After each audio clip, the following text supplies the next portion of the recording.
Kept it in the blue paint. Cale Makar. Still Cale Makar. Throws it in front. Puck is knocked aside. It was on the goal line. On the goal line. O'Connor. Now for Makar. Near side circle. Backdoor Taves. Benn on the shot. Got his own rebound. He shoots and scores. Cale Makar makes dreams come true. Avs couldn't get to it. Manson holding. Slap pass in front. Score! The mighty Casey has struck for the Colorado Avalanche. Westbrook bounce pass on the elbow to Jokic, gets down the lane, throws out of it to Porter for a three. Boom! Shakalaka! Mike has the outlet pass off over to Westbrook. Westbrook has it up the right sideline. Down low to Jokic and a dunk with two hands. What a pass by Russell Westbrook. Grabbed by Jokic. Outlet pass Christian Brown. Alley-oop. Dunk behind his head. Peyton Watson. And then a one-arm fist pump. Denver by 23, their big lead of the night.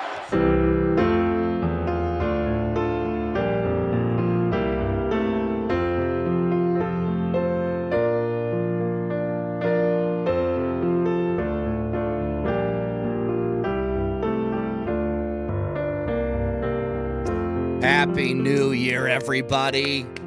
Way to go. You did it. How about that? Thank God that in the middle of all of your holiday festivities, the Nuggets played a really good game. And I think I've come to a realization on them. You know, I was having this conversation about the Broncos.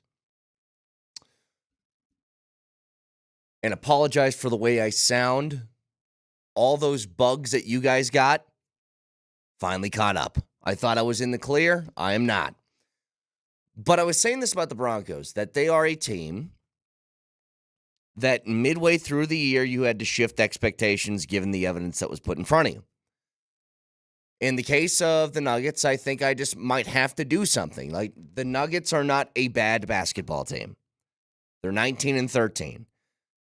They aren't playing the way that I've grown accustomed to seeing them, which is hitting my eye oddly. Now, in that, they're doing one thing better than they've ever done. Never seen their their offense play at a level like this. They've had good offenses in the past. When you have Nikola Jokic, one of the greatest offensive players that I think the sport will ever see, that's going to be a byproduct of having him on the floor. Michael Porter Jr. continues to get around 20 points a game. Jamal Murray looks like he's finding a little bit more of his typical form, putting up over 20 points. But then you have guys like Christian Brown who are really good in transition, and Russell Westbrook has been fantastic. I don't think you could have asked for anything better from Russell Westbrook and what he's brought to this team. Averaging 12 a game off the bench, can step right into the starting lineup if he has to, brings an attitude, all that great stuff. But they're as good offensively as you could ask a basketball team to be. Just incredibly efficient. And I think I've just accepted that the defense is not going to be part of their arsenal this year. That for you to win basketball games, you're going to have to outscore people. And I'm hesitant about it because it's a very difficult way to win in the postseason. Is just constantly relying on your team to score 130 points a night. It just doesn't feel like a sustainable model. But for the moment, that's what they are. And I don't think there's any question about it anymore. There's nothing that you can really do or say when we're sitting here. It's January 2nd of 2025. And this basketball team is just, it's who they are for the moment.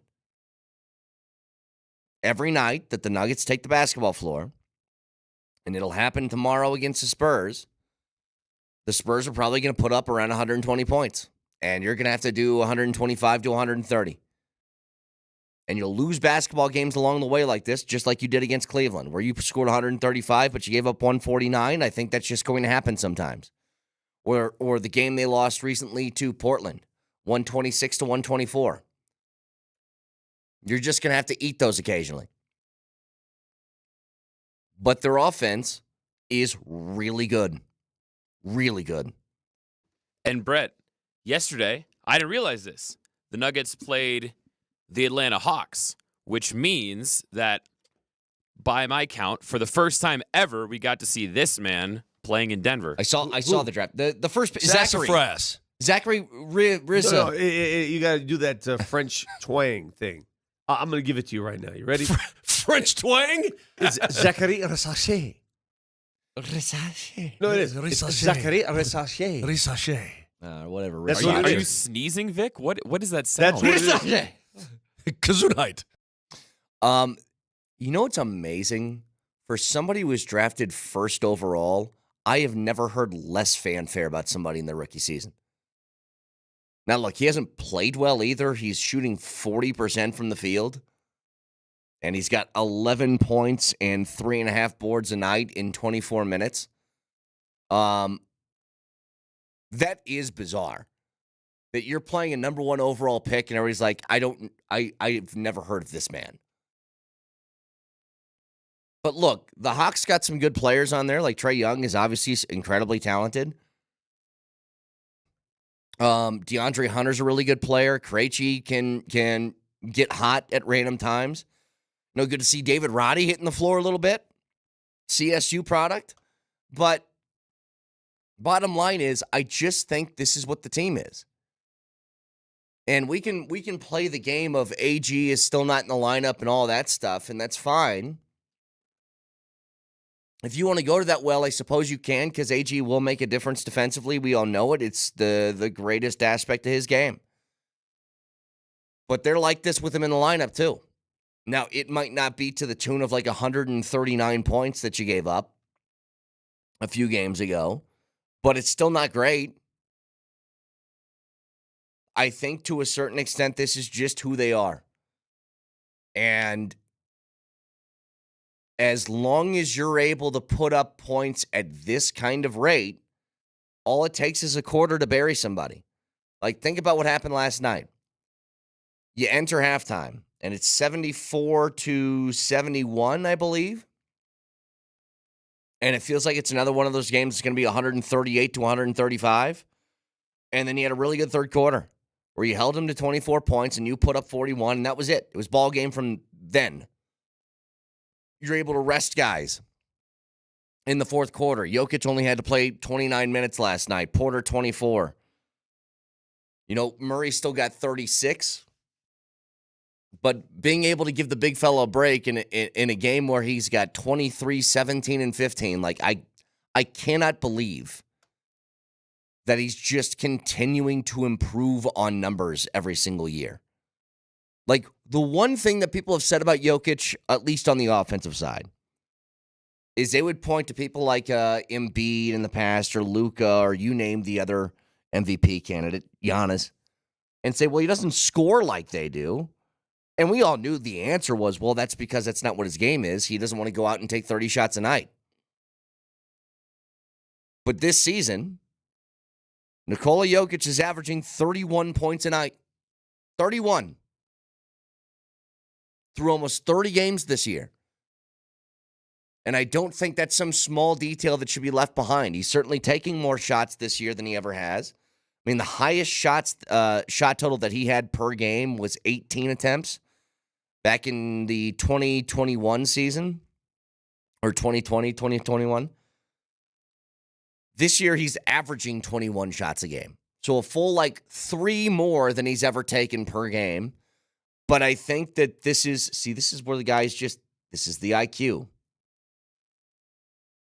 What does Jokic recognize about this team as opposed to past teams? They do not play defense well enough for him to sit on his hands and do the chuck the basketball around the three-point line thing and always find the open man and play a little bit more assist-heavy game. He knows he's got to be more aggressive. Like, the extra 3 shots or 4 shots or 5 shots that he's averaging per game is typically going to result into an extra 6, 7, 8 points every single night, which you're going to need when your defense can't play to the standard that you're used to. But he continues to just crush it. I mean, every single night this guy hits the floor, you just look at the game logs that he's had over the past few, and they're mind-blowing. 23, 17, and 15, 36, 22, and 11, 37, 9, and 8, 27, 14, 13. Like, that's the last 4 games. And it's so difficult to play at that standard and that level every single night, but he does it. Every time. So a good win for the Nuggets. If you go back to New Year's Eve, I wanted the Avs to put a whooping on Winnipeg and just have them with a new goaltending room. First time they've played them since then. Let the leading team in the Western Conference know that now that we have this, now that we have guys back, getting back into the lineup, guys like Drouin back on the ice, he grabs a couple apples in that game. You're looking more and more like the team that you hope to have when the postseason rolls around. I wanted them to go out and prove to them that you might be number 1 in the standings, but there is going to be still that behemoth that lurks in the Western Conference that's likely going to be the favorite. And your exact wording was what you wanted the Avalanche to tell Winnipeg was. You're not that guy, pal. Trust me. You're not that guy. Okay. Okay? Are you? Absolutely. That's what they did. Tight game, back and forth, 2-2 after 2 periods, and then you just explode in the third, and you leave no doubt about it.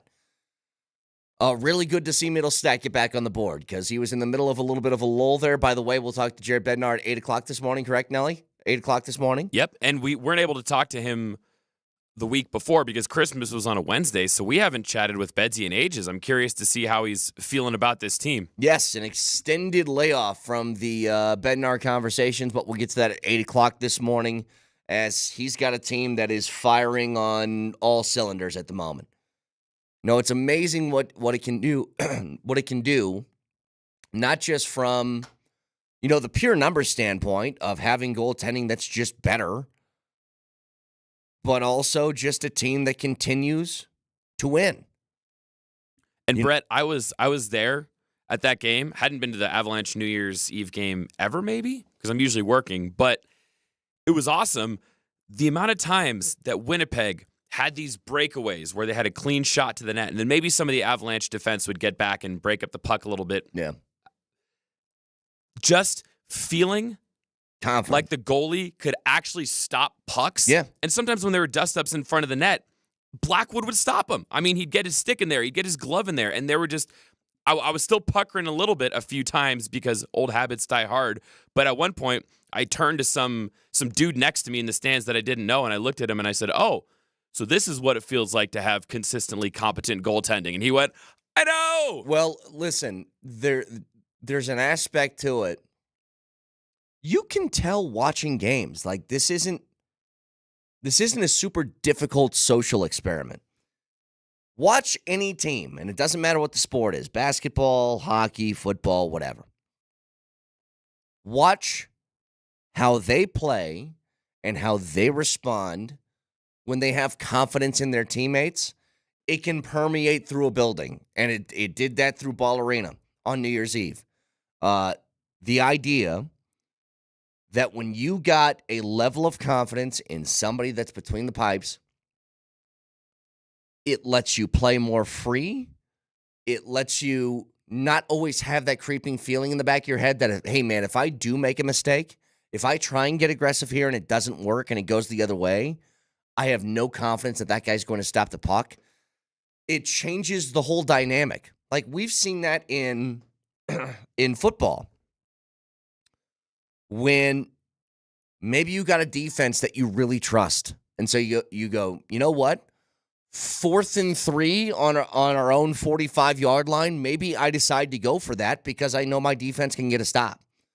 It changes the way that you can schematically do things. But it's huge. And the Avs right now are playing like a team. I said this on Tuesday. And Vic said, I got to calm down. I no is my response, because this is how I feel. This gives me the same vibes that I had when the Avs were on their way to winning a Stanley Cup, where you had goaltending that at a minimum you were confident in.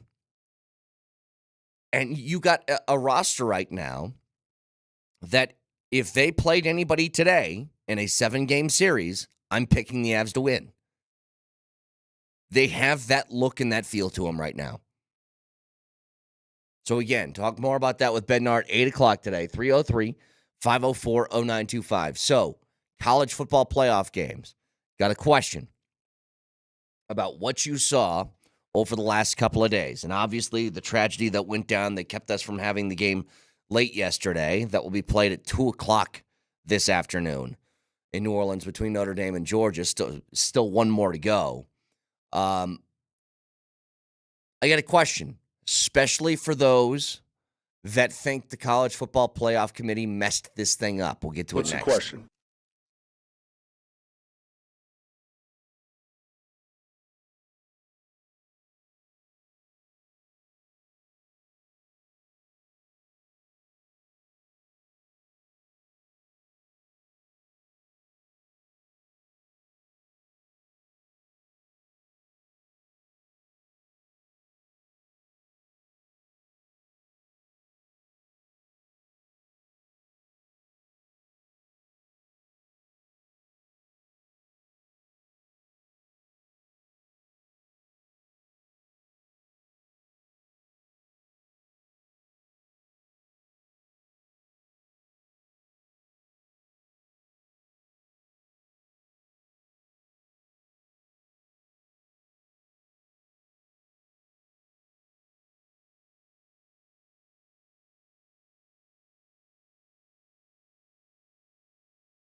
All right, one game left to go in the quarterfinal of the college football playoff, and I got a question because there's a whole bunch of belly aching from a lot of people, especially in SEC country, over the first round of the college football playoff because there are blowouts galore.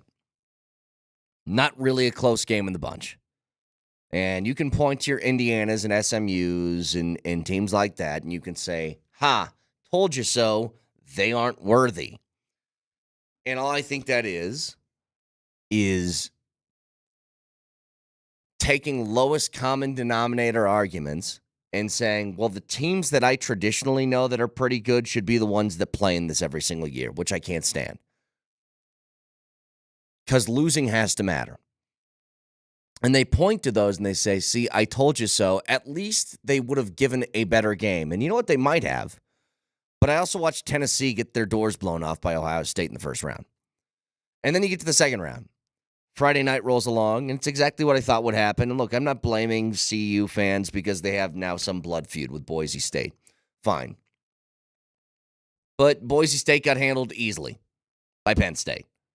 Ashton Jeanty, I thought, was okay in that game. Look, you can't fumble twice, but if you watch the way that Penn State played defense against them, they threw 8 in the box, and they dared Boise State to throw the ball. When they did, Madsen turned the ball over. So they took care of Boise State easily. A whole bunch of people started barking about how Boise State shouldn't be this and that and blah, blah, blah. And again, this is the most predictable thing in the world. But then you move on to the games yesterday. And first of all, you get the amazing game out the gates from Arizona State and Texas. And God, it felt like Arizona State had it.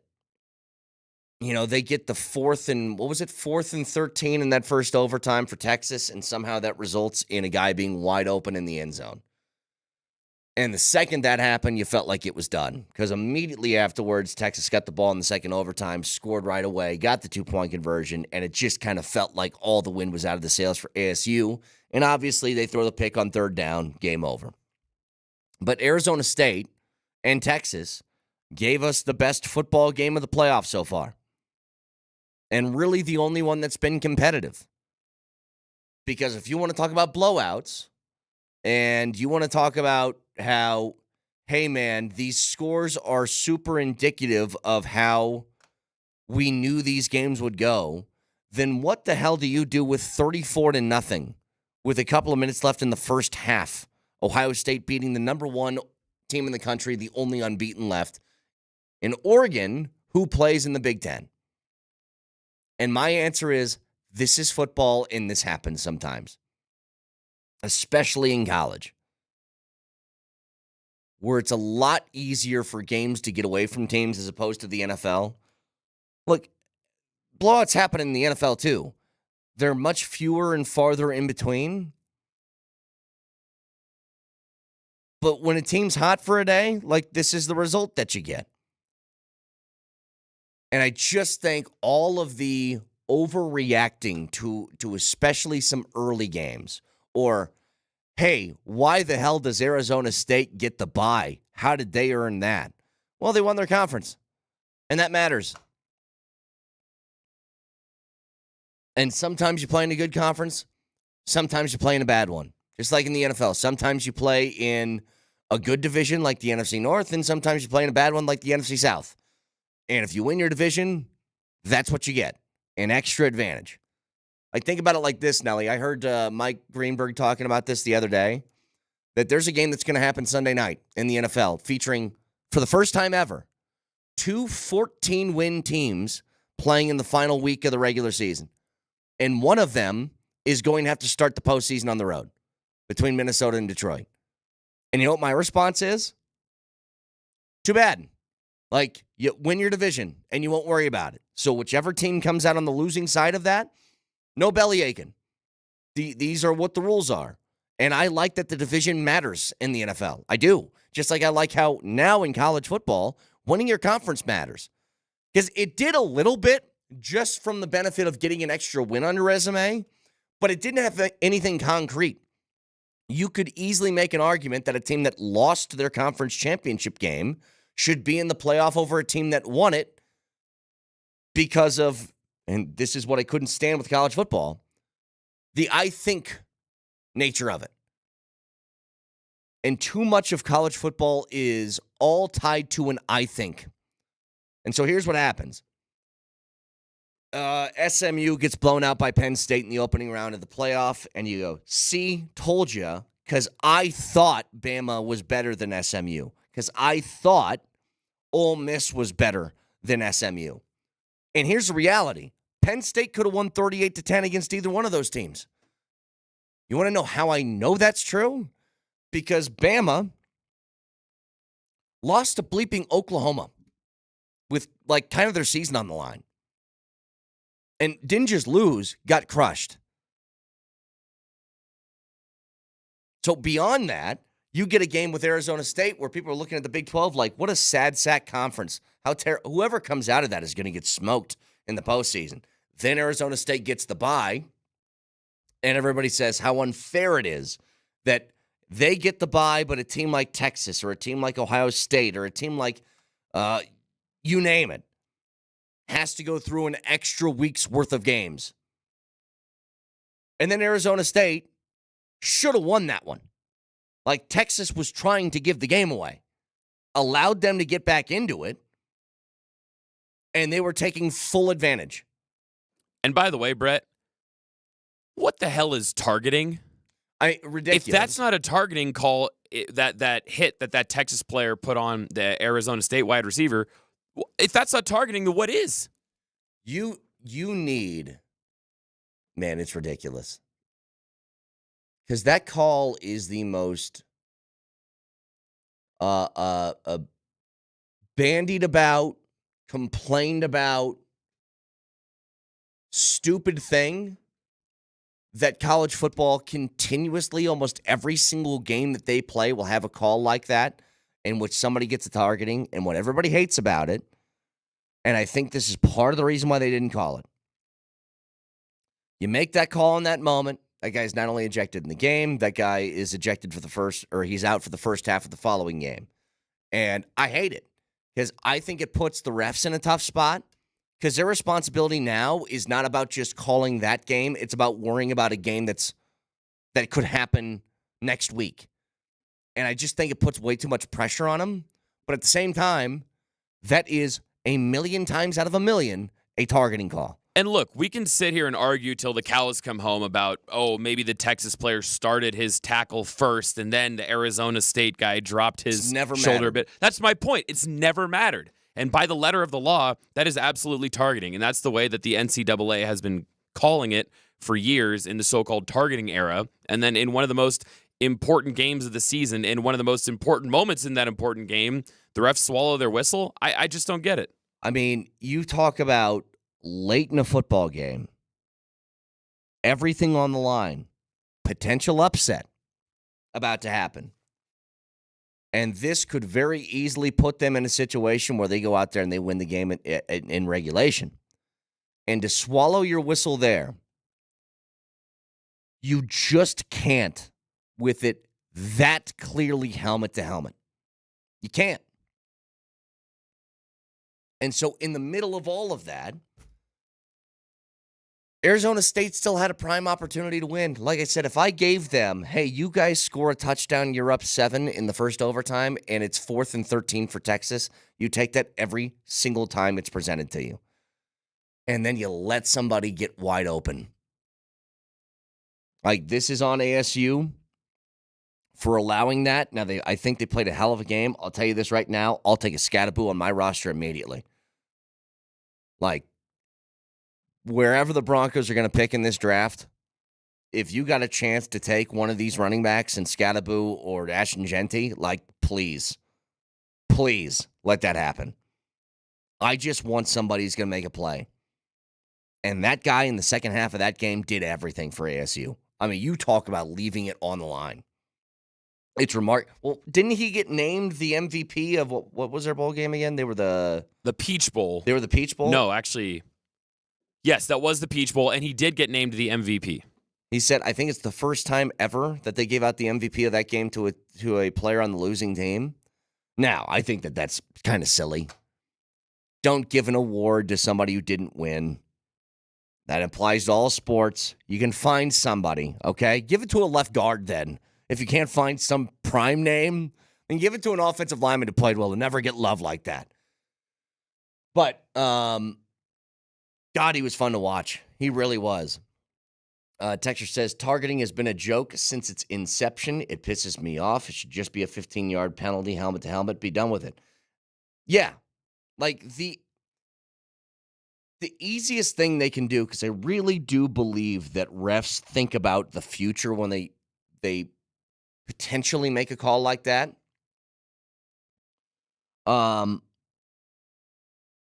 It should just be 15 yards. And I know that there's certain situations where guys go helmet to helmet, and their target area was one thing, but then the guy with the ball makes a move, and then it becomes helmet to helmet. Like, I understand all of the stuff that goes along with the rule, and that sometimes guys get screwed. That's not one of those moments.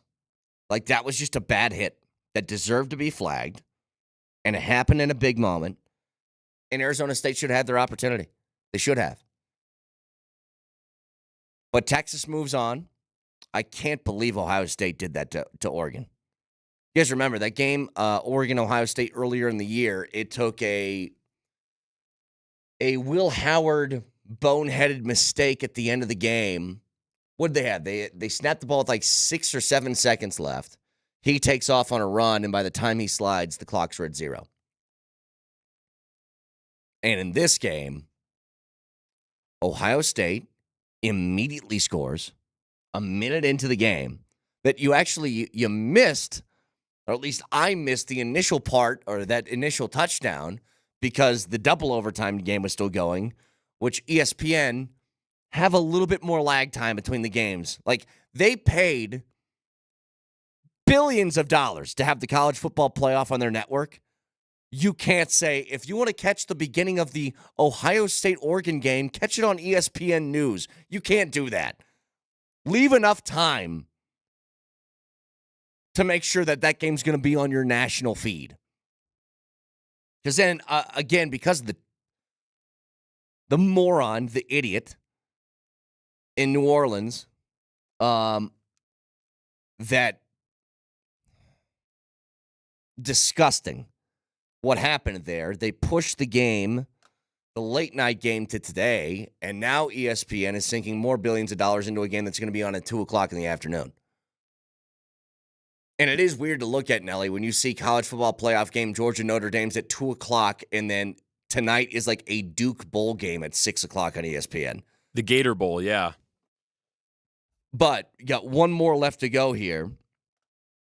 But for the Final Four standing at the moment, you got 3 schools that are in. One game is going to be the Cotton Bowl, which is Texas and Ohio State. And it'll be Penn State versus the winner of Notre Dame and Georgia. By the way, Notre Dame a 1-point favorite in this one. I think a lot of that has to do with Georgia's backup quarterback, but still. I'd be lying if I said I've been highly entertained by the college football playoff. But I also think that just sometimes this stuff happens where blowouts go down. We've seen it in the college football playoff. We've seen it in national championship games. I don't think it has to do with necessarily the teams that are involved in it. It has to do with just sometimes there's oddities to the way these things go down. And this is certainly one of those years where most of these games have been blowouts, but then thank God you get a game like Texas and Arizona State because that was fantastic. By the way, were we trying to get a hold of Jake Plummer today? Because they gave him some love on the broadcast. I did. I shot him a text message yesterday, but I didn't hear back from him, probably because he was having a blast on the sideline for most of that game. Yeah, I know, and it's cool. He was tweeting about it. He got some love on the broadcast. I'll follow up with him today because I'd love to get his perspective on what he saw from up close and personal. So hopefully we can get a hold of him today. We got Jared Bednar at 8 o'clock. Jeff Legwold's also going to join us later in the program as well. And you can. With that Schomp Mazda text line, one price, one person, 1 hour, 303-504-0925. Now I want to dive to the Broncos. And just a ghost of Christmas past that I don't think you need to fear, but just be aware of as we head into Sunday. I'll explain next.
Those who don't study history are bound to repeat it. There is just a single detail that I'd like to remind people of. And I am not, if you've listened all week, and me and Nelly were just talking, I am so thrown off. I woke up this morning thinking it was Monday for some reason because he had that day off and football was on. It's messing with me.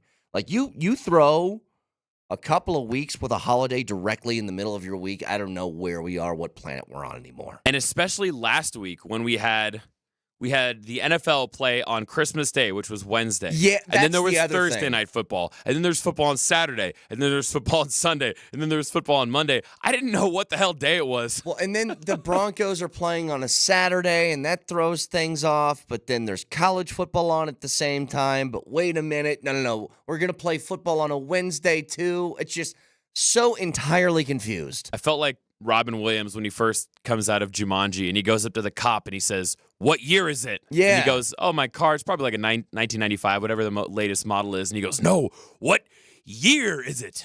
I felt like that for about a week and a half now. Well, listen, man, like this is what I'm talking about, is that you just got to be aware of things that happened in previous seasons. So if you guys remember, last year, the Broncos played a game in which it felt like it mattered.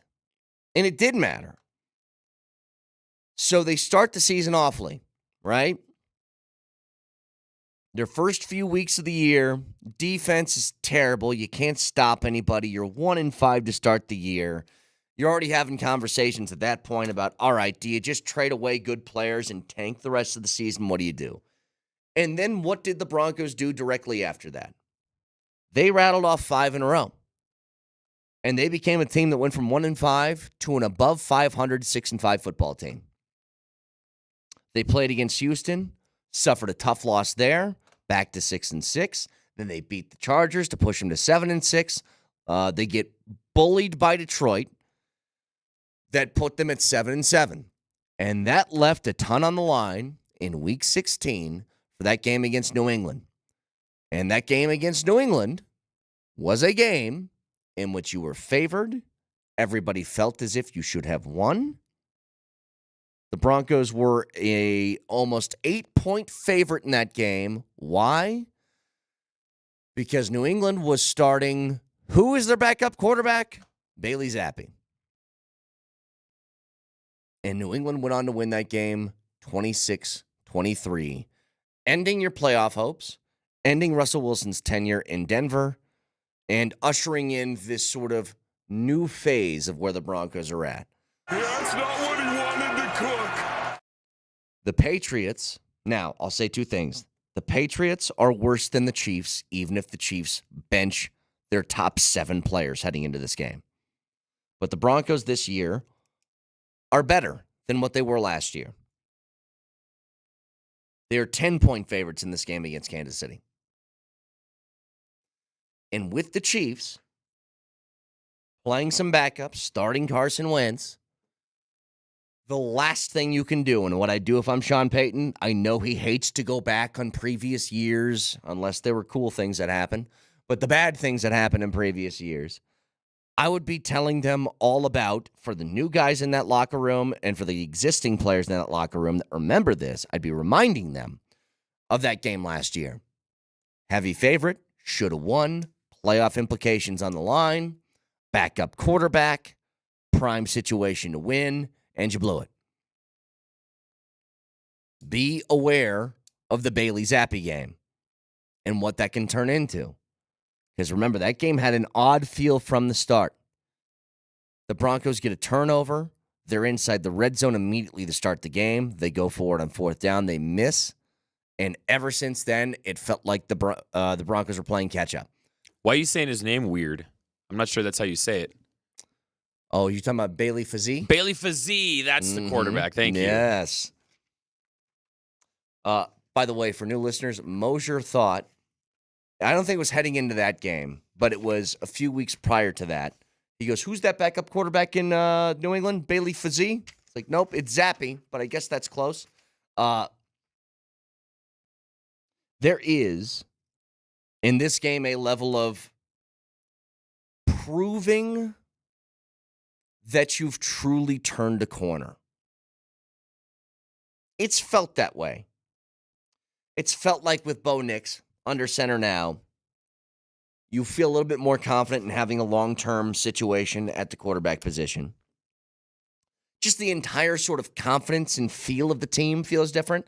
I told you they've in a very remarkable amount of time turned into a team that believes they can win every week. The culture's different within that locker room than it was even a year ago. And I think that's maybe the biggest detail of the season side by side with the quarterback stuff. But a lot of damage can be done with a loss this weekend and a missing out on the postseason when you were that close for that long of an amount of time. So I don't think they're going to be taking anything lightly. I don't think they're leaving anything up to chance. But it really is going to prove to me, how much have you truly turned the corner on that stuff? On the not letting mistakes compound and turn into a situation in which you can't get the train stopped. How much have you turned this team into one that is playoff caliber? And the amount that a playoff appearance can do for this team specifically, regardless of the result, if and when they get there. Heading into an offseason with a now quarterback going into year 2, a lot more cap space to deal with, a lot more draft capital to deal with, and doing so with a team whose starting point in their rebuild was the wild card round. It would be incredible, but you lose so much of that good feeling, goodwill by dropping this one to a Chiefs team that they're still going to play hard, but certainly not as hard as they could, not with their normal group of players. The Chiefs might be coming out and saying we are benching all of these top-end starters to make sure they don't get hurt for the postseason, but the guys who are in the game aren't going to feel that way.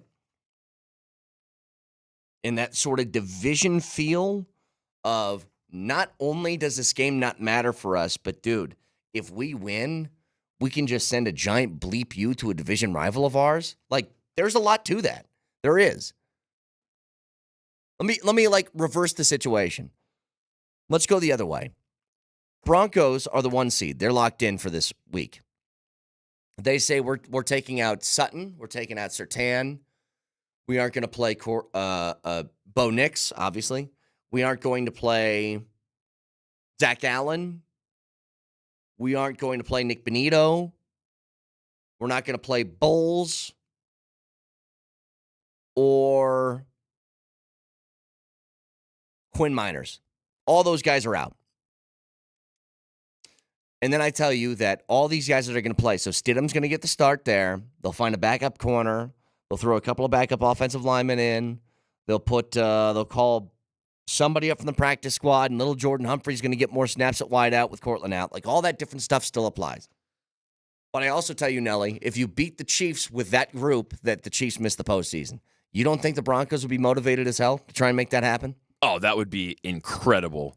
And look, man, I don't care who suits up for the Chiefs. I don't care if Taylor Swift is or isn't in the building. I just want the Broncos. You know what I want the Broncos to do to the Chiefs on Sunday? I want them to pull a full, your boys, Detroit Lions, and run hook and ladder plays up 50 points over the pathetic Cowboys. Dan Campbell has no regard for human life whatsoever when he's playing anyone. And that's the attitude the Broncos have to have. Yeah.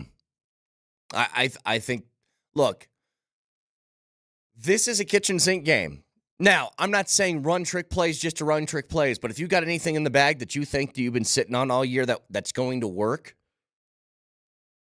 now's the time. It's now. Because if you aren't going to use this, there's nothing to save, okay? You worry about the postseason when you get there.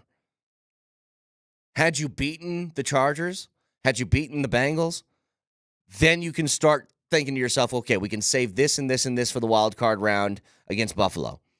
But bottom line is, you didn't. You had opportunities to win those games, and you blew it. So, whatever is available to you, whatever you haven't done yet that you think is going to work offensively or defensively, goes against the backups that are in for Kansas City this weekend. That's what's happening. So still, a few days out from that, I just want to hit. I want that remote from Click. That movie with Adam Sandler, where I can just fast forward to Sunday because that's all I want to watch now. I just want to watch that stuff and be done with it. Which was a Getting too angsty. surprisingly deep movie with insights about life and how it passes you by, which is not what I was expecting from Adam Sandler. It got me a little froggy in the throat the first time I saw it. It did. I also was not expecting that emotion. You can watch the show live on Twitch, twitch.tv. Search Altitude SR in the search bar, the Altitude TV simulcast. And that is the Safeway Twitch stream, where you can download the Safeway Deals and Delivery app and get exclusive grocery offers, Safeway, fresh foods, local flavors. Nuggets with the win last night. We'll recap the Avs from New Year's Eve and all the college football playoff games with the Broncos, Moshe Lombardi, and Kane next.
Kept it in the blue paint. Cale Makar. Still Cale Makar. Throws it in front. Puck is knocked aside. It was on the goal line. On the goal line. O'Connor. Now for Makar. Near side circle. Backdoor Taves. Fenn on the shot. Got his own rebound. He shoots and scores. Cale Makar makes dreams come true. Avs couldn't get to it. Manson holding. Slap pass in front. Score! The mighty Casey has struck for the Colorado Avalanche. Westbrook bounce pass on the elbow to Jokic, gets down the lane, throws out of it to Porter for a three. Boom! Shakalaka! Mike has the outlet pass off over to Westbrook. Westbrook has it up the right sideline. Down low to Jokic and a dunk with two hands. What a pass by Russell Westbrook. Grabbed by Jokic. Outlet pass Christian Brown. Alley-oop. Dunk behind his head. Peyton Watson. And then a one-arm fist pump. Denver by 23, their big lead of the night.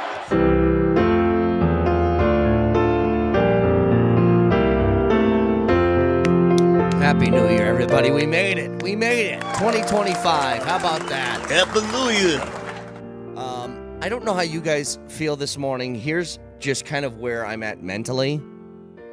I don't know what day it is. I don't know who just played. I thought the Avs played last night too, along with the Nuggets. I thought it was a Monday, and we're gonna have to talk about the Broncos game. These midweek holidays are really throwing me off here. They're like 2 weekends. You're so right. You wake up in the morning, and you're like, where am I? What is this? What day is this? Is this a work day? And the NFL's really messing with me because they're playing like football games on Wednesday last week, and like all of it's confusing. So, Vic, you wouldn't know this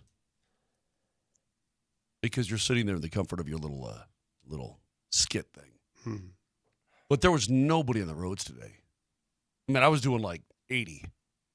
yeah, I saw nobody out there today. Everybody's off, dude. They just, Yeah. we take these middle of the week holidays, and it's like 2 weeks off. Yeah, if you give somebody a midweek holiday, they're taking the month. They're saying, you know what, I'm not coming back for about 3 weeks. I'm not kidding you when I tell you that the little music joint next door, they were gone since like Thanksgiving. Music joint. Right here, behind us. Oh, gotcha. Those guys. Yeah. It's unbelievable. Well, look, Apparently, the people that control the video board behind you, they're off too, because that hasn't worked for a couple days. last night, the Nuggets, they go on to win. Can I just say one thing? We'll get more specific with the game in a second. But I mentioned this, whatever day it was, Tuesday.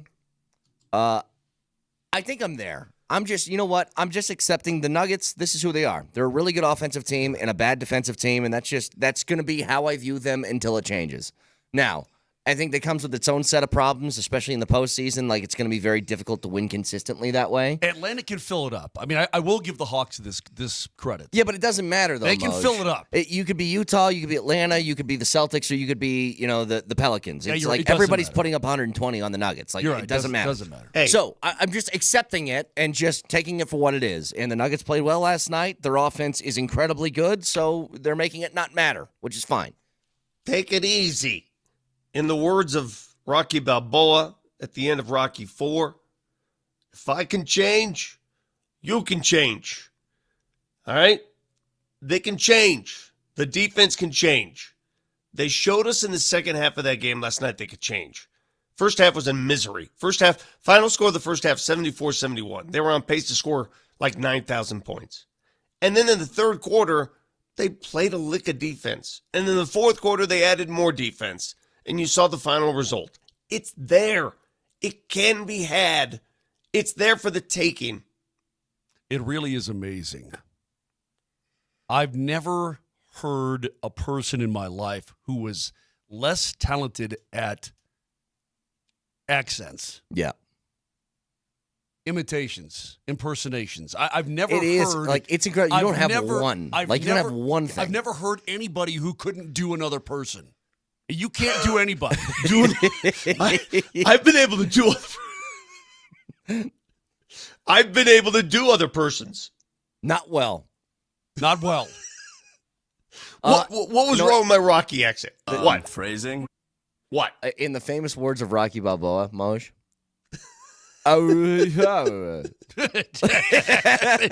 What was wrong with my at the end of Rocky Fuck IV? Joe. Jokic won. Yeah, I Anyway, don't. it doesn't Well, matter. first Sorry. of all, what's wrong with it was you didn't actually do an impression. You just did Vic. Secondly, the thing you said before Rocky Balboa was "take it easy," Which sounded like was Joe Pesci. not- yeah, It sounded which was like not Joe Pesci Rocky a at little all. bit. It's crazy. The point is, I'm just accepting them for what this team is at the moment. Can they change? I mean, I suppose, but we're almost 30 games into this. Like we're over a third of the way through the year. If we're going to see it change at all, it should be coming soon, Well, Vic and I just don't know said- if they can. Vic said by January 15th. Yeah. Here's what I did like about last night's game, and I like it. Maybe you're just so good at scoring the basketball that you get Joker playing 30 minutes, right? MPJ by choice plays 24. You know what I mean? You spread it around. Everybody got some time. I mean, Strother was in there a lot. Peyton Watson played a lot. Jalen Pickett got some. I mean, everybody got a little taste, right? Except for poor Dario, man. He can't in a game like that when they're putting up 40 per quarter. He can't even get a taste. Can you confirm that Dario? He can't even get a taste. Hang on. Can you confirm that Dario is in fact in the building? Can you confirm that at least? Hey, take it easy. Yeah, he's there. He's there. You're sure about this? Yeah. Because I would have no way of knowing. You know, when a guy doesn't play at all, there could be two factors. And one, all right, he's not injured. He's good to go. Number two, they know he's not going to be a part of the plan, so they want to make sure that he doesn't get injured for trade value, right? The last thing you want to do if he's not going to be part of the plan, you don't want to get him injured. Then trade him. Well, yeah. I mean, you don't think they're working on something if that's the case? I mean, that doesn't happen overnight. Listen, In a couple months. I do ask this question. Last night, Russell Westbrook starts and the Nuggets win again. They're now 9-2 when Russ starts. So clearly, that's got to be a thing. What are you going to do? I mean, What when can AG you comes, do? when AG comes back, what do you do? What can you do? There are two options, and one is not viable. I suggested one weeks ago. You start him with Jamal and have Christian come off the bench. That's the only viable option if they're willing to go there. Yep. That's what you do. And I think they should. Like there's something about the attitude that he brings. And Christian's been exactly what you wanted out of him. He's really good in transition. He struggled a little bit with his three lately, but he's been good overall this year from three. He's a good defender, like all that great stuff. But there's just Russell brings a different aspect. Not only a different aspect, he makes Joker better. I didn't think there's anybody alive that can make Nikola Jokic a better player because I thought that was just inherent. I thought Nikola's just Nikola. But when you watch Russell Westbrook play alongside Nikola, they have a chemistry. They have a thing. This thing that they have going. They know exactly where to go. I mean, how many times last night did we see Nikola move to open spots and Russ find him? No, that's it. How many times have we talked about in the past? Like, just getting the entry pass to Jokic was a struggle for a while. You guys remember that? Where it's like they couldn't find a way to get it to him in the post without the ball being stolen? Mm-hmm. Russell actually throws Jokic to open places to get him easy buckets. Nobody else on the team has done that. No one. A sharer and a carer plays alongside a sharer and a carer. Yeah. They just it's magic when they play together. You have the interview with Russell after the game because he finishes his shooting percentage too over the last 3 games. It's now a 3-game win streak. He is shooting 84%. Russell Westbrook, this is the same guy who we all assumed couldn't shoot. He's shooting 84%. Now, mind you, most of these are at the rim. It doesn't matter. Points are points. Okay, you're talking about there's a difference between shooting and putting the ball in the bucket. He's scoring at 84%. Okay, there you go. That's what I want to hear out of you, Vic. Nice Listen job. to the man after the game. I think he's having the time of his life here. Russ, I think I speak for all Nuggets fans when I say, man, your energy is contagious. Yeah. How are you still doing this 17 years in? Just a blessing, man, from the man above. I'm grateful to be able to be healthy going into the new year, first win of the new year. Amazing fans, great win for us tonight. The Nuggets are now 9-2 when you're in the starting lineup. Are you at all surprised with your chemistry with Nikola Jokic? You guys look like you've been playing together your entire careers. Man, he's the best player in the world. My job is to make the game easy for him, and he does it for everybody else. And it's a pleasure to be able to share the floor with him. 139 points, your offense is buzzing, but this game got away from Atlanta when you started playing defense in that third quarter. How do you keep that defensive intensity up? We just got to hold each other accountable. Start with myself, just defend from the first tip-off to the end of the buzzer. And tonight we did a good job of turning it up in the third quarter and helped us out with the win. So Happy New Year, Russ. Appreciate it. So turning up the defensive intensity. Can other people do that? Can other people? He mentioned holding each other accountable, and that was the theme of my post game. I asked Coach Malone about it. I asked other players about it because we've discussed this, right? We've discussed this. Oh man, what are the coaches scheming up that they don't play defense?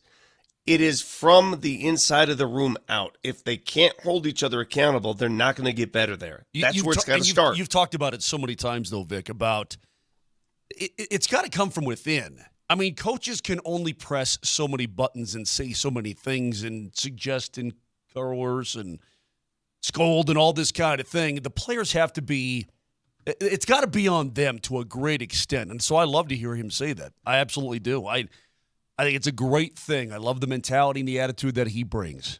You know what else? See, I noticed something else about Joker, who is impossibly having the best season of his career. Well, the efficiency with which he completed his triple-double last night is the stuff of legends. I don't know how he continues over and over again to get better and better and better and improve upon numbers that feel impossible to improve on. But listen to this. So Jokic has always been seen in his career as more of a, let me finish when I say this, a LeBron type, in which he could score more points per game if he wanted to, but he knows that if I play a certain way, it's better for the team, so I'm not going to do that. And this is where the IQ comes in. I think Jokic recognizes that their defense just isn't up to the standard that they want it to be. And because of that, he knows he has to score more. Mm-hmm. He's averaging 31 a game this year. 31. And he's taking 4 more shots per game than he usually does. He's averaging over 20 per game. He's usually like 17 to 17 and a half. And this is just where I think having somebody who truly understands basketball in a way that few do in the NBA, and especially understanding his team, like, he knows this. I need to go out and score, okay? I need to be more aggressive because our defense isn't going to be up to the level that we're used to over the past few years. And so now you're in a place where you're 29, or how many games in are we? He's played 29 so far this year. They're 32 games 32 games in. 31 points, 13 boards, 9.7 assists on 56% from the field, and more remarkably, 49% from 3 this year. Yeah, he's shooting, makes half his threes. It's just stupid. Last night, the efficiency, again, he had 23, 17, and 15, and he didn't play the fourth quarter. Yeah. He didn't play the fourth quarter. The best game. Could have had a 20-20-20 game. He could have. I know. The best Nuggets games are the ones in which the starters, and primarily Joker, doesn't have to get off the bench to play the fourth, and that was last night, of course. The defense, though, I wonder if because they're so efficient offensively, they're so precise, they're so they're fun to watch, too. Mm-hmm. 44 assists last night? They're That's fun. passing That's and fun. sharing. That's fun. Yeah.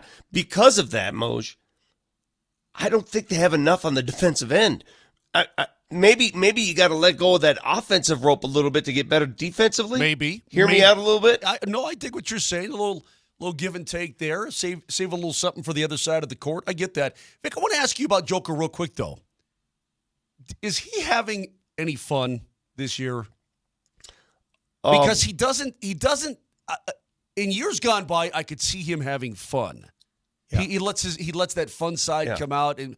I don't see any fun out of him right now. All I see is work. He's never been one to be animated. In fact, Coach Malone said this in the postgame show last night. He was asked about Joker and his efficiency, and he said the one thing he notices about him, the one thing he loves about him, unlike most players, he never really celebrates himself. He never really goes crazy after a play. Oh, never. No, ever. No, but I mean off the floor. Yeah. Talking to you. Having fun with Katie or whatever. Little quips in this, play with a microphone and it falls. All this kind of stuff. He just doesn't seem to be. Right now, it just seems like this is a business trip. This entire year's a business trip, Yeah. and it's going to stay a business trip. I don't think Nicola's demeanor has changed much, and you would note if you weren't having fun, he wouldn't be producing these kind of numbers. I mean, what is that you're looking for? I think he could hate his job and produce numbers all day and all night. Yeah, I don't know what the right answer would be to that question. Yeah, I mean, what is it you want him to smile more? Is it you want a smiley guy? No, but I've always seen him sort of as this gregarious. He says funny things and has funny quips, and Sure. he's got this real wry sense of humor, right? Uh-huh. I don't know that I hear any of that. It just feels like right now he's like, "Rrr." And I'm not that that's a bad thing. I'm just, in my opinion, if that's what it takes to do what he's doing, Yeah. keep doing it. okay. There's a piece of audio I want to get to with Joker when we come back, by the way. Kirk Goldsberry was on Bill Simmons' podcast. You want to hear something that will blow your mind about what Jokic is doing this season? He's got a few numbers for you that'll put it in perspective. Also, the games yesterday in the college football playoff.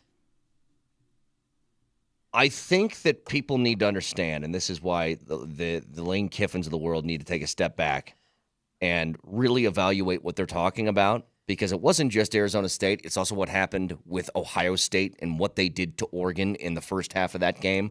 I want to get to all that next.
All right.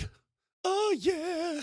All right, before we get to the college football playoff stuff, can I hear Kirk Goldsberry on the Bill Simmons podcast? You want to hear some perspective on the season that Nikola Jokic is having? And a texter says, it's amazing. Jokic is having his best season of his career, and Shea is the favorite to win MVP, which, this is what voter fatigue does.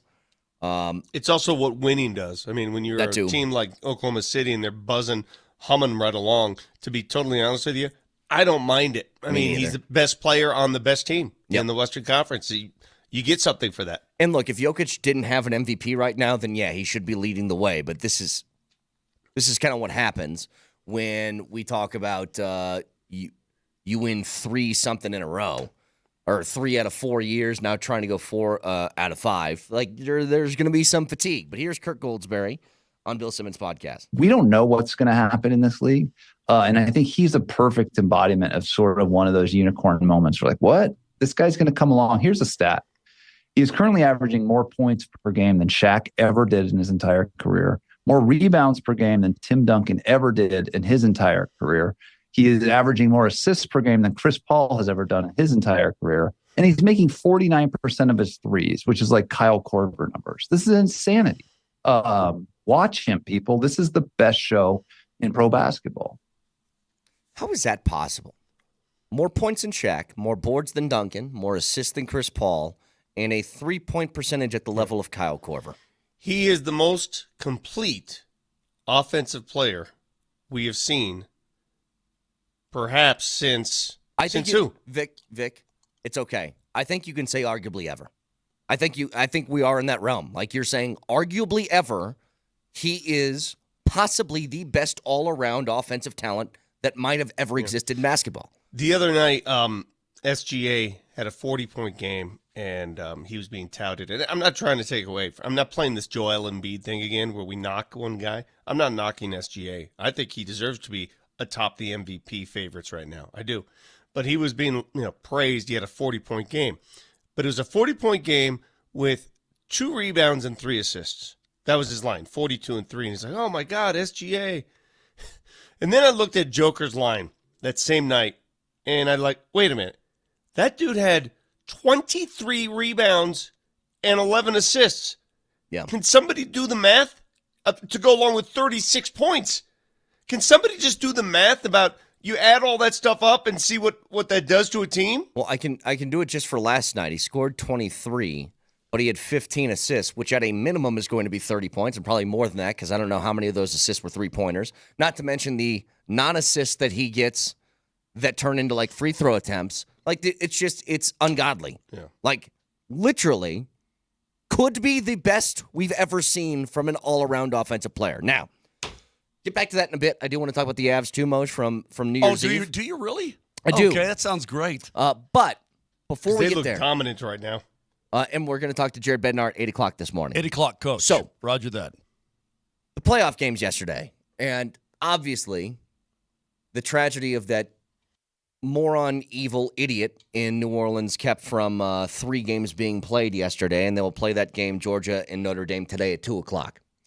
I got 2 thoughts on both of these games. Number one, thank God we got an entertaining game because Texas and Arizona State was phenomenally good and maybe the only good playoff game so far of the college football playoff. How do you not call a targeting in that situation late in that game for Arizona State? How does that not happen? Well, because I don't know what targeting is. Nor do you. It's that. Yeah. No, but nobody it's really, that. But nobody really knows what it is. We assume we know. We have an idea on what targeting is. Everybody, I asked this question yesterday, what is targeting?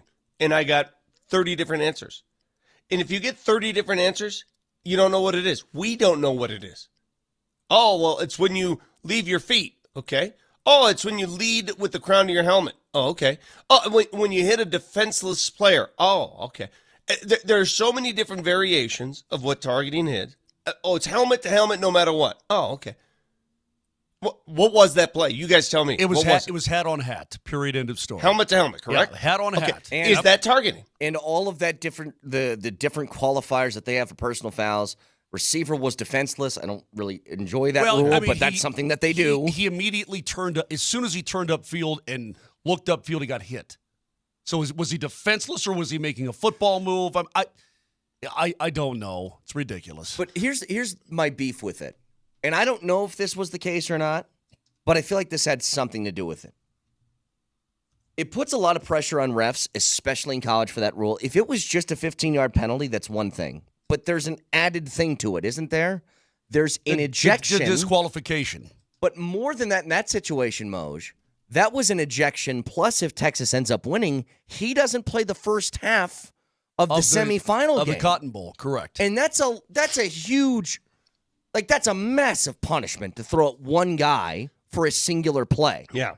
My query to you, on any given play in a football game, does a helmet collide with another helmet? Every single play. A lot. I'm just curious. A lot. It does it a lot every single play. When the ball is snapped and an offensive lineman goes at a defensive lineman, maybe is a collision, does it initiate with helmet-to-helmet contact? Yes. Okay, so I ask again to all of you football referees out there, to the entire college football makeup, what is targeting? What is it? I think you're focused on the wrong detail, though. Because the main thing to me is that's a call they make every single time, and they didn't in the biggest moment of the season for Texas and Arizona State. So why do you think they didn't make it then? And then let me ask you this. If it was obvious to you and everybody else watching the game, I mean, as soon as we saw the replay, we're like, oh, that's going to be a flag. Why didn't they make it? I have no idea. And I think that's the problem, though, is that when you have a play that's called, and I would say every single college football game this year, somebody gets hit with a targeting. Somebody at some point gets hit with that call. That was as obvious as any other call in any other game that I've seen this year that they did not make. I don't know why they didn't call it, but why are people upset? I don't think they're upset at the rule, Vic. They're upset that it's not consistent. That's all you want. Out of even rules that you hate, you're like, as long as you call it consistently one way or the other. Which is why I get so frustrated sometimes at goalie interference in the National Hockey League. Listen, I mean, I've seen less egregious things called goalie interference, and then you see something happen and it's not goalie interference. You feel like it should be. It drives me crazy because I don't know what I don't know anymore, Vic. I just don't know what is and what isn't. Well, that you just hit. The reason why it's not called consistently is because we don't know what the rule is. We think we know. We think we've seen it, but we don't know. The referees should be held accountable to describe, to explain in detail what they saw and why that was not considered targeting. I've yet to see any explanation. Have you? No, I haven't. Having said all of that, we just spent 3 minutes on targeting. Mm-hmm. Arizona State choked. It was 4th and 13. Yep. What are you doing? All right, let's That's the bottom What are line. you doing? Let's go through this. I'm like, oh my God, because they get the false start penalty. Oh my God, it's 4th and 13 now. And it looks like Texas is choking. Oh my God. Both teams choked in one game. Both teams choked. Our buddy Jake Plummer is on the sideline squatting, looking down, and the camera zooms right in on his face. This is right before the snap on 4th and 13. And then Ewers goes up top to the end zone. I'm like, no, God, and he's wide open. How are you playing zero coverage on 4th and 13? I don't know. How are you playing zero coverage there? Of all the plays that could happen, they can't get behind you. Nobody can get behind you on 4th and 13. You can't keep them in front of you, right? Oh, my God. Anyway, so that happens. And then, bam, they're in the end zone. And then the 2-point conversion. I'm like, it's over. Yeah. I mean, ASU had their chance. Yep. Muffed it. You had your chance, muffed it. You give ASU. Oh, my God. You tell them, hey, I got a scenario for you.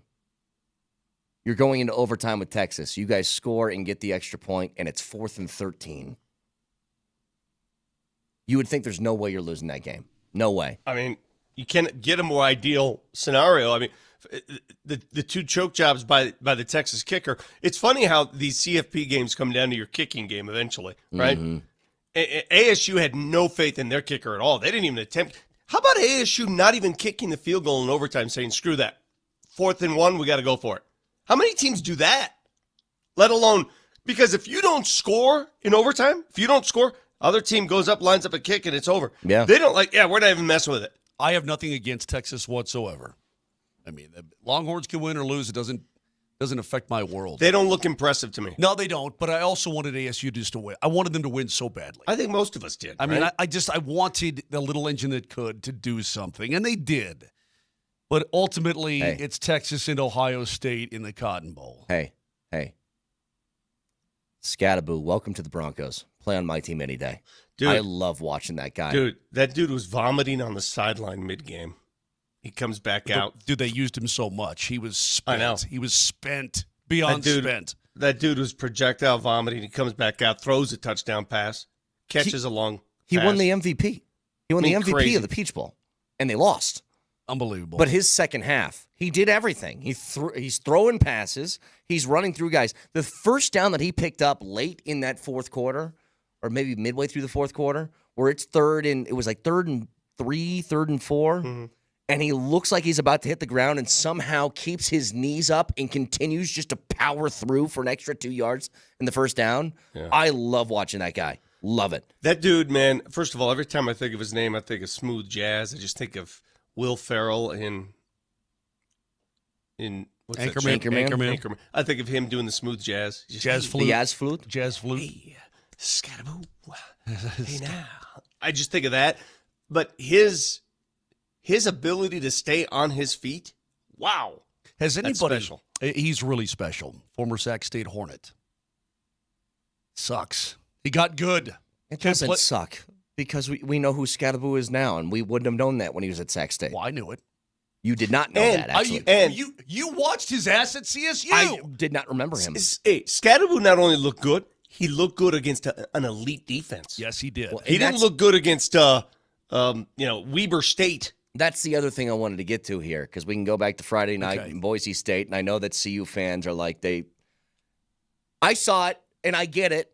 It was kind of celebrating the mediocre game that was had by Ashton Genty. Yeah, Penn State had 8 9-man boxes because Boise The State's entire quarterback game. wasn't going to hurt anybody, and everybody knew it. They dared Madsen to throw the ball, and he did to the other team 3 times. Now, Genty also fumbled twice, which isn't great, but that's the first thing I thought, Vic. I was like, are you seeing the way that Penn State is lining up against them? It's like, I don't care if you are Barry Sanders combined with Walter Payton. You aren't getting more than 4 yards to carry against that. Would you guys agree Ohio State's the best team left? Well, God, They sure feel like it, yeah. And it's truly amazing. We've discussed it on the show before. Sometimes you have to lose to win. You have to feel it. You have to feel a little pain for some gain. Pain for gain. Losing that Michigan game for Ohio State when the world was going to end for them and everybody was talking about firing Ryan Day and how dare they lose to Michigan. Oh, my God, you can't lose to Michigan. The end of the world is near. It has emboldened them. It has made them better, stronger, faster. Has anybody heard one iota, one syllable, one anything of anybody saying that Alabama or Ole Miss should have been there instead of Oregon? Has anybody said that? Because if you're not saying it today, Herb Street, you can suck it. Yep. I'm telling you right now. Yep. Take that L on the way out. All I want to hear out of your mouth today on all these talking head shows is they didn't belong. Yep. I want to hear that desperately. They didn't belong. They didn't belong in the same field as Ohio State. They don't belong in the same conference as Ohio State. They absolutely shouldn't have been. 3-loss, Ole Miss or Alabama should have been there instead of Oregon. I'm waiting for it today. Oh, I'm way over here. Maybe I'm too far away to hear it. Hold on. Can you turn it up a little bit? It's pretty simple. I win. Google me. I'm so with you, Moshe, because I thought the same thing. Was my bacon fried? My bacon is absolutely fried today. I didn't hear one guy, one gal, anybody say that Oregon shouldn't have been there, and they got boat race from the get-go. Things happen, right? Things happen. Exactly Things right. happen. That's the beauty of sports. It's exactly right. It doesn't mean that when a team gets boat raced, like Indiana got boat raced. Oh, but all I heard, SMU doesn't belong. Oh, SMU does. I mean, shut it. Indiana doesn't. Boise Indiana State doesn't belong. It's just the way it is. Of course it is. Some games you don't have it. Some games things don't fall your way. And we're seeing it now in the CFP. Look, SMU was not better than Penn State. They lost, and they got work doing it.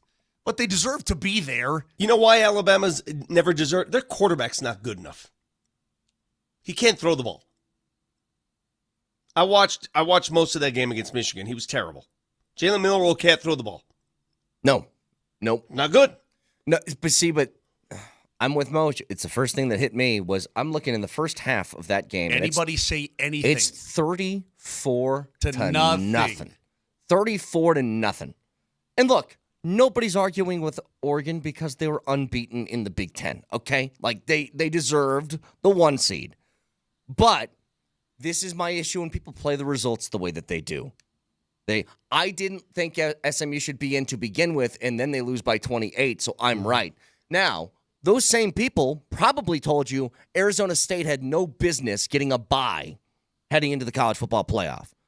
That the Big 12 was a joke, and whoever comes out of the Big 12 is going to get crushed in the college football playoff, and they should have beaten Texas. They should have beaten what was arguably the best team in the SEC this year.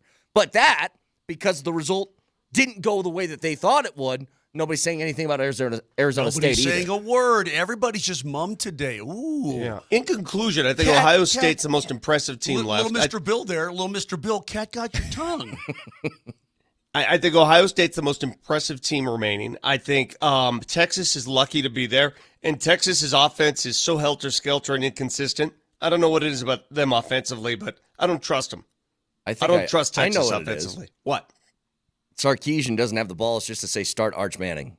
Is that what it is? Yeah. Yeah, I think they got too many holes. They looked clearly better with Arch starting this year than Ewers. They did. And I think he's nervous to go to the flip, especially, look, you're winning. Sure. You're winning, so. I mean, the kid did go over the top on 4th and 13 for a touch. He did. I'm not saying that Ewers is bad, but he is inconsistent. What I'm saying is that the silence is deafening from all those pundits and talking heads who last week were squawking. You know what, though? None of those teams deserve to be there. And Lane Kiffin, I even tagged him in a tweet. Uh-oh, Mosier tagged you in a tweet, everybody.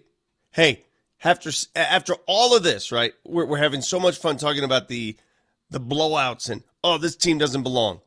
Isn't this fun? The CFP is fun. Mm-hmm. This is great. Correct? Oh, he's going to show it? All right, let me read Mosier's tweet. That'd be funny if Lane responded to you. After this Ohio State butt-kicking of Oregon, I agree with Lane Kiffin and Kirk Herbstreit and the rest. Let's just go with the top 10 SEC and top 2 Big Ten for the Natty and let everyone else play for another championship. It's good for college football. You were being facetious. Oh, I was so sarcastic in that tweet. The problem is there's no sarcasm font. So I got a host of people saying, you're an idiot. Well, I'm clearly being facetious. Clearly. 303-504-0925. But if they had their way, that's the way it would be. You understand that, right? If they had their way, it'd be 5-5. Or it'd be 6-6, excuse me. You can throw Notre Dame a bone. So one gets 5, one gets 6, and you throw the Irish a bone. Don't even, and I don't want to, no. I was about to give you a tease. I was going to tease the next segment. I thought you were about to say we don't need one. No. We don't need a bone. We don't need a bone. We create our own bones. I'm nervous as hell today. Our bones are popular. I'm nervous as hell today. But I'm going to give you a tease. I'm going to do what Powder's job normally is. You ready? Mm-hmm. Pro Bowl announcements were made, and boy, did one Bronco get snubbed.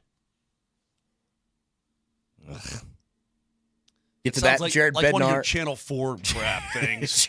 Jared Bednar. All right, you do better. All right, go ahead, Moshe. You're up.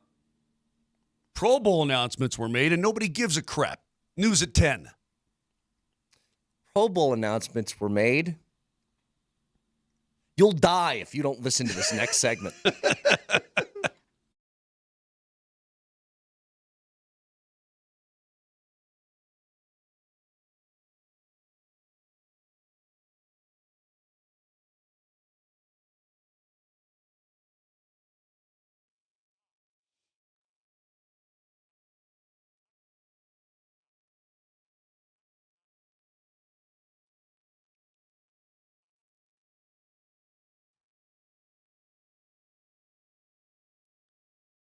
It's now 2025, and we can talk about erectile dysfunction and not freak out about it, right? If you had a problem with your ankle, problem with your elbow, problem with your tummy, you go get it checked out.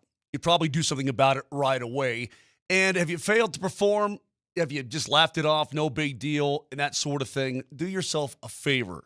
Here in 2025, take care of it and give a brand new year, a brand new you to the one you love. Go to the Rocky Mountain Men's Clinic and check it out because their treatments work when the pills or the herbals fail. They've got treatment success rates well over 90%, and you're going to love it. Rocky Mountain Men's Clinic served the Front Range for nearly a decade, successfully treated tens of thousands of men. So schedule a consult. Go in today. Your initial visit, only $99, includes the consult with a Colorado licensed medical provider, a TNPSA test, and if medically advised, a test dose. And if it doesn't work right there in the office, then your appointment is totally free. But it is going to work, and you know it's going to work.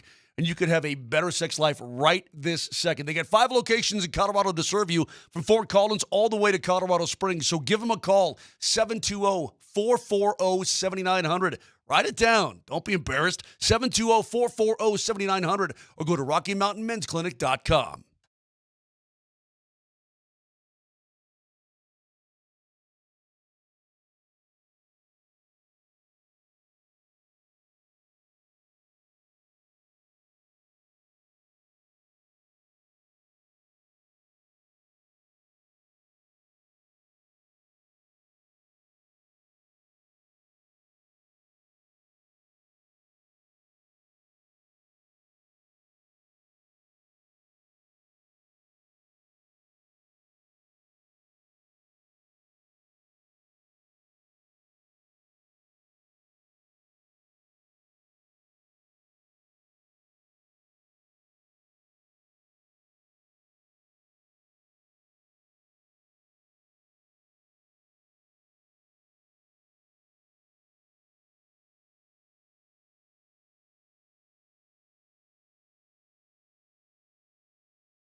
This.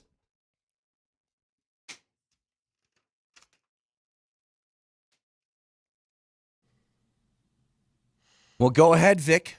Pay it off. Moses, you look like an old man at a Fish concert when you do that.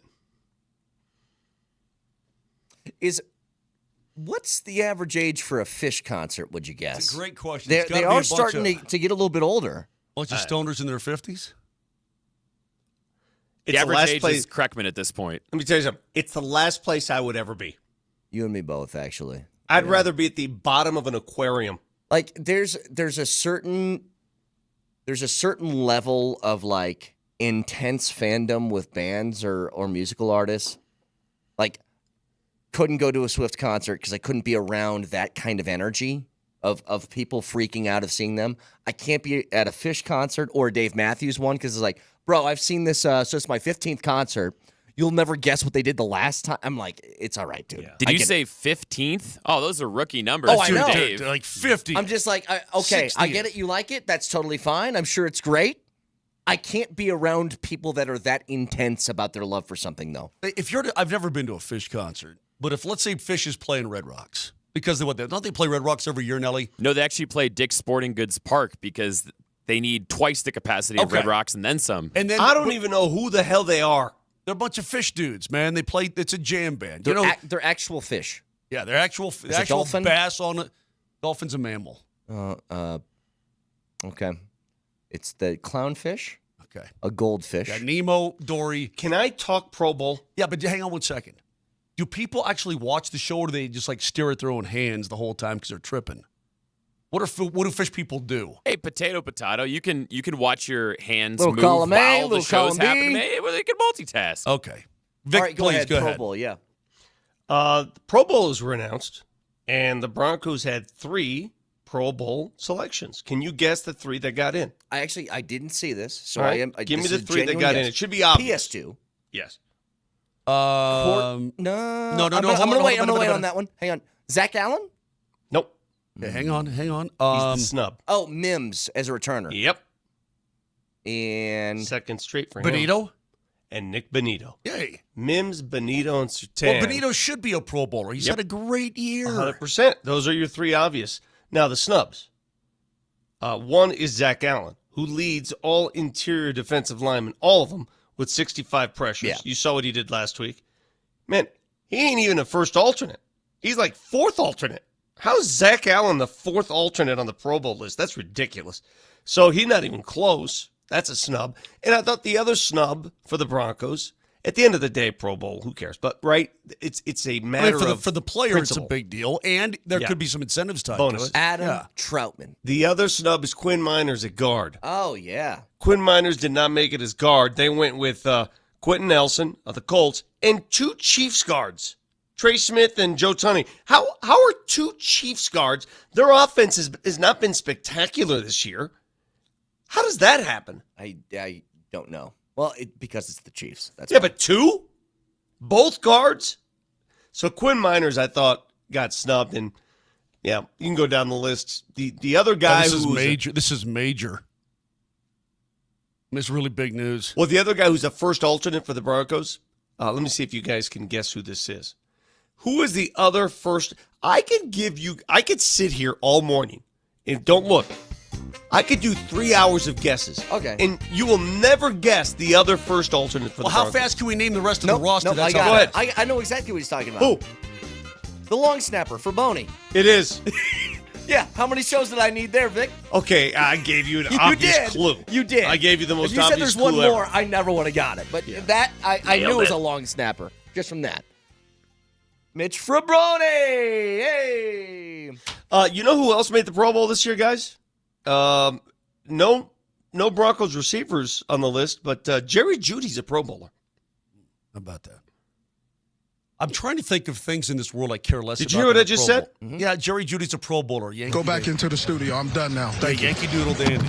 Yeah, Yankee Doodle Dandy. I'm trying to think of things in this world I am less interested in than the Pro Bowl. Really? Do you care about all-star names when the NHL comes around? I'm just curious. I think it does matter. Like, Come look, on, it's, Mojo, it's not you're a being- huge.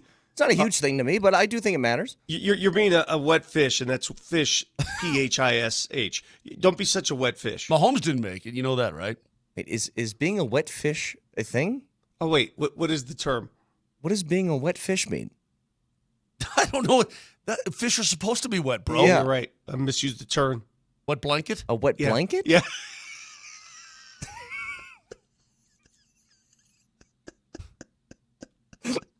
Fish? Fish, I mean, look, blanket, all the same. Dude, you're being a hot cup of coffee right now. and? That's like if you ever watch the show Brooklyn Nine-Nine, when they tell Andy Samberg's character he's in the hospital and they tell him that he has internal bleeding, and he goes, "That's fine. That's where the blood's supposed to be." You're being a wet fish. Cold fish? Yeah, there's Dead just a fish. Hey, dead Moj, fish. you're being a dead fish. Okay.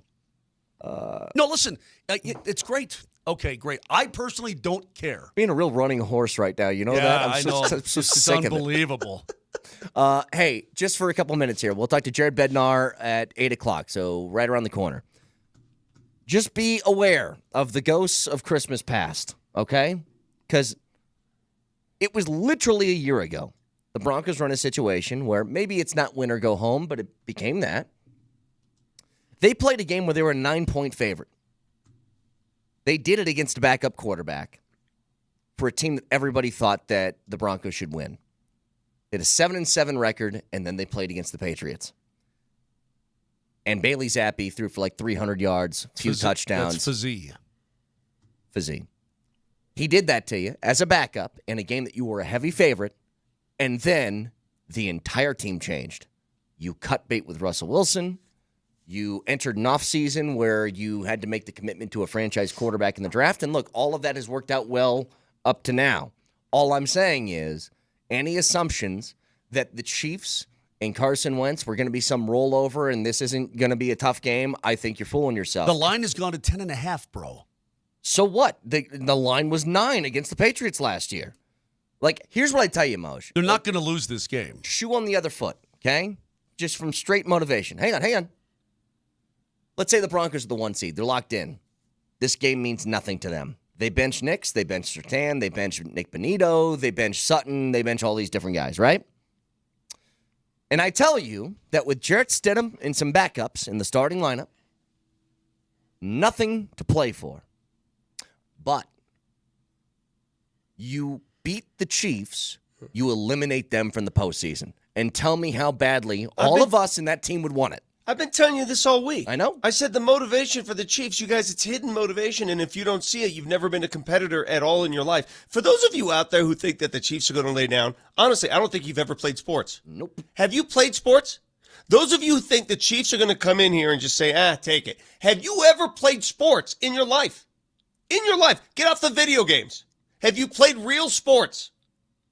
Because real sports people, competitors, they don't lay down. They want to beat you and then eat you. Wait, beat, then eat? Yes. Okay. Beat, Well, then you eat. got to tenderize the meat. Got to tenderize So it. I'm Copy. not saying that that's going to happen. I would much prefer to play the backups over the starters. Let's not be foolish here. But it doesn't mean they're going to lay down. Can I offer a reminder to you, Vic, just a little bit, as somebody who's played sports? Yeah, have you played sports? That should be the first question we ask anybody who participates in. Have you ever played sports? As somebody who's played sports, may I offer up to you just a little counterpoint? Sure. You cannot manufacture emotion and want. Okay? Now, you may be motivated. You're a professional athlete. You're going to go out there and you're going to give it the old 100%. See? Give me some. You see, you're not even. They put you on the spot. You don't feel it. I'm going to counter that. I'm not a okay, jukebox. I'm going to counter there's that. Brett right there. Hold up. Don't counter anything yet. There's Brett right there. He's not properly motivated. Listen, you have to play. Boys are going to go out there and kick him in the keister. Okay, you got to. That was forced. You got to go out there and play with a certain emotion, a certain want to, a certain. And you may have some of it, but if it's not if that cup is not full, Got to have the courage of 10,000 men. Okay, then it's different. Number two, there's a reason the guys are backups. Now they may have played on a Super Bowl champion a couple of years and blah blah blah blah blah. But the reason they're backups is because they ain't as good as the guys who are in front of them. Moj, So just two little counterpoints to keep in mind, okay? That's all I'll tell you. let me counter your counterpoints. You're going to pin this on motivation You this can't week, counter right? a counter, can you? Watch me. Was that a counter offer? Watch me. So you pin this on motivation. So who's more motivated in week 18? The starting left tackle who just doesn't want to get hurt because they know that the season's done. They're just getting ready for the playoffs. All right, yeah, great. We're going into Denver. Let's just chill. Let's get through this. Or maybe a backup who says, God, I got to get a job next year. I got to make sure that I perform. Other people are watching. Who's more motivated in that game? I understand, Vic. I understand. I'm just saying you I'm can't just sit asking you. everybody. You can't sit everybody. I get it. And the guys who are but to sitting, assume that the Kansas City Chiefs are going to roll over, you've never played sports. Okay. Look, can we just talk to Coach, please? Yeah, he's played sports before. Yeah, he has. Head coach of the Avalanche, Jared Bednar, joins us next.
3 seconds, 2 seconds, 1 second. Sound the horn.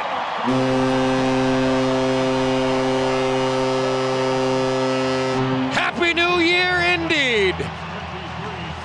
It's a December to remember for the Colorado Avalanche. They finish the last month of 2024 with a record of 10-3 as they beat the Jets on New Year's Eve by a final score of 5-2. Let's go to the Ramos Law Hotline. Head coach of the Avs, Jared Bednar, joins the program as he does every single week. First of all, Coach, Happy New Year. How we doing?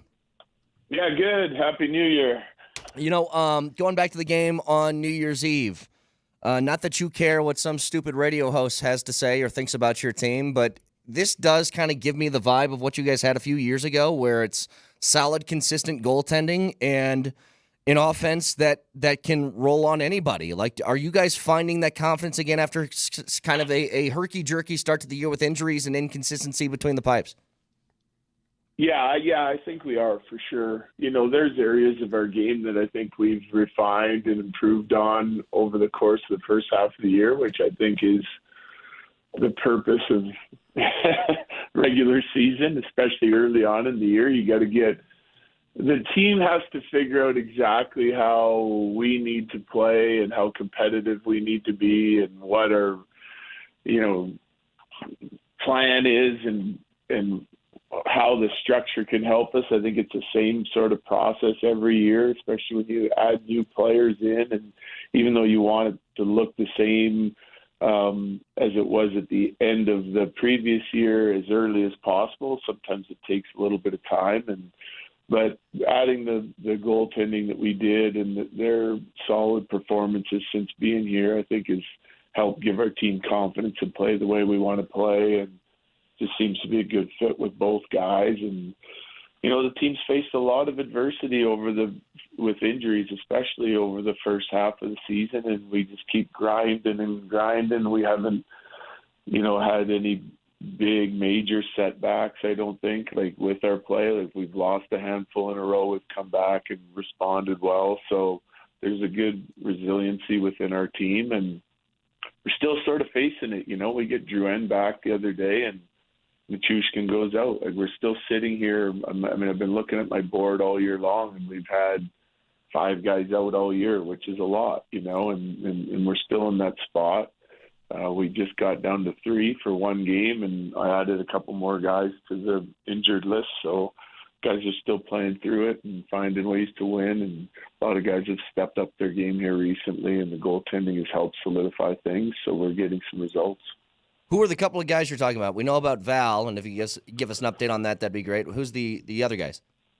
Yeah, so our injured list is Landeskog, Ivan, who just recently went out, and still Shillington out, Wood out, and Nichushkin out. So Ivan was the one a couple of days ago. We added, we added Manson back into the lineup, lost Ivan, then we added Drouin into the lineup and lost Nichushkin. So just still sort of fighting the injury bug. It seems to be moving around a little bit, but again, we're still finding some chemistry on our lines, and we're getting some good special teams play here recently as well, which has really helped.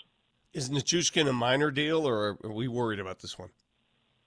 I think it's going to be more of a minor deal. He has a lower body, tweaked something, and he was a little sore yesterday. Won't play tonight, but we're just kind of taking it day by day. So hopefully it's nothing too serious. I don't know if he's going to be out a few days or a week to 10 days or whatever that is, but I guess in the grand scheme of things, it's hopefully a minor injury. Praise baby New Year. Yeah, Coach. As coaches, you want to win every time, clearly. But if I had told you back in September that here we are, second day of January, you'd be 23-15, despite the injuries, despite the uncertainties, despite the goalie changes, even you swapped out 2 goalies, you got a 5-game win streak, which is the longest active streak in the NHL. If I told you all this back in September, would you have taken it? Yeah, I think knowing where our injury list started at the beginning of the year, I'd be fine with it. I think it's gives us something to shoot for. Like, we look at the standings a little bit now, and we're targeting teams in front of us. And we had a conversation the other day as a group that it's not just like how many wins we get, but they're like this month of January, it's also like who we're playing and what those points can mean. Like, we have a lot of 4-point games coming here, right? We played Winnipeg the other day. We have Winnipeg 2 more times in the next 2 weeks. We've got Minnesota twice. And those are all teams that we're trying to track down, right? So those are 4-point games, and it's 5 of our next 8 or 9 against those 2 teams. So you win the right ones, it can really help you climb the standings to where you want to be.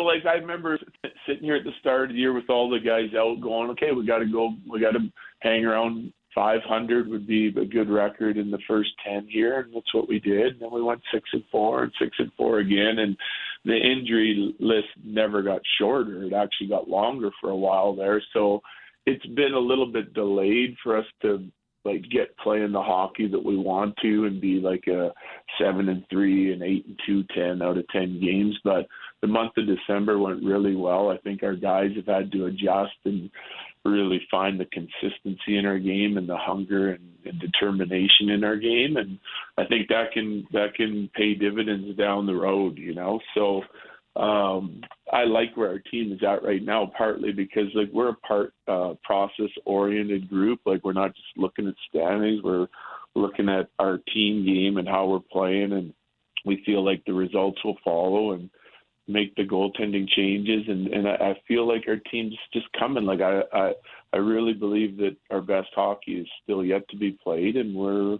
winning a lot of hockey games right now, so that's exciting. Speaking of the goaltending, Coach, I mean, your tandem since the first deal went down has been best in the National Hockey League, and they don't have to be great on a nightly basis, but they make some key saves. They're staunch there in their crease.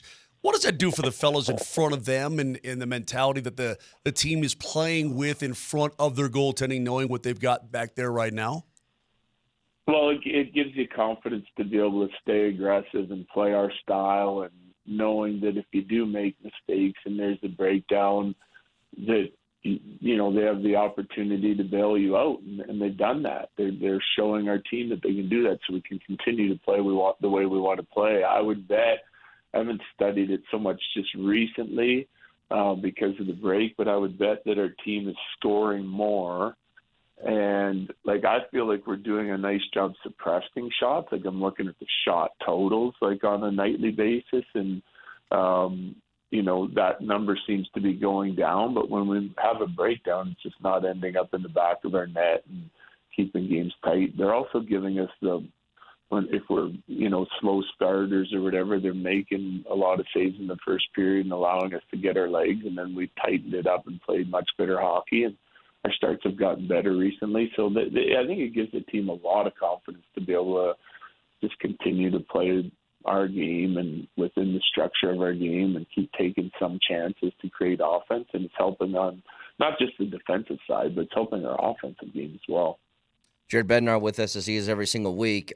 Coach, I was wondering about that Winnipeg game, and they're leading the Western Conference. Is that just another game on the schedule against a division opponent, or is that one where it's like they're leading the West and you want to go out and prove to them, hey, yeah, we're still here despite your guys' lead? I think there's always a little bit of that, Keener. I think, number one, they're one of the teams ahead of us. They've stumbled once a little bit already, and then they got it back. I think they were 7-3 in their last 10 or 7-2-1, and so playing good hockey again. And we do want to remind teams that we're still here and that we're coming, and we're also targeting those teams in front of us. We don't talk a lot about the teams behind us, we're whether we were out of the playoffs or sitting right on the cusp, or it's going to be a dogfight to the end. Our focus is on who's ahead of us, and they're one of those teams. So big 4-point game, and like I said, we got 2 more of them coming up. So that we try to get our guys, thinking about that a little bit and playing with a little bit more desperation on those nights, even though it's a long marathon 82-game season. Coach, the PK looks better, obviously, because the goaltending seems more secure. The power plays looked better of late. Is it where you want it to be? What's your next pet project as a coach? What are you working on? Yeah, they're all. It's ever changing. PK's been doing a great job. That consistency and depth. But I feel like it was there. I mentioned this the other day in one of my pressers that like every player will have strengths and weaknesses. I guess the best way I can describe it. And goalies are the same way, right? So our numbers have been really flattering on the penalty kill all year when it comes to like analytics and what we're giving up and high danger chances that we're giving up, but it wasn't getting the results. And the goaltending changes help. Seems to be a strength of both of the guys that we have. And so then again, it allows you to continue to stay aggressive and play the structure that we want to play as a coaching staff and as a team. And, now the results are coming, which is encouraging because I feel like it's just going to help give our guys even more confidence. Power play went through a struggle, and then we fixed it. And, earlier in the year, it was our rush coverage. We were giving up too much on the rush and mismanaging pucks and giving up high danger chances on the rush. We fixed that. And now we started to, give up some D-zone coverage chances that we don't really like. Like it's good. And then we can give up some high danger ones that I feel are like easily curable. So we're on to that. I think, honestly, we're at that point in the year where as a staff and as the coach, I don't want to see repeated mistakes all the time. There's going to be things that just don't look the way they normally look. There's chaos. They create scoring chances. But routine coverage where they're finding a guy open in the slot and getting a scoring chance and a possible rebound scoring chance, like those instances have to start getting further and further apart for me. And they were for a while, and now they're sort of starting to pop back up. So we're digging in on some guys and individuals' lines to make sure that we're not giving up those types of opportunities. And on the offensive side of things, I think we made huge strides here recently, so that's a positive sign. I missed your captain. I know you missed your captain. I went down a rabbit hole the other day, and I watched him beat the snot out of Braden Shen. And I watched him take on Trouba, and what Gabe brings to the lineup. And then we got in Monday morning, and Kaner goes, hey, did you like Nate fighting in Utah? And I said, well, yeah, I did. I'm not sure the coach does. When he loses his top sometimes, I think it's okay, but you don't want injury. How do you feel about, like, your top guys throwing down out of necessity? I want them and our whole team to play the game with passion, right? Clearly I don't want Nate fighting all the time. Even in that game, start of the third, he's missing for 5 minutes, team struggles a little bit, he comes back out, we pick it back up and go, right? So missing him just even for the 5 and then risk of injury is obviously not something that you want to deal with. But listen, it's a physical game, and I love guys that stick up for themselves and their teammates, and you have to play the game with passion. Like, Nate is not going to get pushed out of a game by somebody trying to play physical on him or hard on him or cheap shot him. It's just not going to happen. And I want all of our guys to kind of have that same mentality, and sometimes you got to stick up for yourself. So as long as those instances are few and far between, and he's just reminding the league that, be careful, then I'm fine with it. Hey, do you remember that time that Landy teed up and tuned up Ekholm? Remember that? I do. That was awesome. That was awesome. It's just because I went back and watched the coach again. I went down the Landeskog rabbit hole, and I'm like, oh my god, Ekholm's no little guy, and he absolutely tuned him up. Hang on, Coach. If there are fights between coaches in the league, where are you power ranking yourself? Are you 1? Where are you at? Oh, he's got to be up there, yeah. No, definitely not 1. But I don't know. I have no idea. I'd have to go through the coaching list and look at their history. Well, I'll tell you what, during the break, I'll do it. That's a There good are experiment. bruisers- Let us do There that. are some bruisers playing. There are some bruisers playing or coaching now that used to play. You know, Spencer Carberry used to fight Riker's brother in the E. Did you know that? I did not. Yeah. But Carbs played for me. Oh, that's right. He did, right? Yeah. I brought him into South Carolina. He's a tough customer. Like pound for pound, he's a very tough customer. I'd like to fight you one of these days. Yeah, we'll set that up on the golf course maybe sometime. Coach, just a couple quick ones for you. First of all, how good is it to sleep in your own bed for an extended period of time after that wild last month? Well, it's going to be nice, and it has been nice. Like that month, like I'm proud of our team for getting through that with what we did. That was a tough month, right? And so we're trying to make sure we're not easing off the gas here. But like to get those few days at Christmas, I think was really beneficial. And then being able to come back, play Utah, get that result on a day like where we just fly right in there and play with sort of unorthodox, and then get a couple good practice days and some rest, and now being able to be home for a little bit here. Like we've obviously got this 3-game trip coming up all next week, but then we're at home again for 2 weeks straight. So it's the schedule, tough opponents, big divisional opponents like I talked about with Winnipeg and Mini, but this month will be really nice to be able to get some rest when we need it, and yet challenge ourselves with some of these home games to get our record going and try and climb the standings here.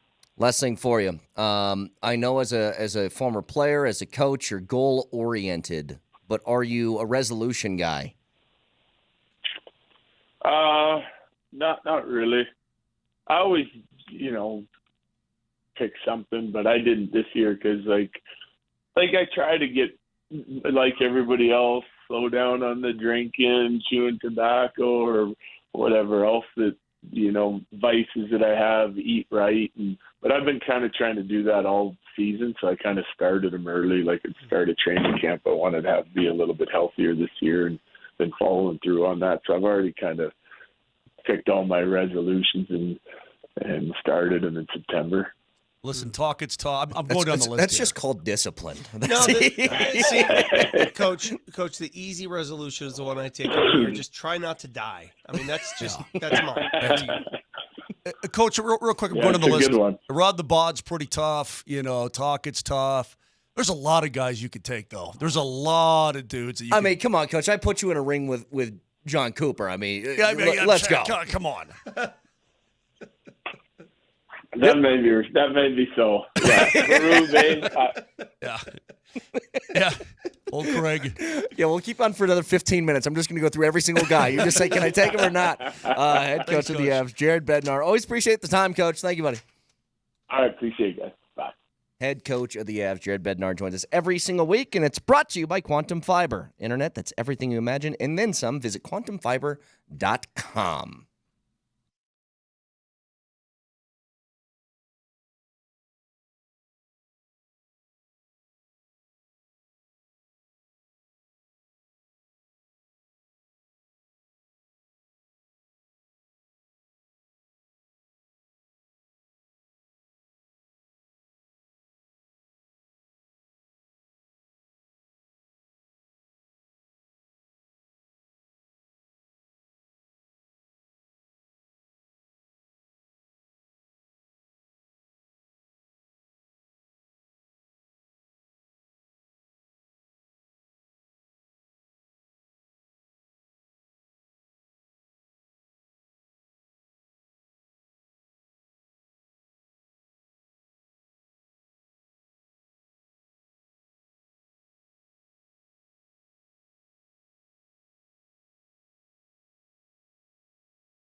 If you missed our chat with Jarrett Bednar, it will be on the podcast shortly. iTunes, Spotify, Spreaker, Mojo Lombardi, and Kane as we broadcast live from the Backus and Shanker studios. Their passion is justice. So, Vic, do you like fun?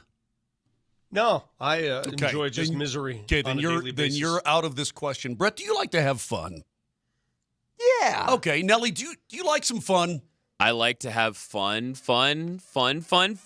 All right, because I had fun, and I'm not kidding you. I mentioned it with Coach. But I went back, and I watched a lot of Gabriel Landeskog fights over the years. And those are fun, because Gabe Landeskog fights with an anger that is admirable. And I miss While him on the ice. simultaneously being one of the nicest human beings you'll come across. Exactly right. But man, he can fight. He can really fight, Gabe Landeskog. Didn't do it a ton, but he could really fight. And I'm not saying that he'll ever do it again. I prefer not just be intact and come back to the National Hockey League, you hope. But, man, that's fun. So do yourself a favor. If you want to, Vic, even you and your dour countenance, do yourself a favor. Just Google Landeskog fights, go to YouTube, and watch him beat the snot out of some people because it's fun. Before we get back to some Nuggets stuff, can I say one other thing about the playoff that I know that this is going to be a constant sort of conversation, and they're going to try and evolve this. And I'll be the first to tell you, maybe this is me being in the minority. I don't want this to change. Hey, Oregon, you were the 1 seed.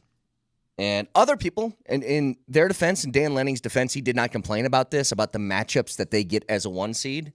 I just think sometimes it's the luck of the draw, and you get what you get. 100%. And I have no issue with that being their first playoff game at all. And I'll give you a prime example because I heard Mike Greenberg talking about this a couple days ago. So in the NFL, the Sunday night game is going to be Minnesota and Detroit. It's the first time ever that the last week of the season, there's going to be a game-deciding division winner with 2 teams that have 14 wins on the year, which is insane, right? Yeah, 2 14 and 2 wins, teams competing for a division crown last crazy. week. And guess what?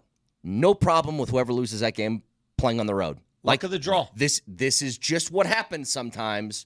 You just got to deal with it. Yeah, you can't cry about it. It's like the NCAA basketball tournament. Sometimes the toughest games, if you're going to win a national championship, the toughest games occur in round 2. Yep. Round 3. Yep. You barely get by by the skin of your teeth, and then you cruise in the Final Four. That's just how it works. You could say that Penn State has the easiest draw. Okay, they got.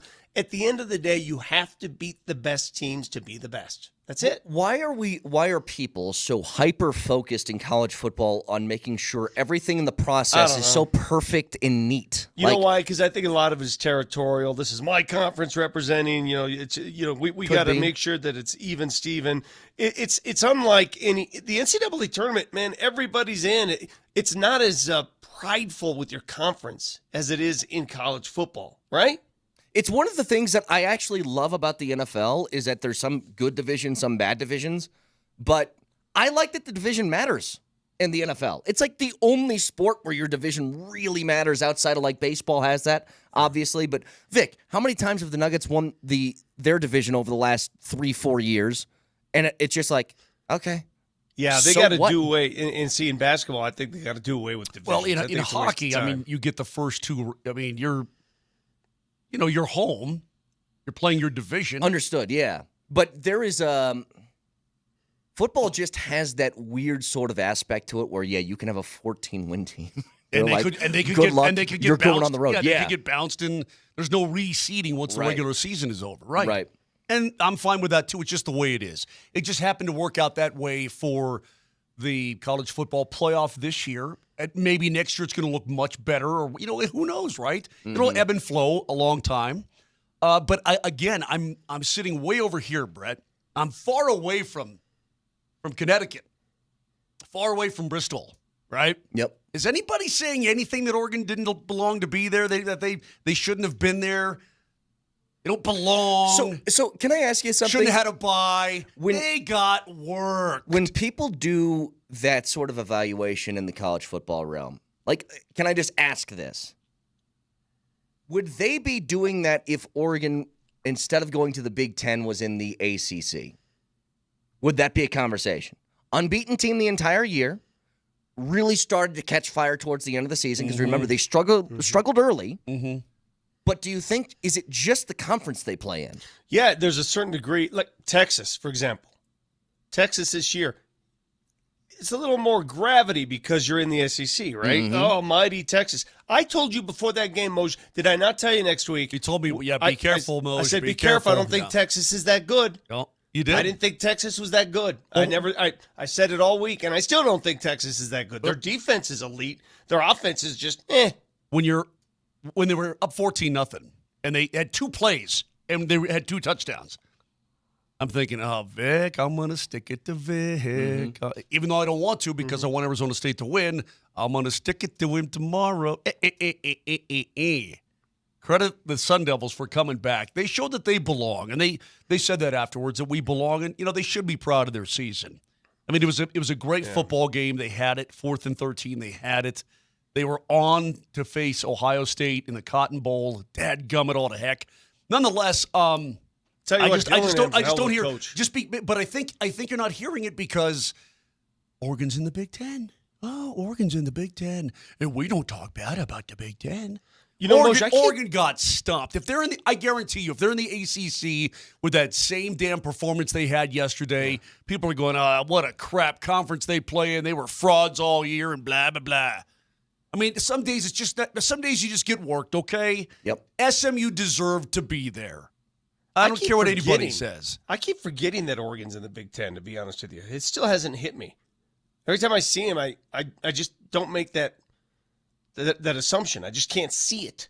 You know what I think we should do? We should play the old Uno reverse card and just say, you know what, Michigan, you're actually back in the playoff and you get to play Ohio State and just see how they react to that. Because Michigan just beat Bama, by the way, in the bowl game, and I know how this game works, and it drives me insane. There's 2 things that you'll hear from SEC fans once bowl season starts. One is this: SEC team loses, they go, they didn't care anyway. Yep. Didn't mean anything. Doesn't matter. Mm-hmm. And then you'll hear, do you guys see what the SEC's record is against other conferences in bowl games? They dominate. And I'm like, so which one is it? Do they not care or do they care? Because I don't buy the Bama didn't care about the bowl game thing, and that's why they lost to Michigan. I don't buy that at all. But Bama fans are still going to tell you that they should have been in the playoff, which is insanity to me. Crazy. Anyway, Vic, Nuggets win yesterday. I've said at the beginning of the show, I'm just accepting this is the Nuggets now. They're an elite offensive team and a bad defensive team. And more often than not, their offense is going to outweigh what their defense does. But when you get a game like that out of Joker, where he's throwing that many just stat-stuffing box score numbers at you in a limited amount of time, it's just good to have a game to which he actually sat the fourth quarter. Yeah. Because I was there at the Detroit game, Vic, and I was looking at the bench, and I go, I bet if this gets to about 15, he's going to throw Joker back in there, and that's exactly what happened. So good to see him at least get a full quarter off at the end of the game. 100%. Anytime you can rest Joker, he already has a triple-double. He almost had a triple-double at halftime, guys. Crazy. Almost at halftime. Vic, I need your help, too. I need your help. Go ahead. Yeah. You want me to go or you want to go? Go. You go.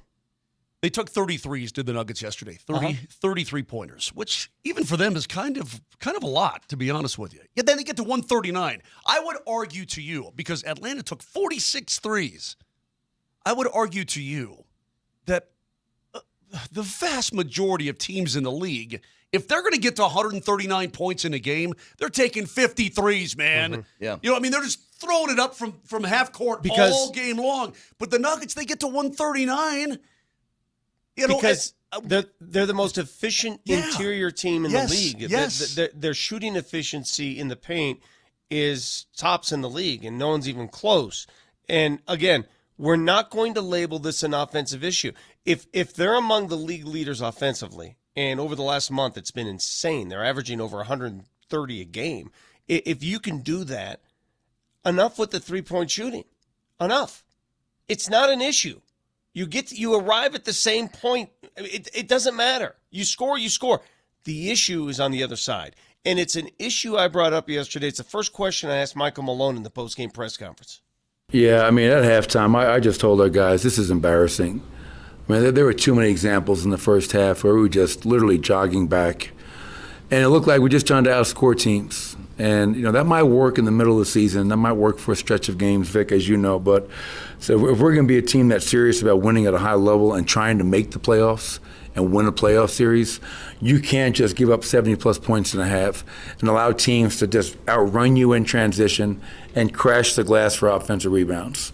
And to our players' credit, and that's third quarter especially, 24 points allowed, only 35% from the field, only 2 fast break points, and then we were able to kind of get our offense going. We're elite offensively. We can score with anybody. It's the numbers are just insane tonight. 139 points, 44 assists, 21 fast break points. But when we play some defense and we rebound, I mean, we're just so dangerous, and we did that in the second half. I have a theory again, and thanks to one of our texters who I read this, I was like, you make a great point. All last year, we complained that they didn't preserve themselves, and once they got to the playoffs, they looked fatigued and tired. Maybe this is their way of preserving themselves. Maybe deep down, defense, playing intense defense takes a lot of effort, more effort than offense. It does. It does. If you've ever played basketball, you know that the hustle and effort comes on the defensive end. Maybe they're just chilling, and they turn it up a little bit. Seen that? Here's why I don't buy it. Because if that's the case, that means they can flip a switch and then turn it on. And I haven't seen that enough. Maybe it's not the flip of a switch. It's more of a lever that takes a little time to move over. I think maybe it's one of them. About feels like this point in the season is when they should start pulling on the lever then. Yeah, just a little bit. A little bit. But Vic, that's what it sounds like when you don't have an answer. Mm-hmm. And I don't blame you for not having an answer. I don't have an answer. I don't know. So maybe they just chill right now. Just hanging out, scoring a bunch of points, having some fun, and they'll watch. The league as a whole, Moj. Maybe they will. I don't know, but I don't know how to fix it. I'm sure if Michael Malone knew how to fix it and say, guys, get back on defense quicker, run harder. I mean, the league has changed so dramatically. A couple of years ago, if you held a team under 100 points, it was a great defensive game, right? Right, correct. That just seems unfathomable today. I mean, holding a team to under 100 is like, oh my God, it's Haley's Comet.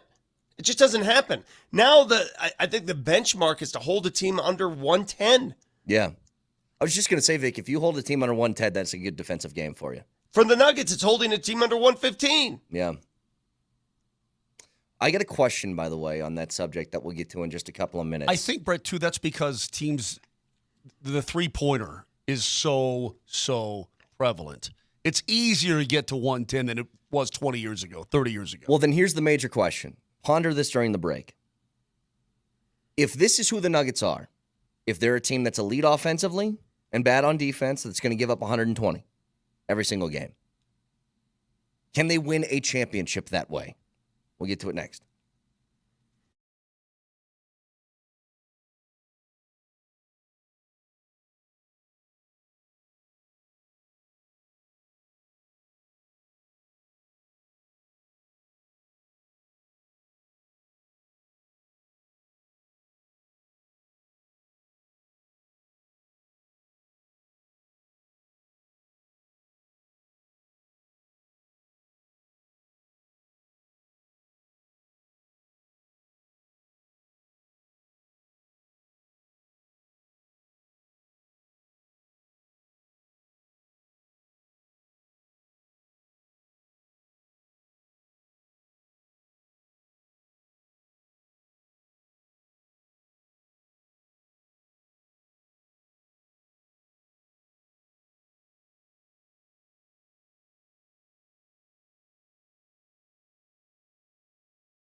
Let me start with you, Vic.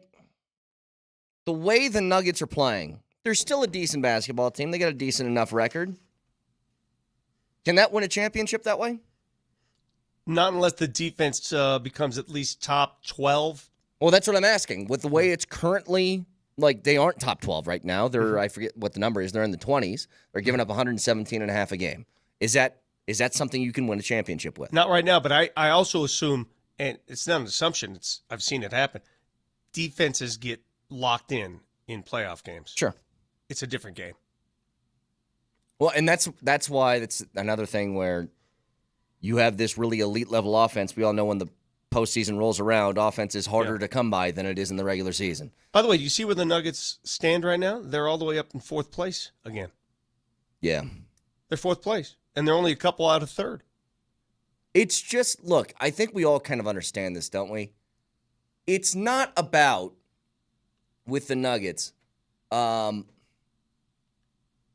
not about where they're at in the standings. It's just a look, right? It's a feel. It's a feel for what the team is, and it just doesn't feel totally right. Yeah, you have a feel for the Avs right now. You can feel it. Yeah, but it's a good sign that you know your team, right? You know your team, and you know what your team looks like when your team is doing its thing. And if they don't look like that team when they're doing their thing, you recognize it. And so that's what we're doing right now here on January 2nd. We're recognizing that, yeah, they're doing it a certain way, and, yeah, they're fourth in the West and or tied with Dallas games back and so on, blah, blah, blah. But they don't look like they should be looking, and that's where our little concern comes in. Guys, I just watched a video, and I put it out on Twitter. I retweeted it. I didn't know this story, and I got emotional watching it. Did you guys know the Bo Nix, Tez Johnson story? Yeah, I saw them doing that before the playoff game yesterday. I saw the story that they did on game day. So to recap, Tez Johnson, receiver for the Oregon Ducks, when he played high school ball, he was a teammate of Bo Nix's. He was a year younger. Bo's dad was the head coach.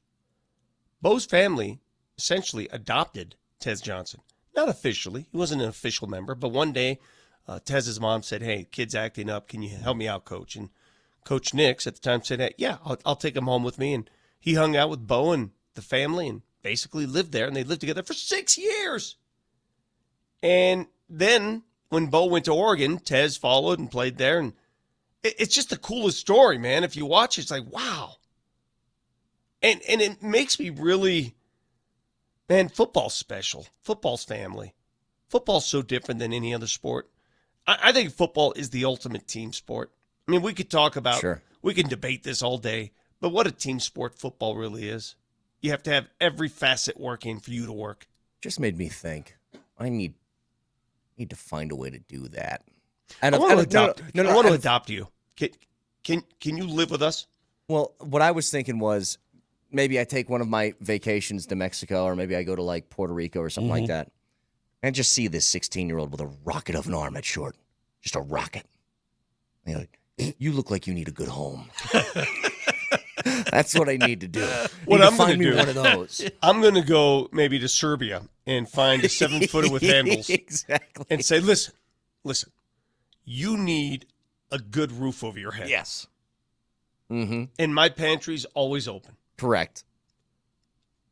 That's what I need to go do. Can you adopt kids at 16? Is that a thing that happens? Can I you do will that? choose to listen. I will choose to adopt you, but Vic's gonna go find a 7-footer. Like, I'm gonna have my own. I'm gonna have my own blindside moment. On the other side, right? On the other, I'm gonna find he's Michael gonna find Orr. a 7-footer on the other side of the world somehow. I can see it now. I'm gonna find my Michael Orr. I'm gonna have, Kirby Smart in my living room one day, and I'll be like, yeah. But what else is coming with this commitment? You know what's sad?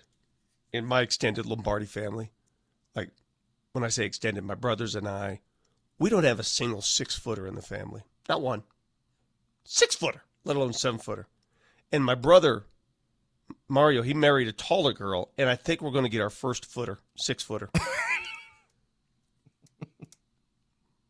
Why didn't you just commit to the bit and just be a family full of jockeys? Just everybody's there at the Kentucky Derby. There's a Lombardi on each horse.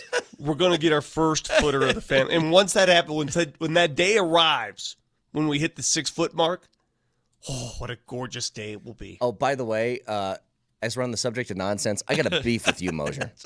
I got a beef with you. What did I do? I'm just sitting here. I'm really behaving myself this morning. Here's what you did. Other than talking to all the talking heads that won't say a word about Oregon, not a peep out of their filthy little mouths. Yes. Here's what you did. You told me something years ago that you loved. And I get it. It's probably a part of your childhood. But now that I have a child, baby Jamal Kale. Beautiful baby. My beautiful baby girl. Like on Thanksgiving, I turned on the Macy's Day Parade, and she had a blast because she saw SpongeBob and Bluey and a whole bunch of different things. That parade that you have is awful. That Rose Parade is the dumbest, most stupid. Worthless. It's so stupid. Horrible. I can't believe they put that on national television. I agree, and I'm watching, What is Hannah that? Storm and Kevin Nagandi do it, and I'm like, I feel bad. I had to host a parade once. I hosted, I thought Moj has too. And I'll say this about parades. Is there anything more taxing than the people who have to ride the floats and smile and wave for 2 hours? Do you know how hard it is to fake smile for 2 hours? Try it. Hey, we got 2 hours left in the show. No, we have an hour and 10 minutes. Try smiling for an hour and 10 minutes. I'll tell you this right now. Do it. I like a good parade, by the way. I actually went because my baby Jamal Kale never went to a parade. And I go, you know what? She's old enough. I think she can enjoy one. I saw that all the way out there in Bennett a few months ago. They had a Bennett parade. A bunch of tractors? Tractors, cops, fire trucks, horses. Okay. It was really neat, but they were tossing out candy. Dude riding a donkey? She had a blast. Okay. She had a blast. That parade, what is that? What are they even parading? Well, the Rose Parade is part of my childhood. That's what I told you. Born and raised on the Rose Parade. Okay. I watched yesterday for about 30 minutes, and then I had to turn it off. Now, I went to the different, because there's like 3 or 4 different channels broadcasting the Rose Parade, right? So I flipped around to see if it got any better.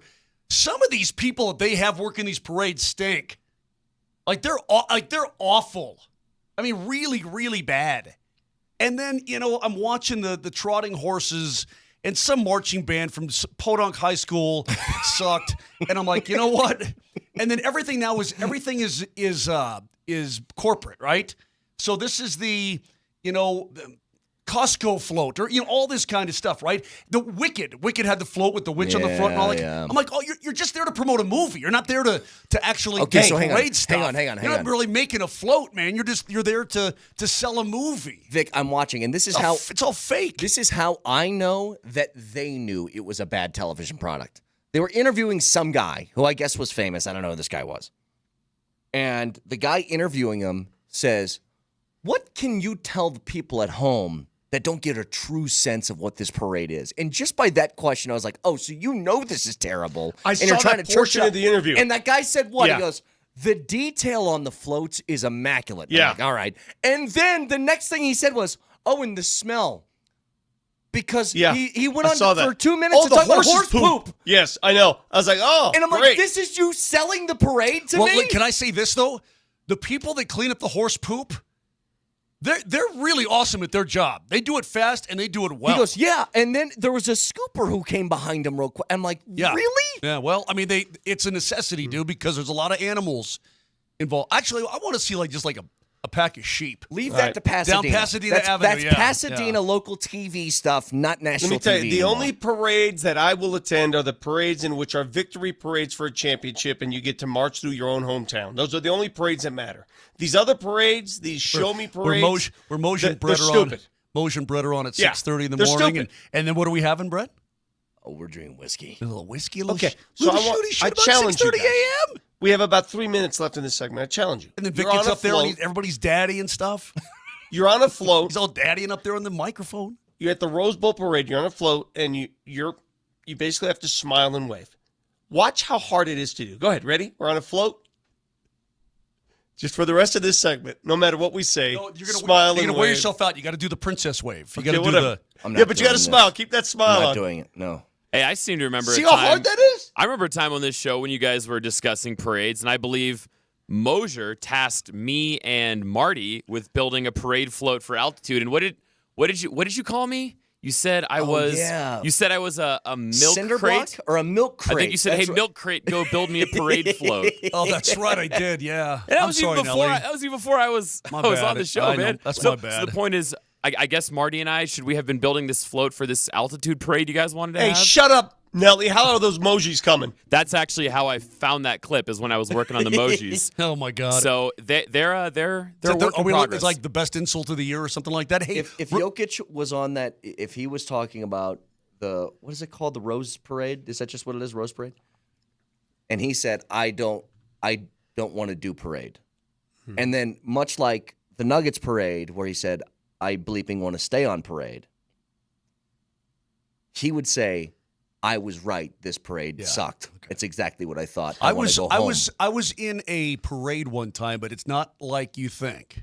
Were you guys ever part of like your homecoming parade? Like I remember when I was in high school, and they had like a homecoming parade night where we got to go help with the float. And I remember going over there, going, "What do you want me to do?" "Yeah, build this." I'm like, "Yeah, I'm not building anything." Yeah, "What do you want me to do?" I'm not building things. I played sports. I didn't do parades. Yeah, I'm not building. I'm not doing your little chicken wire act here. Actually, my parade. And by the way, Vic, if you talk to Bob Nikolai, he will tell you it's probably one of the best things we've ever done in our entire lives. What? It was so cool. What? We got to lead the parade of drivers and everything else at the 24 Hours of Le Mans, the week of the race.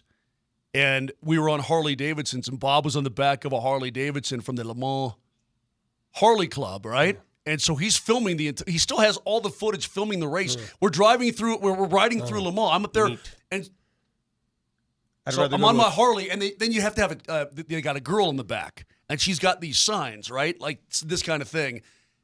And I was like the fifth bike out leading the parade. It was, and the streets are just lined with people, and there's race cars. It was awesome. I'd rather go to a Fish concert. Well, you know what? Good for you. You would suck in this parade anyway. Nobody wanted to see you. Yes, you had to be there. Yeah, that was a real intricate story. I'm calling Nikolai. Why? Nobody cares about your stupid Le Mans. It was awesome. I bet somebody out there cares. Does anybody out there care about my Le Mans care story? factor is so minimal on this Thursday. It's unbelievably minimal. 303-504-0925. Do you care? You know what? That story could have been a great story had you been on the Harley leading the way. Yeah. And Vic was on a Vespa in the middle of the Harleys. That would have been good. I had my hog in France, and I'm right. It's just, and the streets are packed with people. It was so much fun, man. It was really cool. It's an opportunity. It's a once in a lifetime thing, bro. Sounds amazing. Again, yeah. Hit me up next time you do that. I'll make myself available. I'm out. There certainly was a hog in France. Yeah, you're right about that. 303-504-0925. Get in touch with us, Voice of the People, on the Altitude Sports Radio app. It's powered by the Freaky Law Firm. They're in your corner.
Hoping to connect with Jeff Legwold here in just a couple of minutes. 1, 2, 3, 4.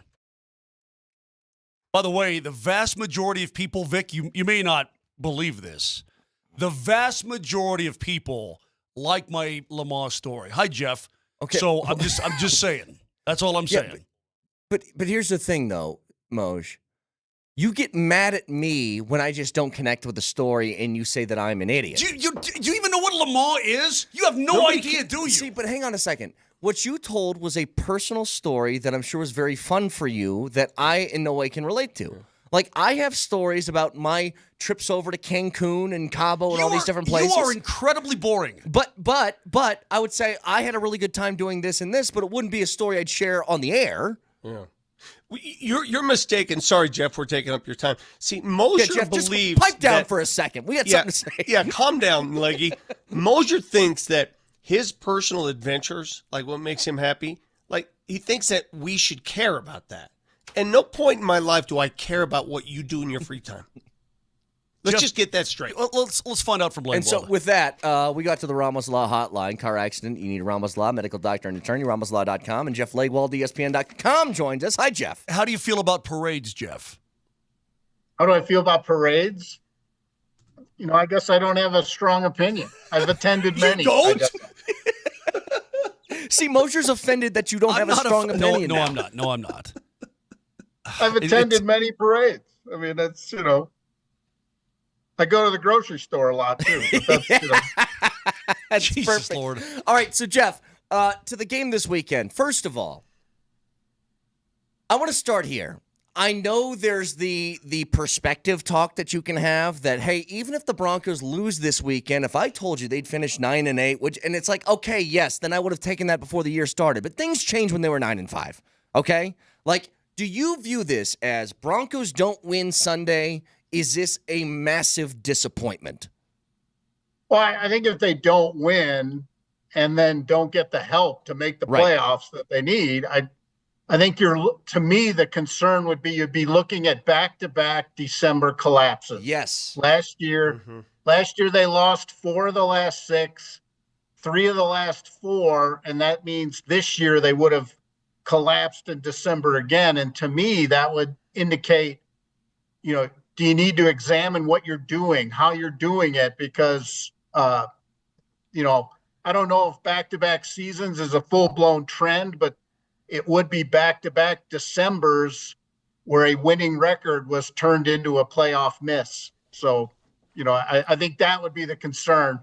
You know, yes, overall, there's been some progress, especially defensively. You know, they're still, you know, we look at the last 3 games, you know, we always have the recency bias and everything, but, you know, they're still 3rd in defensive efficiency, which is one of the most important metrics there is. They're 2nd in, you know, expected points added, another huge metric GMs use to measure how good a defense is.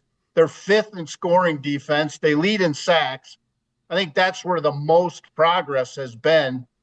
And, you know, if you had any doubts that they have one of the best players in football, I don't think you should have any of those doubts anymore. I mean, Pat Surtain I think he's the defensive player of the year. And if they had not removed my vote so they could add 2 more East Coast guys, I would give him my vote for defensive player of the year. Ooh, someone's salty about losing a vote here. There. I want to know who we need to talk to because what we happened? have your back. We'll kick their butts. What do you mean they took your vote?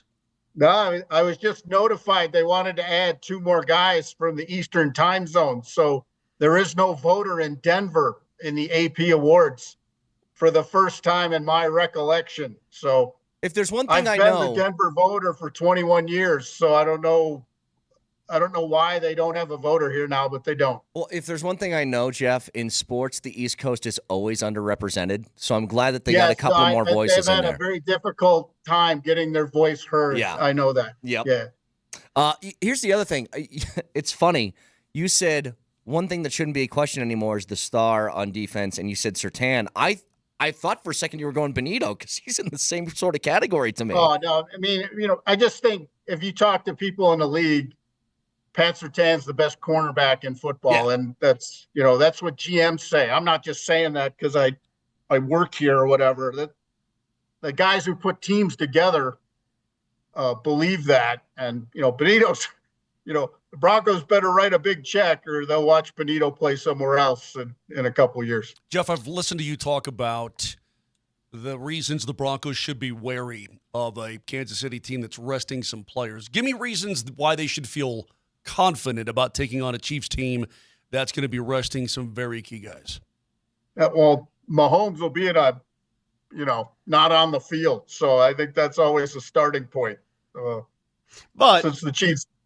But, again, you got a guy who's, helped lead a team get to a Super Bowl in his career, and he's made a lot of starts. And, I still say we can't all sit here and talk about culture and all the rest of it and then ignore the fact that Chiefs have nothing but a roster full of guys who prepared for big games, been around big games, played in big games.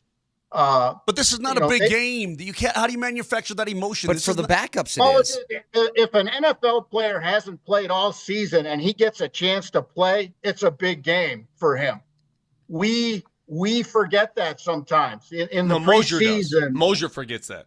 Been trying to convince him all week. I think everybody does. I talk to my neighbors. Everybody acts like this is a walkover, and put the Sharpie with the Broncos in the playoffs. And I'm saying you better just handle your business, and you better act like every player across from you is a Chiefs starter.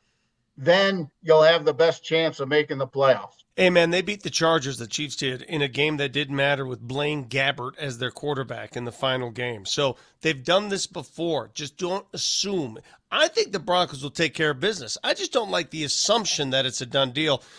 Miami, and the other thing that people, I think we need to understand, Cincinnati's not in the driver's seat here. Miami's in the driver's seat. And Vic, the Broncos don't want a tiebreaker with either of those teams.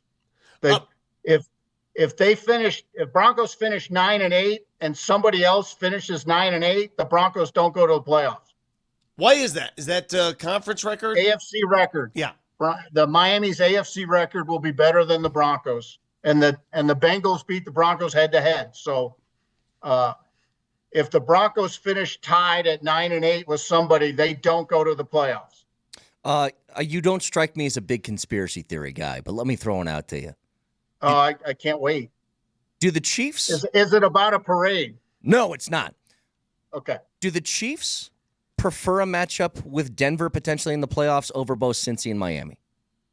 I don't think the Chiefs care who they play in the playoffs. I mean, all they do is collect trophies. I just don't.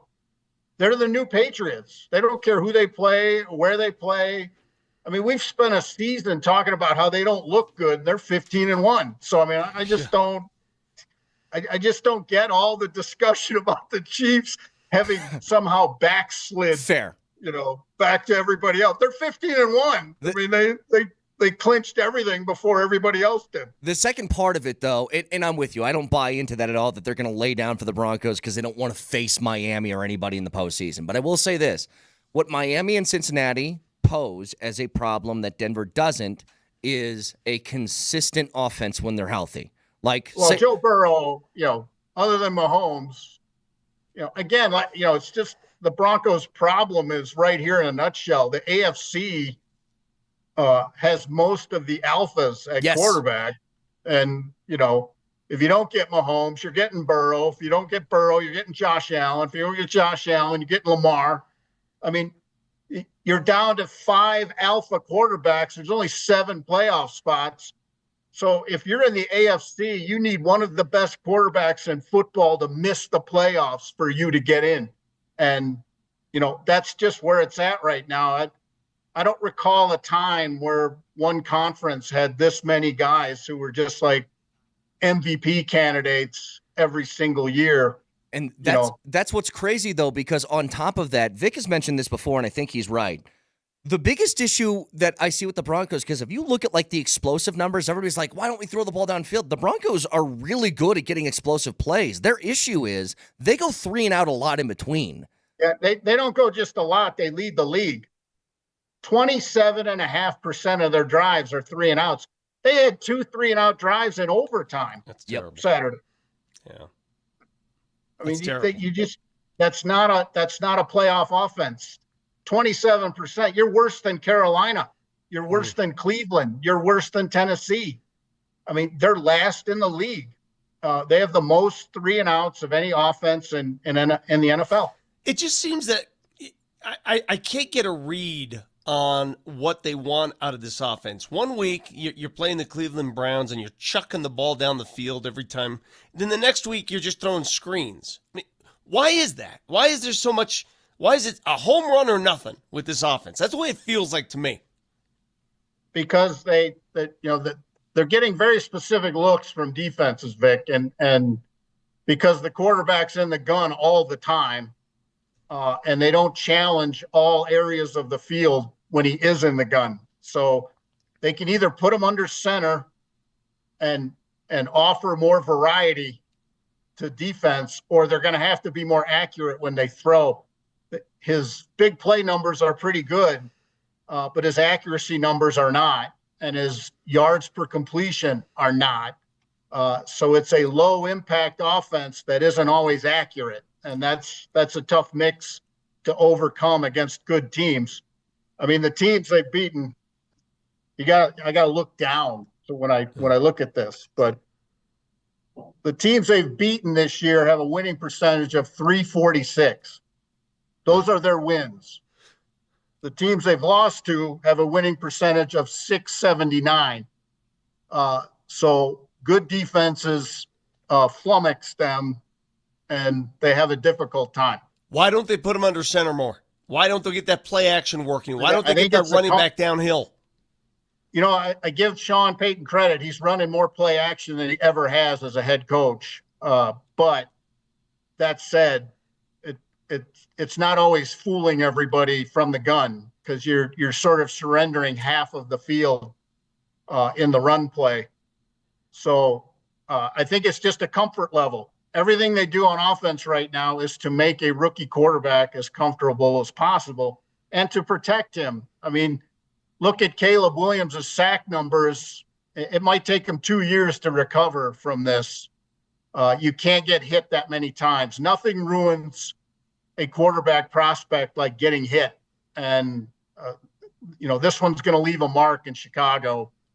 You just can't let the guy get sacked that many times. Jeff, last thing, what's the vibe around around Dove Valley, around the room, and all that sort of thing? Is it tense? Is it loose? How does it feel?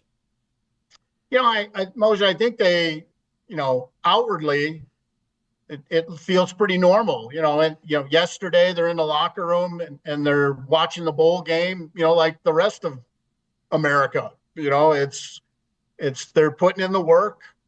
They're I think the rookie, I think Bo Nix has had a great demeanor all season, and I think his teammates have responded to that.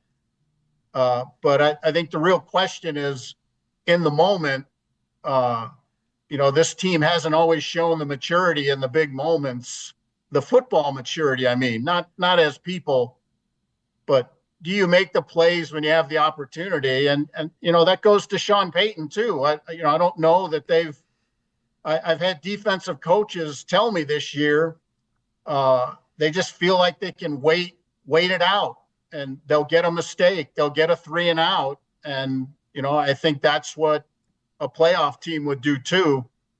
But if you're going to take this many 3-and-outs to Buffalo, I think that's a bad recipe for an upset. And we talked about this, like there's no meat left on the bone with how much we discussed this one thing. But going back to the last game, whether you wanted them to go for 2 or not, the reason that I wanted it is Sean Payton preaches aggressiveness and tough mentality, and it felt like you could have stood a lot to gain from a confidence standpoint of just saying, let's go out there and try and win it. And I was surprised that he blinked and he tried the field goal unit out there. Yeah, I don't think it showed a tremendous amount of confidence in where they are in offense. Whether they'll admit that or not, I don't know. I think it's even more basic. I see Joe Burrow over there in a helmet, and if I have a chance to end the game, I'm gonna take the chance and end the game. And Now if they don't make the 2, everybody's are we on the flip side of the coin? Are we ripping them because they didn't just tie and go to overtime? I would say personally, I would not have said that. I would have said, I think they made the right play. I think the players deep down would want to go for the win in that situation. I mean, again, you almost never see a 4-possession overtime like we did in the first place. And to have 2 3-and-outs in overtime just shows you didn't have momentum. You didn't have whatever it is you thought you were bringing into overtime. And he always talks about the 2-point plays as the Christmas plays, the presents you open. So you're telling me you don't have one play you'd be willing to run in that situation That's what I said. The win that clinches your playoff spot. Now that's momentum into the postseason. That's what I said. Yeah, it all makes sense. Especially, like, I was just trying to go through all of the likelihoods of what could happen, and it's like, okay, first of all, you'd think you got to win the coin flip in OT to make sure that Burrow doesn't get the ball first. But those numbers you trotted out there, 27% 3-and-outs. There's no guarantee you win the coin flip that you even end the game right there. It's not like you have one of these Mahomeses that's just like a guaranteed TD. That's my point. I mean, they even got a defensive stop in overtime and still answered it with a 3-and-out. And they got a doink. Nothing to do with, they got a free nothing doink. to do with anything but the 3-and-out after the 17-play drive the Bengals had that changed the game. Yep. Bengals scored their first touchdown on the next possession. It changed the game. The tenor of the game changed in that moment. It's Jeff Legwold, ESPN.com. Joins us every Thursday. Always appreciate it, Leggy. Thank you, buddy. Thanks, fellas. Moj, I'm very interested in your personal endeavors. Shut up. Thank you, Jeffrey. Get the hell out of here. Jeff Legwold, ESPN.com. Joins us every week in all conversations with Leggy. Brought to you by the International Brotherhood of Electrical Workers, IBEW Local 68. Start with a job, end with a career. So, I believe we're efforting to get Jake Plummer on the show, who was on the sideline with Arizona State yesterday for that wild college football playoff God, my heart game. hurt for him so bad. I know. Let's do it. Let's get him. So we're going to try and connect with Jake Plummer, who, again, was on the sideline with ASU during the only great college football playoff game so far. We'll talk to him hopefully next.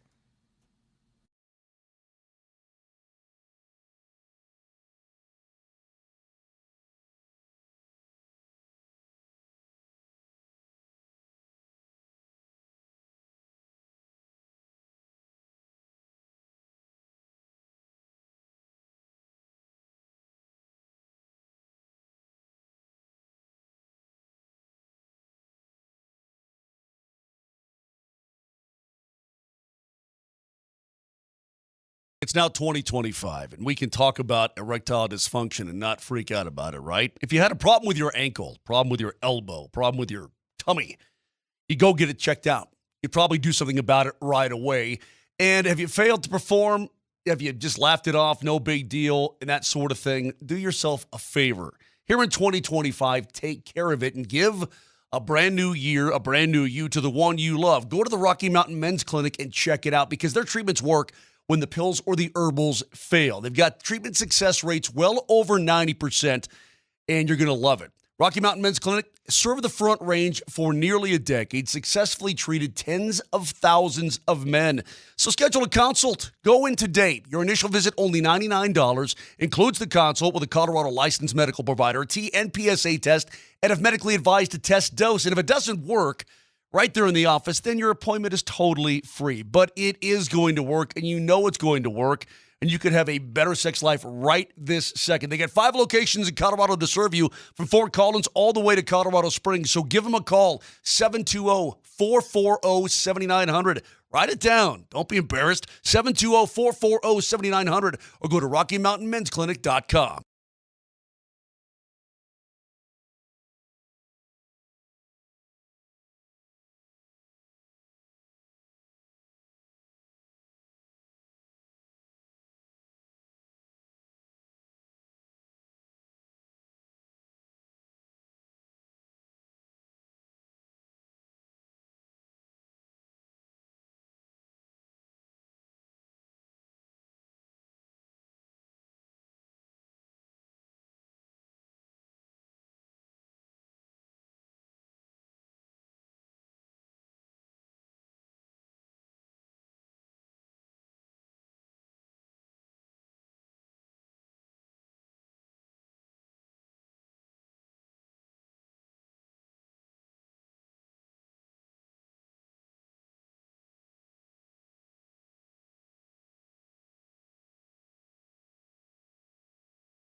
3rd and 8. Levitt.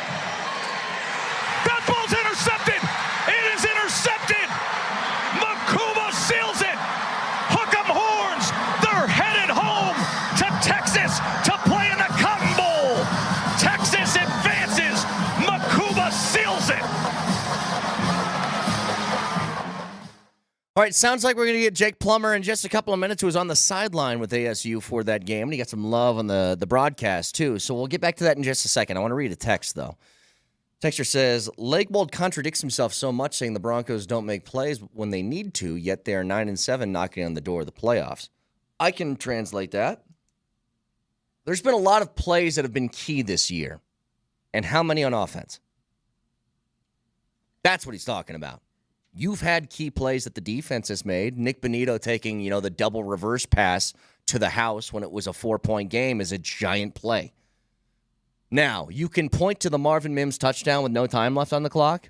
I would point to you the missed throw to Troy Franklin in OT. I'd point to you the fact that you got a fumble with a tie game and you threw a pick the following drive, that you go 3 and out twice in overtime. Like, that's kind of what he's getting at. Is that the offense isn't responsible too often for making a play when necessary. And even when they do, like the Kansas City game early in the year, it becomes moot because of a blocked kick. I don't know why people get so up in arms over what Leggy says. The defense is better than the offense. Yep. What's the problem here? What's the issue? Why are we fighting this like it's a big deal? It's obvious. In the opposite manner, Vic, the Nuggets offense has to carry their defense. That's how it is right now. The only difference is basketball, it's the same guys. But I'm just saying, like, that side of what they do, Sure. like, they have to play well on offense to make up for the defense. Well, for the Broncos, their defense has to make up for the offense. And on the other side, the Avalanche right now are completely balanced. Yeah, finally. Actually, I mean, doesn't that feel good? I mean, I don't know who's going to get the start tonight because Wedge has got to get in there sometime, right? Yeah. Buffalo might be just what the doctor ordered to get him in there. We'll see. I mean, the Sabres have some talented. By the way, Tage Thompson, they're big forward. Mm-hmm. You realize he had a shot the other night, 106 miles per hour. Well, he's 6'7", right? 6'8"? What is he? Yeah. By the way, if you guys missed it earlier, we talked to Bednar. He said the Val injury is what he considers minor. Oh, thank God. So what did he say, Praise, like 10 praise, days or something like that, somewhere in that ballpark? Praise, baby, New Year. That it's not something worse. And we tried to go back, by the way, and look for it. We tried to go back. Do we have them yet? No. Okay. We tried to go back and look for it. And all we could really see was like he made a pivot and a push off and was kind of like in some discomfort. Yeah. So it didn't look like anything major. He wasn't racked up into the boards or anything like that. So whew. I'm telling you right now, Moj, like, I think I said this on Tuesday, and Vic told me to calm down. But I don't think this is being like over the top or reactionary. Like, the Avs just look like a team that they play against anybody right now, because you said they're doing the balance thing. Mm-hmm. They're keeping them out of the net, and they're putting the puck in the opposing net. They just feel like a team when they take the ice, I expect them to win, no matter who the opponent is. I did get excited the way Coach Bednar was talking about, hey, we're gonna track him down. The way he was considering all the teams in front of him. Yeah, we're on our way. We don't look at the teams behind us. Exactly. Yeah. We're here now. We're going to catch you. Here's what I do. It's time to hunt. Yeah. Here's He's a hunter. Well, yeah, totally. He hunts with his hands too. You ever hunted with your hands? Like what? Like grab a bass or something? Like grab a talking about like catfish? Noodling? Noodling, yeah. If you put me in the wilderness, I think I could provide sustenance for all of us. You just might let me get, hunt with you my would hands. you might get picked up by a hawk. Actually, You would die. I'm not even kidding. 20, I would give you less than 24 hours in the wilderness. You know what happens? My tiny dog, Josie, who's 12 pounds, when she's outside and I see a big bird circling the yard, I go, Josie, it's time to get inside. Mm-hmm. You don't want to be lunch today. Do you even know? I don't know why I'm even asking this. Why do you do this to me, Vic? Do you know how to make a shelter? Huh? Okay. Then you're dead. Then What do you mean make a shelter? What does that even mean? What does that even mean?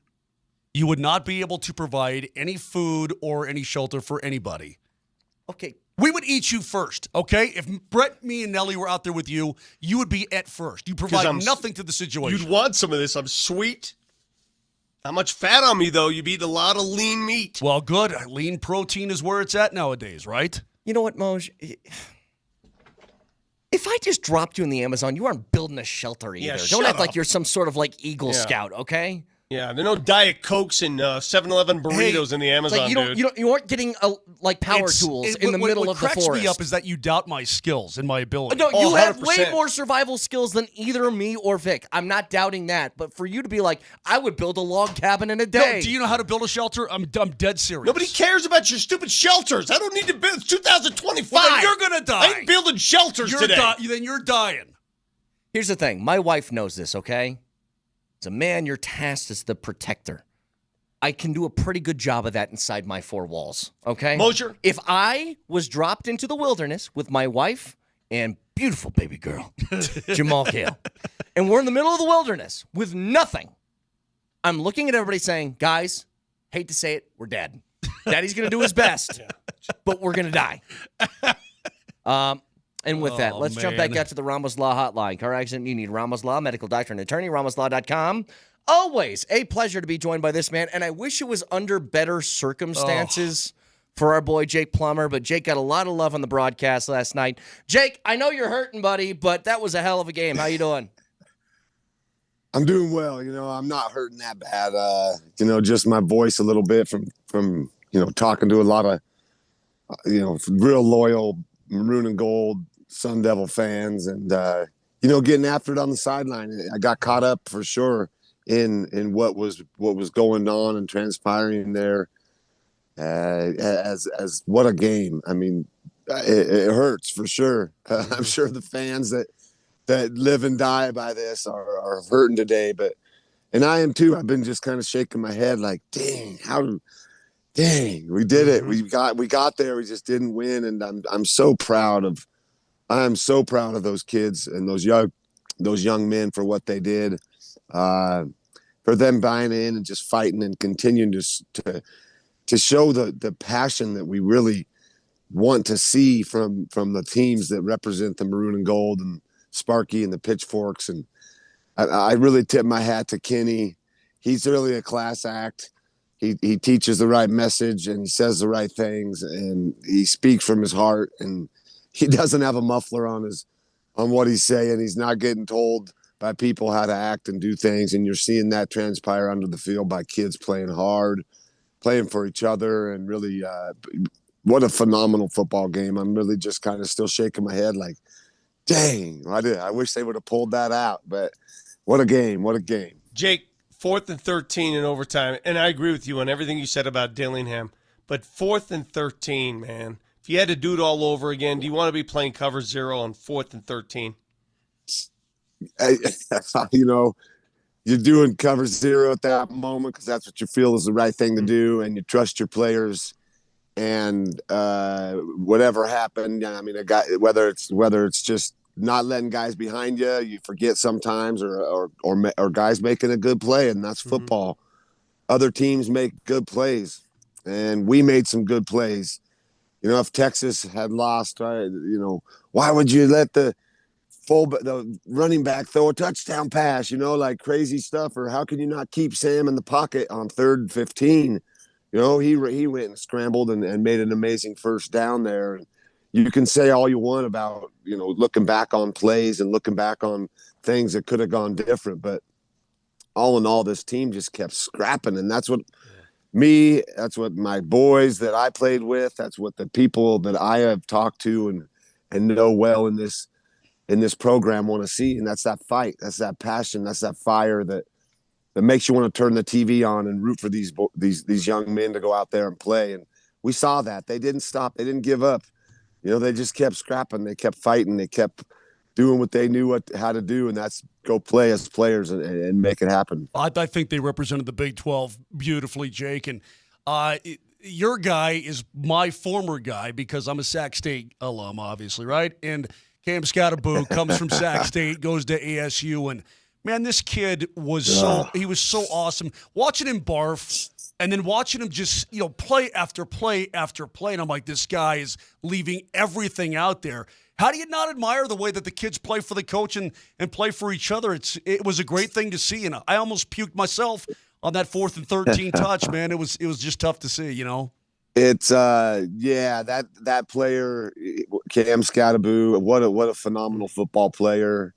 And I saw some press clippings about Coach talking about these guys, not putting the muffler on his players either, not telling them not to say things. And then you hear all the other coaches that are now pundits saying, that's just whistling by the graveyard. And it's like, shut up, man. Let these kids be who they are. This is a different environment. If you're 70 years old or 60 years old, you grew up in a time and an era where it's not like that now. And if you're not in touch with your players like Kenny is, it's you're not, good luck. And yeah, I never spoke words about how good I was or what I was going to do on the field, because you do put a target on your back. But Cam Scatteraboo is the best running back I've seen play the game in a long time at the college level. There's been some great ones, of course, a lot of really good running backs running. This kid does it all. I mean, he shows it. He does it all. And that's from his heart, not only on the field and practice as a leader. He look at his stat line yesterday. I mean, good Lord. There was a moment there in the third quarter where he looked like he was ready to lay down and not get up. He laid down one time and had his players, everyone, oh, no, he's hurt. I'm like, nah, he's just tired. And his player grabbed his hands and lifted him up, and he jogged off the field, went and got back there, did his thing. And what a phenomenal football player. I mean, he's going to go down in history as one of the greatest Sun Devils to ever play in the maroon and gold, and very deservedly so. So much fun to watch him play. It's hard when a guy like that's done, because now we don't get to see that anymore. But we still get Sam coming back, and I'm sure, Coach will find somebody to come in there and represent what that means to play with so much heart and soul. God, what a great football player. And for him to say that he's the best, he showed it yesterday. I think he showed me all I needed to see. Mm-hmm. That kid just played his tail off, and he's got to be hurting today, but he's going to go on and do some big things at the next level. Can I make a request, Jake? Because this is how the media game works. You have to have whispers to start these rumors. Can you start getting in the ear of a whole bunch of NFL pundits and saying that Cam will only go to the Broncos so nobody draft him? Can you start one of those? I would love to see him come play for the Broncos. I mean, I know they're talking to the Cardinals. It'd be great to see him go stay there in the Valley. He doesn't care at this point, get that kid on the field and witness what he can bring. I mean, I saw it a couple years ago in practice when he was the only running back at spring ball. It was late in the spring ball, where they had a lot of practice already, and he took every single rep as running back, every single rep. And he was running down on special teams, and he was doing everything, and he never took a break, and he was hustling back to the huddle. And I'm like, I went over to Keynes. Who is this name? Who is this kid? And he's like, oh boy, this kid can do it. And I went and told him that day, I'm like, man, you represent what the Sun Devils are all about. Playing your ass off and going hard no matter what. And we saw it. We saw what, a young man that loves the game, is dedicated to it. And really kudos to the coaching staff for giving him a chance. That's what's really exciting. I think this coaching staff, they came out in the second half. They went and made adjustments.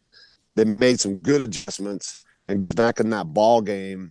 And the thing that they did the best was that they kept those kids believing. And that's not really, that's the coaches, but that's also the players. They believed in each other. They believed that no matter what, we're going to still be in this ball game. And then they were, you can go and say, the 4th and 13 or the field goal or the targeting call. And like Kenny said, he's not going to comment on it because he doesn't know what targeting means anymore. He doesn't know what it is. I don't know what it is. Me neither. I'm exactly not sure. Right. Exactly. Me neither. I'm not. Yeah. I'm not sure we should have the rule anymore. Yeah. And player safety. Well, what do you mean player safety? I don't understand this. Yeah. I really don't understand what the call is, who's making the call, and why when you get jacked up and hit in the helmet, hit right in your face by that crown of somebody else's helmet, and you lay there for 5 minutes. The poor kid, God damn, he's going to be sore today and had whatever concussion, whatever happened. What is this call? And it's not why we lost. Everybody's like, oh, they're targeting that. That's not why we lost. We still would have had to go down and kick a field goal and do all that. But let's get consistent or either get rid of the rule, because for me, it's like it stains the game. We lost one of our best defensive players for a half because of that call in the last game, which all that was a hell of a football play, and all of a sudden you're like, I just don't know anymore, you know. So Kenny said, I don't know what this rule is, but that didn't do anything. But you know, this team, God, what a team! Be proud of these boys. Yeah. Be proud of this program and what we did. We made history. We're on the college football playoff bracket, and everybody we lost that game. Everybody's talking about the Sun Devils and what a scrappy bunch of kids they are.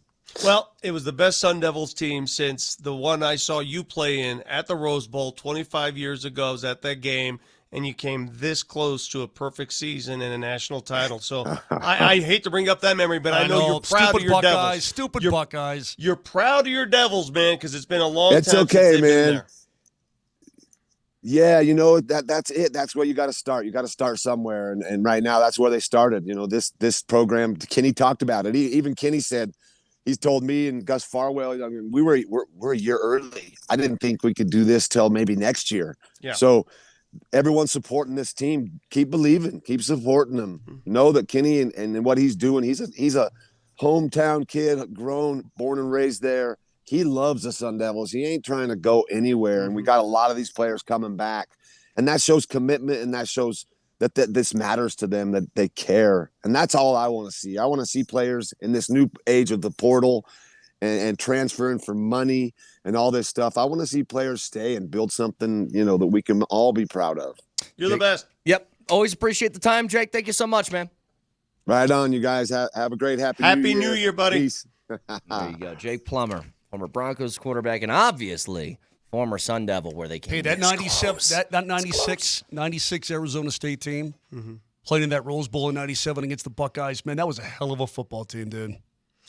I was there to witness that sucker. I mean, there were some dynamic players that played for Arizona State on that team. And you know what? They haven't been as relevant. And here they are last night, relevant again, or yesterday, I should say. And Jake was there for – did you see that shot of Jake when they took the lead? He's on the sideline. He's like, we're going to pull this thing off. We're going to pull this thing off. Now, had they won that game, still Ohio State, you got to play next. Good luck with that. Yep. Right. Another playoff game today, by the way, 2 o'clock, Georgia and Notre Dame. 303-504-0925. Fact checker next.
So I got this lozenge, and I'm so tempted. I'm not going to do it, but I'm so tempted just to go full JJ Redick with it, just for the rest of the show. Rattle that thing around my dirty mouth. Hey, and Vic. Filthy mouth. Hey, Yeah, I want to hear your filthy mouth. Hey, can I hear the JJ again? Can you pull that up for me, Nelly? It's gross. Like, and how just annoying it is to hear somebody with something like a lozenge in their mouth and then speak into a microphone. It's different when it's not a microphone, too. Maybe it's just going directly in your ear holes when you hear it. Maybe that's the difference. But the sound is just unbelievable. Schematically, certainly we'll have to review some stuff. Clearly, the spirit to compete just wasn't there. No. Why is that so bothersome? It's just so bothersome. Schematically. Oh, that one. That you like could feel the it. click. Do you remember that old Carl's Jr. commercial where they had the really hot chick eating a really Kate Upton. Kate Upton. Was it Kate Upton? I think she was one of them. Yeah. Even her eating this big old greasy. I'm like, no. Hey, by the way, Vic, it was fine. How in the heck did you get Brad Williams last night? He was at the game. That's really cool, man. Yeah, I he love was that guy. featured guest at on the post-game show. He was hilarious too. Yeah, I asked him. I said, "How are you a Denver fan?" He's from Orange County, and he said when he was a kid, he had a choice between the Broncos and Raiders, and he didn't want to be a thug. Copy so that. He chose the Broncos. That's a good answer. I also heard him. I heard you talk to him during the game last night. Didn't catch a lot of the post game, but you said the only man in the arena I could post up. Then you just left. Yeah. I left him with that. Think about that for a second, sucker. He and I have talked over the years sports on the little messenger on the Insta, back and forth, blah blah blah. So blah, he's a Denver fan. He's Like, a Denver fan. Yeah, yeah. he wanted to come to the Avs game the other night, but he was doing a gig that night at Comedy Works. We've been planning on him to he's get to an funny. Avs game for like 2 years now. He's like, I'm back on the 31st. I'm like, well, but you got a gig. He's like, yeah, I got a gig. So anyway. He's hilarious. But he's a really funny dude. Yeah, that's great. Vic, you nervous about 2 o'clock today? Nervous isn't the word. Don't be. Why would you ask me if I'm nervous? I'm. Are you terrified? I don't even want to watch. See, I said this just to tune in, you Nelson. big baby. I said this to Nelson earlier, though, in the appetizer. I was like, when it comes to games like this, like the Broncos got obviously one coming up on Sunday. My team, Detroit, has one coming up Sunday night. That's a big game. I'm so anxious about games like that you just want to vomit, and I just want it over. I want it to go away. And I said I would take that. If you ever seen the movie Click with Adam Sandler, he's got that remote that fast forwards like his life.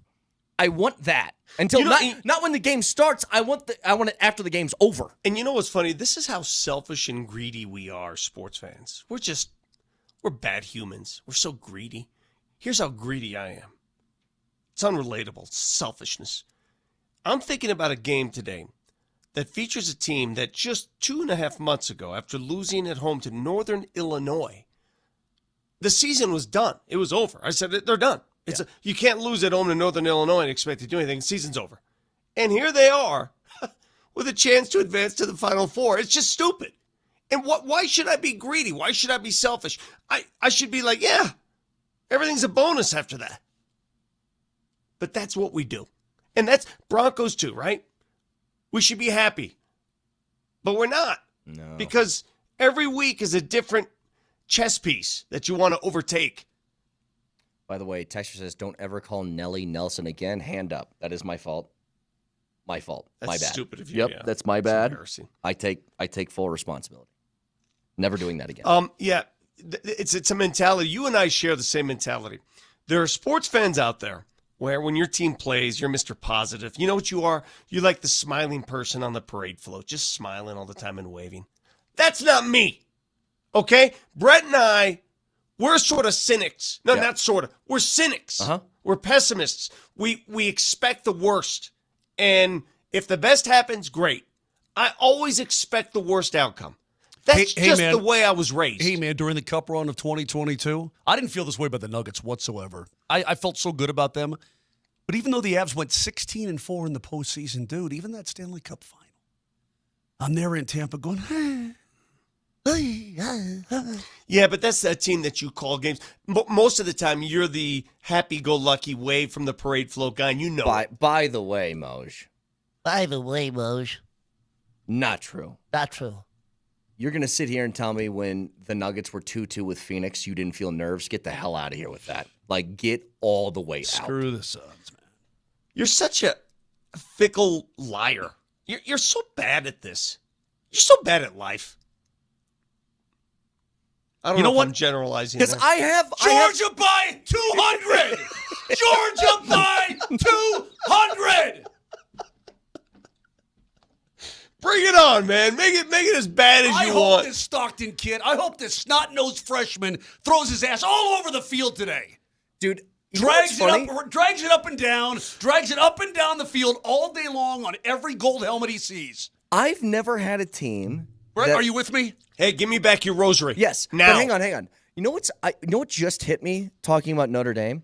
I've never had a team that I felt like the world was rooting against. Like, the Nuggets weren't that. Now, there was like Laker fans, but I'm talking like the entire planet is like, I don't want this team to win. Nuggets, that doesn't exist. Mm-hmm. The Avs, that doesn't exist.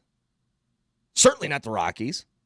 Maybe the Broncos at some point were that, never since I've been here. No, they were. And Detroit, never were that. They never were Detroit is not that. No. So I've never had that feeling of everybody hates you. Well, because what happens, the reason that happens, it's like Duke basketball. It's like when you're so good for so long, when you are the representation of what's good and pure in the world, this is what happens. They build you up to take you down. Georgia by 250. 300. Yeah, 300 down. 300. I swear to God, I hope they set some sort of friggin' bowl game record. Yeah.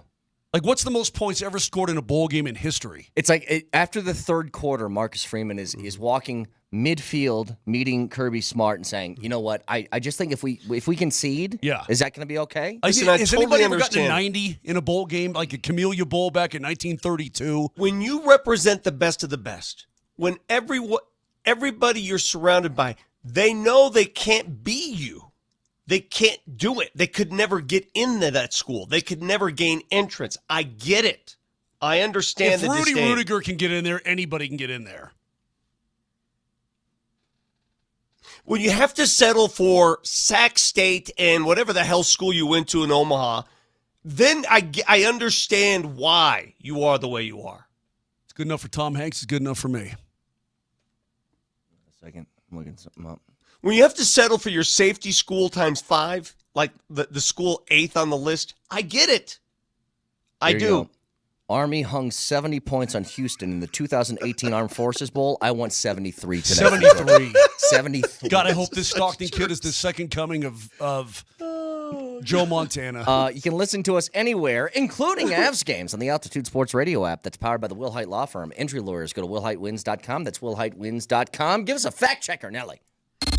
Nelly monitors the mistakes in today's Fact Checker. Today's Fact Checker. Presented by Rock Plumbing, Heating, and Air Conditioning. Your local home comfort specialists. RockHeating.com. Rock, bringing comfort home and simplifying your life. Earlier today, Mosher told some story about the Le Mans, the 24-hour-long race in France, which is fitting because that's about how long it felt like it took Mosher to get through his story.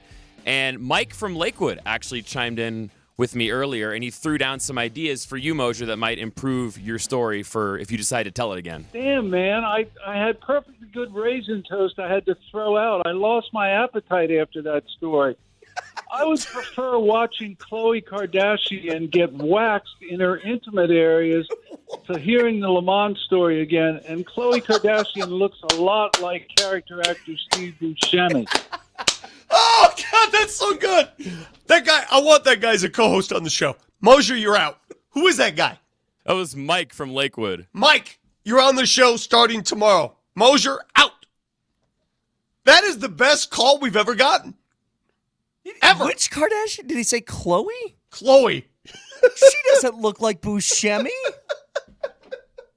Anyway, it's a great line, though. Oh, it's so good. iTunes, Spotify. But does she look like? Does she look Mike, like she you're up. used to look back in the day? We'll go to the pen. Bring the lefty in. Mike. Have a wonderful Thursday. We'll talk to you tomorrow. She Love doesn't you even all. look like herself anymore, man. All right. Talk to you tomorrow. Love you. Bye.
Welcome back, Coach Sanford, and a happy new year to all of you guys out there. The morning sprint with Coach and Raj. It's Altitude Sports Radio 92.5. We got a win from the Nuggets last night. They'll play San Antonio in the first of 2 straight games against the Spurs coming up on Friday evening at 7 p.m. at Ball Arena. 139-120 is the final last night for the Nuggets, who get their 19th win of the season. Nikola Jokic's 144th career triple-double, an 11-assist double-double from Russell Westbrook off the bench. As you heard also on New Year's, the Avs beat the Winnipeg Jets by a score of 5-2, the best team in the Western Conference, although Connor Hellebuck not playing in that game. And the Jets on the second leg of a back-to-back. The Avs look good.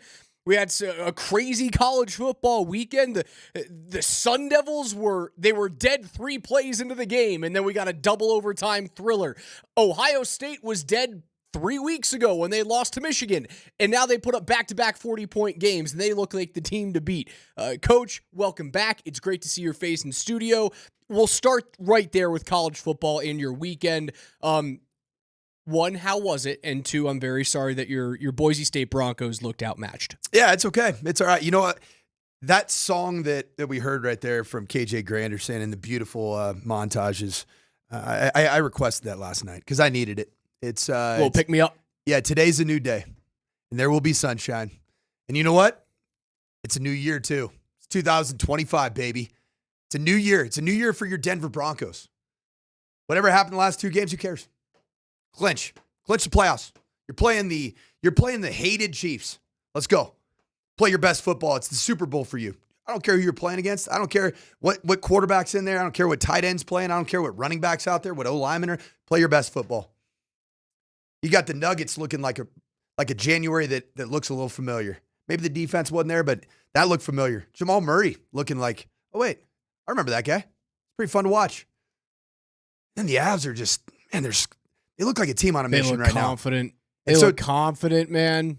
So any of the negative vibes that we left on the other side of New Year's, including the Boise State Broncos, and that's the way I finished my 2024, was live at State Farm Stadium doing a post-game show for Bronco Nation News in Boise up until about 1:30 a.m. with a lot of really angry fans. I hit the reset button with 1 good hour of sleep after flying. I flew back to Denver at 5:45 a.m. I'm like, man, it feels good to be back here because there's a lot of fun things coming up for Denver area sports teams, not only in the next couple days, but in the next couple months. It's going to be a great run, man. 2025 is here, Raj, and I think it is going to be a good day, and there will be sunshine. So much to get into with the Broncos, and we'll hear from Bill Belichick. He was on with the McAfee show talking about a litany of things, but one thing in particular, sitting players and in his thought process when he was going through his dynasty run with the Patriots. We'll hear from him in just a little bit. I want to get your thoughts on resting players, as obviously the Broncos will take on the B version of the Chiefs, and Carson Wentz is going to be that quarterback that you see on Sunday with a chance to win and just simply get into the playoffs. If you don't beat the B versions of the Chiefs, you probably don't deserve to get in. The college football playoff, before we get into all of that, the college football playoff this weekend I thought it was going to be blowout after blowout after blowout. And especially because what we saw at Penn State due to Boise State.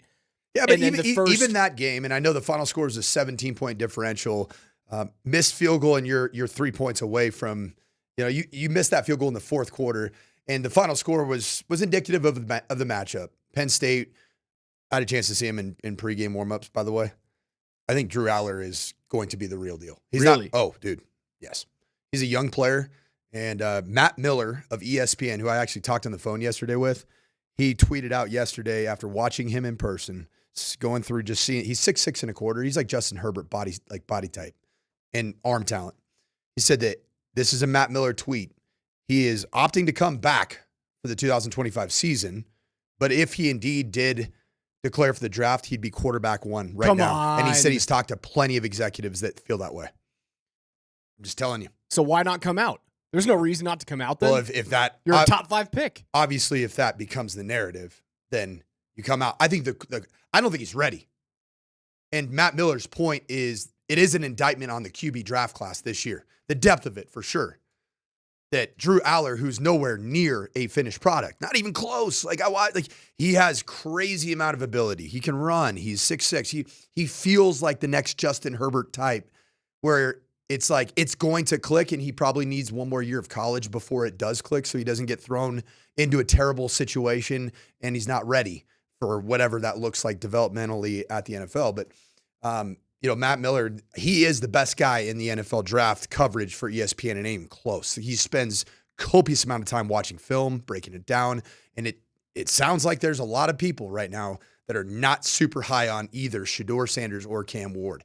I'm going with just what I've heard from the national people. After seeing Ashton Genty against a big-time defense, thoughts on his season as a whole, and thoughts on him as a NFL prospect? Yeah, phenomenal. Anything change? No, not at all. 104 yards where you saw a Penn State defense. It's like, dare you to throw the football. And they did. And Boise State threw for 304 yards. I was 3 picks?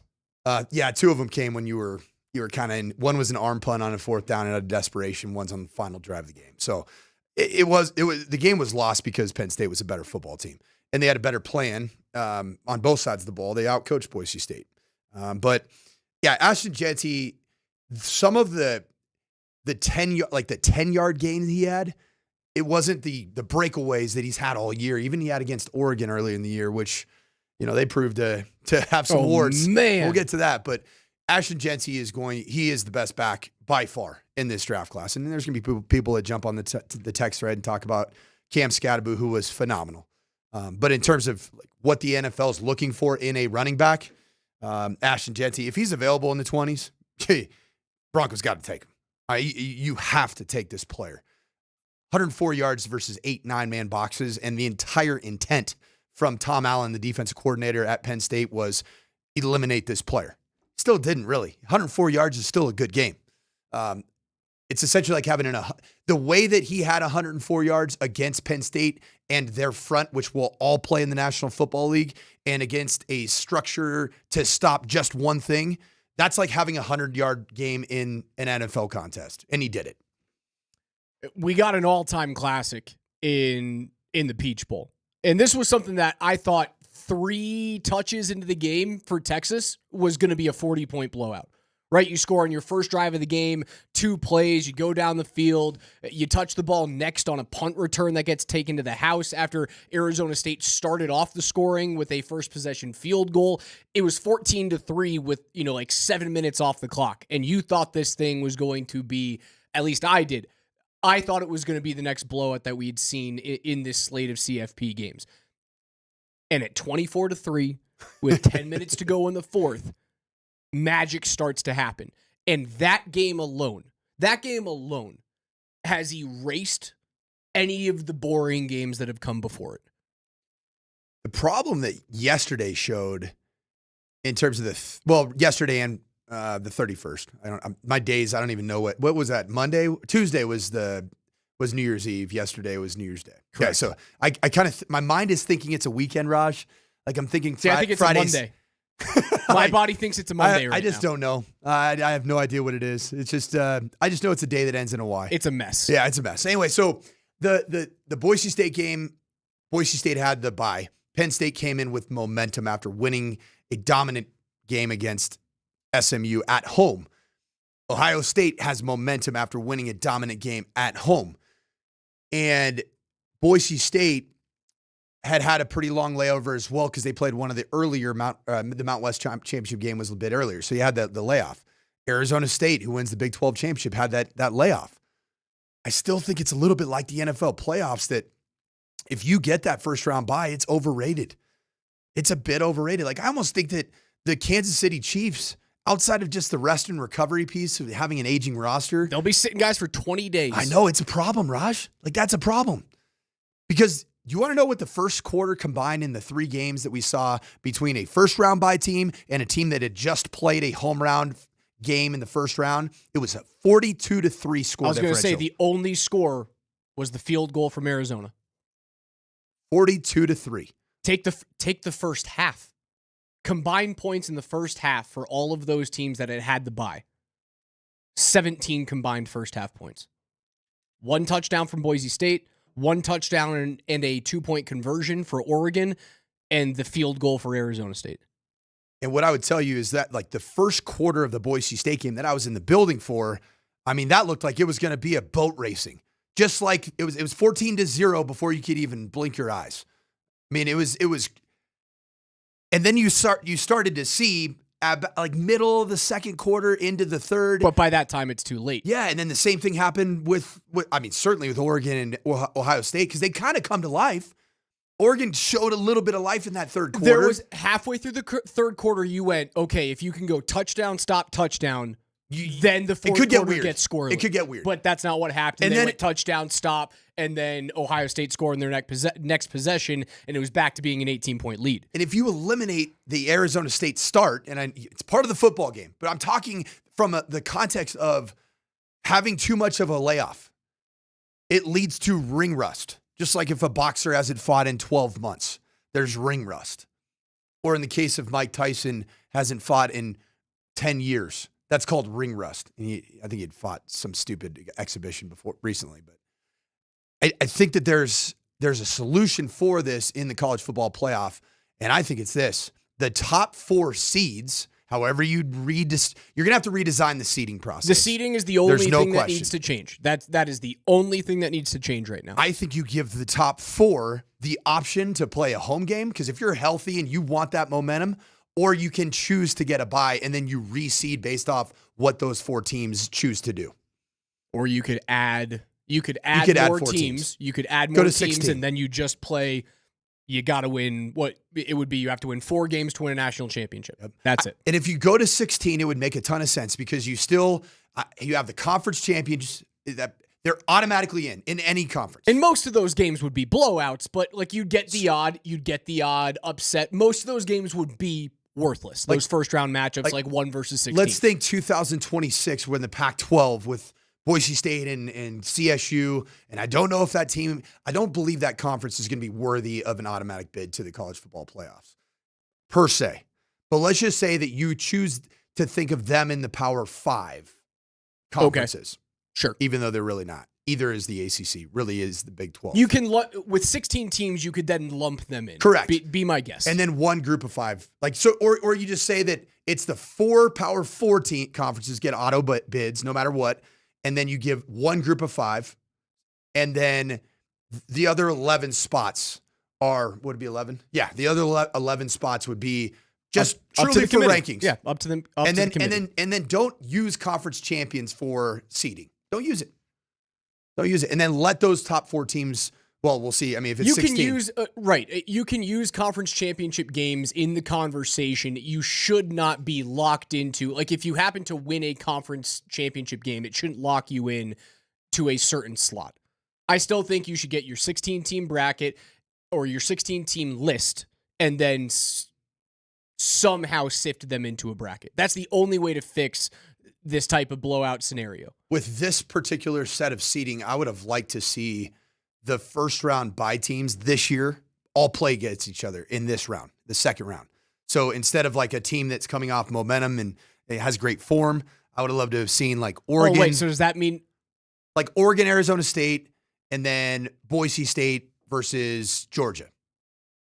Because then there's no conversation of ring rust. All right.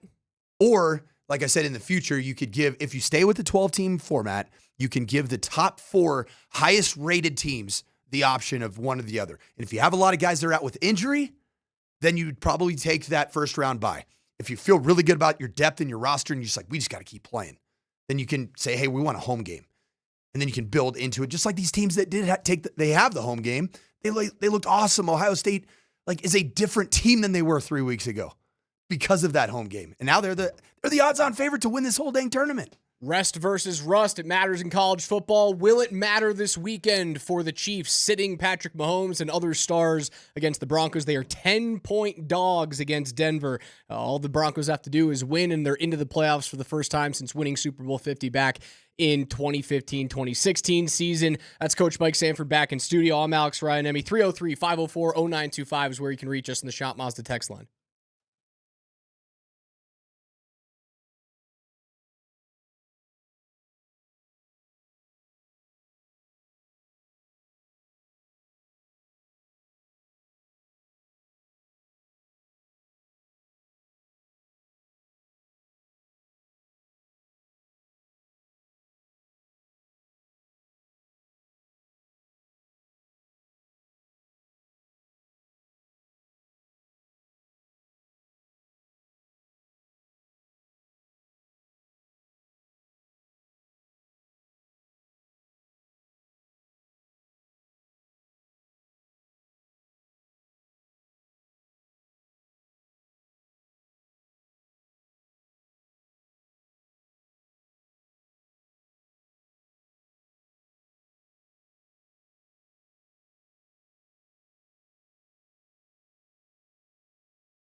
so some of their starters are going to be sitting. We don't care. Yeah, We have to play. We have to. Different film or anything. We have to play the game to win. That's all that matters. We don't care about none of the other stuff. Whoever has on shoulder pads and is wearing red, white, and yellow, we have to beat them boys. We don't care who shows up and plays. We don't care who sits, who doesn't play, who does play. We don't care about any of that. The Broncos have to show up Sunday and win the game. Cortland Sutton on the Chiefs resting players. The Broncos seeing essentially Kansas City's JV squad on Sunday, 2:25 kick on CBS. Broncos win, and they get into the playoffs. This game started as an 8-point spread. It has ballooned all the way to this morning, according to ESPN Bet, as a 10.5-point Broncos favorite spread. That is, in NFL terms, that's a chasm. That's like one of those money games for a Conference USA team against an SEC team. That's NFL wise, a 10.5 is essentially like a 28.5 point spread in college football. You just never see it. What were the spreads that we saw? The Penn State Boise State game was a 10.5 point spread. Texas was 14-point favorites over Arizona State. The other ones closer, Ohio State and Oregon, and then obviously the Notre Dame and Georgia game being pushed off until today after the heinous attacks that happened in New Orleans. That game will be at 2 p.m. today Mountain Time, so that gets pushed back very understandably.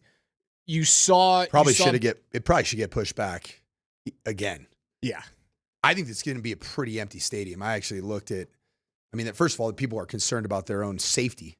And think about if you're a Notre Dame or a Georgia fan and you showed up for what should be a celebration of a great football season in the game of football, and it turned into the most brutal scene and you probably know somebody who is at least down there and just doing what you do on New Year's Eve and celebrate the new year. And now it's a day of mourning. And even some local authorities have said that they shouldn't even play today. They're playing today too, but it seems like I looked at tickets right now to get into Notre Dame, Georgia in a college football playoff. Right now on StubHub, it's $19. Yeah, you'd be trying to give it away. Tough game to get up to go to. A lot of people have already changed their travel plans to go home from both of these fan bases. Probably, Georgia SEC fans are just, they just love ball. I'm good, but. You have to think people have real concerns about safety. And yesterday was a bad day, period. Obviously, even what happened in Las Vegas and as a Colorado connection, I hate to see this in the new year.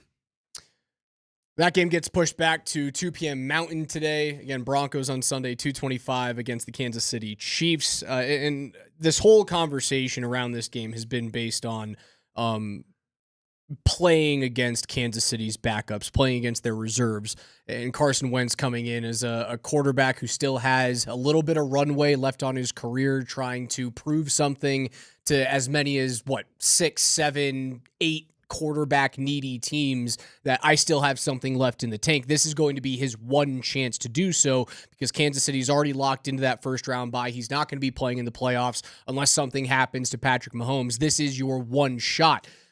Do you think that potentially Carson Wentz in his pregame music as he's walking into the stadium is going to listen to the NCAA March Madness One Shining Moment montage? Because this might be it for him. That is your one chance. Although that wouldn't get me pumped up to play a game.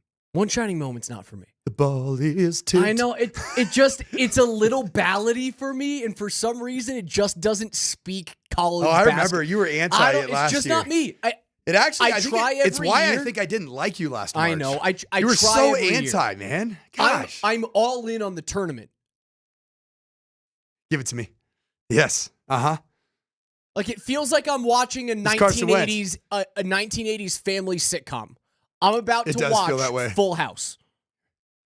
I never thought of it that way. This is Full House. Said it. This is a late 80s, 90s sitcom. Everywhere you look. Yes. Everywhere. Spot the difference. Hold on. Just let it breathe. Let it breathe.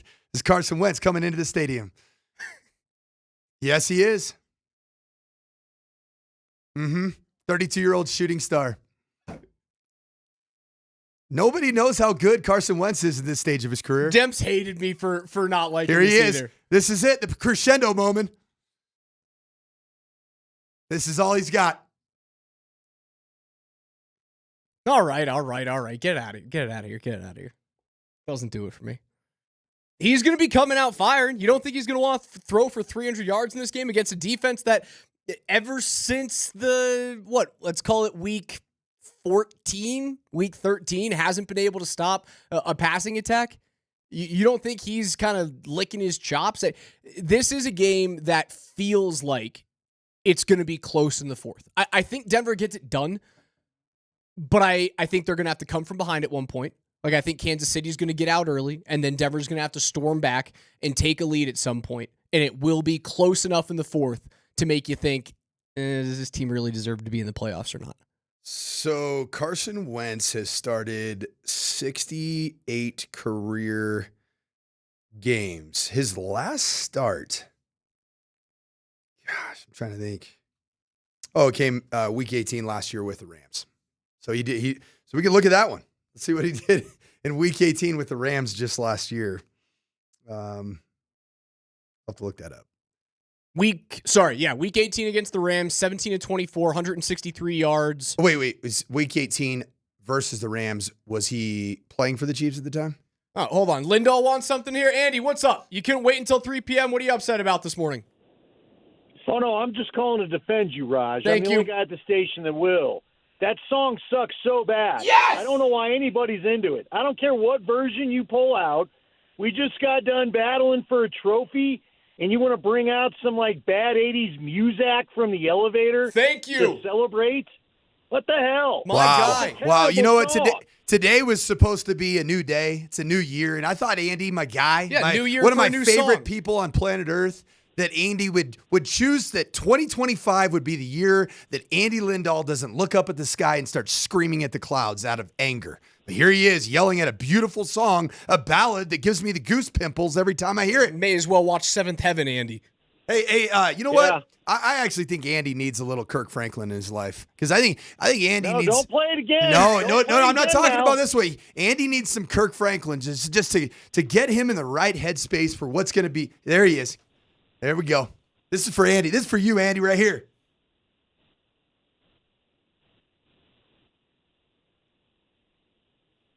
You like that, Andy? What is this? It's gospel music to remind you that, you know what? 2025 is going to be the year that the Avs get it done. 2025 is going to be the year that Broncos stop with this bull crap of not making it to the postseason. Proud franchise. Hey, you know what? I didn't know I'd be calling in defending Raj all day. If you go back and listen to our scramble, since you brought up the Avs, Raj called about a $5 million AAV for your guy Blackwood. He said it on the scramble, and it was as if Avs management was listening, and Blackwood got his extension shortly after that. And I promise you, Mackenzie Blackwood did not listen to One Shining Moment to celebrate. Andy, love you, buddy. Appreciate the call. The Blackwood contract was great. C-Mac is C-Mac, you want to hire me? I'll jump into the front office. I'll make some crazy deals. Let's get weird. I'll get Miko into the room, sign that 12.5 8-year deal. Oh, well, I'll get him there. We all know what your very first order of business would be. If you got the GM job with the Colorado Avalanche. Get the fin done? Sign the 50-goal score? No, you wouldn't. It would have something to do with Sign the 5'7", 1993 birth year fin to a one-day contract? No, it would have everything to do with Sidney Crosby as an Av. You would move mountains. You would say, hey, you see Mount Princeton up there? I'm moving that to get Sidney Crosby here in Denver, My Colorado. contract would have to come with a duct-taped subscription if Sid was there, if you catch my drift. Yep. Wouldn't be able to walk around the office. Nope, not at all. Not at all. Speaking of Avs contract news, they extend big defenseman Keaton Middleton to a 2-year deal. So likely it's a two-way deal. 6'6", 240 pounds, big old bruiser. And the Avs. Where's he been? What pair has he been skating? He's been in that third pair. And that's where he should be. But I've liked. You like how is he physical enough for you as a big man? Oh yeah. Has he got enough? A little bit of that snarling Oh kind of. yeah. Okay. I so like he's him. good. He's been a guy that I've seen for a couple of years that I've gone, like, I'm waiting for him. When you see him play with Colorado, I'm like, I'm waiting to see if he can make that jump. Because the biggest jump from the AHL to the NHL is that everybody can play with pace. And not everyone can in the American League. That's where you see these big, slow-footed defensemen have long careers. And it's a small jump, right? Like, it's a I can't remember who was saying this. I heard it was a PGA Tour golfer that like the difference between players 1 through 10 in the world and 11 through 50 is one shot a month. One shot a month. And he goes from 50 to about 200 is maybe like a shot a week. That's how close the difference is. The same thing from skating in the AHL to the NHL. It's like, it is that close. I didn't know if Middleton was ever going to get there. His brother's a solid D-man from Minnesota. I like this deal. I think these deals that you're seeing, these younger players taking a chance on guys who don't, the Juuso Parssinen coming in from Nashville, these types Another of big players. cat. Yeah, he's like 6'3", 220, something like that. Another Big Finn. dude. I think these deals that they're doing are paving the way for Mikko's deal to get done, knowing that you have to find cheap replacement guys in your bottom 6 and bottom pairing. That's what I think that's my read between the lines here of this deal. Did you like Riley Tufte? I did like Riley Tufte. He's gone, right? Yeah, he's gone. You got dealt in one of the. Was it? No, I don't think he got dealt. I just think he left in the offseason. I don't know where he's playing right now. Riley Tufte is playing with Providence in the American Hockey League. He was a big old joker. He was huge. It's 6'6", 220, something like that. He was a former first-round pick for the Stars. But he's another guy that like you Was look it at him and Tufte you or go, Tuft? Tufte. Yeah, I got Tufte. it. I nailed it. He was another guy that you look at his feet and you go, can he make the jump to the NHL level? And the answer for the Avs was no, but it's also very tough to play at that pace. So Keaton Middleton has been bouncing back and forth essentially. Yes. From the AHL. So he's been a kind of a 4A player, as baseball would call him. Not a AAA baseball player. He's just kind of he's on that taxi squad that just keeps going up and down and up and down. And it seems like he's finally found some ground, and it appears that Chris McFarland wants to have some size and some physicality, at least somewhere in that deep pairing. It makes sense down the stretch. So it you makes could sense. deal with more physical, centers forwards that you're going to be dealing with. And the organization over the last few months has at least shown you something, right? Like they had their prototypical blue line set in place for the last, let's call it 5 years, and you won a cup with it. And you found your puck moving defenseman. Like the prototypical Avs D-man was 5'10", 185 to 195 pounds, can skate like the wind, and can snap pucks. That was an Avs defenseman if you had a mold. The outscore your problems defensive line. Right. And while all leagues are copycat leagues and shift and change, the Avs weren't budging on their defense for a while. And I think that the organization has shown you, not only with the goaltending moves, right? We're going to pay for a goalie now. That's something that they haven't done. Not since Semyon Varlamov was here competing for Vezina trophies. They had not paid a goalie. Now they've done it. That was an organizational mindset shift. And I also think they're kind of moving that way for defensemen. They're not going to be a slow, big, hulking blue line team. That's not. But at they least will have never be some that. presence, You'll have of physicality. You'll have a guy, maybe two. And I like it. Again, Raj, I you like have to it. get cheaper. You have to fit in Mikko's contract, and that's what Keaton Middleton's contract is going to do. He gives you a little bit of flexibility if he can be a guy who plays in your bottom two. I like, especially on the blue line, some semblance of variety, diversity of, if you will, of body types. Because then there are different matchups that might come up in the Stanley Cup playoffs that you're potentially acquitted to deal with a player. Yeah, it's like having a diverse running back room. Yep. Not have when you have a redundancy of the same guy. It's like I've heard a bunch of guys talk. You brought up Cam Scatterbo. Yep. Right. And I've heard a bunch of guys be like, "Oh, I'd love to see him as a Bronco," and I go, "You kind of already have him." And he's also right now, which is not a bad thing. He is a 4th round draft grade. Cam Scatterbo, 4th round draft grade. I think he helped himself in what he did against Texas, because I think people wanted to see him against some of the best. And Texas does have an insane defensive front. It was tough sledding there for a majority of that contest until he just had that unbelievable late second half. It was phenomenal. Did everything. Throw a pass. I mean, he's got some of that diversity as a player that he's not just a big back. But would he transform the Denver offense? No. He would not. He's a good player. Ashton Jeanty, and I know the recency bias would tell you he was stymied by Penn State. He had 104 yards against Penn State. Also a top 5 rushing defense in college football. The detractors will yell at you about yards per carry, under 4. In that game. Yes. Yeah, in that game. And when you set out, and which you won't do in the NFL, if you set out to stop one thing, which the Broncos did, think about this. The Broncos set out to stop the run game and the legs of Lamar Jackson when they played at Baltimore this year. You got shredded. You get shredded through the air. You just can't do that in the pro game. Boise State's quarterback's like 5'9.5". He played well in the game, but he's not going to kill you. And so it was a smart play.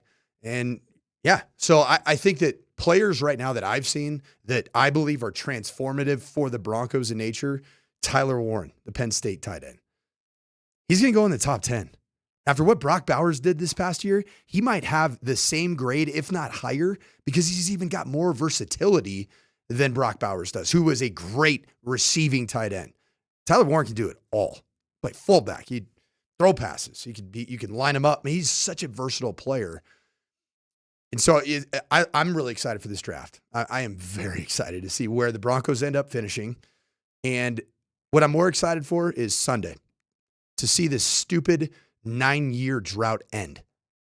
That's what I'm excited for. Take us wherever you guys want to go on the Altitude Sports Radio mobile app. It's powered by the Wilhite Law Firm. They're injury lawyers. Go to WilhiteWins.com. That is WilhiteWins.com. On the other side, legendary head coach Bill Belichick has something to say about sitting players. We'll hear from Belichick on the other side and keep talking about this. Like, is Kansas City doing the right thing? Can they learn anything from the college football playoff? Coach says he'd rather play a game than get a bye. It's insane.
That's right. You can watch us every single day, twitch.tv/AltitudeSR, courtesy of our friends at Safeway. Save more in 2025 with Safeway. Receive the best deals, rewards, and perks as Safeway For You member every single day. Earn points and redeem for exclusive offers. So download the Safeway app and sign up for free today. Coach Mike Sanford alongside Alex Ryan-Emy, taking you guys up until noon, where we'll hand things off to PhD.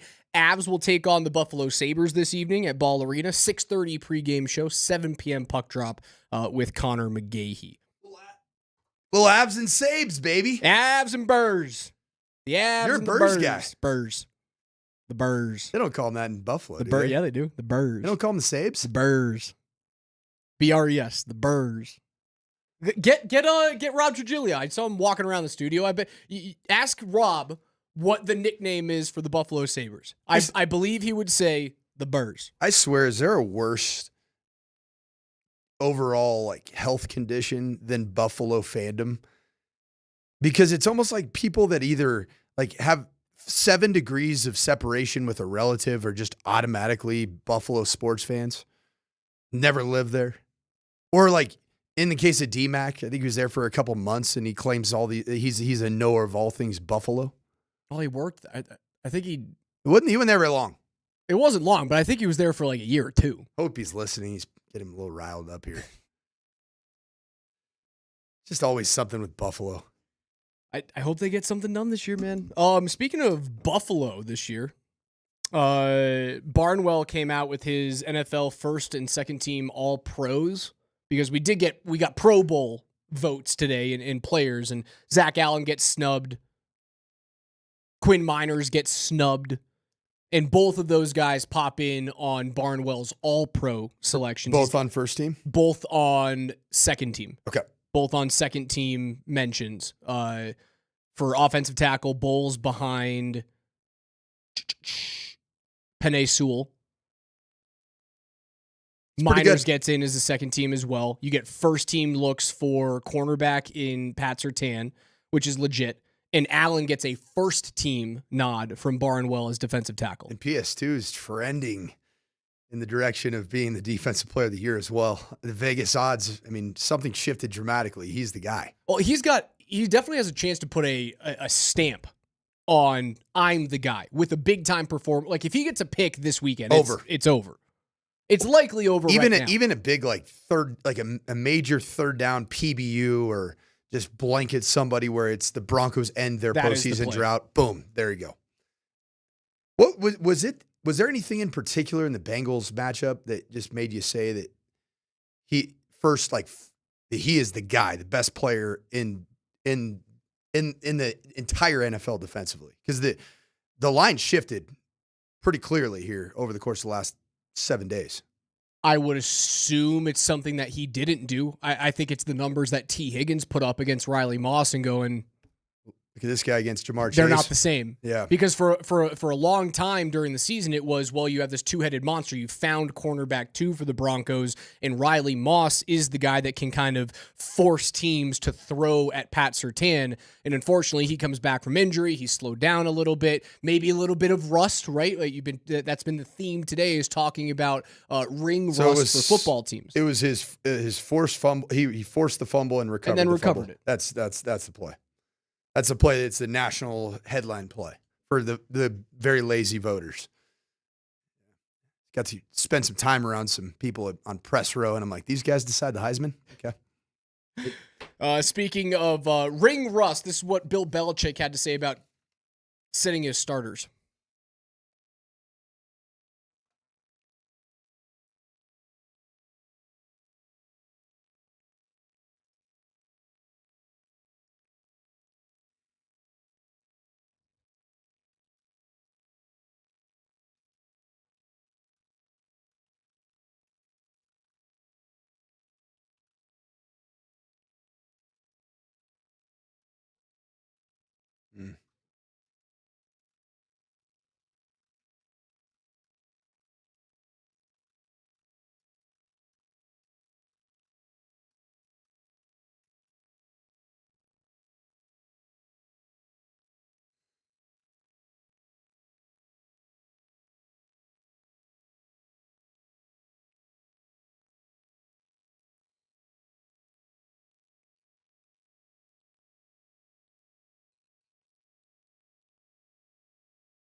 Ring rust.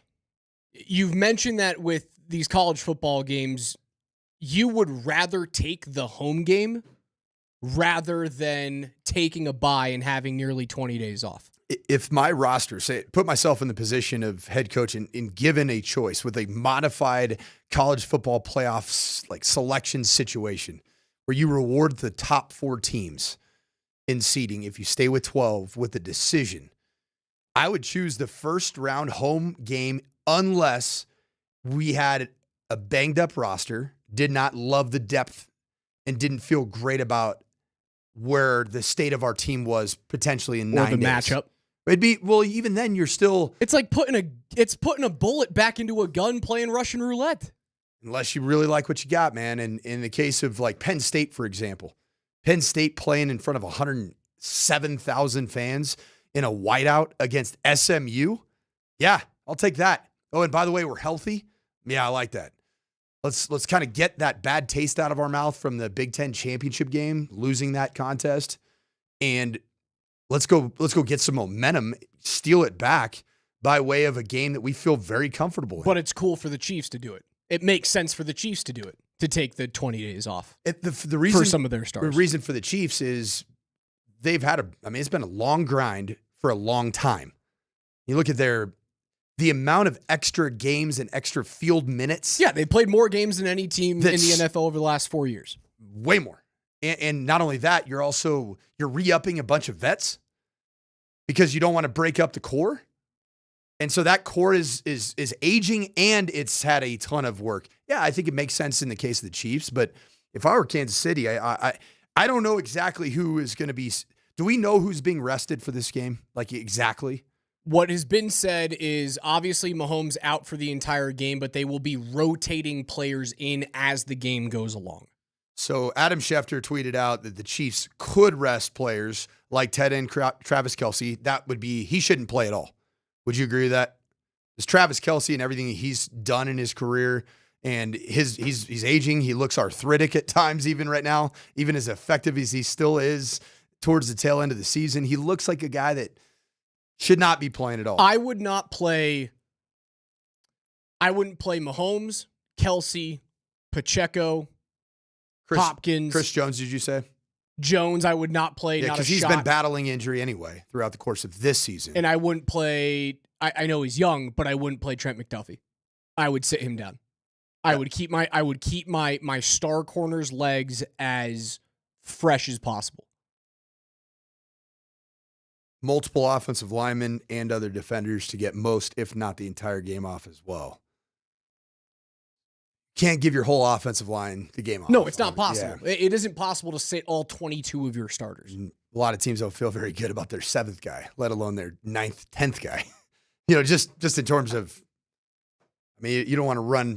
You don't want to run a disaster onto the field. But what's been the Achilles heel for at least this Broncos defense, and certainly the team over the last few games, where they just haven't looked the same in terms of taking control of games, or at least beating teams that are playoff worthy.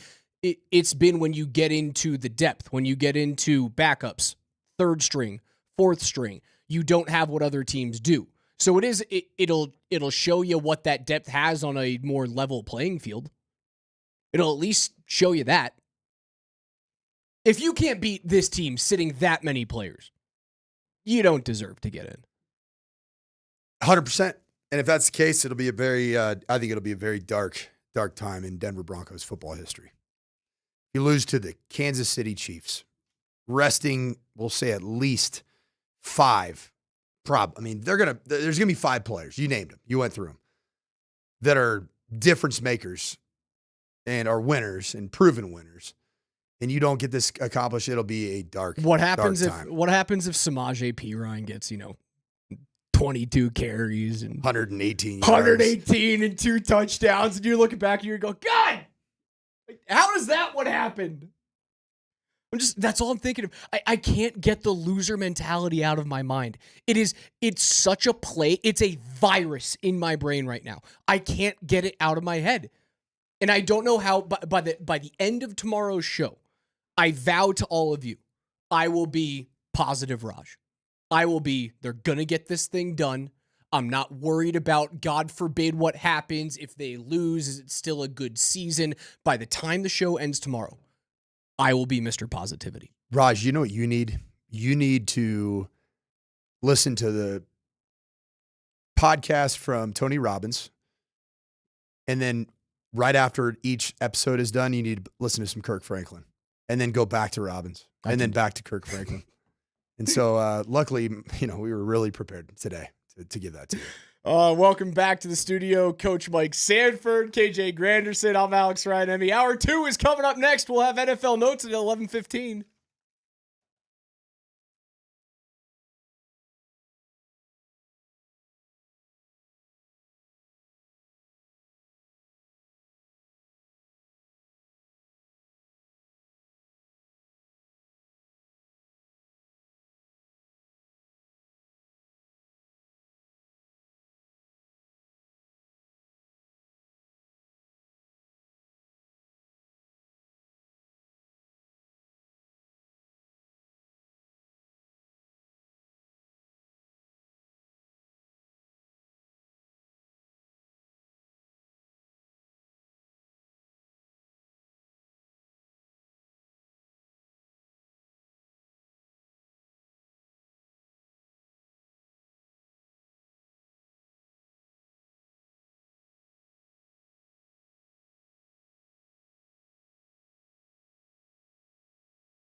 Morning Sprint, Altitude Sports Radio 92.5. KJ Granderson coming in hot with a little Big X the plug. My God. Today is a new day for My KJ God. Granderson. Imagine he came having in dropping this- bangers. Hold on. You're telling me you wouldn't want this as the backdrop for all the big highlights, the dunks, Hell the no. buzzer beaters, championship No. confetti after a March Madness tournament? You wouldn't bang to this? No, because it's talking about Texas. Texas is a good basketball school. I'm a West Coast The Red guy, Raiders man. were in the Final Four a couple years ago, weren't they? I like it more. Like, this would be a good one if I'm hosting a recruiting trip for a big-time quarterback from Texas for the stadium walkout and do the sign. You're telling me one shining moment gets you more juiced up than this does? For the highlights, the highlight reel of the NCAA tournament, abso-freaking-lutely. Because it's been there since I was a 4-year-old child. What the heck happened to Oregon, man? What the heck happened? Ring rust. That's it? They're not just, Ohio they weren't State, just frauds the whole year? And Ohio State finding something in the first round of the playoffs, trusting their quarterback, Will Howard, to be an aggressive play-calling outfit as opposed to what they were against Michigan, which was scared to death. 83 combined points in their 2 playoff games. 83. Howard goes off for 311 and 2 touchdowns against Tennessee, and the Vols had no chance. No chance in that one. He throws 3 touchdowns, 320 yards, 17-26 against Oregon. That game was over, 12 minutes into the game? Toast? It's amazing that Oregon can't find a way to get it done. With all of that talent, Dan Lanning feels like he's got them in the right spot. But they're the bridesmaid, man. They always have been, and it feels like they're always going to be. There was ring rust for sure for the Oregon Ducks. It was almost as if the most expensive roster in this NIL era that Ohio State has been just running out onto the field every week. It's almost as if that money started showing up and playing as if there were truly greater than probably $40 million in that field. Because it was reported it was a $25 million roster. That's not even including all the actual true NIL deals. Those are collective that Ohio State essentially got done for their roster. Not to mention like this Jeremiah Smith. This dude is ridiculous. He'd be the number 1 pick in the draft right now. He's a freshman. Heard that from countless NFL talent. Well, who's the other evaluators. freshman? The Alabama freshman too, Williams. Who is the stud? Is it Tyler Williams? Ryan Williams. Is that it? The wideout for Let's Alabama just this year? let's just make up names. Yeah, Ryan Williams. Ryan Williams. There Yeah, it is. you know That's that. it. It's Ryan Williams. That's why we got There's our guy two- from the SIP, man. We got an SEC football glazer here. That's my guy, KJ, man. Let's go. Hey, so who do you got today? You like the Georgia Bulldogs, or you like the do you like the Notre Dame Fighting Irish? Give me Notre Dame. Oh wow, not an SEC Don't glazer. ask. No, I'm not a fan of Georgia. Yeah. Don't ask me what it is. We picked these games, and I got every one of them wrong. I went, oh yeah, the best chance for an upset is Boise State, or an upset is Boise State over Penn State. Best chance? No. They got the wheels blown off, and you say it was a closer game, but like, let's be honest, 31-14 they handled the Broncos. Handled them. And then I went, well, I still think Texas is real. That defense is gonna shut Scattaboo up. Which it looked like it was. It looked like it was. And again, 3 touches of the football in, Texas looks like they're going to run away with this thing. Scattaboo, 143 yards, 2 touchdowns on the ground. He has that crazy reception, the reverse pass that he throws for a touchdown on. He did everything. I really like, by the way, I love this quarterback from ASU. Just in terms of a guy that creates, because he was running for. There's so few times that you see a major game with 2 teams that are at least they get there because of their resumes. Yeah, that was a bad performance in the first half from an offensive line at ASU, and that dude was. It should have been a 9-10 sack performance, like maybe even in the first half. But Sam Levitt's a dog. That dude is going to be really fun to watch. This thing was over 24-3 after the rushing touchdown from Ewers. 24-3 with like 10 minutes and 30 seconds to go. And ASU storms back. They get that 2-point conversion, and they had that thing won. What on earth happened on 4th and 13? Bring me through that play. How do you let that happen? I think we got to go to the board. Let's go to the board. We need to go to the board. All right, listen up, guys. Let's go to the board. Sam Levitt running for his life for the entirety of the contest. Only was sacked 3 times. On the other side, Arizona State was having a very difficult time creating any form of pressure by a 4 or even a 5-man rush. So in that moment, Brian Ward, the defensive coordinator, great defensive coach, by the way, was at Washington State, did a phenomenal job there, was kind of the hot guy in the coaching circle about 2 years ago. He just didn't trust his 4-man rush and just to play zone coverage. So what did he do? He dialed up the cover 0, bring the house pressure. But what he did is he played his defensive backs close to and really pedaling to around the sticks and dared Quinn Ewers to get the football out of his hand, seeing the extra body that was going to be a part of the rush that he could not protect with 6 in the protection unit. And he wanted to see that the ball out of his hand, thrown 5, 7, 8, 9, even 10 yards, and then his defensive backs in cover 0, in position in a picket fence type of cover 0 to make the tackle in front of the sticks. You rally to the ball and force him to play a little lateral play and panic. And on the flip side, Steve Sarkisian, he was playing checkers. He wasn't playing checkers. He was playing chess. And he said, you know what the downside of that defense is that you hold on to the football just long enough and you have an in-breaking post route against a defensive back that's flat-footed. You can't jam that player and hold on. Otherwise, it's going to be a first down.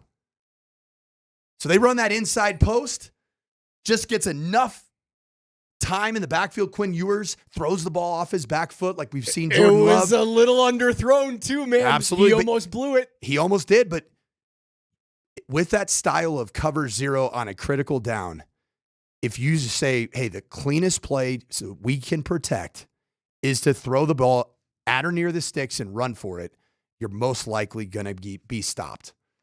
The risky side as a play caller of giving a downfield shot and giving the green light to a quarterback is that a lot of times you get hit. And I've been there. We're taking a shot against this look. You get hit, the ball flies up in the air, game over. Right. Not in this case. Quinn Ewers, in probably his biggest moment as a college starter, ends up just giving up enough ground, throwing out that back foot, gets the ball in the air, and the rest is history. Something's weird about that offense, though. Something is, I don't like him.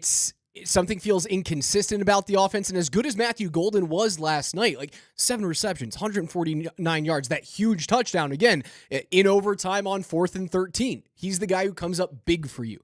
It felt like that should have been open all game long because it was at the beginning and it was at the end, but is it a Sarkisian thing that he can't find consistency in the offense, or is it I think it's a Quinn Ewers problem. So then the team doesn't have the, let's call it the nads to go to the backup?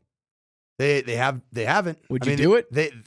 Would you pull it? I believe was it Nick Saban. It was a regular season Georgia. I believe it was in the Georgia contest where Georgia just came out and just got after the Texas offense. And Quinn Ewers was a man without a country at that point in time.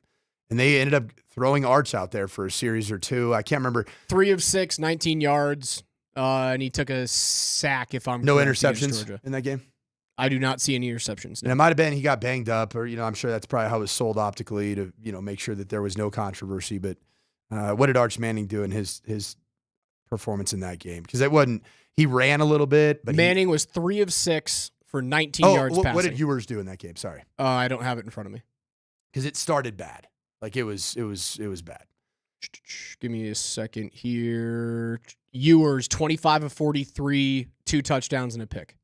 How many total yards? 211. Okay. I remember that game. If I'm not mistaken, it was a lot of 3 and outs. It was ugly. What was the final score of Georgia Texas? 30-15. 30-15. Yeah, and I think it was even maybe worse. It had a feeling of some of these CFP games. It was 23-0 at half. That's what it was.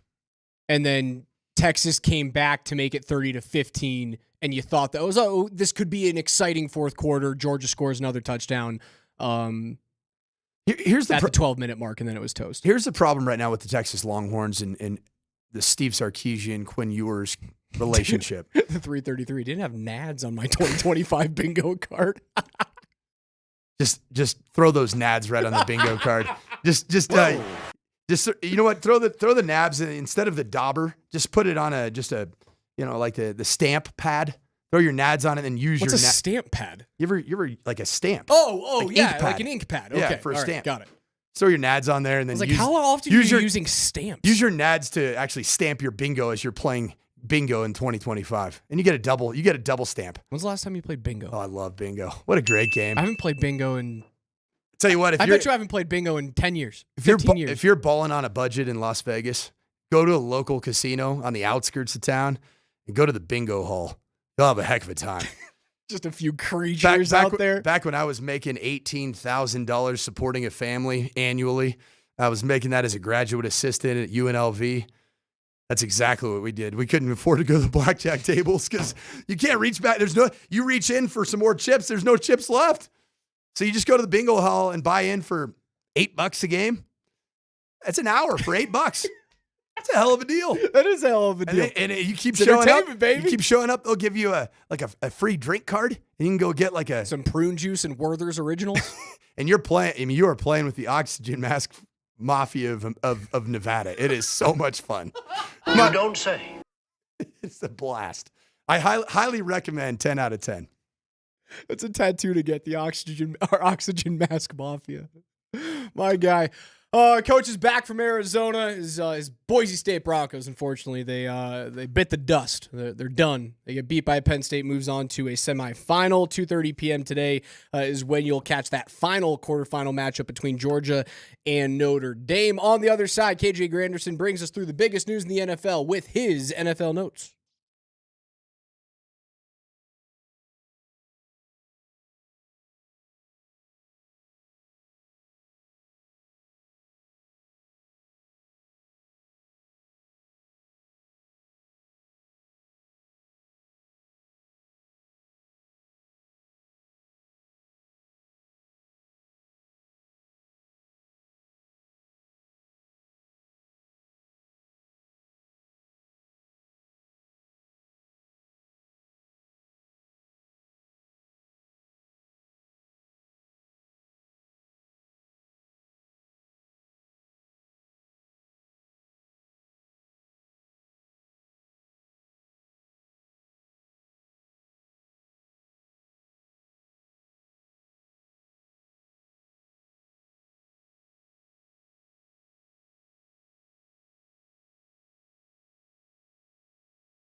Altitude Sports Radio 92.5 presents Play some ball, y'all. KJ's NFL Notes. Why are you smiling? Because I love football. Football's fun. Fun, sir. Fun, sir. It's fun. Brought to you by Mountain High Appliance. Locally owned and operated since 1993. Colorado's most complete appliance store. All right, listen up. Every day here on the Morning Sprint with Coach and Raj, we go through the biggest stories in the gridiron with KJ's NFL Notes. Mr. Granderson, what's first? Sean Payton and the Broncos have made it clear that they understand the magnitude of the moment versus Kansas City in Week 18. Sean spoke to the media on Wednesday, and he says that Bo Nix can handle the pressure of what's to come and what's on the horizon. I know, Coach, you talk about with Bo to paint the picture around him, but what is it he's done even down the stretch that makes you believe he's ready to meet the moment in a winner-take-all kind of game? Yeah, I think, listen, he's constantly shown up when we needed a big drive or something at the end of a half or a play. I think if you really track his career, it's littered with those moments. I agree. He has risen to the occasion. He rose to the occasion against Cincinnati. It was not... he wasn't the reason why you lost the game. Granted, the pick was... Who was? The coach was the reason why you lost the game. Yeah, so I'm not worried at all. Sean, we're not worried about Bo. Well, the coach and Riley Moss didn't have a great game. No, and I think that Riley Moss was just like a college football playoff team that had a bye week. A little bit of rust, and he said he had to eat, a sandwich that wouldn't taste very good. No, it's of a kind of a rear end variety of a sandwich. No, rear end or rump roast, if you will. Yeah, but yeah, I think Bo Nix and the way he's wired, not concerned about him at all in this spot. Not at all. Laying an egg, he doesn't lay eggs. He just doesn't. In terms of like when I say he's capable of having a bad game. But he's not going to have a bad game based off of everything that he's shown at the University of Oregon, even at Auburn. And then, of course, since he's been a rookie starting quarterback, that he's going to appear like the moment's too big for him. No. He never shows that. And it's the reason why that, like, even if worst case scenario happens for the Broncos, I will walk away from this season going, I'm happy. I got a smile on my face. You have figured out the most important position in football. He's on a rookie deal. He's your quarterback for the next decade. And yeah, could he take a step back next year like C.J. Stroud did this season for the Texans?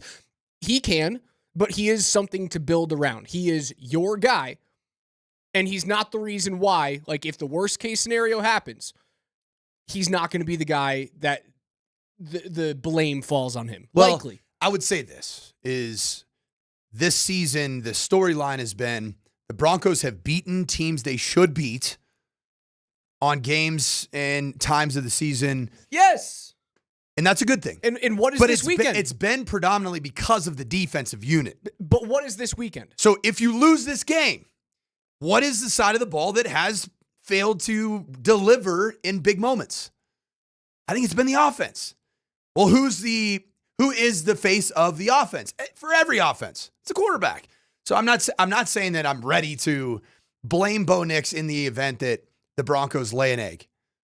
But I think there will be more questions than answers if the unthinkable does happen as it relates to the offensive side of the ball for the Denver Broncos. They've shown you that they beat teams that they should beat. And the B version of the Chiefs, like if you put them on the field for 17 games in the regular season, is the B version of the Chiefs, the Carson Wentz-led Chiefs without Chris Jones and without Kelsey and without Pacheco and without Hopkins. Are they a playoff team? They're probably fighting for their lives. Probably fighting for their lives. Probably very similar to the Broncos, the Dolphins, and the Bengals right now. The Broncos have beaten the teams that they are meant to beat. Unfortunately, it didn't happen against the Bengals, but they were dogs in that game.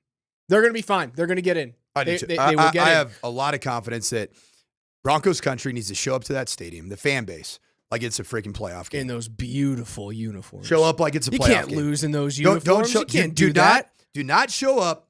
Because if you as a fan choose to show up to this contest with anything short of vocal cords ready to be blown out, then you're going to put bad vibes into the universe, and I'm not ready for bad vibes. As of right now, you don't want me at that game. And I told you, I have 2 hours and 35 minutes to get to Positive Raj. As of right now, you don't want me in that stadium. Nope. 2 hours and 35 minutes Just from stay now? away from it. And don't give us any predictions Just go either. away. Give us zero predictions for this game. Don't lump them into the Broncos and the Avs predictions, because I will actually pull off the unthinkable on Sports Talk Radio, I'll give you 2 hours of the silent treatment live from the studio. You tried to do that to me the other day. I only lasted 2.5 seconds. You and I have something in common. Pause. KJ? Pause. That's what I sounded like after the 2.5 seconds. What are you laughing? What are you laughing about right there, KJ? Huh? What are you laughing about? Well, because I can at least last 3.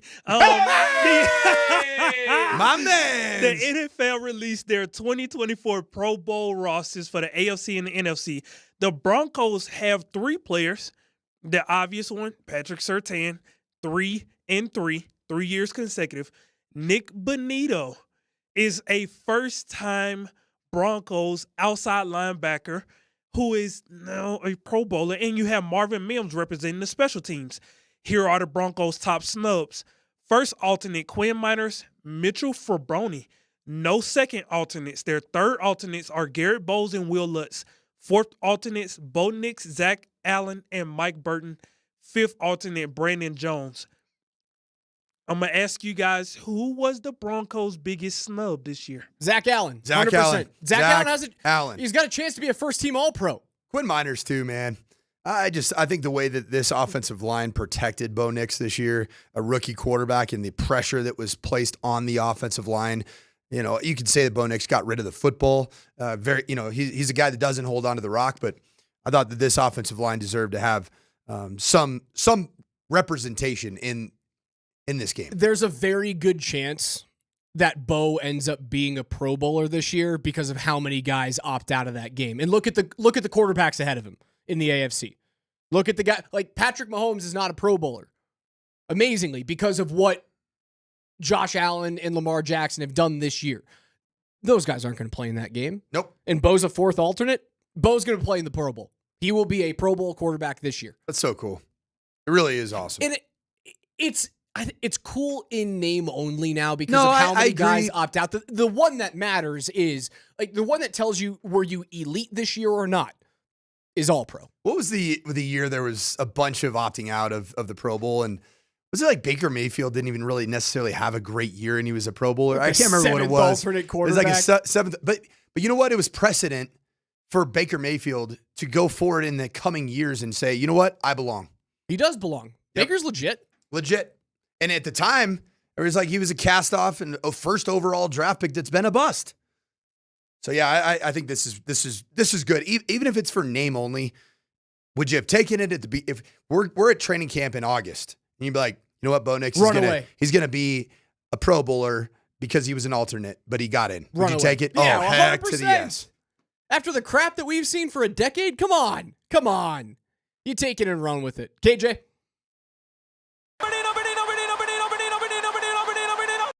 Well, Sunday may be a holiday for America because Aaron Rodgers openly talks about Sunday potentially being his last game. And he expresses gratitude for everyone who has played a part in his journey thus far.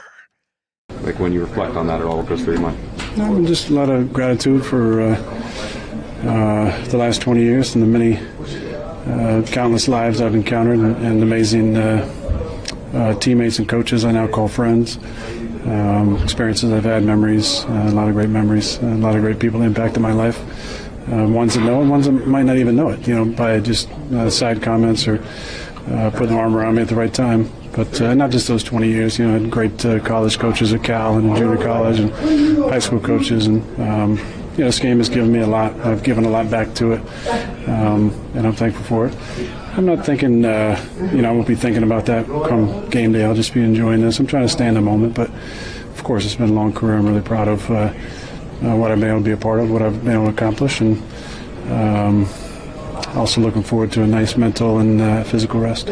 KJ, you really missed the opportunity for the AI overlay of that press conference. That would have been fantastic for Aaron Rodgers to say, I just the multiple lives that I've ruined because I have blood on my hands for all the different people I've gotten fired over the years, all the different coaches I've gotten fired. And this year in and of itself, I have almost too much blood on my hands and on my person to carry on in this league because that's what he's done.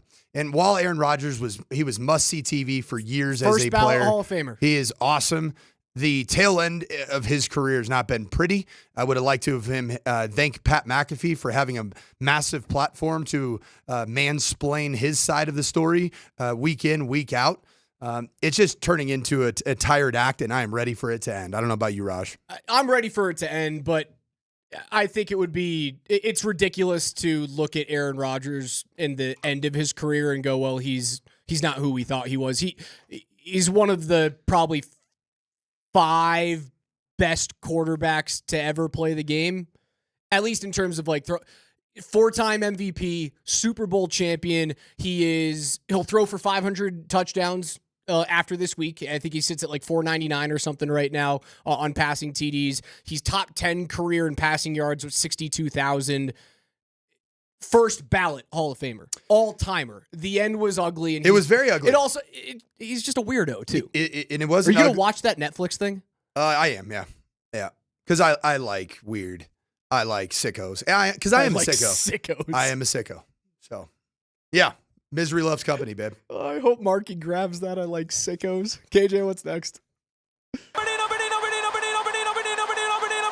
If she doesn't, I definitely will grab that. I like sickos. Just think about it, though. I know we're moving on to the next story as my famous Spanish broadcaster that said Benito 73 times in a row. I love it. It did bring that story to an end. Just think about this. The promise of what Aaron Rodgers brought to the New York Jets franchise upon his arrival and how it's actually gotten significantly worse since he's been there. Unbelievable. Next story. Eagles head coach Nick Sirianni made it official on Wednesday that Saquon Barkley and some other Eagles players will rest.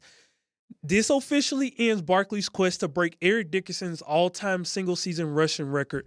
Saquon spoke about it, and you could tell by the tone of his voice, this was a little tough for him. What was your message to Nick when he did ask you? I mean, he asked me if I wanted to play, if I want to go for it. I said on Sunday, I probably didn't care too much for it. When I slept on it, it was like an opportunity to implement my name in football history. I may never get another opportunity like that again. So I'm down, but at the end of the day, I don't care for putting the team at risk. He's the head coach for a reason. He makes those decisions, and whatever decision he wanted to make, I let him know if you want me to play, I'm going to go out there and make sure I get it. And if I don't, I'm okay with that too. It stinks. I would have liked to have seen it. He probably would have gotten it done, right? They play the Giants. It's a throwaway game. He would have gotten it done against the Giants. It would have had a little bit of an asterisk next to it just because of the extra game. 17-game season. Just like Ashton Genty not breaking Barry Sanders' all-time NCAA football record in 3 or 4 more games. Right. Like even me as a Boise State alum, I would have said, come on, man. Like, Barry did it in 11 games. It's not an apple to an apple in that. It doesn't take anything away from what Genty did this year. No. It was a sensational season. Same thing with Saquon Barkley. Same thing with Phenomenal. Saquon. It's Phenomenal. It is one of the best rushing seasons that I like. The best years that we've seen. Chris Johnson, LaDainian Tomlinson when he had like 20-something touchdowns. Saquon's right there. Yeah, he is. He's incredible. He's in been my so lifetime. fun in to my watch. lifetime. I love watching this player, but I do think that this decision was made in large part for the franchise to bode, for everything to go well in the postseason. But I ask you two, is there any head coach that has more at stake in terms of his future with a franchise than Nick Sirianni does in this postseason? He is the NFL's version right now of Ryan Day. Exactly. They're the same dude. The same dude. Ryan Day's job is now completely safe. They could lose in the semifinal. He's coming back. I think if the Eagles win a couple of games, if they lose in the first round, lose in the first round, he might be gone. Say he makes the decision to allow Saquon Barkley to break this record, and he gets banged up, he gets a high ankle sprain. Well, who is it's the Staley decision to play his wideouts in the final game of the season a couple of years ago. What are you doing? That's why like Staley's Mike Williams not a head back coach. is okay to play. Right. He would be the guy that if they lose, he's gone. It goes back to even my take of wanting that first home game in the CFP playoffs. Bullet in the chamber. I don't get it. You're Russian roulette, man. You're playing Russian roulette, playing with fire. I don't get it. KJ, what's next? Actually, before you get into this, I saw this over the weekend. I don't have it in front of me. the last 25 years, all 2,000-yard rushers that have had their amazing seasons for running backs over the last 25 years, the only player to win multiple playoff games was Terrell Davis back in 1998. That actually put some context on how special that was. Yeah. That Terrell Davis was able to do what he did in the regular season. And I actually saw Terrell down in Tucson, Arizona. He was hanging out as a Ram ambassador, even though he's a Georgia Bulldog, I think. And he looks like he'd still play. Like, that dude was just built different in terms of his durability and his attention to all of the things that allow you to prolong a season when you are just the engine that makes the thing go. KJ. That stat is a reminder why the NFL is no longer a bell cow running back league. ESPN's Get Up got into a conversation about where Ohio State's all-world wide receiver Jeremiah Smith would go in this year's draft. Dan Orlovsky believes Smith would be the number 1 overall pick in this year's draft, and it wouldn't be particularly close. He's not going to be eligible for the NFL draft not only this year, but next year either. But if he were coming out this year, where would he go? Number 1 pick. Wouldn't even be close. He would easily be the number 1 pick in this year's draft. You will have teams in 2 years for that 27 draft tanking for him. For a wide receiver. Draft, absolutely. He's that good. He's that talented. He is Julio Jones. His hips look like they're in their armpits. His armpits. I mean, he looks 6'5" just from his hips up down. I mean, he reminds me of Julio Jones. His physical frame reminds me a little bit of Calvin Johnson's. He would be easily the number 1 pick in this year's NFL draft. Okay. Easily. Is it time for the NFL to allow players to be one and done? Yes. Yeah. Why not? I mean, what's the reason for? I mean, there's no other rules in college football anyway. Like, it's all it's a professional organization in college football now, and so professional organizations with paid players. If you want to grab something from that league, you grab something from that league in every professional league. Yeah, one year, just like the NBA, 1 year. I think it's a great idea. Puts more talent into the draft pool, allows teams to take chances on guys that might not really play for you for the next, 2 seasons and then start to hit their stride as a 21 or a 22-year-old. I think it's a great idea. Yeah, and the academic model of the NCAA is gone. It's gone. So why even what remained of it? Give that facade that anybody's there to actually go physically to class. Would it dilute the purpose of the NIL? I mean, you get your deal for 1 year, and then you're getting your big deals, right? I mean, I don't know. I think that not necessarily because I think it would.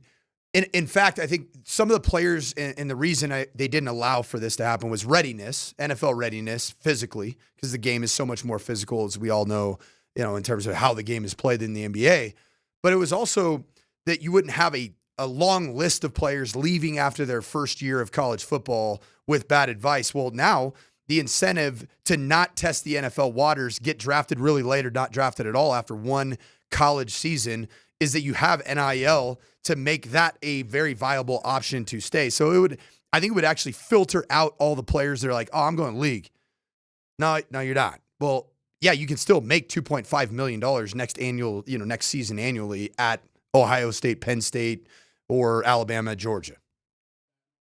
Looking at these running backs, the 2,000-yard rushers in NFL history, and even going all the way back to Dickerson's year in 1984, every single one of these rushers either lost their first-round playoff matchup, Dickerson, wild card. Sanders, 1997, wild card loss for the Lions.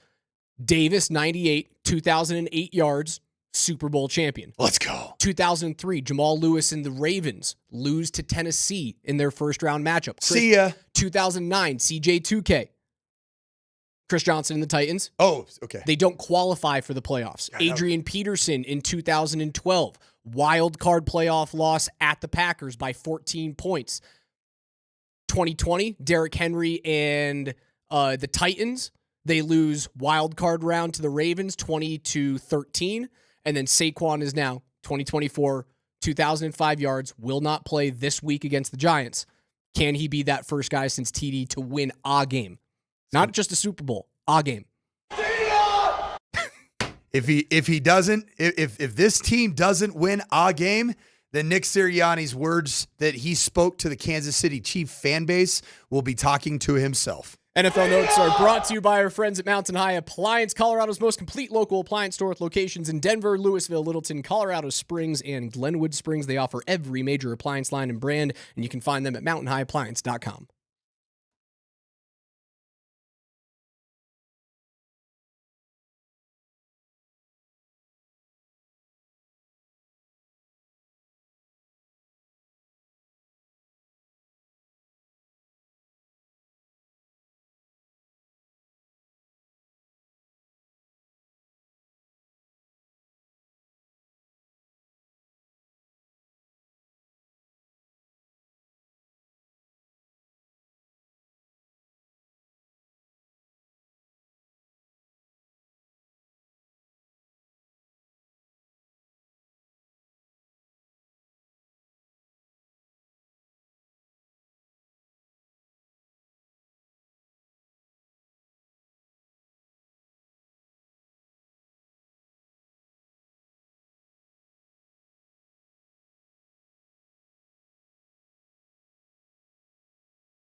Inbound goes to Roddy, and there is the horn at Ball Arena in Denver, Colorado.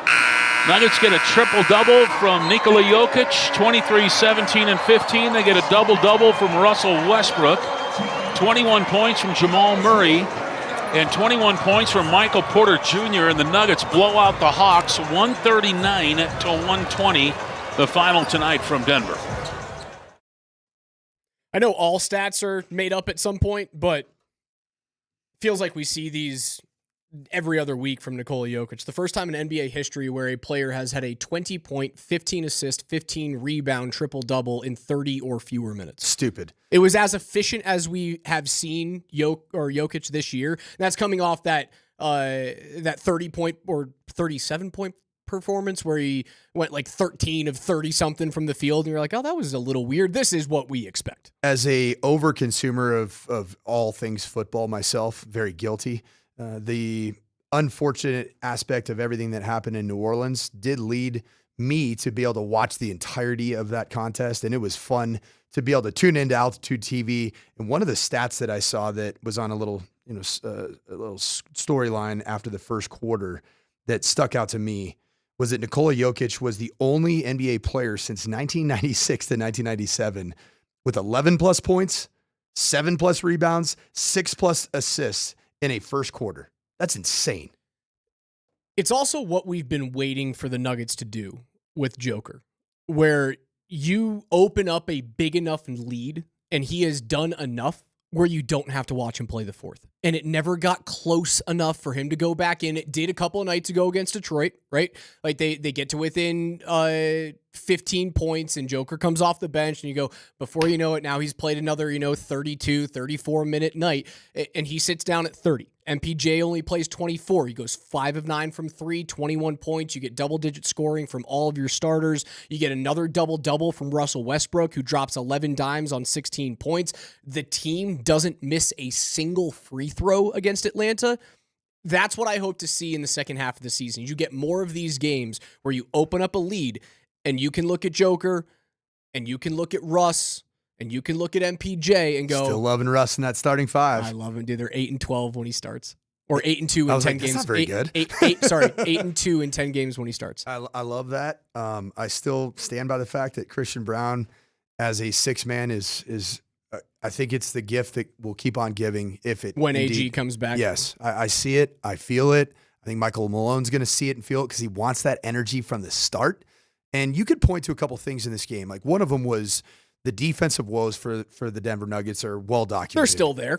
And you were at 71 points yielded at halftime of this contest. And so you're on your way to giving up another 140 spot to an opposing team in your home building. Tamped it down a bit. What I love though is that third quarter. That third quarter, you outscore the Atlanta Hawks 41-24. You hold them to 24 points in the third quarter, 25 points in the fourth quarter. So you are on track to a sub 100 defensive performance with how you played in that second half. The other thing I really liked, did you see the plus minus? What they call it, the net? Is that right?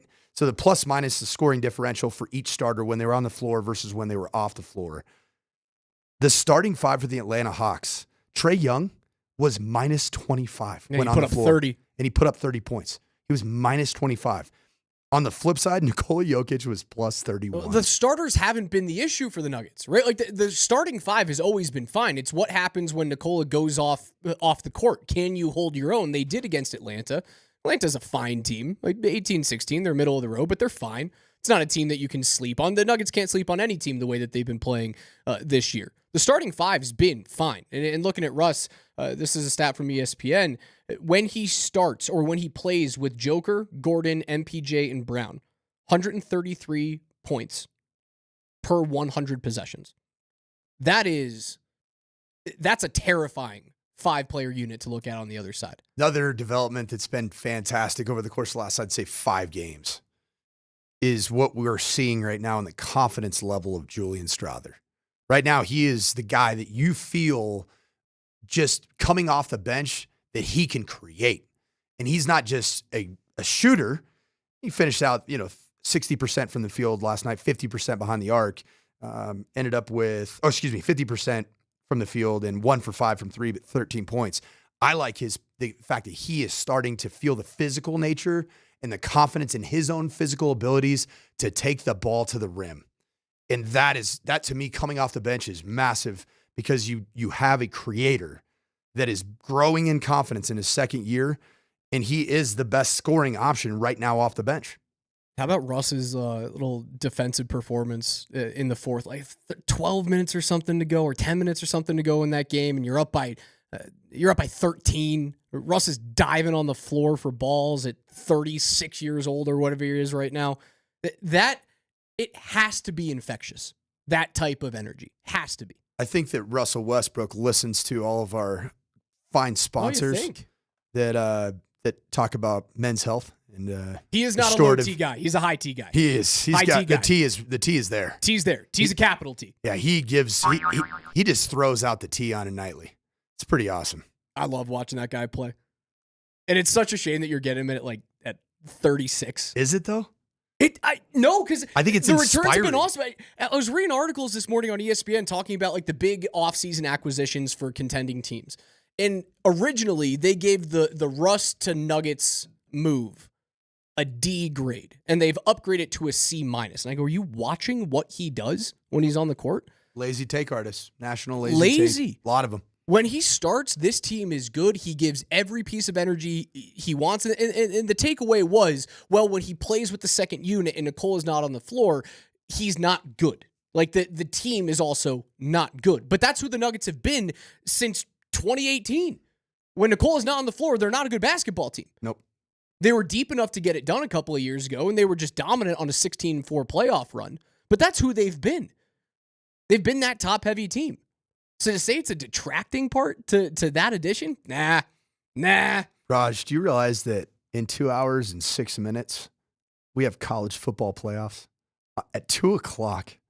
What a just a great gift 2 today. hours, and you know what I'm going to watch before that? A little quarterfinal action for World Junior Championship. Wow. Team USA against the Swiss. Now, if it's a tightly contested, even overtime matchup. No, I'll be switching over to football. Telling the truth? Yes. I don't need to watch World Junior quarterfinal. They're going to beat the Swiss. Come on. Swiss are assholes, That's my little...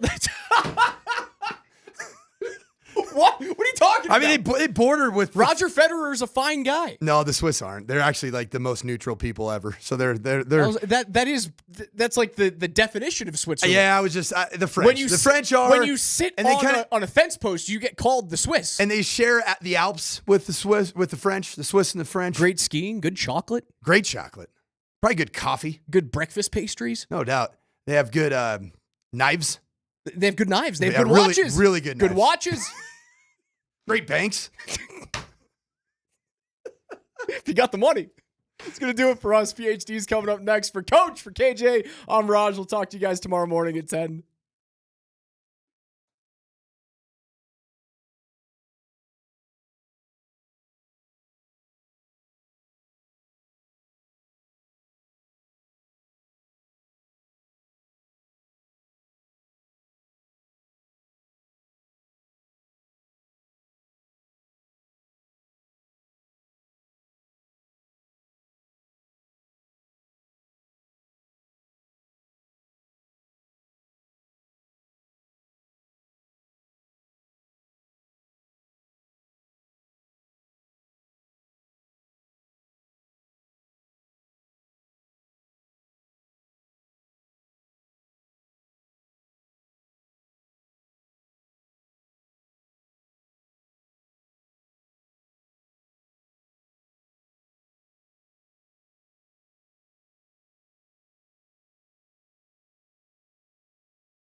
Thank you to AAA Home Improvements at AAAHomeImprovements.com. We love you guys. In 2025, off we go.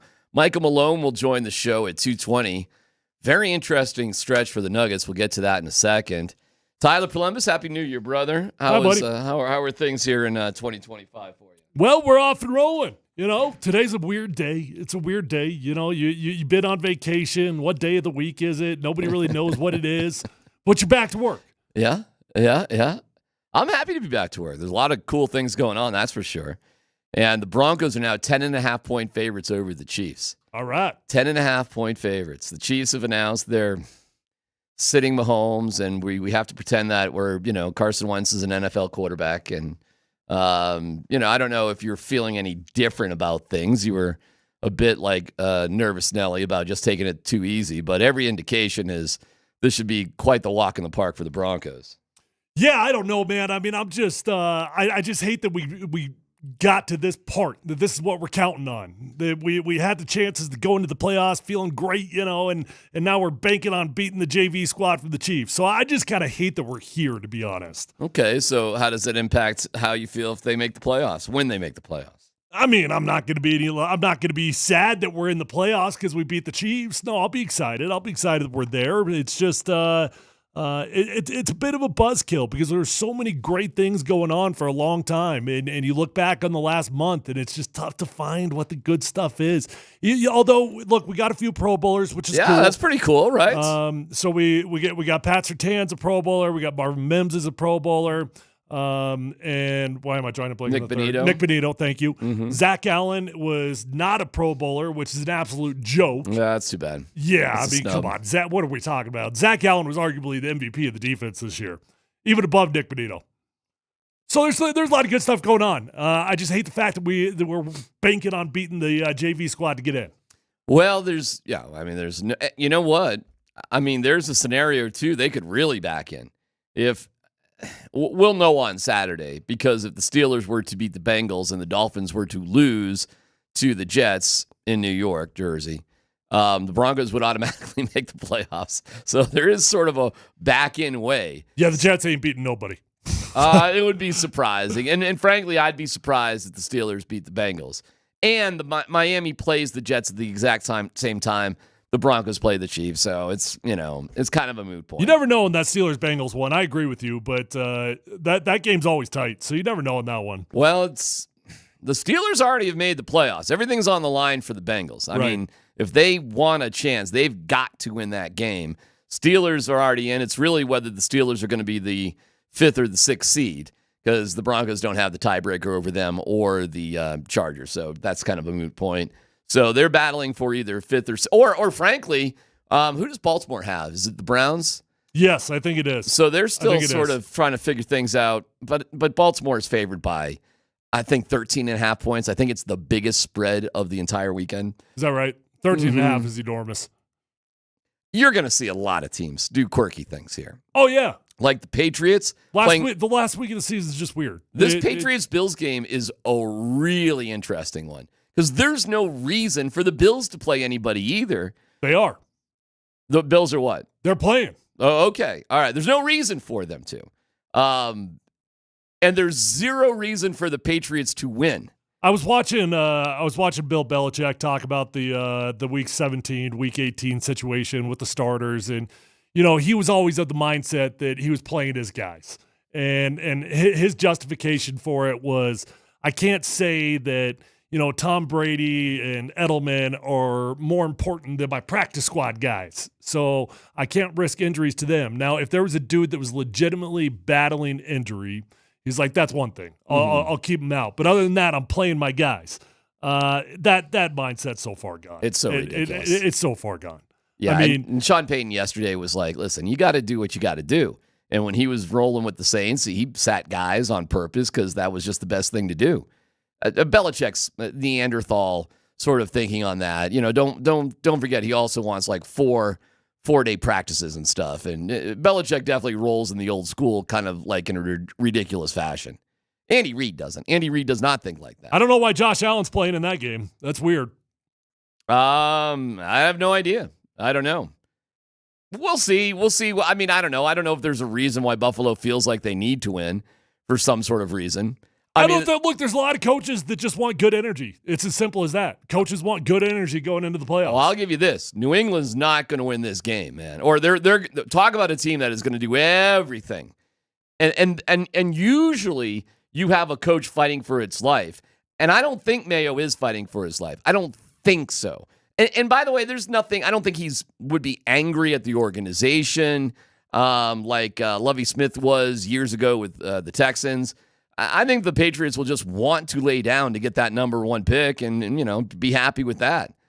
We'll see, but it's a quirky game. It's another one of those quirky games. I agree with you, but that's not what Mayo said publicly. Mayo said publicly that they're doing everything in their power to win this game. Yeah. Well, that's a good way to get fired. That's a good way to lose your job right there. If he's thinking about it twice, and maybe he has lost a job. I know Mike Vrabel is kind of campaigning for it. At least it seems like he is. So Vrabel will be arguably the first coach hired over the offseason. All right. Well, maybe Mayo. I think it's unfair for coaches unless they do stuff like Hackett to be one and dones. I just don't. You never want to be the guy that replaces the guy. Yeah. Tough job for Mayo to take there. All right. Meanwhile, I'm wearing my Arizona State gear today. Yeah, that was a hell of a football game, man. Because I now know. Hey, I got to give that team a lot of credit. I did not think they were going to represent the way that they did. Oh, hell. After Texas touched the ball 3 times and had 14 points. Yep. Okay? They touched the ball, 2 passes and a punt return for a touchdown. And it's I'm like, well, this game's over. The way that Arizona State battled back, it's been the best game of the playoffs, right? Oh, it's not even close. Yeah. And then 2 things. Listen, I'll tell you this. Arizona State got lucky on a couple of missed field goal occasions. Oh, that stupid kicker. Oh, my gosh. Twice at the end of the game. Okay.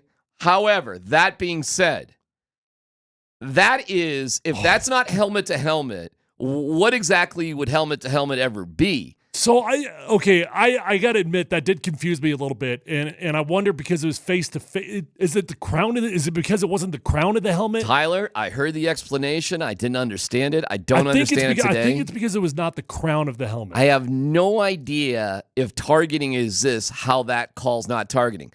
Now, listen, that wouldn't have guaranteed anything, but that's a first down for Arizona State with under a minute to go.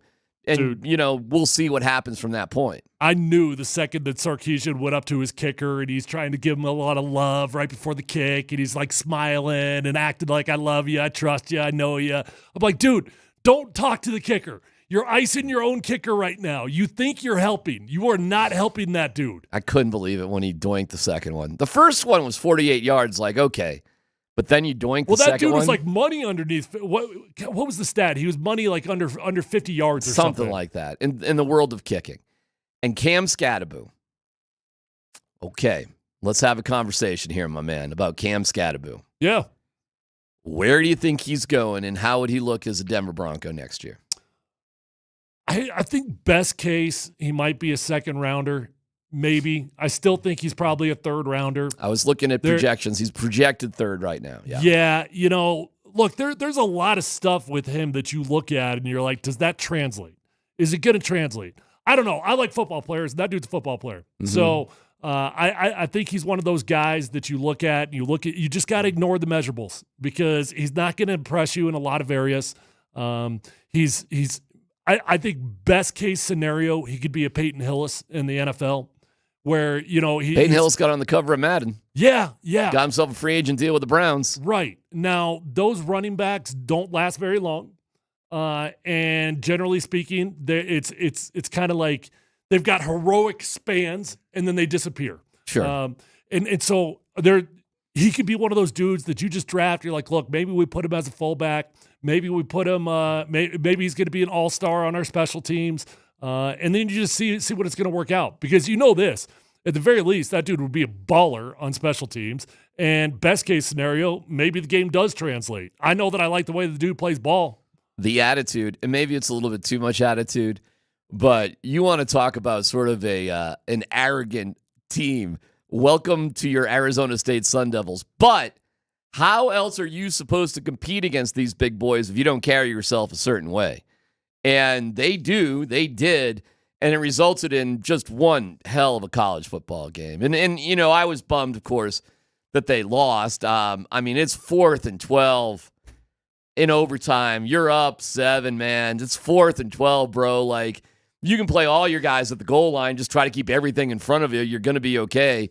And they bring a blitz, and, hey, good for Quinn Ewers, who I don't think is going to be a very good NFL quarterback at all, but he found the seam. And then a kid from Creek catches the game winner. Yep. So, I mean, hey, good for Texas. You know, they're a fun team to watch too. I don't know what to think about Scatterbo. I know I love him. I know he's fun to watch. First of all, you got to say his name right. Scatterbro. He could be Scatterbro. I mean, he is a Scatterbro if I've ever seen one. Scatterbro. Yeah. But despite the fact there's only a B-O, it's Boo. No, it's Scatterbo.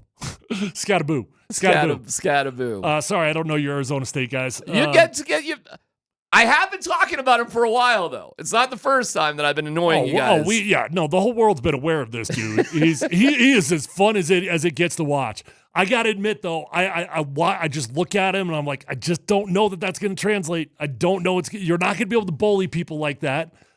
He certainly doesn't have the speed, but he's a ball player. He's a football player, right? Yep. And I think sometimes you just got to ignore everything else and just be like, does the dude love ball? Is he going to put it all out there? The answer to all that's yes, yes, yes. And it would be fun to see him in orange and blue. And Texas has arguably the best run defense. He scarred him up. Ashton Genty had a more just human game against Penn State. But he's still twice the prospect of Scatterbro. You're going to just go with Scatterbro? Yeah. Okay. Is he a first-round pick, Ashton Genty? Hell yes. Okay, so you can't get him no matter what. Don't worry about it. So that ain't something. Good for him. Good for him. I'm not trying to put him down whatsoever. When I put it out there, the Broncos need to do whatever it takes to get Scatterboo. I didn't mean in the first round. I tweeted that out, and that got misconstrued. I know who I want for my first-round pick for the Broncos. I just don't know if they can get Tyler Warren. That's it, though. That dude is such a dude. He is the perfect tight end fit for the Denver Broncos. That is exactly what they need. I mean, if it's reasonable late in the second or third or something like that, and Scatterboo's around, go get him. You know, don't. I mean, if he's sitting there in the third, fourth round, it would be a no-brainer. I mean, the fourth round would be a miracle if he was still there in the fourth round. I think he could be. I think I really do. Well, there's nothing to think about if he's there in the fourth round. I mean, zero to think about. Yeah, I mean, I probably wouldn't even think twice if I could get him in the third round. Second, first round, probably not. First round, no, I agree. Second round, tough because he's still a running back. I get it. And it's the style. It's like you just like, dude, he's just a big, thick ass dude. That's what he is, right? Picks up first downs. Picks up yards. downs. Catches the ball. Picks up first downs. Has numbers in college that represent what Christian McCaffrey was doing in college. I ain't trying to knock on the dude because I love watching him play ball. And my gut tells me he'll probably be a successful player. All right, I want to run past. I've been thinking quite a bit about how this could all work for the Broncos next year. It's not quite a mock draft. It's like a mini sort of mock draft. But I want to run it past you how I think the Broncos can improve themselves. And, yeah, we have Michael Malone coming on in a couple hours. So both the Avs and the Nuggets are on really good rolls. It's PHC here on 92.5.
You got a little weird feeling about Scatterbro? Scatterbro. Well, he's a bro. I mean, that's what he is. You got problems with a bro? He's just got a lot of bro vibes going on. He's got a.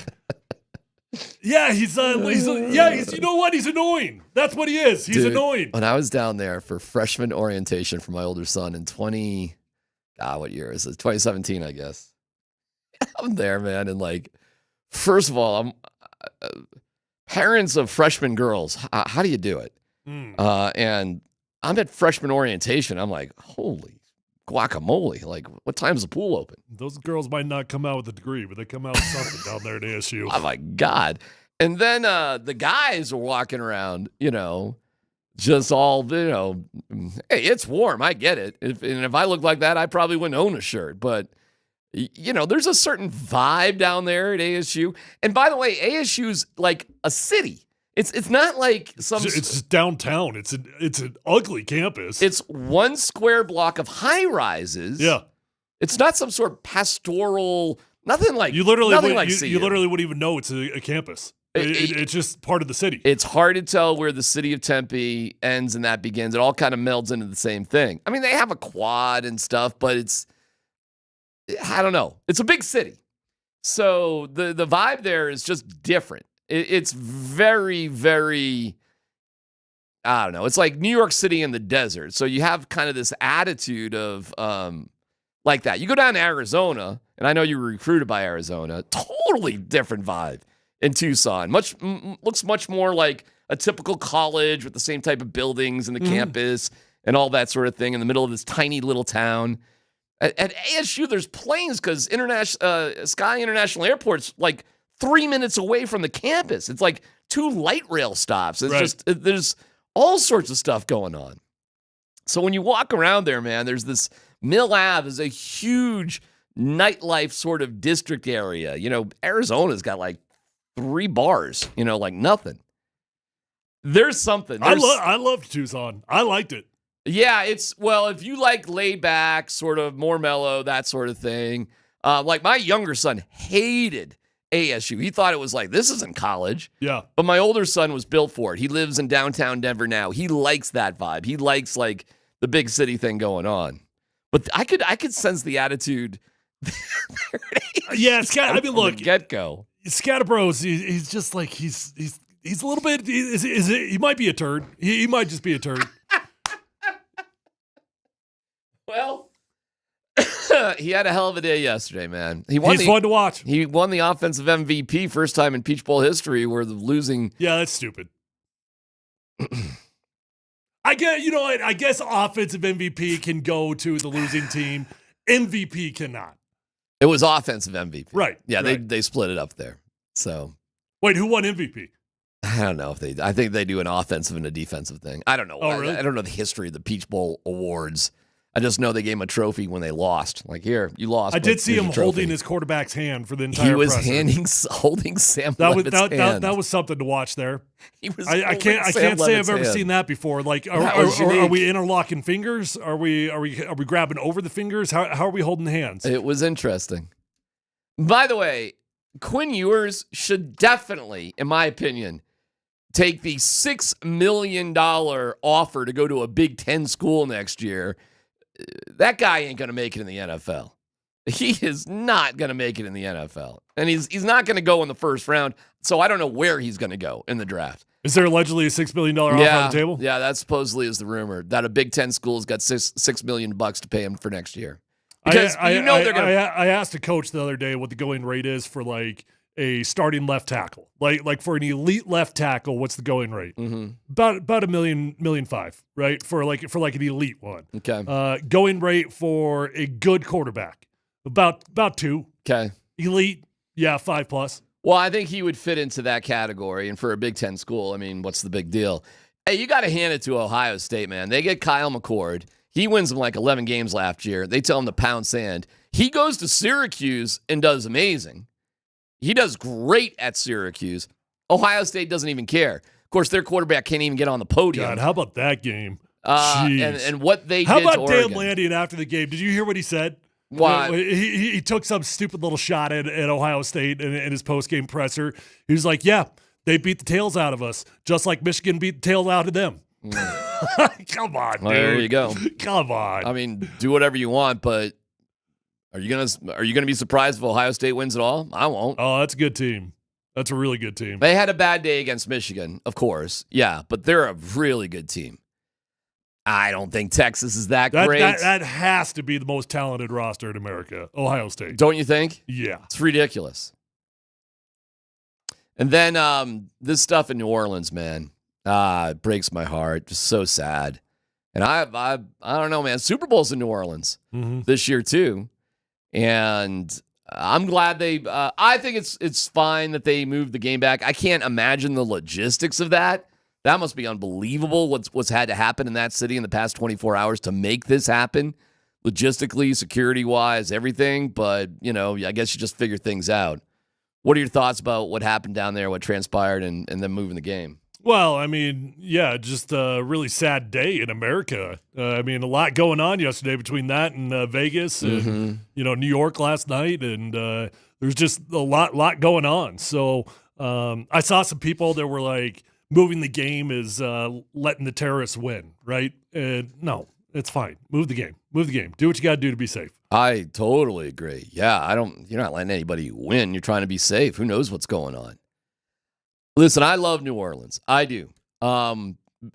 But one of the reasons why I love New Orleans is there's just a sense of like. Do you know they have stopgaps to avoid this exact thing in New Orleans? That's where what they've I got heard. these these barriers that just pop up so you can't barrel down a street. Yep. And they didn't have them up. They did not have. I don't know if it would have made a difference on this one because the guy just rolled over people on the sidewalk because he went around police cars.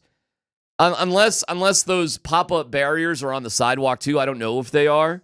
I suppose that would actually make sense so that you wouldn't be able to do something like that. I did hear that they have them and they were not up for some sort of reason. I don't know why. That's horrible that they weren't. But then again, Tyler, seriously, how can you expect something like this to happen anyways? I mean, no. It's hard for me to blame anybody on the other side. No. It wasn't about blaming. It was just sad that they weren't up. Yeah, agreed. So that's tonight. The Sugar Bowl's tonight, and Vic wants everybody. It's been a lot of football, I'll tell you that much. It's been fun. Having the game moved to tonight is kind of cool. I mean, we just had nonstop football for about a week. Vic wants everybody to root for Notre Dame. I can't even figure out where we are in the NFL season. Like this last week has been so confusing to me. It's just like I've lost track of time. Are you rooting for Notre Dame tonight? Yeah, because of Lauren. Oh, okay. Well, yeah. Yeah, you got a nice little, we all have a nice connection. Lauren Landau's the strength coach there, which I know a lot of Broncos fans don't have a whole lot of love for Lauren, but they don't know what they're talking about. Lauren is the best in the industry at what he does and a fantastic dude. So I'll always root for Lauren. But you're not pulling for them because of Vic. No. I did take a visit to Notre Dame. Yeah, I know. It was rainy and freezing. I didn't see the sun a single second that I was there. It was cool, though, man. I'm not going to lie. Yeah. You go to a game, it's hard to not get drunk by that crowd. Mm-hmm. Was Rudy around? Rudy was not around, yeah. You look like the type of guy that would be the bad guy in the Rudy movie. What's that supposed to be? Like your size and everything you've got going on. What makes me the bad guy? Well, you're like who Rudy had to like be better than to be like, you look like you should be at Notre Dame. Like you make sense. There's nothing Rudy about you like when you take your visit. Like it's like you walk on campus at your size and it'd be like, that's about right. I know you were skinny going into college. I know you were skinny, but still, you know what I'm saying? Like you weren't. I wasn't Rudy. 5'6". Whatever Sean Austin happened to be there in the Rudy movie. Is that his? I don't even know his name. Sean, yeah, he's one of the elves there in the Hobbit things. Yeah. He was, that guy, Sean Austin. Okay. Put on like 700 pounds. He goes like 5'6", 410. Oh my gosh, I did. You know that? Speaking of putting on 700 pounds, I watched the most depressing movie of all time over the weekend. Well, yes. Brendan Fraser. Oh my gosh. Next to the most depressing. Have you seen it? I have. The most depressing. Well, I turned it off after about 40 minutes because it was heavy. Like, I'm like, where else is this going? The most depressing movie Well, of it all was going time. to death is where it was Yeah. going. Well, all right. Spoiler alert. The most depressing movie of all time is Manchester by the Sea. Yeah. Which is where I hit that's a real town. It was Manchester, and then they changed it to Manchester by the Sea. That's a real town. That's where I hit my home run, my one home run. Congratulations. Yeah. Yeah. But it's the most depressing movie of all time. The Whale might be the second. I did find a TV series on Amazon Prime with Brendan Fraser last night, though. It's pretty good. What's that? Condor. All right. What's that all about? It's a CIA spy. I like deal. that. I've been binging Homeland. He's the bad guy, though. The bad guy? Brendan Fraser's the bad guy. Who's he working for? Well, I can't tell you all that. You can't. The Russians? No. Well, he's American. But if he's a bad guy, he's working against America. Yeah. All right, I should Sorta, watch it. A little bit, yeah. Notre Dame and Georgia tonight, and we'll see how that goes. All right, here's my mock draft. Here's who I got. This is my wish list, not a mock draft. Here's my wish list. Tell me what you think. First up, I want the Broncos to go get T. Higgins. I think there's two receivers that are up for that big contract that the Broncos could spend on. It's Amari Cooper and T. Higgins. I want T. Higgins. Start there. Okay. Second thing, and this is probably going to be the hardest thing in my wish list to get, but Tyler Warren out of Penn State, the tight end. Just the do-everything tight end, 6'6" and change. He had a great game. I at least saw him catch 2 touchdowns. 2 touchdowns against Boise State. He's won the John Mackey Award. He's considered basically the best tight end in this class. And I know the Colston Loveland from Michigan is basically regarded as number 2. I was talking to our guy, Mike Sanford, and he was talking to, some of them scout type of people, and he said, no chance. Tyler Warren's going to go top 10. And if that's the case, there's nothing the Broncos can really do if that's the case. But I'm just putting my wish list together that I hope they can get. Well, generally speaking, tight ends in the first round is another kind of no-no.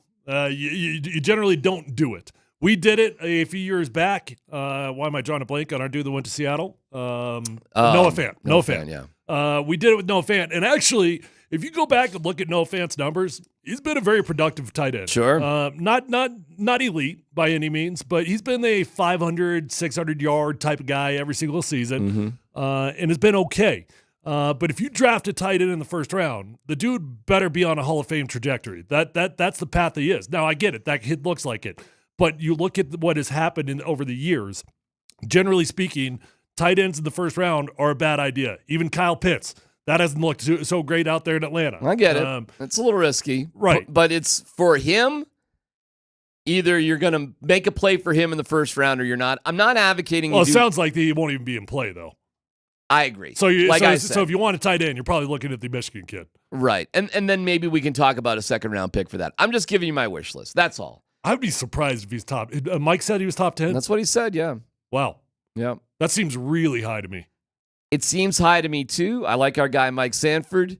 I was looking at some mocks, and Warren was a little bit deeper than top 10. We'll see. It feels weird to me that a team that would finish that poorly would want a tight end that bad. Brock Bowers, who is next level, all Pro Bowl guy, Brock Bowers, went 13. So to me, that feels like a stretch. So that's why I thought Tyler Warren was more gettable in the 20s, wherever the Broncos land. So I'll stick with that for now. Because remember when Brock Bowers was going to be a top 5 guy, and that just kind of dropped and dropped and dropped? Because these teams have bigger needs. And the value of a tight end is kind of a luxury pick. Mm-hmm. It's been great for the Raiders, but, you're still a 4-win team. You need a quarterback more than you need anything. It's nice that you'll have Brock Bowers once you finally get your act together, but that's hardly seems like the plan if you've got a big pick. Anyways, Tyler Warren, T. Higgins. I do want Scadaboo if it makes sense in the third round or so, but it's got to make sense. I don't want to do something crazy, but boy, oh boy, do I think he would be a thunder and lightning fit with Jaleel McLaughlin and Cam Scadaboo. I just think that would be so great. I don't know why I've got so many doubts about Scadaboo, and I'm sticking with it. Okay. I don't know why I have so many doubts about him at the next level, but I do. He's just like, he seems slow as molasses. It's just like, can you really just out-muscle people in the NFL the way that he is? And yeah, there have been guys that have done it. Mike Alstott did it. Peyton Hillis did it for a few years. and it was a hell of a run when he did it. But even Peyton Hill's run was not very long in the big picture. All I'm looking for, though, because I think the next Super Bowl window for the Broncos will be 2026. I think you've gotten more than you really were expecting this year, which is great. I think you should higher expectations next year. And in all honesty, fourth year with Sean Payton, third year with Bo Nix. If you're not talking about AFC Championship or Super Bowl, then something actually I think has gone wrong. I think they're on that trajectory. By the way, did you catch Patrick Mahomes did not make the Pro Bowl? I did see that. How about that one? Yeah, pretty interesting. Although Travis Kelce made it, all the Swifties made sure of that. Got that done. But your AFC Pro Bowl quarterbacks were Josh Allen, Joe Burrow, and Lamar Jackson. And I don't have any issues with any of those guys. But, I mean, dude is a multiple-time MVP. His team is 15-1, and he doesn't make the Pro Bowl, huh? Pretty wild. That's interesting. Then I got another guy for you. That's Chiefs fatigue. That's all that is. I got another one for you. I'd love to have your feedback, and I know they didn't have a good day yesterday. Patrick Mahomes? Is that it? Mm-mm. One more of my fantasy, like what I want to do here. Tez Johnson from Oregon. Fascinating story. So unique. How aware are you of his story with Bo Nix? Oh, I know it all. So what do you think about it? I mean, it would be a Disney story for sure. So anybody that doesn't know, Tez was a kid that went to high school with Bo, was adopted by Bo Nix's family. I don't know if that was officially adopted He was or not if he just moved in. He just moved in. He was not officially adopted. Okay, yeah, lived with Bo Nix's family. Starting in his junior year with Bo Nix as Bo Nix's dad as his coach. Got it? Yeah. Okay. They both end up at Oregon together. He stays one more year and has been one hell of a football player. I don't know. We've done this whole like getting the whoobies. We drafted Albert Okwuegbunam for Drew Lock. We've currently got Franklin for Bo Nix. He's a heck of a football player, sure. And I think he's going to be pretty dang good. What's his stock supposed to be? A third round or so. Okay, that's his projection, somewhere in that category. So third round, you could call. Seems like we've been stockpiling these third to fourth round wide receivers. I get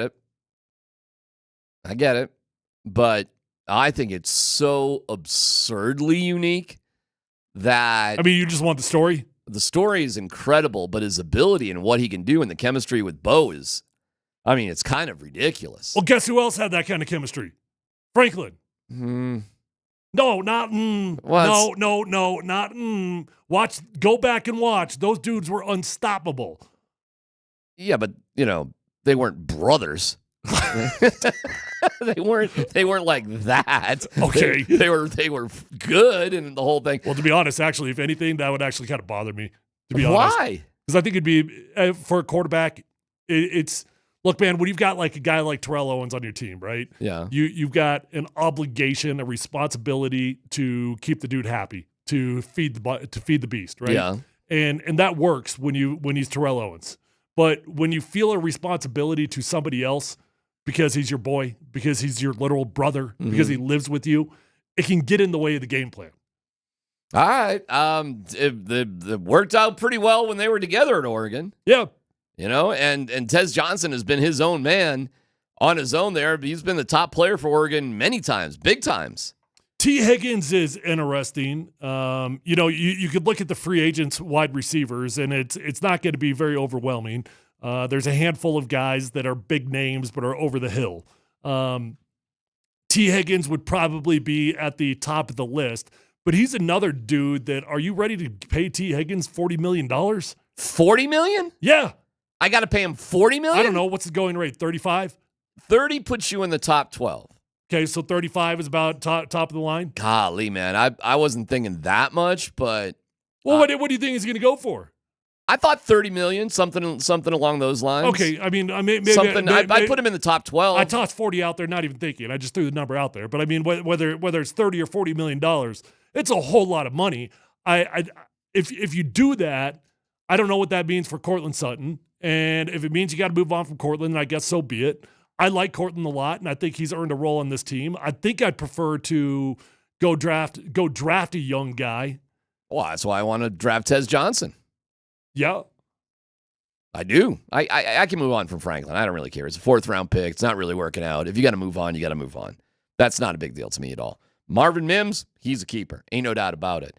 But Tez Johnson, to me, has that speed, has that sort of thing. The vibe and the history with Bo Nix is so unique. Well, look, but my priority is T. Higgins. All you did was pick a few names at positions of need, and that's fine. I mean, it's all logical needs on this football team. We need it. We need a wide receiver. We need a tight end. We need a running back. So you picked a name at each one of those. And I guess if you're just saying, how do you feel about addressing those needs? Well, they need to address those needs. So well, I'm excited about them specifically. And you're right. Like the free agent class, it's a little slim pickings. You know, you go Stephon Diggs, T. Higgins, Keenan Allen, Amari Cooper, and Chris Godwin, Brandon Cooks. But, you know, half of those guys are in their 30s already. The unique thing with T. Higgins, dude, is he's only 26 years old, man. You know, that guy's got, and I know he's had some injury history, but he's got some life left. We got plenty of time to talk about it. He's playing on the franchise tag this year, so they'll have a very tough decision to make with him. Well, I think you can get him. And I saw Bo Nix come up to him, and they were having a nice little chat after the game, and it was like, well, I could see that happening. I mean, I could see that happening. I'd love to see T. Higgins as a Bronco. All right. Well, it's exciting to get into this part of the year. It's exciting to be still part of the playoffs, frankly. But this is the part of the year where teams are doing weird things in the last week of the season. We're about to have massive coaching changes. Teams are moving on. Everything is about to blow up. But we have the Broncos in the playoffs if they can get past the JV Chiefs. It's Altitude Sports Radio 92.5.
Vic Lombardi couldn't cut it at CU, so he ended up going to Notre Dame. But, not for everyone. But that being said, I mean, you know, We are the Harvard of the West. What Vic did at Notre Dame is legendary. Vic's a good friend of ours. We don't have any connection to Georgia. I mean, why not root for Notre Dame today at 2 o'clock? Vic Lombardi joins us to yell at Tyler Columbus. Go ahead, Vic. Yeah, Victor? Sorry, Vic, you there? Yeah.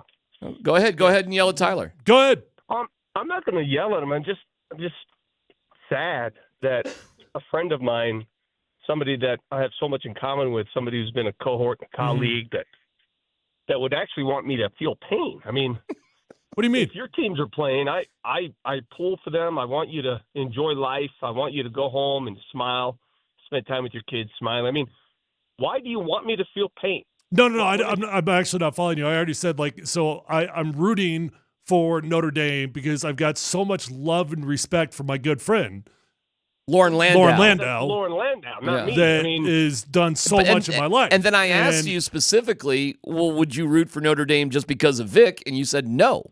Well, that's I heard that. Like I said, I've got love and respect for. You don't have love and respect for Vic? Okay. For Lauren Landau. Landau.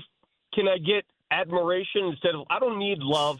And certainly don't need. Can I get something? Can I? No, get because maybe... you're the typical annoying Notre Dame fan that everybody wants to hate Notre Dame because of you. What do you mean? What does that mean? He's loud. He's boisterous. He's like Notre Dame has sucked forever, and yet he's been delusional about it. You know, it's like nobody wants Notre Dame to succeed. Okay.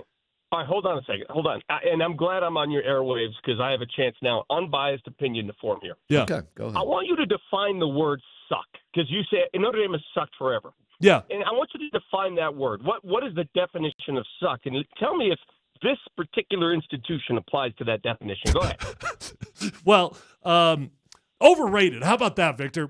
Can we go with overrated? Because I got it. If you want to go suck, fair. I got it. Colorado sucked. Fair. That's the definition of suck. University of Colorado has sucked. But go ahead. Let's parse out the word overrated. Overrated on what standards? What are the standards for overrated? Tell me what those are. Well, your standards. I mean, what are your standards for Notre Dame?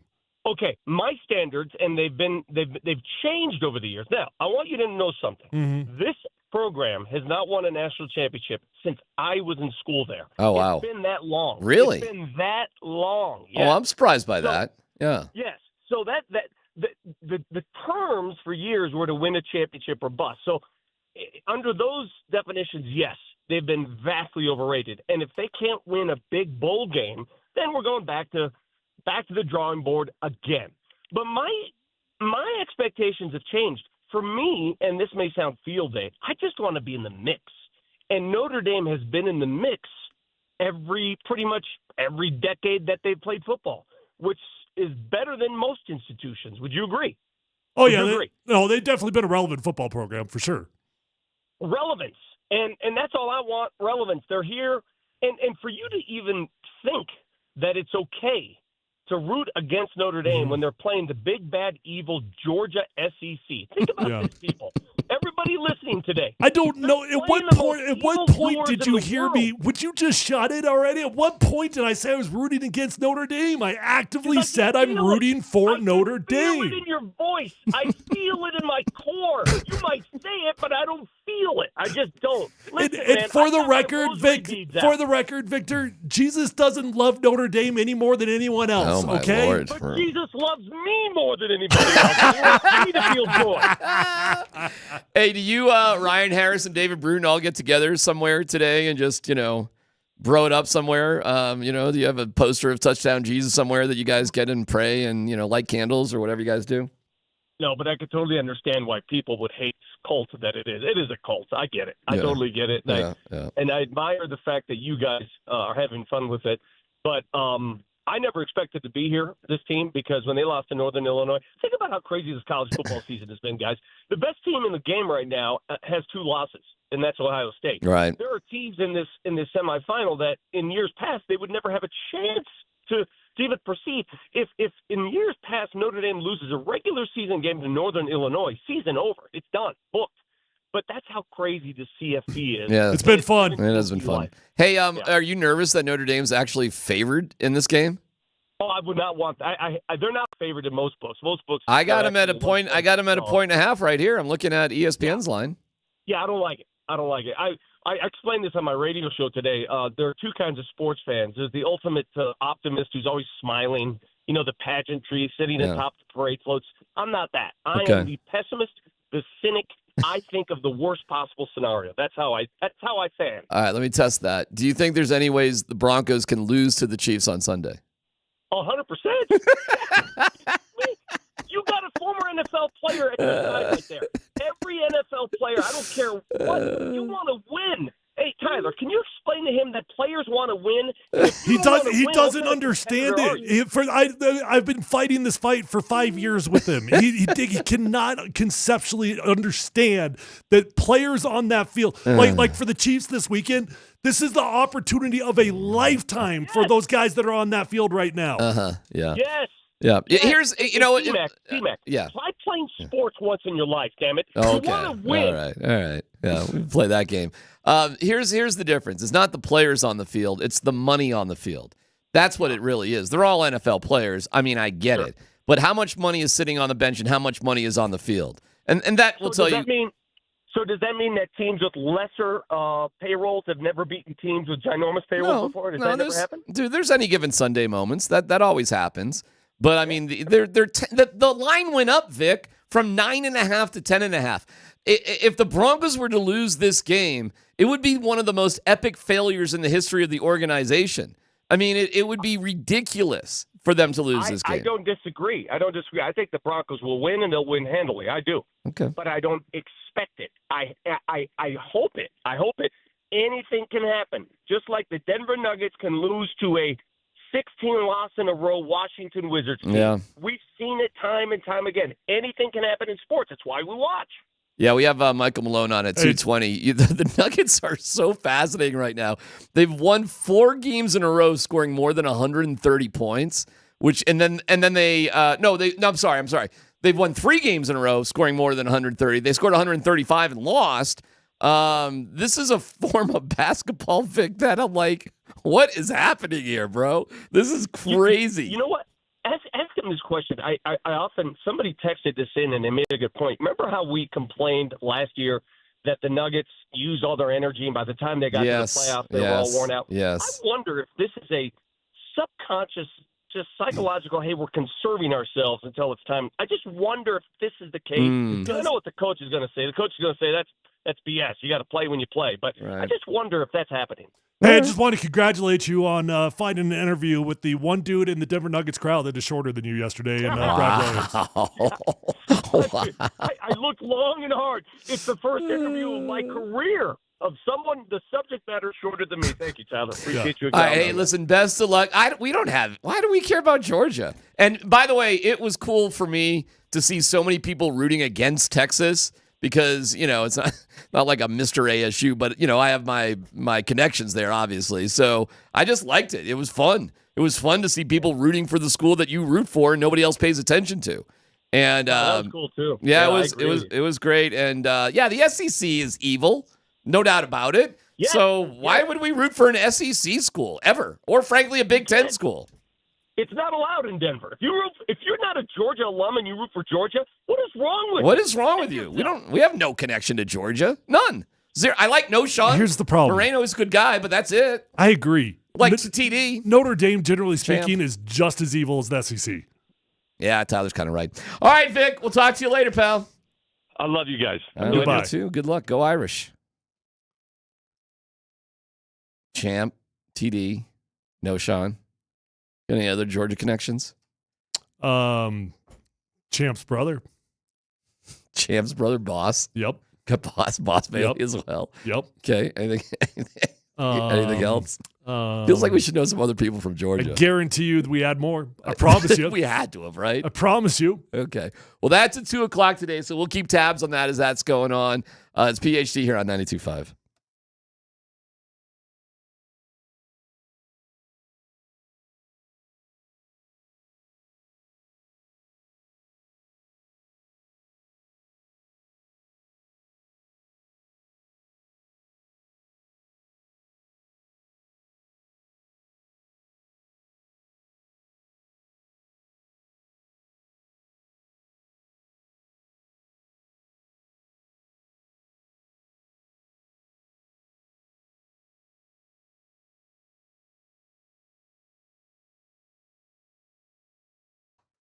Hey guys, if you're out there struggling with hair loss, first off, know that you're not alone and you can do something about it. If you're anything like me, you might have already gone online and you've looked for the lotions, the pills, the creams, the potions, and nothing's working the way that you want it to.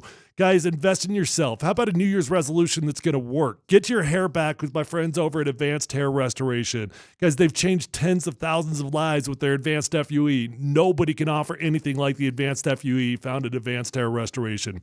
You're going to be in a calm, relaxed environment with the most experienced professionals. Dr. Tanya Pauls is amazing. The entire team at Advanced Hair Restoration is the best of the best. And they believe in what they do so much that they guarantee your hair is going to grow for life. That's a lifetime guarantee there, folks. Your own natural hair is going to start regrowing the very next day.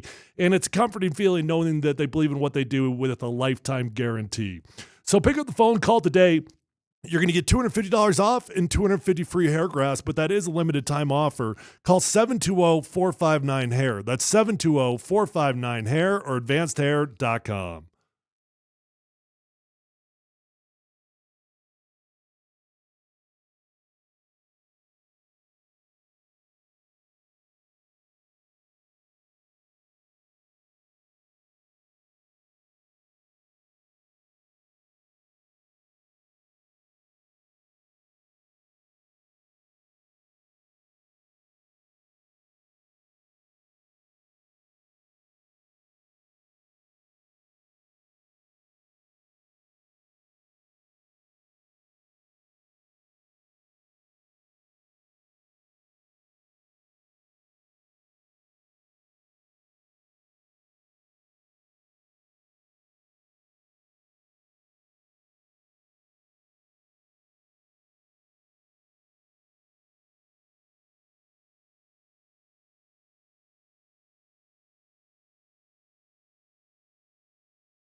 Appreciate you guys listening, watching, consuming.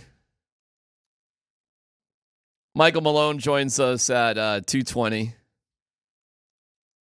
I'm laughing because this is where there's so much drama, Tyler, at the end of an NFL year. Oh, yeah.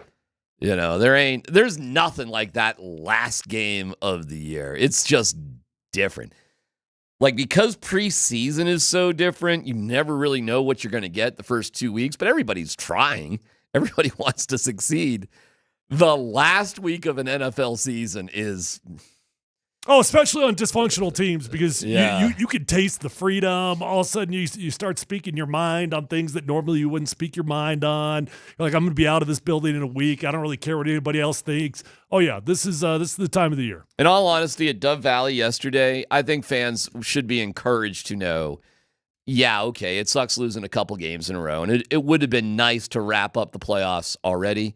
But there's no like bad energy or anything. I mean, they're focused. They're not taking the Chiefs lightly. It's nothing like that. We didn't have any player just be like, yeah, we should have gone for 2. No, there was nothing like that. In fact, there was kind of a cool little bond yesterday because the players, they're college football fans, right? Everybody was kind of, dialed in on that ASU Texas game. So everybody was just kind of, and I think there's 3 guys, Brandon Jones, PJ Locke, Malcolm Roach, who all went to Texas. So, I think there's some, good ribbon and, that sort of thing going on. So, no, the vibe with the Broncos, and, we'll hear from stuff later today. It's no big deal. Everything's cool. They're not burned out, not melting down. There's none of that going on right now, which is good, I think. No, they got everything in front of them, man. I mean, it would be insane to feel burnt out at this point. You got an opportunity of a lifetime in front of you still. And you know what? I'll tell you this. I've been in locker rooms with this exact situation. And although on the outside it can feel like everything is crumbling, generally speaking inside, you're just kind of you're naive or you're dumb or you're blind or you're whatever. You just go about your business. And you don't feel like right now for me, I feel like there's a lot of negative stuff with the Broncos. Really? Oh, yeah. Like what? Like a defense that used to be the best defense in the NFL and is now the worst defense in the NFL. Throughout the month of December, they were the 31st ranked defense in the NFL. They were banking on getting their guy back and Riley Moss. They got him back, and it was bad. Yeah, I knew he wasn't that good. We got offensive issues out the yin-yang, and a quarterback that is on a rookie roller coaster. A lot of great stuff and some bad stuff along the way. But there were so many good vibes about 6 weeks ago, and I can't quite find where those are now. Yeah, but can't you just take a deep breath and just sort of say, okay, it is what it is? I think it's helpful too, in my opinion, and it better coming from you. But in my opinion, all the holidays are now behind us. You know what I'm saying? Like, hey, Tyler, let's face it. This is the first time since 2015 that this week has actually meant something, doing this job. Mm-hmm. First time, because even in 2016, they were eliminated in the second to last game when they, lost to the Chiefs. Are you sure? Positive. Trust me. I could have sworn there was a scenario that got them in. Nope. No, sir. In fact, that it led to one of the most infamous games in Broncos history when Gary Kubiak said he would split the game between Trevor Siemian and Paxton Lynch, and instead he just sat Paxton Lynch on the bench the entire game. That was the final game of the season. We knew the game didn't matter against the Raiders, and they're up 24-0. He doesn't put in Paxton Lynch. No, we have not had a meaningful last game of the season since 2015. So doing this job, talk radio, sports talk radio, for the first time since 2015, this week matters with the game that we're talking about. My youngest daughter was born in 2015. Is that crazy? This will be her first relevant game. This is her first relevant game at this time of year. Period. It's crazy. Oh, well, for her, ever. Something that matters.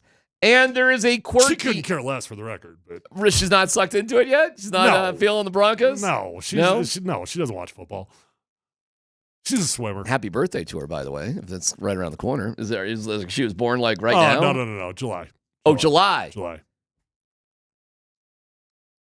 It's a cool moment, man. It's a cool moment. It's not lost on like Cortland Sutton what this means. There's enough vets around. I think there's enough vets too that have achieved something. I mean, Mike McGlinchey's been there before for the Niners. He spoke how much it would mean to Garrett Bowles. He had nice things to say about Garrett Bowles, which is cool. Like how much it would mean to Bowles to get in. Do you know that Mike McGlinchey currently holds the longest streak in the NFL without giving up a pressure or a sack? I had no idea. Is that right? Yep. Awesome. Fantastic.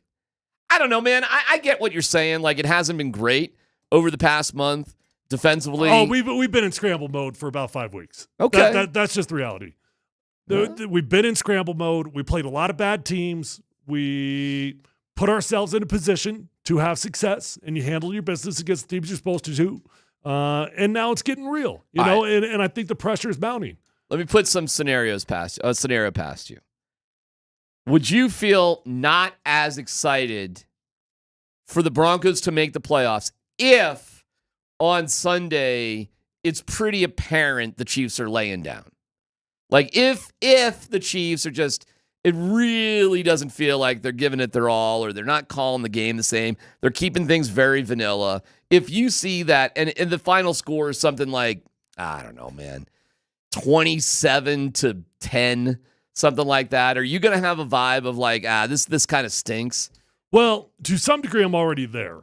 But on the other hand, I'm not dumb enough to think that if you get into the playoffs, I'm not dumb enough to think that I won't be a fool and feel hopeful, because I will. I mean, you could tell me right now, okay, we're going to play the Bills in the playoffs. You got no chance. You're going to lose, whatever.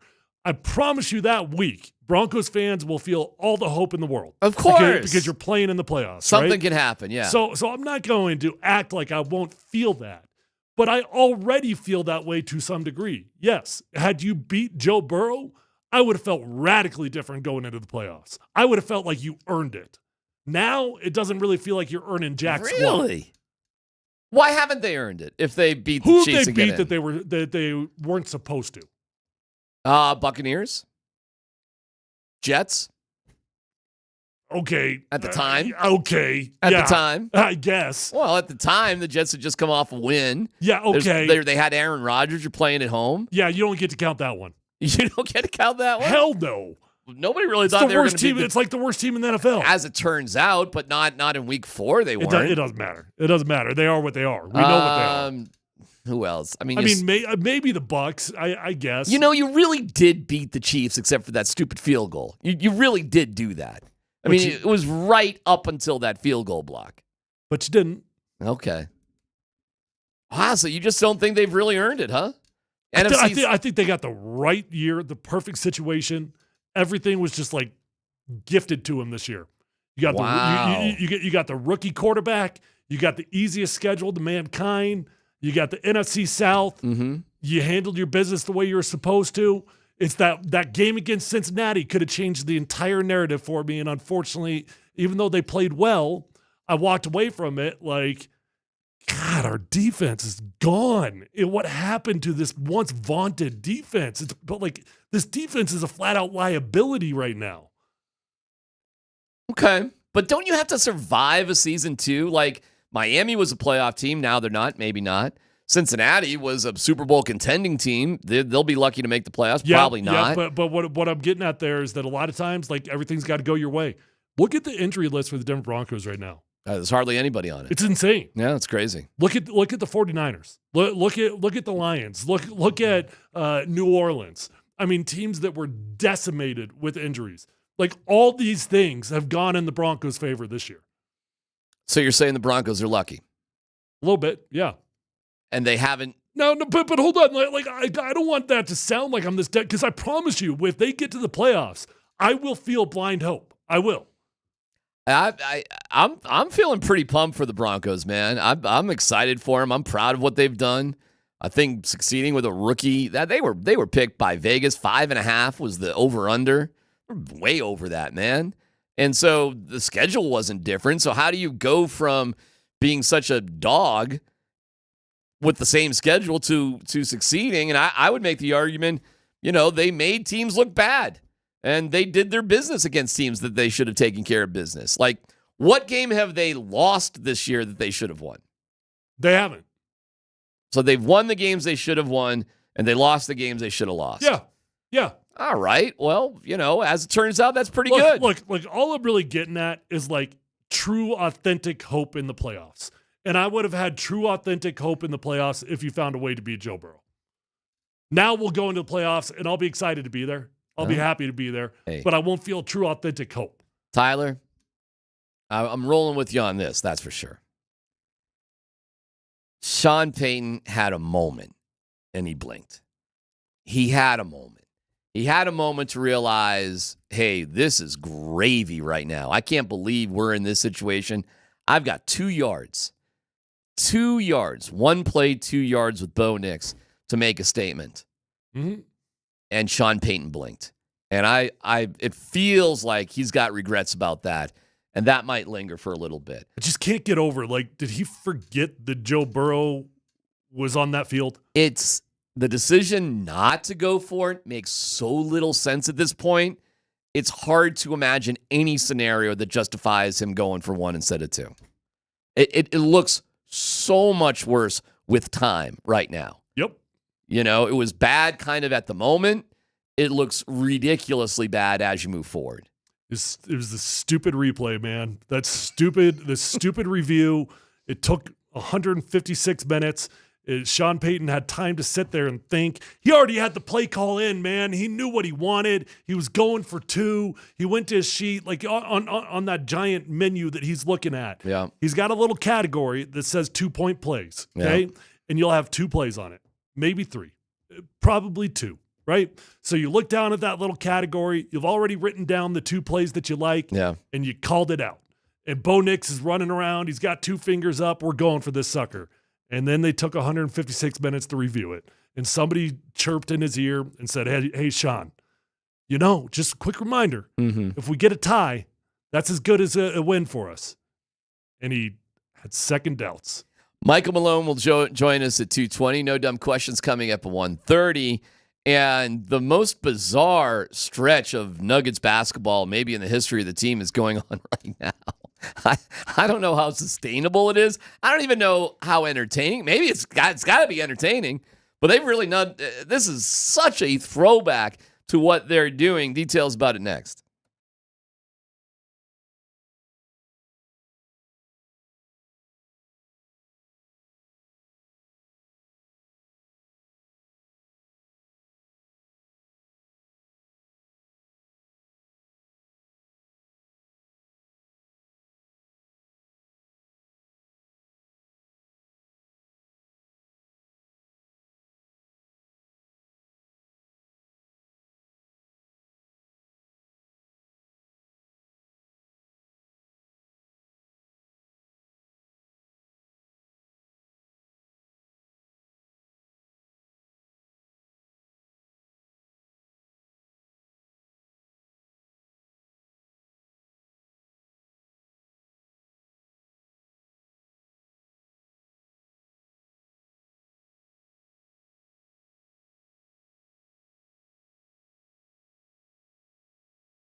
That's where all these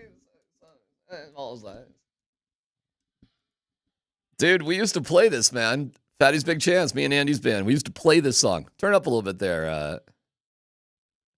I would take a deep breath before playing this one, my friend. It's a good band right here. It doesn't sound like that hard, but the beat is on like the wrong beat. It's just odd. Like it's just on 1 and 3 rather than 2 and 4, and it's just like I don't know what that means, but I'll take your word for it. Oh my God. We would just start. You just play it as fast as you can and hang on for dear life. Nobody's gonna know. Nobody knows. Andy called me up a couple days ago. He really wants to get the band back together. Is that right? Yeah. Like he wants to get it together. Who's the singer? Well, we got our guy John, who was our, in Fatty's Big Chance. So John would be. But theoretically, we can get people here from the station, man. We could have all sorts of people singing. You started a station band? I heard you pitching it. Yeah, I'd like to. It'd be fun as hell. You got me, Jesse, you didn't know that we played that song, right? You just threw that in there? That was just there? It was just there. That brings up some good memories, that's for sure. All right, the Nuggets. 130 points a game. They've done it 4 games in a row. They've won 3 out of the 4. They've won their last 3. They had 44 assists. Jokic didn't even play in the fourth quarter. Right. He's taken actually a couple of fourth quarters off. The Atlanta Hawks. It's pretty nice when you have load management that way. It is. The Atlanta Hawks jacked up 48 three-pointers against the Nuggets last night, and they just didn't hit all that many of them. They still scored 120 points, Tyler. It's not like there was any defense going on. There was a moment there that I thought they were going to go on a run. Well, they still banged home 120 points. I know, 139 to 120. You won with ease, and they scored 120 points. Detroit scored over 120 points and lost. The Cavs scored 149 points when the Nuggets scored 135 and won. How sustainable what are we looking at here? Because it was a couple years ago when they won the championship that if they scored 120 points at home, they won. It was the death zone. You weren't beating the Nuggets. Now, I can't say that. I don't know that. The game's different in 2 years. It's different. It's totally different in 2 years. And the Nuggets are this really quirky team because they're a little bit of, now they're a byproduct of the past because they take the least amount of three-pointers.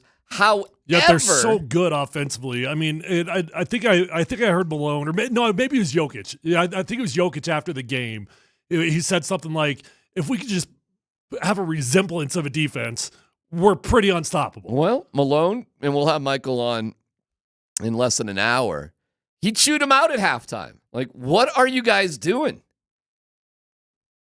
And then they outscored the Hawks like 41-24 in the third. They played a little defense, and that's that. That's a wrap. I was a bit surprised to see Jalen Pickett tossed in there. Well, Malone likes him, and you've got to use your whole team, at one point or another. And I don't know where AG is at. He usually doesn't get past Russ and Jamal. Pickett's, he's getting some props. He's getting a little opportunity. I don't know, man. It's wild to watch. It is no defense. It is up and down the court. They're flying. Is that fun to you? See, like, because when you just say it like that, it sounds exhilarating. It really does. Well, there's no defense. There's alley-oops galore. There's dunks all over the place. The shot is getting put up every 7 to 10 seconds. Right. Jokic is a triple-double machine. They had 7 guys in double figures. I mean, offense is exciting, I guess. DeAndre Jordan had a nice little run in that game. DeAndre Jordan, hey, man, a little I told you so on this one. But your boy over here said DeAndre Jordan may play a little bit more than you would have liked to expect this year. And he sure has. Well, not only is he playing, I mean, he had a nice little run. Well, I really don't see that changing. I mean, Saric ain't getting off the bench. Zeke's not getting off the bench. I can't even imagine being able to dunk. How old is he? DeAndre? Yeah. 36, 37. Oh, he's unbelievable. Like the way he can still dunk, it blows my mind. He is 3 inches taller than you. I know. I know, but you would think at 6'8" it would be easy for me to dunk these days. Actually, I would think it's easy to dunk. I'm actually surprised it's not easy for you to Hey, dunk. Can you not dunk right now? I can, but it takes a lot of work. It takes a long warm up, buddy. And you would think, because I'm pretty sure I had the second highest vert of any offensive lineman at the combine. Yeah. I had 33 inches. Yeah. I'll never forget it because that was pretty damn good for a 300 pounder. Mm-hmm. This old body doesn't work the way it once did, pal. God, do you think Hastings can dunk at 6'10"? I'd be surprised, honestly. Really? I don't know. That'd be kind of embarrassing to be 6'10" and not be able to dunk. Dude, come on. I mean, the guy is experienced in life, okay? I don't know how to say it. He's got a lot of experience in life. Yeah. Your body doesn't work the way it once did when you didn't have Yeah, as but like much experience. how much elevation can you palm? Oh, so you have smaller hands. I have to though. dunk two-handed. Right, you can't palm a basketball. Right. That's why it makes it extra hard for me. Could you easily dunk like a volleyball if you could I mean, palm a volleyball? when I was younger, I used to dunk one-handed all the time just because I could get up there, right? Sure. But because I would kind of just hold the ball up like that. Yeah. Put it down. Yeah. See, like Jamal Murray, who's only 6'4", has big hands. Like Jamal can just grab that ball and just hold it with one hand. All no those problem. guys can. Yeah. Small hand guy. Small hand. Hey. Short arms, small hands. Welcome to the club. Yeah. Something else. All right, we'll have Michael Malone. You would have thought I was disfigured the way they looked at me at the combine. They would have thought like I had a little disfigurement. 32-inch arm. You're 6'8". You got 32-inch arms. Yeah, T-Rex. Huh? Like little T-Rex guy. You up can't there. play football. That is such a quirky part of your body. Like it's so weird. Well, I still have 6'8" wingspan, so it's still 6'8". I just got broad shoulders. That's what it is. Yeah. Oh, that is a strange body. Yep. It works. All right, let's get to no dumb 3 questions. times. Oh, there you go. Go ahead, Jesse. Hit it. No dumb questions. I'm hitting it, but it's not doing anything. Really? Yeah. Wow. Those buttons. That sounds tricky buttons. Yeah, I don't know. Here we go. Oh, we got the bed. We got the bed. We don't have the intro. That's all right. Well, one thing at a time. I think we got like something you got to read or something. No. I want to thank Old Chicago. Thanks. At oldchicago.com. Thank you. Go You're online. welcome. Put that music up a little bit, Jesse. Yeah, we thank you, Old Chicago. Order online. We love Old Chicago. Thank you. No dumb questions. Yes. But do you ever feel like an idiot when you try to shame a professional athlete? I don't ever try to shame a professional athlete. Oh, yeah, you do. I just have opinions. But it's 6'8", you can't dunk. Oh. And 6'10", that would be embarrassing. That's embarrassing if you couldn't dunk. That's just me in my head being a short guy, just assuming any... Do you ever just feel like an idiot trying to shame a professional athlete? No, I don't feel like an idiot at all. I think that's ridiculous at your age, at 6'8", you can't dunk. Did your body go through the same wear and tear that my body went through?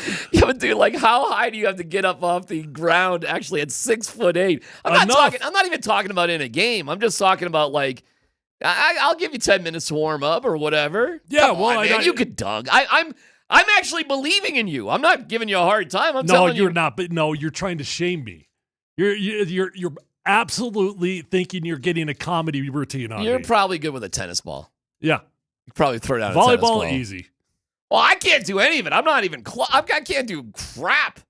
I can't even You give me cross the street quickly these days. You give me a pre-workout hot tub and sauna, and you're good. 30-minute warm-up routine, and I'm good to go. Well, I just said it's worse that Scott can't dunk. He's got you by a couple Yeah, inches. see, now you're trying to shame Scott. I mean, a little bit, man. You're 6'10", bro. Like, Right. how? Like, if you just stand Right. there and you put your arms up, aren't you touching the rim? No. All right. So how high, when you put your arms up, do you have to jump to just touch the rim? I don't know 2 the inches? actual. 3 No, inches? way more than that. I'm not. I'm barely touching the net when I reach my hand up. Really? Yes. Oh, all right. Hey, listen, I don't know, man. It's all ridiculous to me. So if a rim is 10 foot, Yeah. and I'm 6'8", Yeah. So with where, 32-inch arms, right. I guess where does your arm start at the top of your head? Like, how many inches do you have from right here? So if you have a 32-inch reach, that's 16 inches. I have to jump over 2 feet to dunk. Really? Yeah. Well, that sounds hard. I'll give you that. There's no way I could jump 24 inches. Ain't no way in a million. A box jump? Like, could I do a 24-inch box jump? There's no way. Check it out, though. 33-inch vert. All right. Proud owner of it. I might have cheated the system a little bit. I mean, you probably should get yourself in shape that you could still dunk. I mean, Oh, my God. That's so embarrassing. What am I going to do with my life? Well, it's just natural, like, athleticism. What am I going to do? Be able to stretch. Can you touch your God bless toes? it. Can you touch the ground with hell straight no. legs? You can't do that? Hell no. Not even close. Dude, my body's broken. All right, I guess so, huh? What can you I've had 3 back surgeries. I need a back fusion. I've had a disc replacement on the neck. I've had 3 on my left shoulder. I've had 1 on my right shoulder. I'm starting to feel bad. Okay? I'm starting to feel bad. I've got 100% arthritic knees. I apologize. I did not realize you were this broken. Yeah. Football's not good on your body. Hold on. What can you do athletically that, Oh, I can crush the pickleball court. Pickleball. Yeah. That's what you've got. Crush it. After all this time as a high-level Division I pro athlete, all that's left is pickleball. I'm good for about 13 holes on the golf course until the back goes out. Never shame athletes. D-Mac, you call old quarterbacks washed up all the time. Well, I mean, if they're washed up, they're washed up. I'm not trying to shame them. The funny part to me is that you don't even realize that you're trying to shame us. Well, I'm not trying to personally shame you. Oh, really? I'm just stating facts. Right. 6'8" guys in their 40s should be able to dunk. You are drunk. You think that's an accomplishment to be 6'8" and being able to dunk at 40 in your 40s? Yes. No way, man. I'm going to guess the vast majority. This is a very small circle, by the way. I will take that bet. Small circle. I will take that I bet. don't even know who we can find. If you could find 10 6'8" dudes in their 40s, I would take the bet that maybe 3 could dunk. Where would I find these weirdos? Well, go find retired athletes. Where would I go? Retired athletes. I don't even. Bigpeople.com. The fact that I work with somebody who's 6'8" and 6'10", most people don't run into somebody 6'8" in their lives. Yeah, Never mind somebody's 6'10". bringing up the text line that Chad Brown still dunks at 50 or however old he is. Chad, yeah, he's a freak. He was 6'3". I know what Chad did. Chad, up until he was 50, now he's 52, would train so that he could dunk every year on his birthday up until age 50. But he has stopped the past 2 years. He's 6'3", and it took him a few tries, but he did get it down on his 50th birthday, and that's the last time he dunked. So he actually did do that at your age, and he's much shorter than you. Well, yeah, I mean, he was an inside linebacker. Oh, not an offensive lineman. I've said this many, many times. The best athlete on any football team, specifically in a 3-4 scheme, is your outside linebacker edge rusher. Yeah. Pound for pound, the best athlete on a football team. Yeah, that's what Chad was. Ish. Yeah, that's what he was. Yeah. All right. Any other no dumb questions? Is that it? Is that good? What kind of pathetic minimum vertical do you need to dunk at 6'8"? That's a good question. Well, about 2 feet. You need to jump 24 inches. Yeah. All right. So how high can you jump? I don't know. I haven't tested that. Apparently, not much higher than that. All right. Listen, I was giving you props. I wasn't trying to rip on No, you. you were giving me props. Okay, no dumb question. Break it down how specifically you were giving me props. It's cool that you could dunk. I just assume you could still do it. Right. So by shaming me that I can't do it, you were giving me props. I didn't know you couldn't do it, that you were that broken that you couldn't do it. And let's be clear, I can. It just takes a lot of work. Well, then you can. So you can do it. So I'm right. I'm not shaming you if you can do it. I said you don't have to do it in a game. You just do it, period. If you can still do it, you can still do it. That's awesome. It's not shaming you. Right. You were telling me there's 6'8" guys out there in their 40s who can't dunk at all. Listen, who are those guys? Golden Garrett, listening to the state of your body, I can't see the attraction to playing football. Every ex-pro NFL player complains about the pains of their bodies. Yeah, and yet you won't ever hear one of us say they wouldn't do it again. Garrett, they never say it. This is what they do. They say the same thing. I've talked to a million of them. I'd do it again. Everyone would. It's like, brain damage, less years in their lives, can't walk around later. But not one guy, I've talked to a million guys about this, not one has ever said, I would give it back. Not one. However, I've run into a bunch of guys, not all of them, but a few, that said I would not have my kid play football. I've run into that. That's not unanimous. There's guys that would say, sure, no, I love my kid to play football. But there's others that I have run into that said, no, I don't ever want my kid to play football.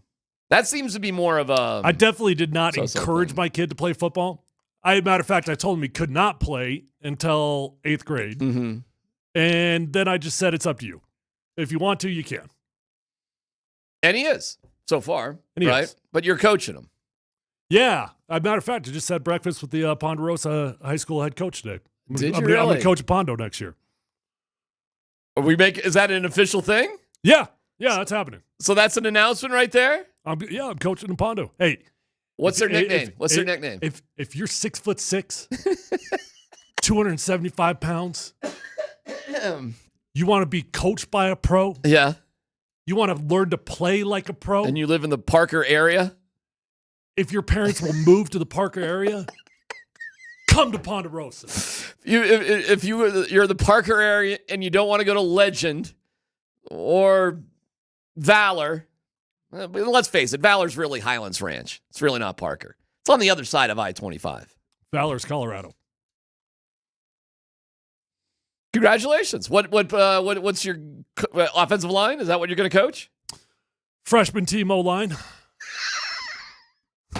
He wanted me to coach varsity, but I said I want to coach my son's team.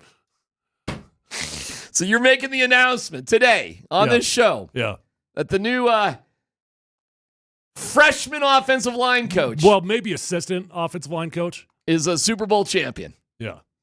And you're encouraging families to move to Southern Parker. Yeah. Because Pondo's like almost in Larkspur. We can't cheat. Like, you got to move there. You got to move. You got to move there. Yeah. It is school of choice, though. I mean, you could have other. Douglas County is open and roll. Well, that's right. What's that other there? The other one there in Parker there? What am I thinking of? Legend. What's the other one right Chaparral. there? Chaparral. Screw Chaparral. No, Chaparral. Chaparral. They suck. Forget Chaparral. Yeah. Legend, overrated. Way overrated at Legend. No, you need kids to go south. We just keep going down the road. That's right. You know, you'll end up in Pondo eventually. Keep on coming. Yeah, if you hit Larkspur, you went a little too far. Just come back a little bit. Mm-hmm. We'll get you. And maybe if you're a farm-fed boy from Elizabeth, we'll take those Franktown boys. We'll take them. So you got to be scouring Franktown, Elizabeth, go in that direction as well. Ooh, somebody just shouted out Adriana's, little Mexican restaurant in Franktown. Hey, now. Phenomenal. Franktown has an incredible intersection. It's PhD on 92.5.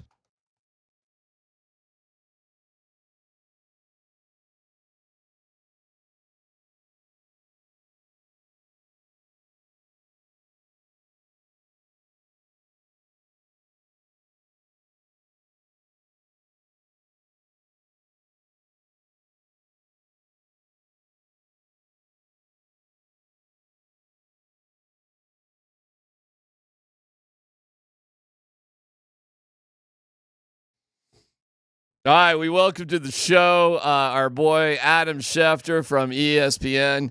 Adam, good afternoon. How are you, my buddy? What's going on? What's new? What do you got? Happy New Year! Happy New Year to you guys. Happy New Year to you. Where's Scooty today? Where's Scooty? He's on vacation. He's got a radio vacation going on. He's got radio. He's got a main gig, which is basketball. He doesn't skip that, but he'll skip radio. Yeah. You got a little time off, man. You know what I'm saying. How are you finding this college football playoff, Adam? What do you think? I know you probably hate Ohio State and all, but you guys got the win you need to get. I honestly haven't paid that much attention to it. I really haven't. I guess I'll have the Sugar Bowl on this afternoon. I would ask you: do people like it or not like it? I think they love it. I think this has been great. It's not perfect. There's things that are going to change, but I think this has been an absolute home run. I think most people feel that. Wouldn't you agree? I love it. It's I didn't pay any attention watching Syracuse play Washington State. Who cares? That's dumb. But right. my older son went to Arizona State. I've been a big Arizona State fan for a long time, or at least the past 8 years, because my money went there. That was as exciting as a sporting event as I've seen all year. Like with everything on the line, the guys who are playing in the game. The story of Cam Scatterbo that I've actually known for quite a while, but I think he's just coming to people's attention and where he fits in the NFL. Maybe I'll start there. Where do you think a guy like Cam Scatterbo does fit in the NFL? Somewhere. Somewhere, right? Like a guy like that makes plays like that, like he's going to fit. I don't know how high he's going to go in the draft just yet. I haven't spoken to enough personnel people to give you, okay, I think he's going to be a 2. He's not a 1, is he? No, I don't definitely think not. so. Yeah. I think so. 2's on the high end, but it might happen. Mid-round pick would be my guess off the top of my head. Yeah. Yeah, I do wonder if a guy like him, who's had a great year, by the way, he for those who know, all he did in that game against Texas is what he's been doing all year. But listen, man, I get it. You play football like at midnight for some of your games. The East Coast doesn't see it. You don't know it. You don't really understand the Big 12 anyways. So I understand how people might have seen Cam Scatterbo for the first time yesterday, and their jaws have probably dropped. Like, who is this guy? You know, and especially because your name is Scatterbo, but you spell your name with 1 O. It should be Scatterbo. D-Mac, you watched the guy all along, so you tell me, who does he remind you of? What have you learned about him? He reminds me of Austin Eckler. That's who he reminds me of. Huh? That's who he reminds me of. Because he's powerful, he's shorter, he's a great pass catcher, he's a good blocker, he's just everything about him physical-wise reminds me of Austin Eckler. Yeah. Wow. I say best case scenario, he's got a Peyton Hillis type of career in the NFL, which could be a really good career. Maybe not. I super like long. that analogy. I like that analogy a lot. Yeah. Adam, week 17's weird. Weird. Always a weird week. You know, you got players that are not playing. You got teams that are out of it. You got drama in some cities. What's kind of the state of the union on week 18, I should say, sorry. Guys that are playing, decisions that have been made, and anything curious to you? Well, yeah. I mean, there's a lot. We're waiting to see who officially does make and doesn't make the playoffs, like the Denver Broncos, which would be a great story if they can make it for the first time in 8 years. We're waiting to see how the playoffs are seeded, which we haven't seen in a while. Last year, we want to see where these guys are going to go. Like that game in Detroit for the number 1 seed is, I mean, those are huge stakes.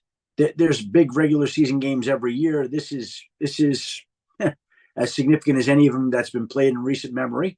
Mm-hmm. Detroit has never been the number 1 seed in the NFC, ever. Do you know the last time Detroit hosted the NFC Championship game? Oh, it's got to be in the 50s. Something like that. December 1957. Oh, let's see.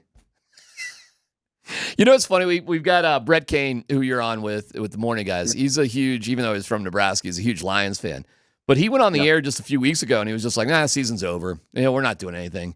We got no chance. It's been a lot of injuries. And I was just like, hey, man, what are you talking about, man? I mean, you're the number 1 seed, and that's going to be one hell of a game with the Lions and the Vikings, I think. I'm looking forward to that. Should be exciting. I think number 1 seed if Detroit wins. If Detroit doesn't win, they're going on the road in the opening round of the playoffs. How funny is that?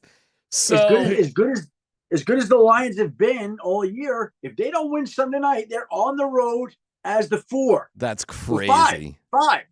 Five seed. Speaking of that game, Sam Darnold like a $50 million a year guy? We're going to find out. Like, you know what I would say to that? I'd be a lot more comfortable answering that question after this postseason. If he flames out one and done, no. If he takes him on an extended run, yeah. By the way, Pro Bowl quarterback. Like, he was selected to the Pro Bowl today. I still think people want to see more. He has absolutely made himself a lot of money. The question is, how much money, right? And I think that's going to be further defined this postseason. Yeah, I don't know. I don't think they have any choice but to commit long-term to him. But then the other part of that question that is fascinating, what's J.J. McCarthy's value? Well,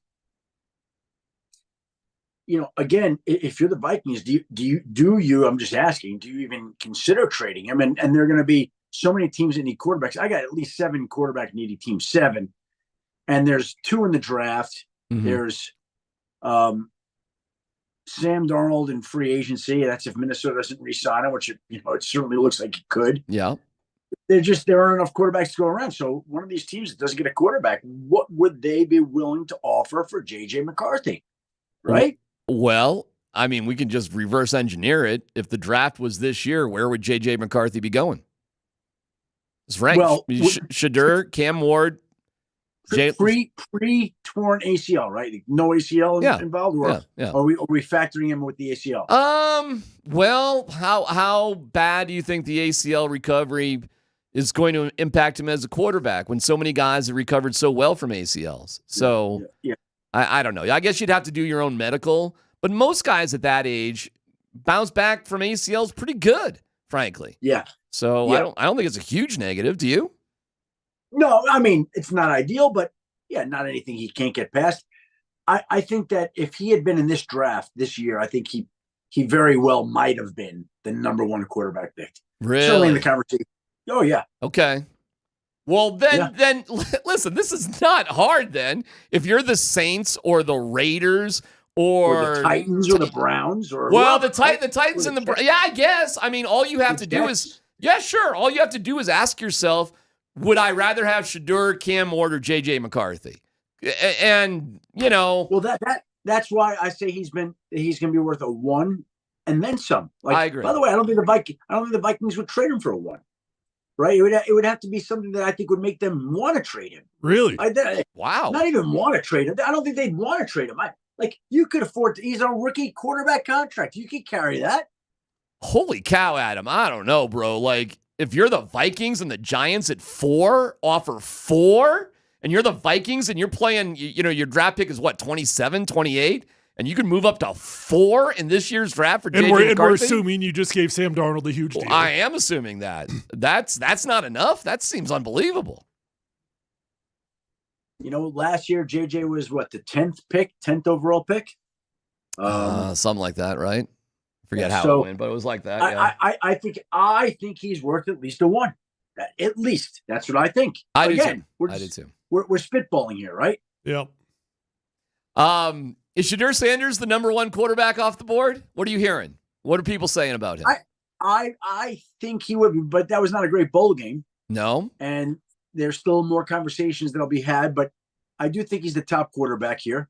And we'll see who's picking 1. The draft will be determined after this weekend's games, and then who's going to mess that up? Well, here's what I would say to this. You got New England, which currently holds the number 1 pick, playing Buffalo. Buffalo's got nothing to gain. Right. Yep. Why would Buffalo want to win this game? I have said that multiple times this week, Adam. Why would you? Hold on. Yeah, go ahead. Hold on. Like, they're going to put guys out there, and those guys aren't going to be of the mindset to, like, okay, well, we're going out there to lose. But they're not going to put out Josh Allen or James Cook or some good players, just like the Chiefs. Like, Carson Wentz is going to step in, and Carson Wentz, this is his playoff game. This is his chance to show he can play. Yeah. He's going to go out and do everything he can to play hard. And there's still going to be, you can't rest everybody. There's still going to be 45 players from a Super Bowl roster. They're going to play this game trying to win, which is why I don't believe it's a gimme for Denver. It's as favorable a matchup as the Broncos could hope or want, right? But it's not a gimme. But similarly, Buffalo's the organization is not going to want to win that game. Right. They're just not. Like, why would you want to win a game and solidify a division rival with the number 1 overall pick, which has got extreme value, right? So if you're Buffalo, best case scenario, you put your guys out there, they're playing hard, and New England squeaks out a victory, plunging them from number 1 to number 4, number 5. And by the way, the Eagles, I guarantee no one's going to admit it, but they feel the same way. If their division rival, the Giants, beats the Eagles, right, the Giants fall back to 8 or 9. They're out of range on a quarterback. Like, what are they going to do? Adam, I have said the same thing to Tyler, and this is where us, the nerds, the muggles, Adam, we get ripped on by the ex-players. I've said the same exact thing. Because Tyler knows, he knows that he's never got into a game and not tried to win. And exactly. That's what I'm saying. I get that. But those teams, I believe, are going to hold out 6, Chiefs, Bills, Eagles, going to hold out 6, 7, 8, 9 guys. They're going to be very dial back. I and agree. unimaginative in their play calling. Right. Like they're not giving.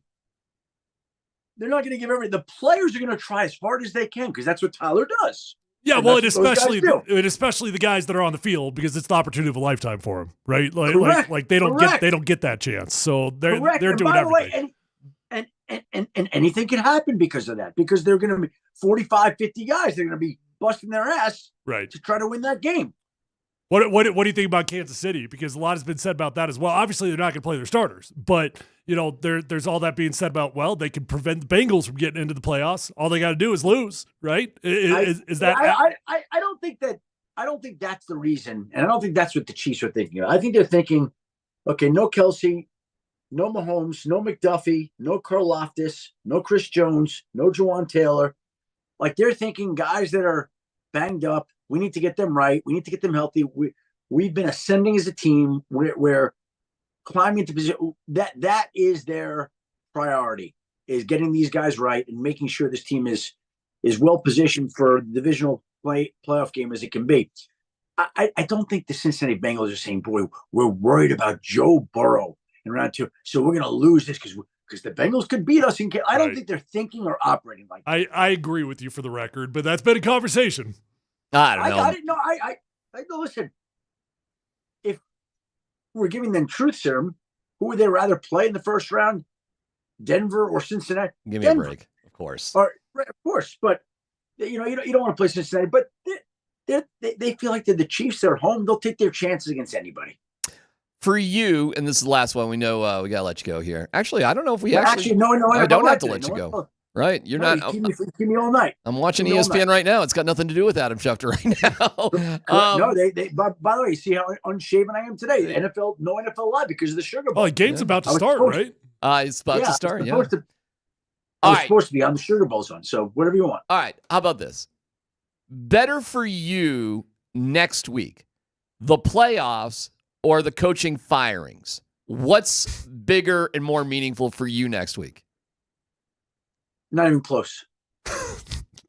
Coaching firings. You're a bad person, Adam. Coach, you are a bad person. Coaching firings. That's number one. My job. That's my job. That's my job. Look at the grin you've got on your face about that. No, I don't. No, I don't. No, I don't. I don't revel in being the Grim Reaper. Like, I don't firings. Like, I used to work with a guy at NFL Network named Mike Connor. We called him Grim. I called him Grim. Every time he called me, he's like, I got to sing it to Indianapolis. I got to sing it to Dallas. I got to sing it to Philadelphia. I'm like, you're grim. Like, your news is always grim. I call him Grim, right? And I don't want to be that grim guy, like delivering this guy. But I also think I try not to get too involved in that all year long. And this is the one weekend on Sunday where, to me, it's like everybody gets the deal. There's going to be people that are fired after this game. Mm-hmm. It's just are. Yeah. And so it's become a sport within the sport, and it's part of the game is figuring out who's going to lose their jobs. It's not nice. It's not fun. It's not enjoyable for families to be dislodged and displaced. But the fact of the matter is that's what this has become on this day. It just has on these couple of days. It feels to me like on any given year, there's 6, maybe 7 openings. I don't know. Maybe I'm off on that. How many do you think there'll be this year? I've said all along 7 to 9. Wow. I think it's probably closer to 7 than 9, but if it got to 8 or 9, I won't be shocked. But I would say right now 7 is my guess. So you think Mayo is going to get fired in New England? I didn't say that. Well, how are we going to get to 7? That's DMAC logic for the record. I deal with that every day. And where did he say that? Well, it's a presumptive question, I guess. But how do you get to 7 without New England being one of them? Oh my God, I could easily get to New England. I get to 7 without. Go for it. New England's not one of them. Give me 7. I mean, we got 3 already. I know, but you got 3. So you need 4 more. Let me just. We need 4 more, right? Yeah. Let me just give you a group of teams, okay? And you tell me if any of these are possible. We won't even mention New England, okay? I'm just giving you potential possibilities. What are you opening right there? Yeah. What is that? What is that little Bible you just opened? A book. Adam's getting serious. He's putting glasses on and opening a book. By the way, Let's go. Let's just start in the AFC South, okay? Okay. Indianapolis, Jacksonville, Tennessee. Could we get 2 out of that division? Yeah. Yeah, Peterson's probably toast. You think Steichen is out there in Indianapolis? You think he's that's or Eberflus? Wait, no, Eberflus gone in Chicago. Steichen, He's already right? gone. Steichen, right? In Indianapolis. I think it's something like Jim Irsay is not going to be happy. I don't know what's going to happen, but are you going to be surprised if something happens? I guess I won't be surprised, but I mean, they came this close to actually making the playoffs. I think I would be surprised. On that Yeah. one. So okay. Tennessee, no, I assume Tennessee is going to change everything. I do. Yeah. Okay. We think anything in Vegas? No, I don't. Oh, am I wrong? Talk to me.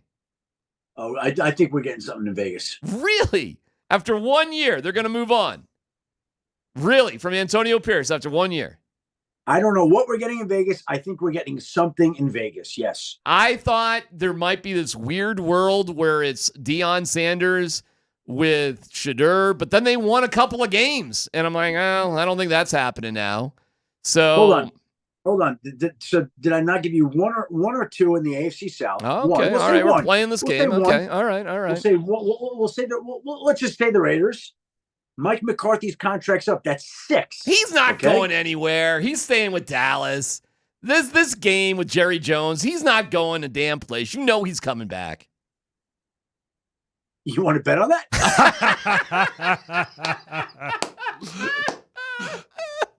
No, but unless when Adam Schefter wants to bet you. No, D-Mac. Okay, no, hey, I think you just told us everything we need to know right there. So fine, okay, cool. Mike McCarthy, all right, keep going, I guess. Yeah. Well,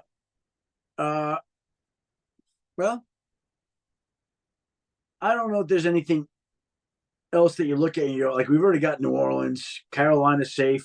Right. Does anything happen in Atlanta? Not with Raheem, but does anything happen in Atlanta if they fall short? No, because they're on this Michael Penix thing, so they're whatever. Okay, but by the way, okay, we didn't even mention New England. We're at 6 or 7. Yeah. Okay. Yeah. And we didn't mention New England, and we didn't. And there's always, not always, but there's usually one curveball. One curveball. All right. There usually is a curveball you don't see coming, and all of a sudden, whoa, this team made a change. This guy stepped away. This happened. Like, yep. So, by the way, again, I'm back to my 7. All We're right. not even mentioning. Well, Adam, we wish you well as the Grim Reaper on Monday. As you get to have probably one of the more exciting but sad days of the year. You know, you're talking about people's jobs and lives, and I know you don't take it. You don't enjoy it. You don't. I It's understand. not. It's not nice. It's Right. not nice. But I also recognize that that's, part of my job is reporting on things like this that are not nice. Yeah. That's I've done it a lot of years. I understand how this works. Like, it's not fun. It's not nice. All right. Well, we're teasing and having fun all at the same time. We love you, Adam, and have a great day on Monday, I guess. When does it really? Hey, by the way, I'll take you back a little bit. Maybe you could tell this story real quick because I know it's a good one. Are you gonna put him on the spot? No. He's talking. Are you about gonna ask it. what I think you're gonna ask? Well, I don't know, but Kubiak. Well, yeah, because Adam. We've talked about it before. Adam had the story for a week and sat on it. Had to, right? And maybe you could tell the story about Gary Kubiak actually stepping down and what you had to do as a journalist in terms of reporting or not reporting it. It's pretty wild what you had to hang on to. And you did tell me years ago it was one of the most nerve-wracking times of your life as a professional that will this story hold until I can break it when I'm going to break it. Maybe you can go past that a little or recall that a little bit for Broncos. I don't remember it exactly like the way you're saying it, first of all. But I do remember, like, leading up to that, and there, you thought it could happen. You didn't know. You have to make sure, like, on all these things. Again, it's not that you're waiting. You're waiting to see that things come together. Like, a lot of times, owners think they're doing something and they don't, or they think they're not doing it and then they do. So these things are always fluid and they change. So it's never black and white. But I did know that week that it was certainly possible that Gary was going to step aside and call it a career in Denver, and that's what he did. You remember more about this than I do. Oh, I remember well because it was crazy. Well, I mean, John, he told John Elway that he was going to step away after the Kansas City game, the second to last game. And John did not want him to leave. You got wind of it, and I know you got wind of it ahead of time. It was like right before the game. Well, you broke it that morning of the final game against the Raiders. It came out, and I know that because I was on the air, and we were talking all about it. That I remember. Yep. Yeah. I remember. Yep. And you did, like, when do I break this? And it was a weird vibe because it came out before the game, that he was moving on, and it wasn't really official or nobody really knew what was going to happen. But here we go. We're playing the football game, and there's the coach that's not going to play anymore. Listen, it really stands out to me because it was such a unique game because Kubiak did not want to play Paxton Lynch, who was John Elway's draft pick, and he refused to do it. And John wasn't interested in interviewing any of his assistant coaches, so he had Greg Knapp call the plays for like the entire third quarter. Kubiak was 30 yards down the field, and Knapp and the assistants were calling the game while Gary stood away from him. So, yeah, of course I remember it because it was one of the most memorable days in Broncos history. Wow. I don't remember most any of that. I'm just being honest. That's all right. All these things just blend together to me. I do remember that morning reporting on Gary Kubiak and him deciding to step away. That I do remember. Yeah. And I do remember some other factors about that story that were interesting. I got to imagine Gary probably wasn't all too thrilled about that. That's what I heard too. I heard Gary was not happy about that. Was not Is happy. that right? Yeah, that's what I heard. He was not. It was not like mad at you, but he wasn't happy that it came out. I don't know that for record. I'm just guessing. Oh no, I heard. I heard that he was not pleased when he went in to work as he was driving in, and that was coming out because he had not had a chance, or he didn't tell his team yet. So the news came out before he could address it with his team, from what I was told. Now that's certainly not Adam's fault, not at all. It's just the way that it went. So, no, I'll never forget it, Adam. I'm sorry. I get it. You've done 10 million other more interesting things than that particular story. But that one really stands out to me, and you were definitely a big part of it. And just the reporting of it, that is. So, wow. Yeah. I'm glad you remember so much about it that I don't. Yeah. Yeah. Well, there you go. I know you. What year was that? 2016. I mean, it really stands out, Adam. I mean, they had won a Super Bowl. How do you not remember this, Adam? Well, you win a Super Bowl. It's the next year. You don't have Peyton Manning anymore. And don't forget, they didn't have a quarterback, Adam. You won a Super Bowl and you had no quarterback. I'll tell you why I don't remember that. I'll tell you why I don't remember it, Tyler, because basically, first of all, how many head coaches have the Broncos been through? Number two. A million. There are 7 or 8 or 9 of these every year, like we're talking about, over the last 8 years. So let's just call it 8. So we're talking about 75 of these. This is just one of 75 over the last 8 years. I remember vague details about, you guys are in the market, so you remember that specifically. Clearly, DMAC does. Yeah, right. Yeah, I'll never forget it. I remember bits and pieces. You know what else was interesting about that? What? Well, go on. Yeah. Don't stop now. Right.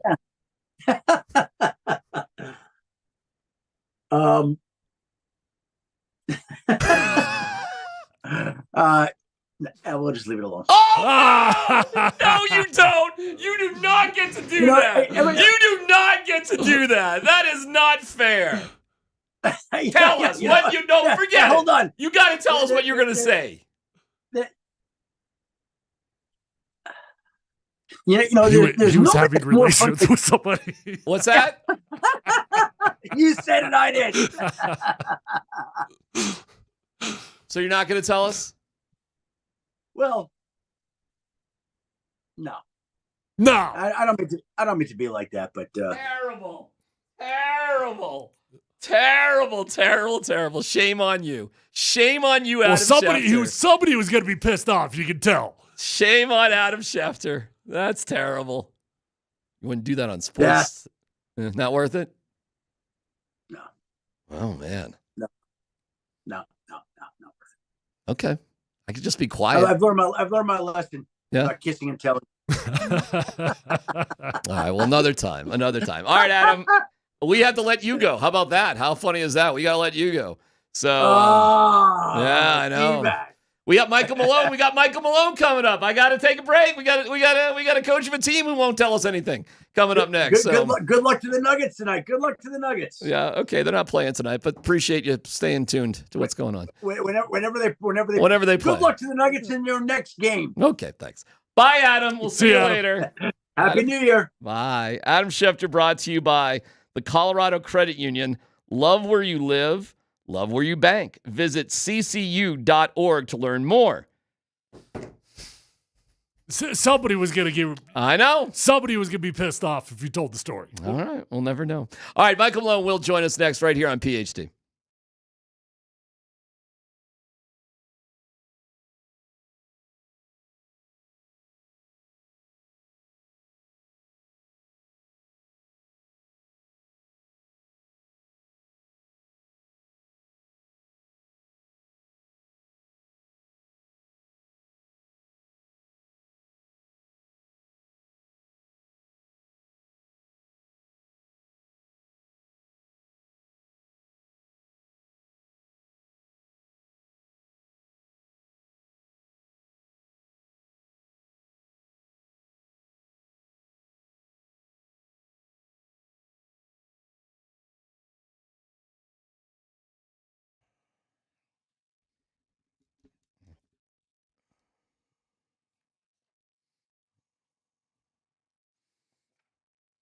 All right, it's C-Mac for the Rocky Mountain Men's Clinic.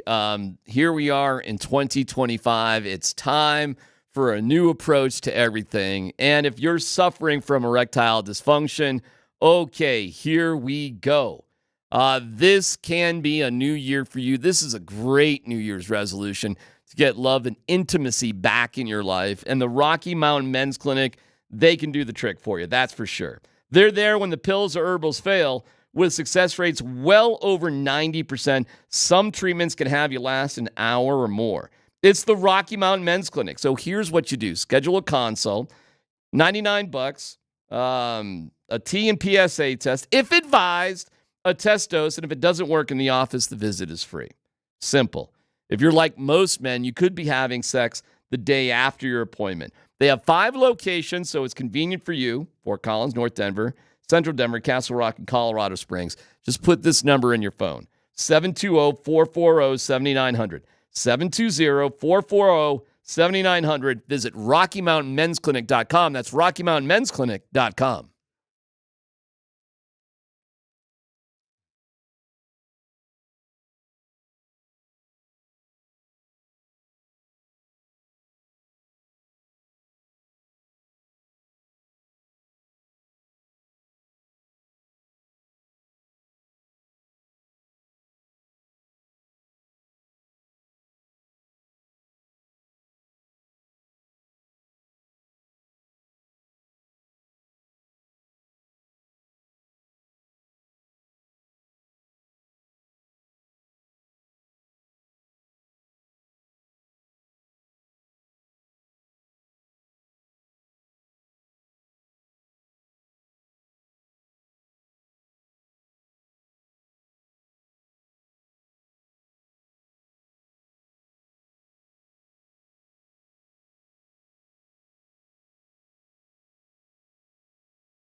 All right, we will have Michael Malone on here in a little bit.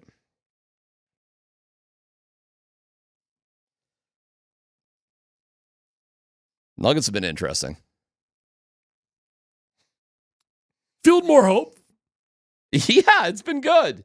It's just different. It's just different. It's we'll talk to him about it. It's it just is crazy to me how it feels like the NBA has just changed in such a short period of time. Oh yeah.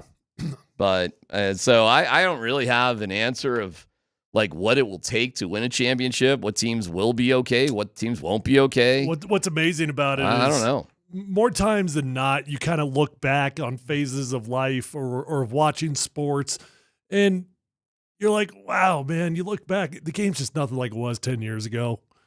But like, normally you can't really feel the evolution in real time. This one is so tangible and noticeable in a 2-year span. I honestly don't know I've ever experienced anything like it in sports. Yeah, I tend to agree with you on this one. Okay. I mean, can you win? Can you win in a way that is completely diametrically opposed to the way most teams are doing things as long as you score a lot of points? I mean, at the end of the day, it's about who has more points on the other team. Well, I'm going to ask Malone about it because he said that, look, what they're doing offensively is not good enough unless they pick it up defensively, more or less. Well, and I'm planning on asking him about that. Yeah, but it's going to be tough to lose when you're scoring 139, 134, 135, 130. I mean, these are keep in mind, numbers. He said that directly after they put up 139 points. Yeah, it's something else, man. I don't know. But it's funny because the way they're doing it, and I'll cite last night. I think they outscored Atlanta by 24 points in the paint. Atlanta jacked up 48 3-pointers. They only made like 16. So they hit like 35%, something like that. The Nuggets took their standard 33-pointers. They take the least amount of 3-pointers in the league. But yet at the end of the day, if you have, and I believe the Nuggets average 121 points a game, third best in the league. So I guess, like, who cares? Points are points. Yeah, I just think the way that the Nuggets are playing basketball in comparison to other teams right now, it puts so much pressure on every possession to be perfect because you can't get behind. Not this style, right? And when one or two possessions don't go right, it's just the way the Nuggets play basketball, it's so much more difficult. Like it's just a wear and tear. It feels to like score points. It feels like it's harder and more exhausting to score points the way they're scoring points. Yeah. But despite the age of DeAndre Jordan and say Russell Westbrook, but Russell Westbrook, 17-year vet, the dude is in unbelievable shape. Like, does he look old or broken or tired to you? Not to me, he doesn't. Well, he just made history. Second player in NBA history to score a triple-double without missing a shot, not to mention not having a turnover. It was amazing. It was amazing to watch. So, I don't know. You got San Antonio, who's having, obviously, you know, San Antonio was a really interesting team last year because they did not have a great record, but they were losing a lot of games by a small margin. And it was like, oh, well, wait till Victor Wembanyama and wait till they get their act together a little bit. And sure enough, they've been playing better. And it's a home and home with them and the Nuggets on Friday and then Saturday or Sunday. I forget. It's a home and home, though. So another test, another interesting test for the Nuggets, playing, you know, is Victor Wembanyama the new Nikola Jokic? Meaning once he gets up to speed and he becomes an MVP, stays there for a good 4 or 5 year stretch. I mean, could you see that happening in the next 3 years when Nikola inevitably will, you know, get a little bit older and Wembanyama will be in his prime? Not in the next 3 years. I don't know, man. That's kind of when you start blossoming, man. I just more meant so I think Jokic is still going to be in his prime. Joining us is Michael Malone. The Michael Malone Show is brought to you by Central City Casino Parkway. Take I-70 to exit 243. The Central City Parkway, your 4 lanes to fun. Coach, thank you for being on with us. How you doing? Happy New Year's to you. Happy New Year to you guys. Happy to have you on. We're just talking about this wild run that you guys are on right now, scoring 130 or more points, 4 straight games and 44 assists. And how sustainable do you think this really is, scoring at such an amazing rate that you guys have been doing for the past 2 weeks here? I think it's fairly sustainable. I think we've always been an elite offense. And to your point, we've been kind of blowing through the numbers. We had, I think, the highest scoring December in the last 20-something years in Nuggets history. And when you have Nikola Jokic and you have Jamal Murray playing back to playing a high Michael Porter, the addition of Russell Westbrook, how fast we're playing, leading the NBA in fast break points per game, leading the NBA in paint points per game, and leading the NBA in assists per game. So I never really worry about our ability to score the ball. Obviously, it's going to come down to not kind of falling into a mindset of, well, we can just go out there and have score teams, because that is not sustainable. You have to get defense into the game, and I think we saw that. When you look at the first half last night compared to the second half, it was a huge difference, and that allowed us to pull away from the Hawks.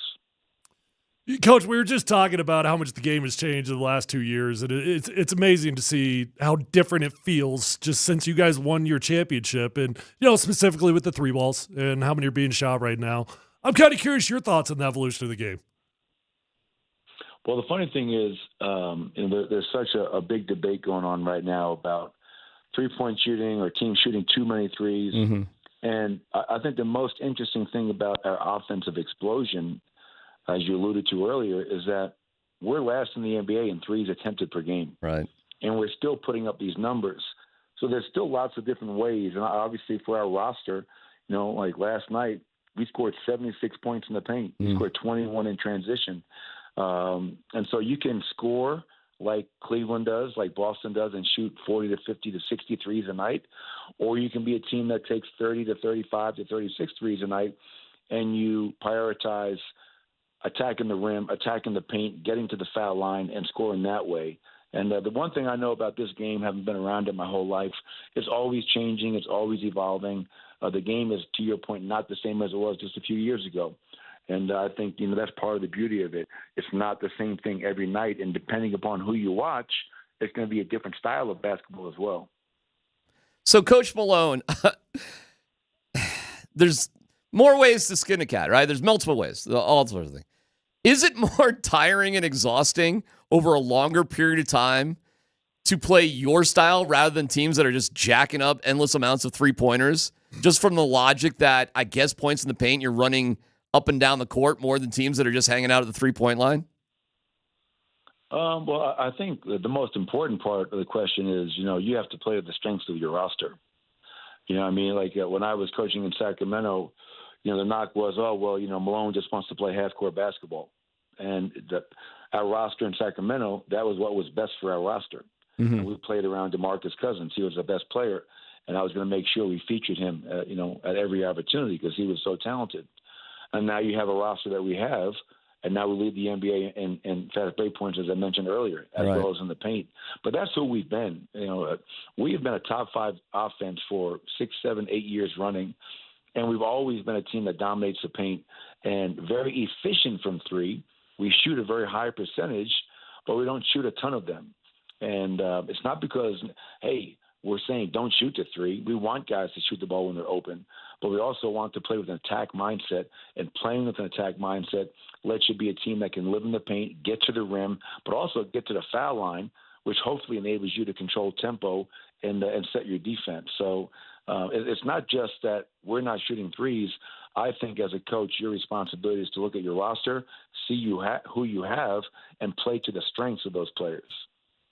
Coach, Russell Westbrook made history the other night and becoming only the second player ever to get a triple-double without missing a shot, and not to mention not even having a turnover there as well. You have not been shy about your respect and love of your player. But I am curious, you're halfway into season or however far we are. What has the experience with Russell Westbrook been like in comparison to what you thought you were going to get? I always had great admiration and respect from coaching against Russell Westbrook in the many years that, he'd been in the league. And that's what you do when you're coaching against players. You obviously, talent is a given in this league, so you respect a lot of guys' talent. But certain players, their approach to the game, their toughness, how they compete. So from afar, without knowing him, I had a ton of respect for his game and his legacy and everything he's done in this league. And then obviously when I had a chance to meet with him this summer, talk to him, get to know him, it's just been so many positives, how he's impacted our locker room, our culture, his leadership, the edge in which he plays with, his attack mindset. And again, I said this on media day, and I don't think people have ever really given him the credit as a defender that he should get. But that guy has gone out there and guarded as a 17-year vet. He's guarding the other team's best players, and he relishes in that opportunity to go out there and compete at the highest level and help this team win. And I learned a long time ago there's two different types of players in the NBA, those that like to win and those that hate to lose. And Russell Westbrook is definitely a guy that hates to lose, and I love that about him. I think his intangibles are just through the roof, and I feel really fortunate because I don't take it lightly. I've been a head coach in this league for a while now. I've been an assistant coach in this league for a long time. In all my years in the NBA, I have had great fortune to coach some truly great players. And Russell Westbrook will be a first ballot Hall of Famer and one of the greatest point guards to ever play the game. And he's impacting our organization, our city every night. And that's why you can tell the fans love him because he plays so damn hard. Any new news with Aaron Gordon? If I could just ask, I don't know what's going on. How's he doing? How's he feeling? That sort of deal. Yeah, I mean, he's obviously he's working to get back. It's been really frustrating for him to have this. The first time it happened, he missed, I think, 10, 11, 12 games, came back, and then it reoccurred. So I don't expect him, to be a participant in these upcoming back-to-back games against San Antonio. So really, it's just like day by day, no timeline. And we want to make sure when he does come back, we're not risking putting him back out again for an even longer period of time because we all know how important AG is to our squad. How you like Victor Wembanyama in his second year? That's a fun matchup that we're going to see here. What has developed in his game from one year to another? Well, it's funny. Even in year one, what I saw, because we played them in game 81 right at their place, and what I had noticed from beginning of his rookie season to the end, and this is a credit to Pop and the staff there in San Antonio, that they were putting the ball in his hands so much more. And what really was impressive by game 81 was his ability to facilitate and make his teammates better. There's a lot of guys that are talented. They can score the ball. They can block a shot. They can dunk the ball. But to me, the true, what separates the great players from just the really good players is their ability to make guys around them better. And that's what I've seen from Victor Wembanyama, his ability to make everyone around him better. And then you're talking about a guy at that size who can handle, and he's shooting pull-up threes from like 30 feet. Crazy. So he is a terrific talent. Obviously, they added Chris Paul, a veteran point guard, to help in Victor's continued development. They added Harrison Barnes.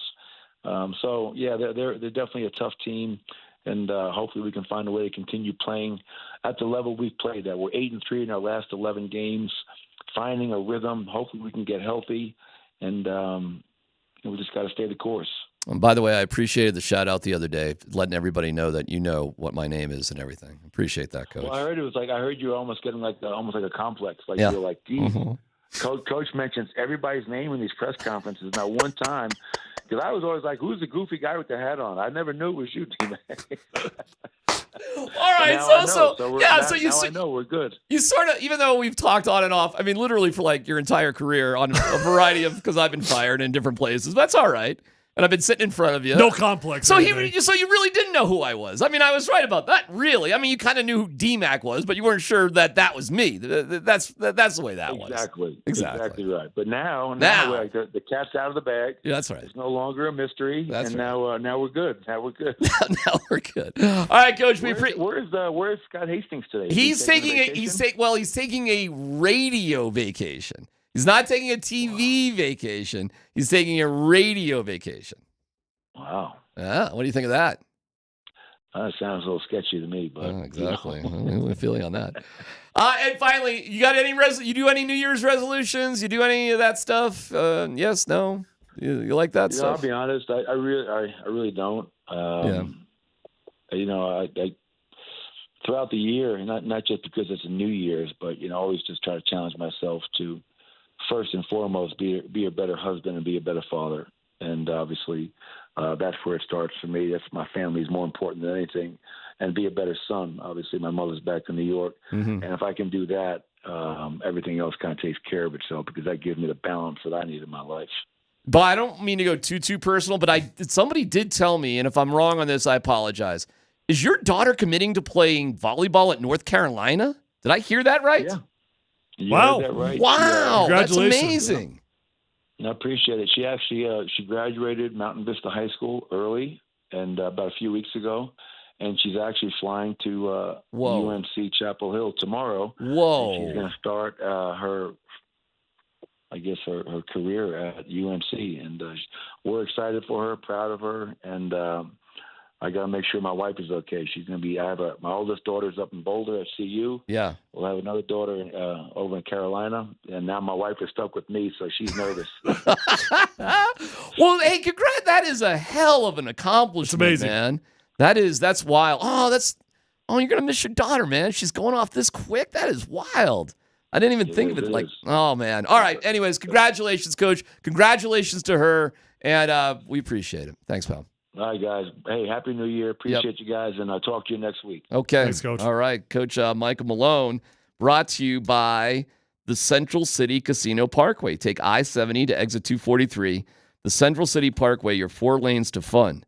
Wow, you hear about football players doing that all the time. I guess that does make sense. Yeah. That you can do it in other sports. That's tough as a dad, man. In the middle of your season, your baby girl's going away. Yeah, that is not easy. Like you just assume you get the whole spring and summer, and then we're off to college. And is this the wow? That's wild. Good for her, man. That's awesome. The same daughter he missed a game to watch playoff. Well, I don't basketball know. Or something? I mean, I would assume so, but just by logic, there, Yeah. I would assume so. Yeah. So, hey, that's awesome, man. That's crazy. That's a hell of an accomplishment. What a family. Very man. cool. Yeah. All right, good dude, man. I like the Michael Malone show. So how sustainable is it? He says they can keep doing it. Well, We'll see. the one thing that he said is true of any sport, and it doesn't matter what you're playing. In football, you coach your quarterback, you coach your personnel, right? And in basketball, the game might be evolving, but you got to coach the guys that you got. And it might not be the same way that everybody else is doing it, but that's the roster that you got. Jesse, we got Jesse filling in for Dan. You got a couple football stories? Are you ready to do Let's Football Go? If you're not, you just let me know. I got some stories. I don't know where the open is. Let me look for it real quick. All right. Don't worry. What are your stories, Jesse? Just out of curiosity. Yeah, let me pull them up here real fast. So the first story is Saquon Barkley sitting out, and basically should Saquon Barkley? All right. Yeah, so should he sit out? And here's kind of a quote that he gave. Yeah. It says it kind of would have been a full circle moment to break the record against the Giants, but at the end of the day, it wasn't in God's plan. I've got bigger things in mind, and we got a chance to rest and get ready to roll for the playoffs. Yeah, I did not even consider, of all these weird scenarios, Tyler, the Giants-Eagles scenario. Mm-hmm. Like, why would the Bills want the Patriots to have the first overall pick? Well, same logic. If you're the Eagles and you got nothing to play for, why would you want the Giants to have as high of a pick? Wouldn't you want them to be at a bigger disadvantage? I didn't even think about that matchup, but kind of the same logic. Yeah, I guess. I still stand by. I think you're way overthinking those things. I mean, yeah, you go out there, you coach with the guys you got, and it'll be more vanilla. But to the Saquon conversation, that is interesting, man. I mean, look, he could taste it, man. He could taste it. And there's some people out there saying, well, he wouldn't really be breaking the record because he's got one extra game. And that's true. However, that's true. Good point. However, Fair point. If you look at the amount of carries that he's currently had 34 less carries. So okay. I still think you would count. I mean, based on the carries. If you break that record with Right. less carries, I don't care if it's if it's more games. Oh, that's a good point. I think that's breaking the record.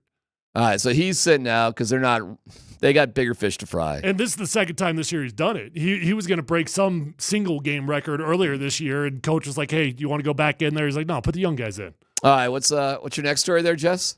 Next story is on Aaron Rodgers. And do you think we could see him playing his last game on Sunday at the age of 41? No, I think he'll sign. First of all, I don't think he has much of a life aside from football. Not really. I think the we were talking about with Adam. There'll be a team. There'll be somebody. And are the Niners committed to Brock Purdy or not? I don't know who's going to want him, but I know there's a lot of hungry teams. There's a lot of quarterback desperate teams. Yeah. And by logic, there's not enough dudes in the draft. No. There's not going to be enough dudes bouncing around in free agency. It feels like there'll be a team out there that out of desperation will need Aaron Rodgers. And I absolutely 100% think that he's going to want to come back. I mean, come on, man. He's got too much pride to want to go out like that. No, I agree. And he might be too naive to realize that this really is it. I think the only way he doesn't play in the NFL next year, and he certainly won't be back with the Jets, but if the only way he won't play in the NFL is if his phone doesn't ring. There's a chance. It might not. I couldn't figure out who would want to hire Bill Belichick. I couldn't figure out who would want Aaron Rodgers right now. Well, the Niners. It would have to be a team I don't think so, that dude. would think like, we just need this one thing for this 1 year. Yeah, but you really looking at Aaron Rodgers like he's that missing piece right now?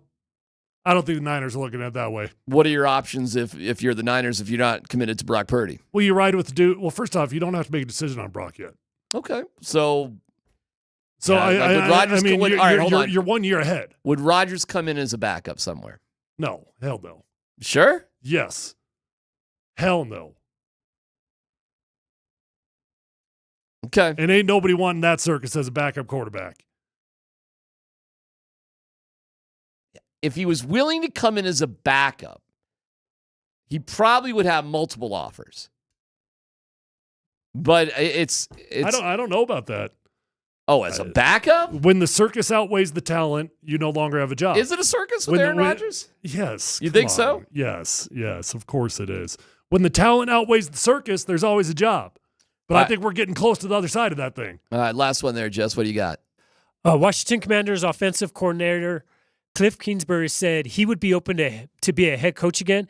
Do you think that could be as soon as this offseason, or do you think he still needs to earn the respect to be a coach down the road? I don't know, man. I mean, the natural thing would be Cliff Kingsbury, I suppose, in Chicago, right, Tyler? I mean, I guess if you want to connect those dots with Caleb Williams. Oh, I mean, on the surface, that makes all the sense in the world. He's already got experience with Caleb. He's the young offensive mind. You know they'll go with the young offensive mind. That seems like an absolute fact. I don't trust Cliff Kingsbury yet, so I don't know how appealing he'll be. I think he's just always got this thing, man, where if you look at his offenses, and this year he's trying to buck the trend, but if you look at his offenses, they crush it out the gates. And then by week 10, week 12, all of a sudden teams start to figure it out. And it's just like tricky offenses. At the end of the day, basic fundamental football is what wins. And he really agrees with my point. It's time to go. Yeah. All right. We'll give you an update with Notre Dame and Georgia coming up here in a second. Oh, Vic Lombardi must be gripping right now. And the Avalanche taking on the Sabres. Yeah, Sabres tonight. So we'll preview that game for you. Well, it's PhD on 92.5.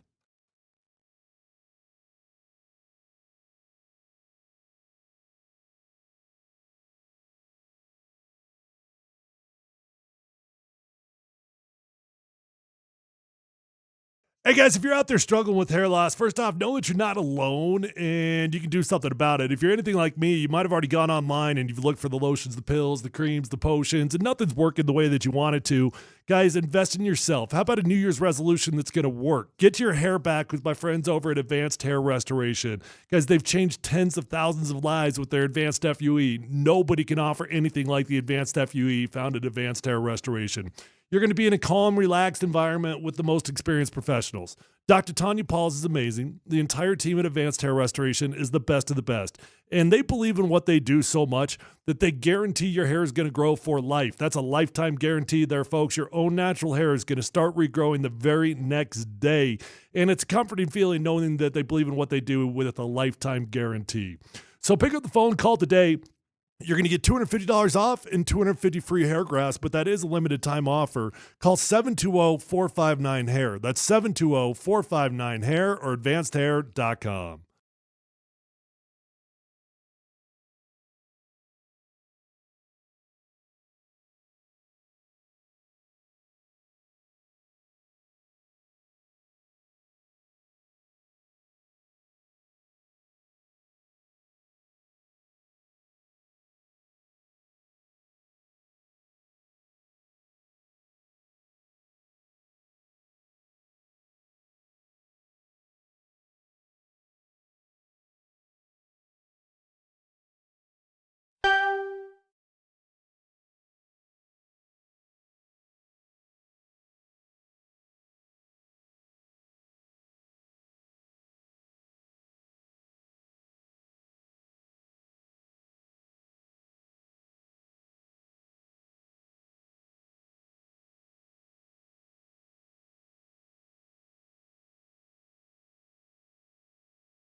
All right, it's PhD here on 92.5.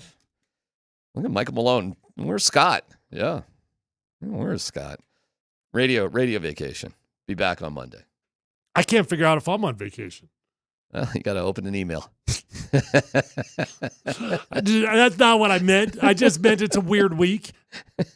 Today Monday? Today Friday? What day is today? It feels a lot like a Monday, doesn't it? Yeah. It's not. It's a Thursday. Last night, when I was laying on my couch, and I really did think it was Sunday night. I was like, I'm going back to work tomorrow. Sunday. Yeah. I'm seeing Berto. Good to see Berto, my man. We have the Avalanche tonight. What's the word on Val, Berto? Is he coming? Is he going?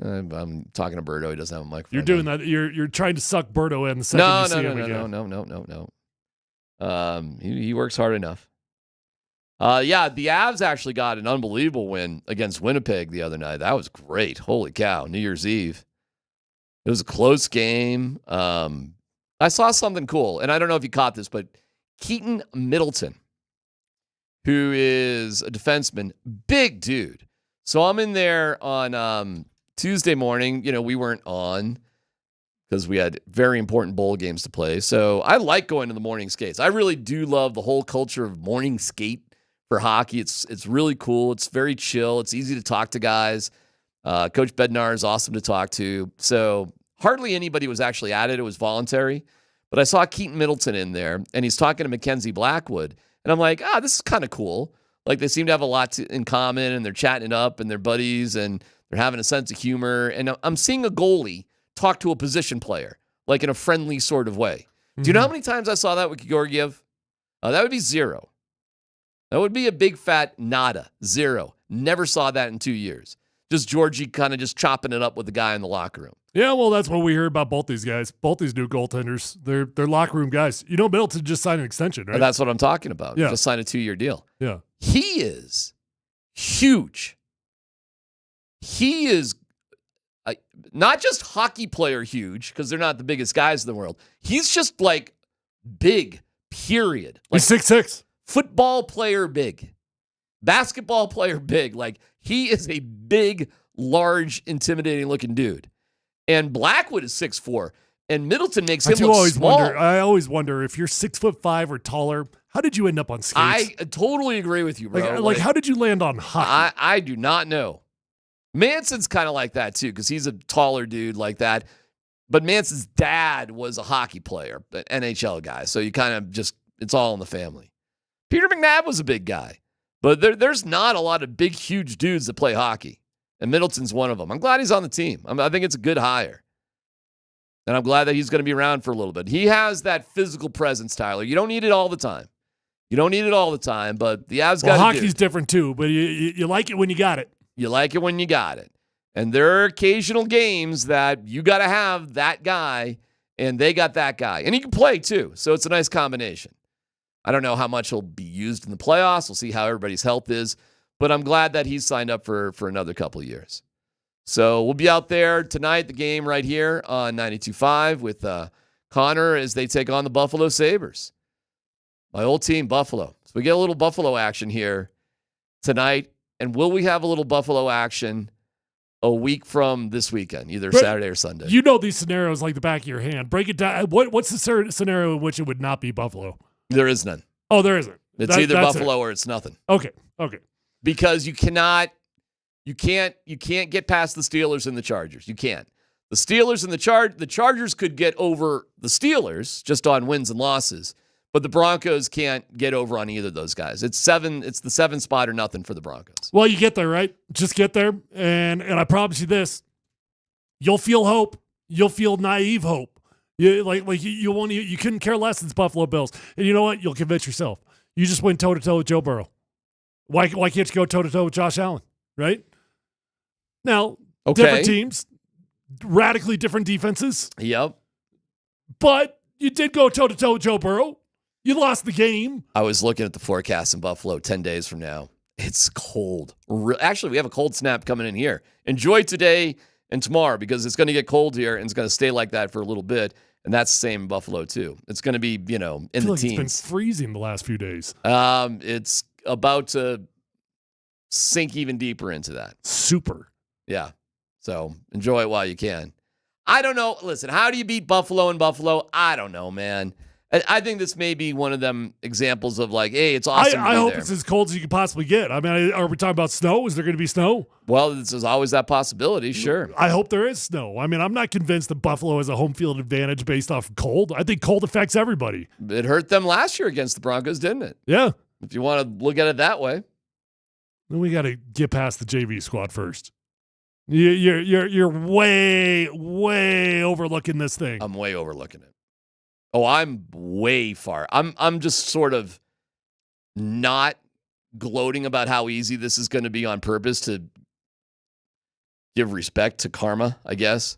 Well, But I think this game is going to be let's a talk about breeze. this logically. How many guys can you sit out? 5, 6, maybe, right? So out of 22 starters, yeah, you're still going to have about 15 of those guys. You're right. But the way I look at it is how much money can you have on the field compared to how much money is off the field? And the more money that's off the field, the lesser chance you have to win. Yeah, of course. So even some starters. And Vegas isn't stupid. They've got this, what was it, 8.5 or something up. like that? No, it went from 9.5 to 10.5. 9.5 to 10.5. It's at I mean, 10.5 Vegas is right telling you the Broncos are going to crush them. Yes, and I agree with Vegas. I think that's the right number, right around 10, like 23-13. How are things between Vance Joseph and Sean Payton right now? I think they're okay right now. I think they're okay. I don't think they're at odds. I don't think they're bickering. I think they're okay. I don't think it's awesome. I don't think it's awesome. I think it's okay. I think it's polite. Yeah. I'll say hi to you in the hallway. I think we're polite. Yeah. Yeah. I don't think we're hanging out. But who does he hang out with? I don't know who Sean hangs out with, bro. I don't know how that dynamic works. I don't know who he's close to and who he's not close to. I think he just probably, Rich Carmichael. Maybe, I don't know. How about this one for a little bit of a hot take? I think Sean Payton's going to have more people to hang out with next year. Well, who's going? We'll see. You think VJ's here next year at this time? I actually do. Do you really? Yeah, I do. You could easily talk me into him not being here. Yeah. I won't be shocked. But if you were to ask me to put me on the spot right now, I would say there was a lot of good stuff this year defensively. Okay. Well, listen, Nate and Andy are here to talk about it. They're out at Stoney's on Lincoln. No score with Georgia and Notre Dame. I keep peeking behind there and nothing's happening. Nothing's going on. They're into the second quarter. Nate and Andy will be talking all about it. Thank you to Jesse for filling in for Dan Tanner. Nate and Andy coming up next on 92.5.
Let's get after it. Hello, everybody. Altitude Sports Radio. It is Kreckman and Lindahl. Andy Lindahl, Mark Burton only. Mark Springer here with you.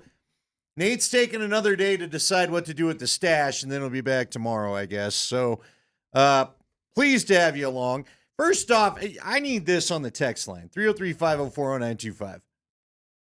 It's just weird when these major holidays fall on a Wednesday, especially when you get one like, at least with Christmas, you get the Tuesday usually attached to it or something. I know a lot of people got the choice last week of take either Eve or the 26th off, so you get a couple paired together. This is the 4th of July, Memorial Day is always a Monday. Any of the ones that could fall in the dead middle of the week. It messes with your life. It screws you up. Well, I guess you're. No, I worked yesterday and I worked the day before. Yeah, this you is just don't the have Thursday life for you, off boy. during this Right? time of year. Nah. Yeah, no, this is just the Thursday for me. But yeah, I do understand. It is weird because you're coming into work and there's just no. You're like, where the hell is everybody? And you're like, oh, they're on. They're out. Yeah, doing that vacation thing, man. Well, so I drove in. It was fairly. Who's working today? If you are around work, because obviously if you're listening, there's a good chance you're working today. 303-504-0925. But somebody hit me up and just hit us up on the text line. And are people like working?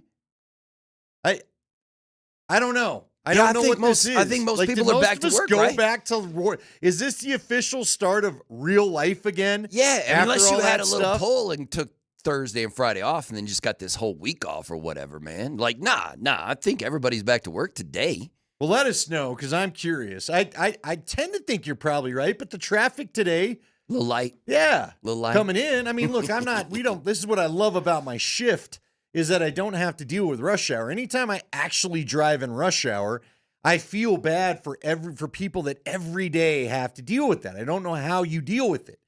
I guess that's why people drink and do other things to deal with it sometimes because it is rage inducing. Wait, you talk about drinking while you're in the... No. We're talking about at the end of the day when you got to ramp it all down. But I could totally understand how you go home just frazzled out from this thing. Yeah, no. So, Denver traffic is nasty. It's nasty. If you're working a 9 to 5, you got to get up in the morning and drive through that stuff on I-25. God bless you, man. Well, that's why Nate terrible. and I were so happy it was the weird in-between. We were in the in-between on Monday when we had to hustle back here because of the off-route. By the way, the 13th, we are going to be out there the 13th. So a week from Monday, we'll be back at off-route. Come on out there and see us. But yeah, is everybody, so just texting, we got a lot of people saying, yeah, real life started back up today. Yeah. The world is here. Yeah, I got a lot of that too. I was just like, man, tomorrow's Monday. Wait, tomorrow's not Monday. This is only Wednesday. Yeah, tomorrow's Friday, bro. We had the football games on. I was watching a lot of the college football. Look, guys, I will say this. I think I probably speak for you. I'm sure we could all share a lot of thoughts on the tragedy in New Orleans. It's terrible. We all agree. We're here to offer you the alternative. I don't know, man. It sucks. We've got the game on right now. That's also something I guess I didn't realize that they put it at 2. Yeah, right in the middle of the afternoon. Right in the middle of the afternoon. So anyway. It sounded like when I was driving in, on the radio, it made it sound like Georgia is absolutely curb stomping Notre Dame. And it's 3-0. It's 3-0. And I was like, when I thought, I was like, is this going to be like 34-0 like that Oregon game? But no. Hey, by the way, they're dominating it, but it's only a 3-point lead for Georgia. Yeah, well, I guess we'll see how this continues. Notre Dame with the ball currently. We'll keep you up to date on all that. So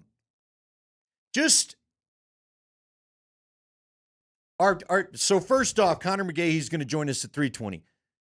I will tell everybody, we aren't going to get into Gabe Landeskog. He did skate today, a morning skate, which was really awesome. But from everyone that I've talked to, not reason to get excited just yet. There's nothing in the offing. There's nothing close. He did look good skating. I think a lot of people would tell you that. We're going to break down the Sabres game. I want to talk to him about Blackwood getting his extension and all that. But just giving everybody a heads up. I don't think there's too much to dive into with Gabe skating until we get the idea that there's a plan for him to come back, although I do think it was cool he was around his teammates. Yeah, I think the update was there really is no update. There is no update. Yeah. But he did happen to get out there. I know some people saw it. Shooting the puck and skating around. Yeah, but it was good cool. stuff. It was cool to see him out there again.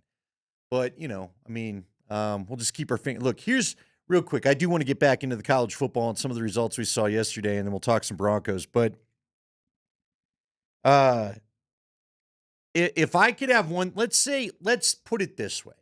Let's just say a full recovery and a pure, true continuation of the career is not in the cards for Gabe.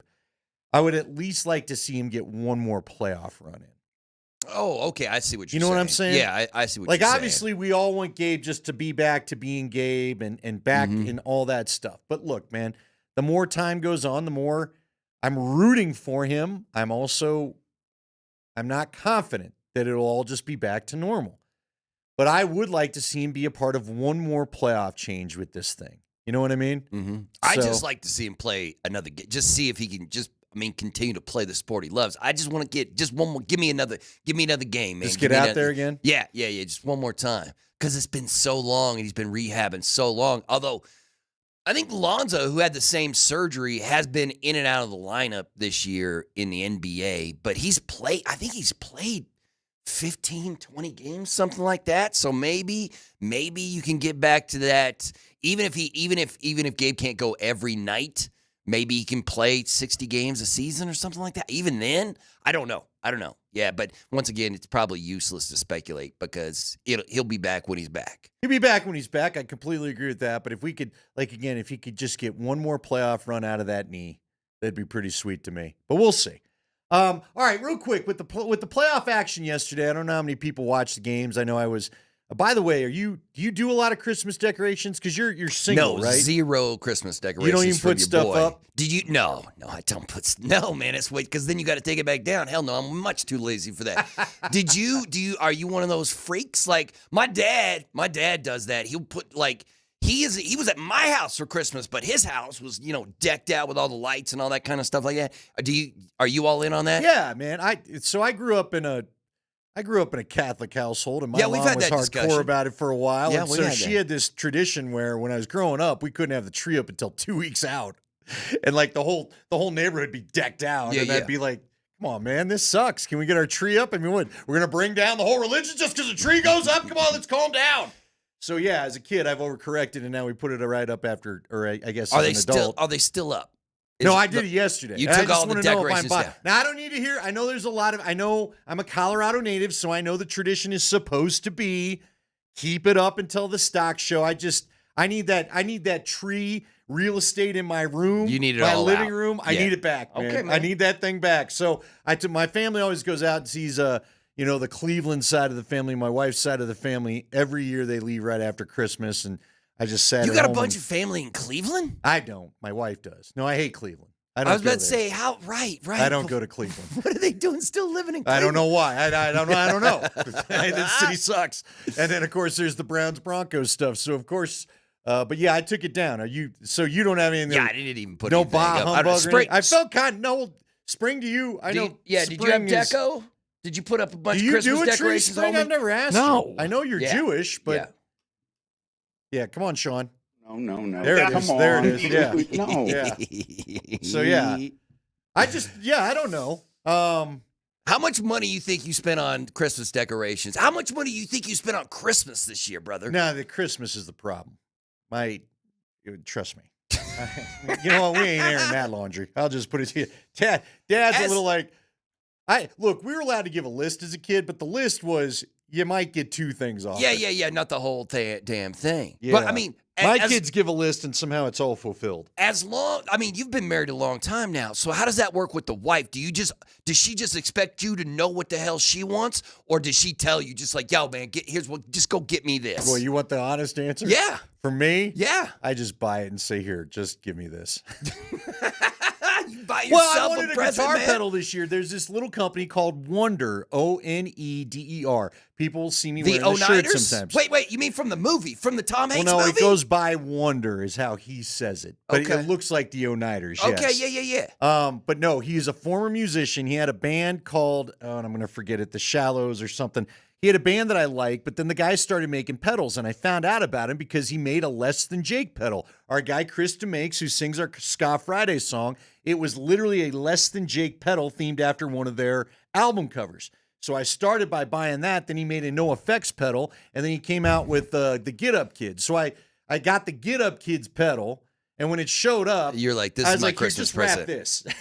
'Cause I don't need any- I've already spent the money. I don't need any more money spent. Here you go. Here, just wrap that thing for me. Did she? But then she expected you to get her a gift, or did she do the same thing? Oh yeah, Buy I kind something. of had a general look. She needed a phone, so it was not hard to figure that part you out. just got her new iPhone. Yeah, man. I mean, come on. You know, my kids are older. It's a whole thing. But Okay. yeah, I'm just wanting to know: am I the only bah humbug guy that took the dang tree down yesterday? No, 'Cause I was by myself. There's nothing to I'm do. sure there's I plenty. literally did nothing. I'm telling you. Were you alone? Well, you were here. Yeah. Did you go party for New Year's Eve? At least? No, man. I did the game, went home. Yeah, dude. Like I literally sat there. I waited for 10 o'clock, and I'm like, or midnight. I'm like, I'm out. I'm going to bed because it was just me and the dogs. Yeah, So I because just everybody went else up is and in went Cleveland. to bed. So it wasn't a big deal. So yeah, yesterday I took the tree down. I don't know. I'm like, am I bah humbug? Was it a real tree or no, fake man? tree? It's a fake tree. But again, I want. Oh man, Like, I there's a thought whole you put some rearrangement. effort Like the into couch it. goes over here. There's a love seat. I just want my house Yeah, back but to I normal. thought you dude. put some effort into getting an actual tree, man, not a have plastic. you not- Plastic tree is nothing. You just like that's a So, transformer. You just go back I and did do this. put it in the garage. Because I love, we had a real tree as a kid. My dad would always take me, went to this lot. And you know what? The Young's Market, if anybody knows it, it's in Wheat Ridge. It's a little farmer's market called Young's. They're down off of 44th Avenue, like halfway between Kipling and Wadsworth. Love the place. But we used to always go there. But dude, I took my son to go get a real tree a couple years ago. And I'm like, because I wanted to show him, I cut the stump and all this kind of stuff and get it up.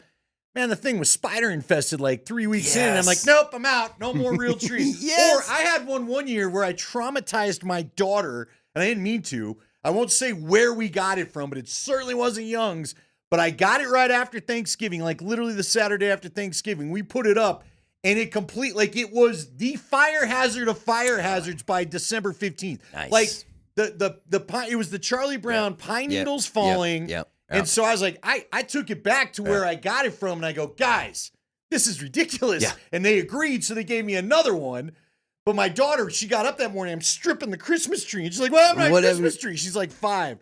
So I went and got it. And then the other one they gave me was dead by New Year's. Like neither tree made it more than 2 weeks. You so almost, I was like, nah, I ain't doing you this almost ever again. Jason Kosmiski your Christmas. Do you know what happened to Cos about 10 years ago? What, did one get on fire? He burnt his house down on Christmas Shut Day. up. Yeah. Like legit, this is not an exaggeration. Yeah. Woke up in the middle of the night, smoke everywhere, and his house burnt down on Christmas. Yeah. And I was like, At I don't first, even when wanna he make was fun telling of me the that. story, That's sad. no, when he was first telling me, I thought he was just joking. Yeah, I was you were like, no way, this is real. Yeah, house burned down on Christmas, whatever, bro. And sure enough, Oh, dude, I'm telling you, I had 2. After that, I've got a fake tree ever since. I miss it because I love the smell of a Christmas tree, but I also am not paying. Someone told me they're like $150, $200 for a tree now. No. You don't put anything up at all? No. And I'm sure not going to spend $200. You know No, how I'm many with cases you. of Coors Light? $200? I got enough stuff I got to buy. No, right? Without having to get that thing $200 going. tree. All right, real quick. Do you think, in spring, I want your opinion on this too, because I know you bet those games, if nothing else. Is it going to start to be a thing where you don't want to be the team in the college football playoff that takes that first weekend off? I don't know, man. I mean, Ohio State is rolling. Yeah, Oregon. Rolling. Oregon got embarrassed, and that's great. It's great. But the Texas-Arizona State game was the best playoff game we've gotten so far. Like, that thing was drunk. That was what? Spring, did you have money? Which team did you have money on in that one? I had Arizona State on the spread. Why is everything jacked up back here? So I mean, you won that bet though, because what that end up? That score ended up being. What was the spread? I thought I was going to lose, and then Cam Scattaboo said, "How do you do?" Yeah. Now that fourth loves quarter. Cam Scattaboo, orange and blue, it rhymes. Nah.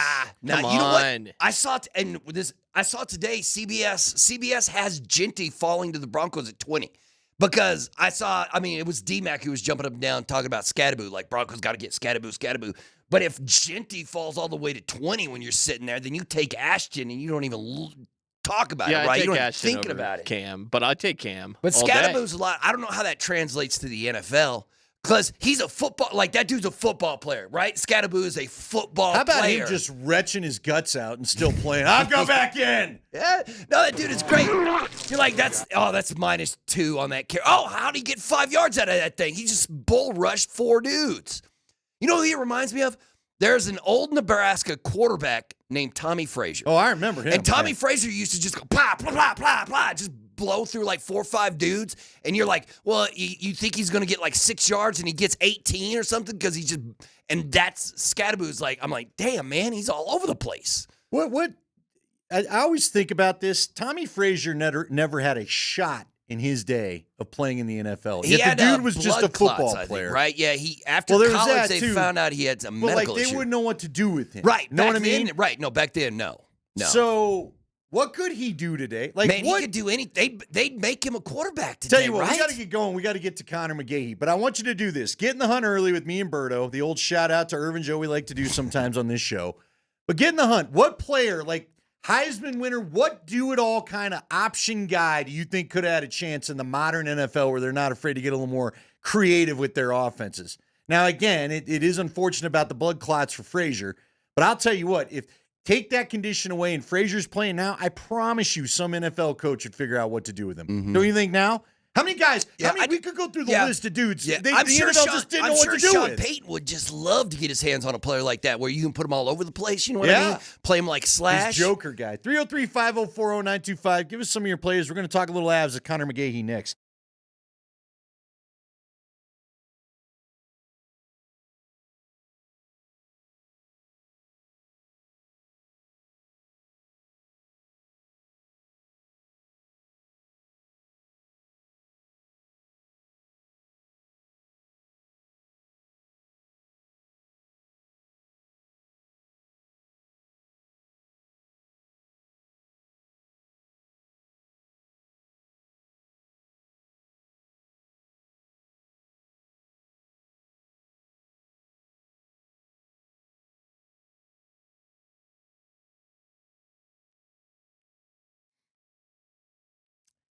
Hey guys, Andy Lindahl here for the Rocky Mountain Men's Clinic. It is the new year. That's time for resolutions. You know how this goes. And if you've been dealing with maybe some health problems, as far I don't know if I'd call it problems, but let's say lower energy, not as good sleep. Your sleep patterns are off. You've got a little bit of brain fog.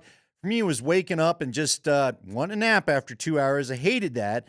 If you go to the gym, and if you look at me in live, you know I don't. But if you're not seeing the same gains in the gym that you once did, this could all be helped. Sex drive's another one. This could all be helped by maybe getting your testosterone check. You know, guys can start losing 2 to 3% of their testosterone as early as their mid-30s. It happens gradually, and before you know it, you just don't feel the same as you did. If you want to get that old feeling back, go to the Rocky Mountain Men's Clinic.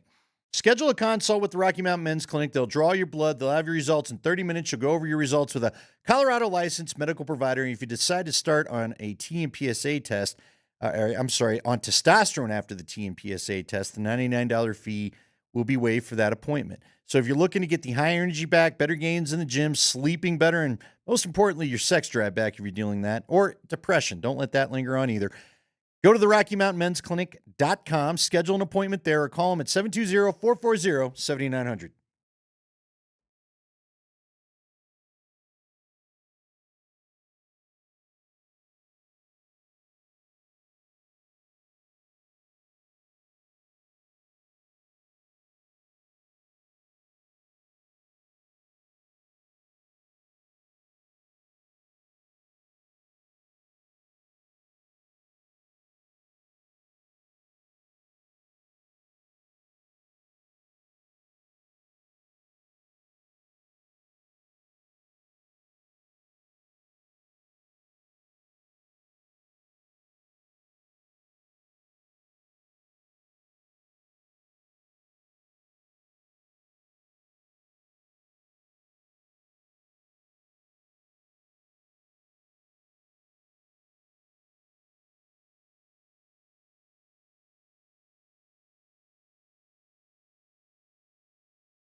through it. Threads the needle for Sam Girard. Lets it go off a stick. And it was right in front. Avs couldn't get to it. Manson holding. Slap pass in front. Score! The mighty Casey has struck for the Colorado Avalanche. It is Casey Middlestad's first goal his last 18 games and his first ever versus Winnipeg. It couldn't come at a better time. With 12:38 to go in the third period, Colorado takes a 3-2 lead over the Jets. Oh, yeah. That's what we like hearing. That was from action the other night on New Year's Eve. Kind of funny, we bring in voice of your Colorado Avalanche. He is Connor McGahey. You know him, you love him, and you listen to him all the time here on Altitude Sports Radio. As they play Buffalo tonight, Connor will be back on the airwaves, and as he matriculates his way down to downtown, we will talk with Connor. Connor, why is Utah allowed to basically have the same color scheme as the Jets? I noticed that the other night as the Utah game was on. Are they going to change colors when they finally pick a name? First of all, excellent Hank Stram reference. I appreciate that. Unfortunately, he was the head coach of the Chiefs, which is not good for this week, Andy. But I appreciate the word matriculation anytime that we can use it. Secondly, the color scheme, it sounds like will stay for Utah. Now, the Jets are navy blue and light blue, but Utah is black and that baby blue. So it's really close. So, I mean, even the Avs in their alternate uniforms, which I love, by the way, with the navy blue and the white, when they play the Jets at home, you do have to do a double take because there's a lot of, navy blue pants and white jerseys, navy blue jerseys and, white stripe here. It's a lot of the same colors going on. But, yeah, apparently Utah will stay as baby blue and black whenever their official team name, Yeti, excuse me. Sorry about that. Will be announced in the future. Yeah, clear that throat. Who's got the worst uniforms in the NHL then right now? Well, you know what? That's a great question. Is it the Dallas Stars in those stupid uniforms where you can't read the numbers or the names? Yep, that's the one. They wore them versus the Sabres the other night. And if people don't know what we're talking about, they're all black, and it's like the logo is just neon green, but the numbers aren't like a solid neon green. It's just an outline. So the numbers are black with a neon green outline. And so when I'm at American Airlines Center in Dallas, which is a huge barn, I mean, it's one of the biggest buildings in both the NHL and the NBA. When you're all the way at the top, calling the game from the International Space Station, and you look down, you can't tell what that number is at all. Not a fan. I don't like the font on the numbers of the Nashville Predators either. That's my other least favorite. So those. But the Dallas Stars black neon jerseys definitely take the cake for worst uniform for me.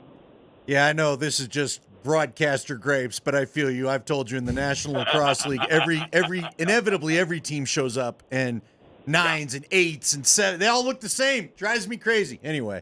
All the same. Hey, we used to have a better spot at Ball Arena, though, Andy. We were down club level camera pit so you could see. And now you're back up top, right?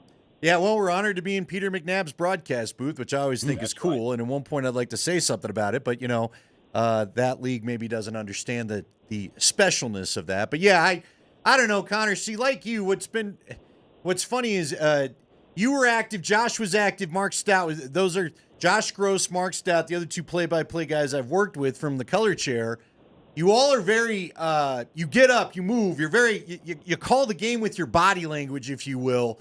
And not always did people love that. And now, luckily for you and I, the Mammoth fans didn't say too much to us. But I remember one time in San Jose, there was a guy that wanted to fight Mark Stout. And thank God Dave Diaz-Infante was with us because he put an end to those thoughts pretty quickly.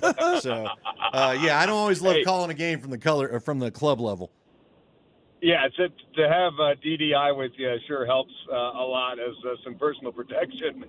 Yeah, because this San Jose guy was getting pretty spicy. I tried to imagine because at the time it was Mike Haynes calling the game. Yeah. Like, how does Mike Haynes do it from here? They must because it was the hockey play-by-play spot, right? Yeah. And I was like, man, these fans must hate him. All right, man, how do you feel about things? We haven't really had a chance to talk to you. They lock up Mackenzie Blackwood. We got a chance to talk to Wedgwood on the radio. I mean, a perfect personality, I think, for this team, because you and I have talked in the past that there's times where I felt like last year maybe they're a little bit uptight. I feel like these two goalies, maybe the right personality fit, and it feels to me, even from the outside, I feel like it's changed the feel of the team. How do you feel about things now that they've changed the goalie room? Speaking of Peter McNabb, he had a great line one time, and I don't remember where it originated, but he said, in order to win, you need character and you need characters. And the Avalanche had some characters when they won in 2022, Eric Johnson. Even Bo Byram would fall into that category. Darcy Kemper was more, lighthearted and loose. And when your goaltender is like that, I think the rest of the team is. And so now that you have not just one but two, that helps everybody. I mean, the old Bill Murray philosophy, the more relaxed you are, the better you are at everything. So it started with Wedgwood, who made his Avs debut versus Buffalo. He'll go again tonight as he came in relief of Georgiev, made 22 saves on 22 shots when the Avs had that epic 5-4 comeback. But Wedgwood is a funny guy. Like, he's starting today, and he's sitting there talking to Lee Blair, producer for the Avs on Altitude and Moj came over, and there's a lot of goaltenders who won't talk when they're starting. Wedgwood was just yapping away with us about Christmas and dogs and all kinds of stuff, and giving Moj a hard time about his jacket on TV on New Year's Eve, and Blackwood's the same. And I just think that when you have that sort of attitude from two goalies who are playing well, that's the second key. Because if you have this laissez-faire, lighthearted, happy-go-lucky attitude, and your save percentage is .850 and your goals against is .420, then it's not going to go over very well. So you have to have both. I think you have to have the attitude, which helps everybody else, and you have to have the performance. Both of those goalies, since coming over to Colorado, have north of a .930 save percentage, and Wedgwood's goals against is under 2. So they have the performance, and they definitely have the personality, and that's a big part of why the Avalanche had their best December ever, going 10-3. So you got Buffalo tonight, you got Montreal on Saturday, and then you got Florida on Monday. That's the end of the homestand. And on Monday, Connor, that game on Monday is game number 41 of the season. It is the halfway point of the NHL. The Avs will be halfway done with the season come Monday when they host Florida. So how do you feel? Obviously, the Avs are rocking a 5-game winning streak right now. How do you feel the team has looked and played the first half of the NHL season? Well, I mean, that start seems like a long time ago, right? Where you go 0-4, but then you come back and win 5 straight to sort of right the ship, and then you're alternating wins and losses, not quite to the level of the Nuggets. What did Scott Hastings call it? The Christmas light schedule, where it's red, green, win-loss, win-loss. Mm-hmm. It wasn't quite that, but I think it was a little streakier than the Avs would have liked. I asked Jared Bednar as part of our pregame interview for tonight, which will be a must-listen, by the way. So tune in to Berto. Are you doing pregame tonight? Oh, yeah, baby. I'll be here. Okay, all right. So tune in to Berto's pregame at 6:30 tonight, because it's one of my favorite interviews with Bednar we've ever done. But I asked him right off the hop, I said, is this the best hockey of the season that you've been playing right now? And he said, I think it's hard to quantify, but if I had the answer, I'd say yes. And so the first half has been pretty good. You're in a playoff spot, and you're trying to track down the division leaders. But it's not good enough, because if it was a good first half of the season, you would be the division leaders. Fortunately, there's plenty of runway to do that. After that Florida game, that will be home game number 21. The Avs have played 20 road games. So you have a balanced second half of the schedule, boys, where you're going to play half at home, half on the road, instead of this lopsidedness that we've sort of been talking about for a month and a half now. But I would give the first half of the season for the Avalanche probably a B, maybe a B-, and they would probably give it a worse grade, because they know that with this team now, and had you had different goaltending, I think, earlier in the season, you might be able to be right on Winnipeg's heels for the division. So it could have been a lot worse, but I think they're very motivated to have an exemplary second half of the season. Connor, I'm going to pass on a question to you because honestly, I didn't know the answer. I think they're probably done because I don't understand the cap thing, but I had a buddy call me. Shout out to the Watts family, John Watts and his boys. They're all big hockey fans of yours. And he just wanted to talk a little hockey, realized we weren't on the radio yesterday, and then he said, do you think they'll make any trades at the deadline? With what they've done with the goalie, with what they've got to do with Rantanen and the contract and all that kind of stuff, should we really be looking for anything at the deadline, or do you think this is probably the crew they're rolling with through playoffs? It's always hard to say. I always joke, and it's the honest truth that I find out about trades the way everybody else does by looking on Twitter. But I would think that given history and given the constant nature of Chris McFarland looking at the roster and saying, okay, can this get better, and can this get better for a price that we can afford? I think the answer to both of those questions is always yes. I mean, small example last year, tiny moves, Brandon Duhaime, Yakov Trenin, right? Didn't cost a whole lot and probably worth a shot the way that Trenin in particular played. He got a huge offer from Minnesota, which is why he walked. Same thing with Sean Walker. So I just think given how the Avalanche have behaved in and around the deadline, going back to 3 and 4 and 5 years, there's always a possibility that there could be more room to improve here. And you don't know what the injury situation is coming up. So the picture will get clearer around Four Nations Cup time, second, third week of February. But I would not be surprised if there are more moves to be made. But that's just given, I think, their philosophy as a group and given their history around the trade deadline the past couple of years. All right, here, I got a question for you. The Chicago Blackhawks got blasted in the Winter Classic, and the Blackhawks... Again, they're 0-5 in Winter Classic. Yeah, they keep losing the Winter Classic. Enough of Chicago. That's right. We've had enough of the Blackhawks. Bring it back to Colorado. I want to know from you, I don't know if we've ever had this discussion before, where would you like to see the Avs play an outdoor game here in Colorado? They played one at Coors and one down at the Air Force Academy. Where else would you like to see one? I'll throw one in if Connor doesn't have one in mind. All right.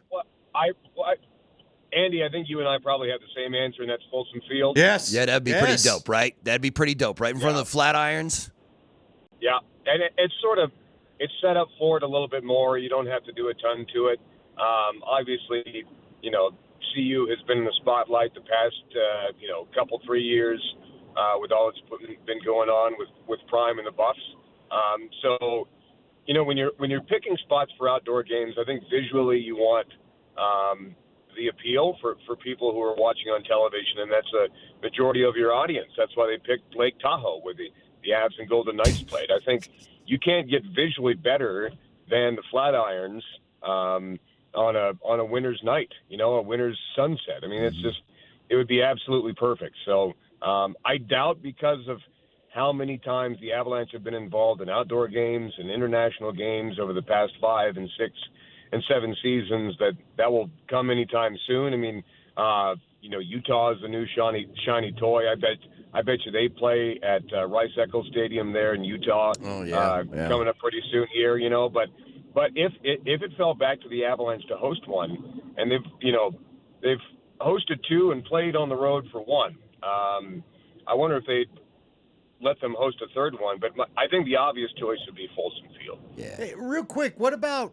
how would Dick's set up? And I bring up Dick's not to just pump the company line, but I think it'd be cool to get that close to a game. Now, I don't know. Yeah, it would they're be looking cool, for, but I think they're looking for 50,000 seat. Yeah, 60,000 seat venue, dude. But you could set the rink up. Yeah, you wouldn't be as far as some of these other Yeah. venues. You know I what? think you get a real cool look. Connor, how did at they the set up? game. How'd they set up Lake Tahoe? You were there at Tahoe. How'd they set it up? Like, what was that? What was that crowd like? Well, I mean, because they didn't really. It wasn't really a crowd. Remember? I mean, it was basically just for TV. Like, it was just people working, and the whole environment, was weird. A time that I don't really want to remember. You know what I'm saying? That's right. Yeah. But so there's no crowd there. So there's just little tiny bleachers. I compared it to the setup for Mystery Alaska. Yeah. Is what it reminded me of. Yeah. Right.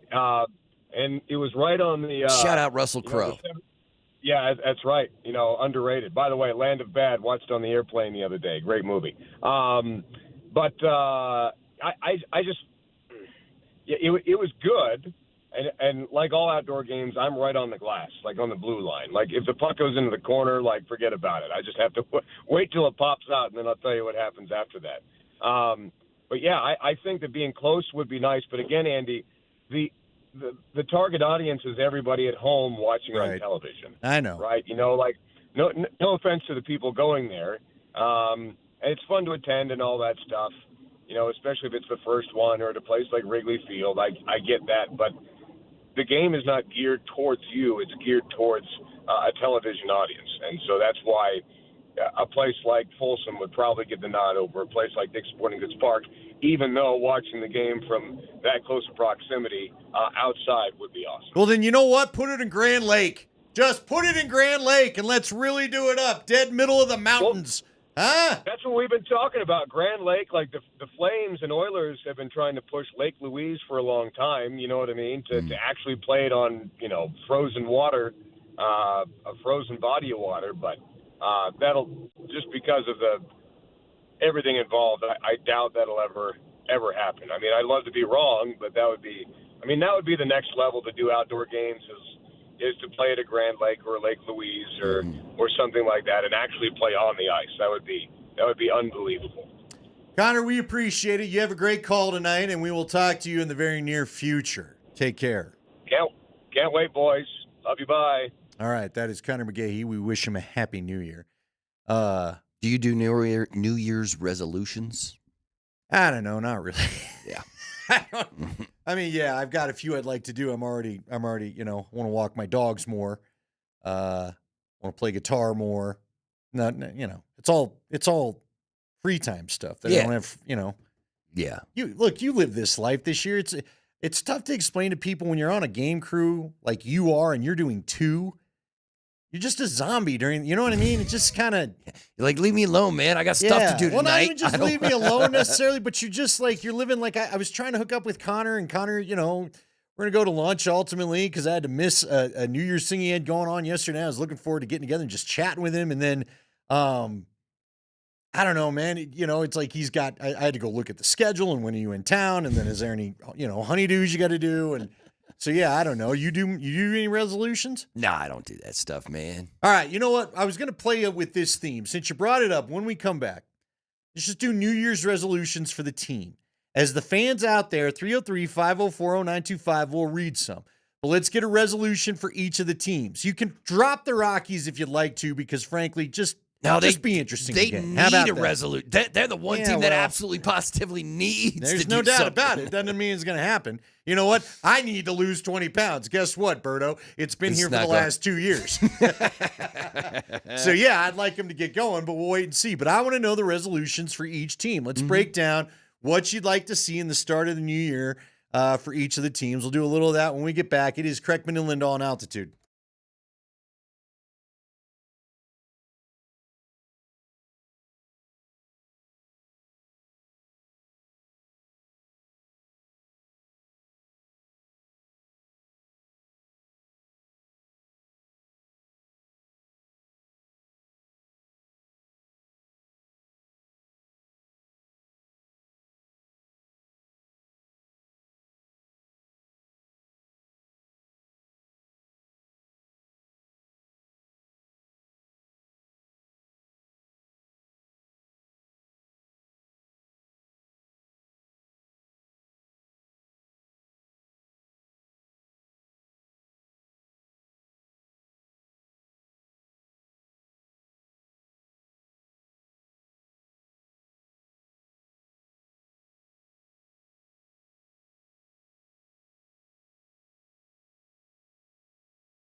Oh, yeah.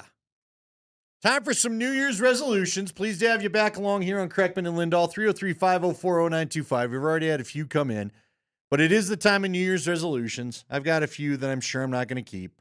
I'd like to. I don't know. Have you ever made one and done it? I'm not sure I can even really think back to one where I was like, yeah. No. I'm not one of those. I don't like making lists. I don't like, self-inspection or whatever that, like self-reflection. I'm not big on that either, man. I'm just like, listen, everything's going all right. Let's keep it going. Let's keep it trucking, bro. That's good enough. That's good enough. We do want to know, by the way, it's Andy and Berto, as you know that, Mark Bertinoli. Nate will be back tomorrow. He took one extra day off because they were going to go have big fun on New Year's Eve, so maybe it takes 2 days to recover. I don't know. Oh, man, the Kreckinator going hard, huh? Sound like he was set up for a good time. So I hope it all was, in fact, a good time. But anyway, curious what the New Year's resolution should be for the team. Let's see here. For the Broncos, for me. Oh, for the Broncos. All right. See, it's almost tough because I'm not, this one game determines what you're going to do. But in the offseason, where should they spend money? Wide receiver, pass rusher. You get Benito locked up because he's a Pro Bowler now. Congrats to him. Yeah, you pay Benito. Yeah, you pay him because he's been amazing. And you draft or you sign the best tight end you can find. You probably have to sign a tight end, although who's the free agent? Dude, at this point, just draft one. Just draft one and make him yours? Like, to me, if you're going to sign somebody, spend the money on T. Higgins. Maybe keep him with Cortland Sutton. If you don't, you don't. I don't know. Although, I wouldn't go messing with Cortland Sutton too much because Bo and Cortland seem to have great chemistry. Yeah, and if Cortland's happy with what he's making right, because remember at the beginning of the season, it was kind of like, can I get a little, and they gave him a little extra, right? But it was all in bonus. But then they added these voidable years. They're doing little things that mess with your cap that I'd like them to stop doing. Really? You think they're playing a little too well, you much can't, reindeer games with that? Voidable years is French for dead money spread out over 3 years. Okay. So when you that's do not that, ideal when you already have you're that spending much. money from down the road. You know what I mean? Yeah. You can't. And again, look, it's just the facts. Peyton was a big proponent. Sean Payton liked to do this in New Orleans, and that's why they were in cap hell the last 2 years. You've got to watch out how much you do this, But, yeah, I think you try to I had a few people text me yesterday about the Penn State tight end. Do you like the Penn State tight end? Sure, if he's around, great. Yeah. We already talked about Scatabo. If he's around, why not? If you get, maybe you get him maybe you can get him in the second, third round. Somebody like him. I guess it depends on what he does at the combine because he is such a baller. But if he shows up and runs a 5.3 40, like people aren't going to be like, woo, we got to make him the number 27th pick overall. And so. Get you all. Yeah, all I want is a play. Get Bo Nix and Sean Payton a playmaker. Get whoever that is. If Ashton Genty falls to 20 and you can get him, take him. If you can get Scattaboo in the second or third, go ahead and take him, man. Give me a playmaker. That's all I want from this team. Give Bo somebody that he can get the ball to and you can get yardage out of it. And I'm sure Sean Payton already has a name in his head that he's looked. Well, who knows? I don't know if he's looked at any of those. I don't know how much time he spends looking at college football during the season. One of our good, one of the guys that listens all the time and hit me up on Twitter saying, "Hey, what about, I just had his name and now I'm spacing it. The guy from New Orleans, Alvin Kamara. Should they go get Alvin Kamara? No, man, don't get older. Don't get older. Yeah, give me a young back. This is a young team.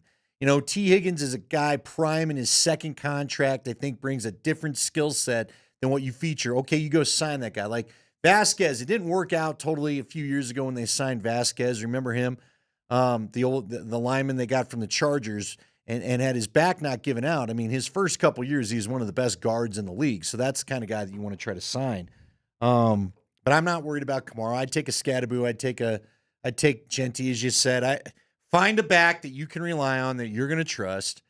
But running the ball has got to become a bigger part of this offense, I think. They've got to stay balanced for a while.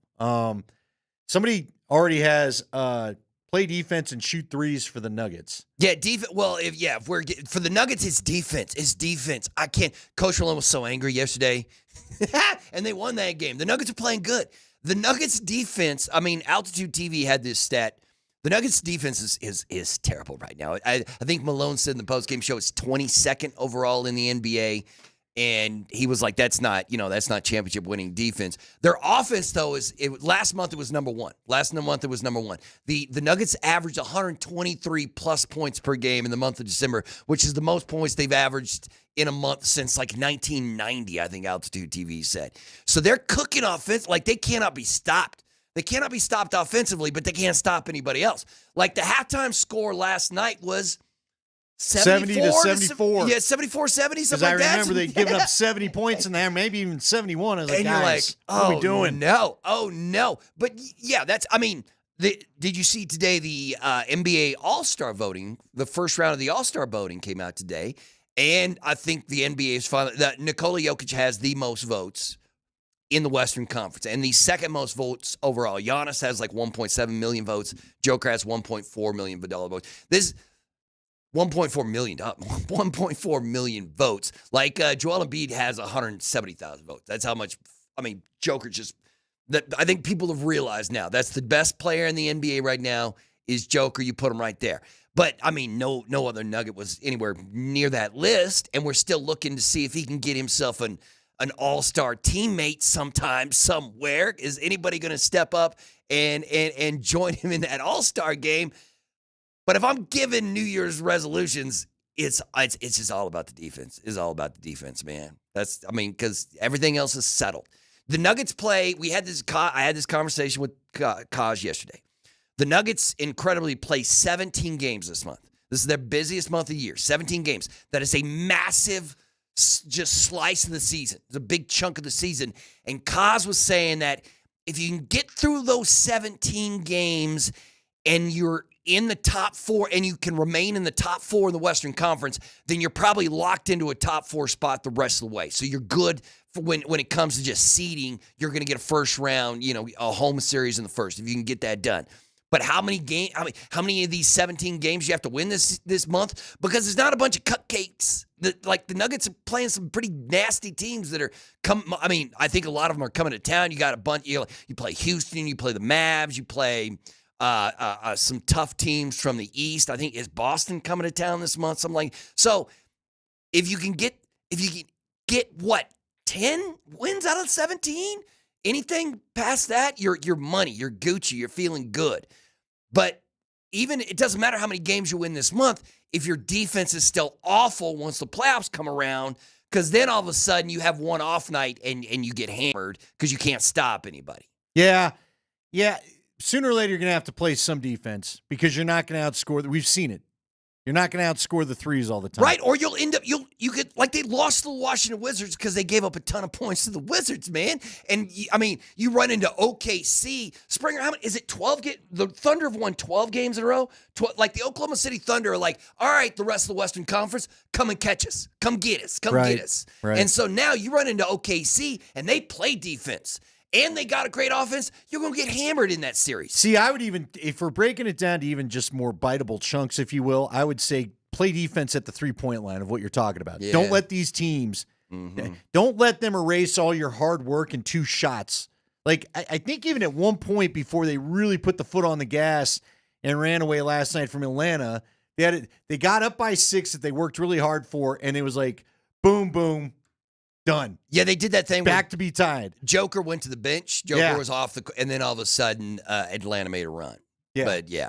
So, okay. What about the Avs? What do we look at? Health, right? You know what? I'll tell you what. Health. Let's take our break because I want to talk about this because I do want to ask you. There's one position group that if it can be done, I'd like to see a very specific addition. We'll talk about it next year on Altitude.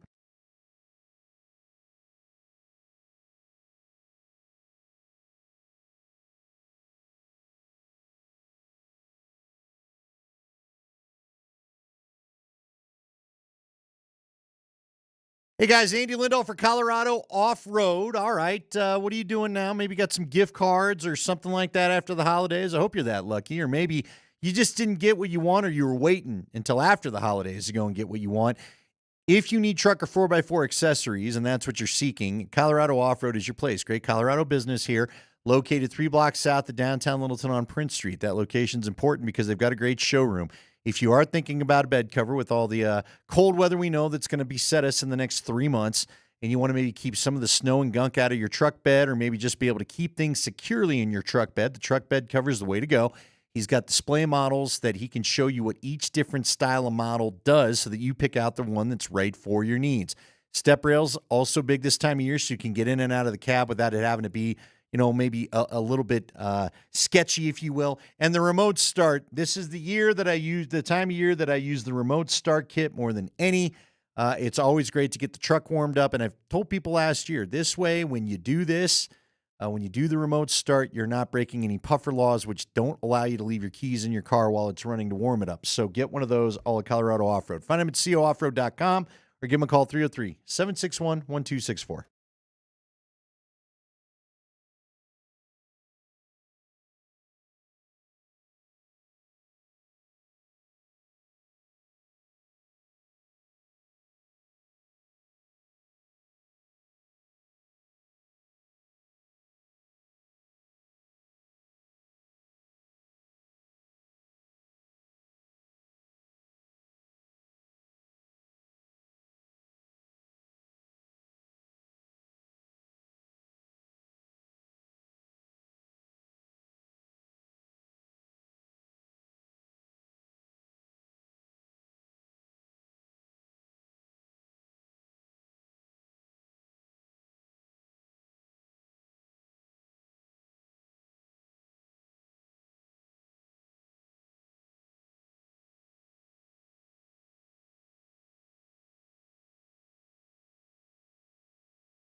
And we welcome you back here on a Thursday afternoon, even though it feels like Monday. I cannot get this mic to stay up. This sucker needs to go to the Rocky Mountain Men's Clinic. Whoa. Yeah. Keeps having some issues. Yeah. They'll help you out. They got a lot of options. All right, 303-504-0925. Want to continue to take your resolutions for each of the favorite teams that you have this year.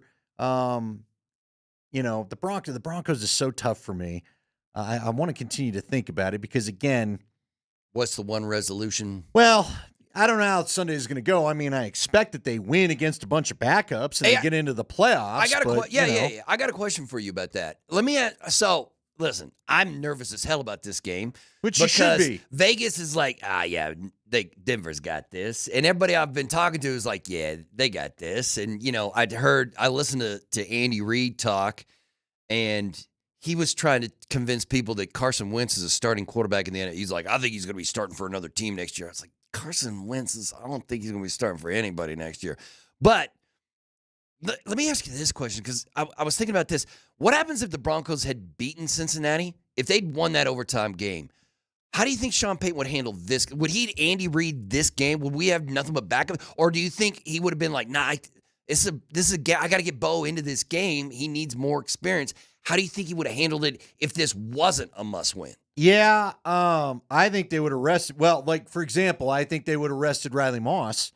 I think there's a few guys. I don't think you would have been rushing Ben Powers back. I think you would have given him another, now he was back at practice today, but I think you'd have given him a little bit of rest. Yeah, no, those Riley Moss numbers are crazy because they were throwing up on the broadcast during the Cincinnati game, and they're like, here's how the Broncos defense looks without him and with him, and you're like, well, and quite honestly, I'm not playing Surtain this game. Probably not playing Benito. Any of those dudes that just made the Pro Bowl, chance I'm resting them. Yeah.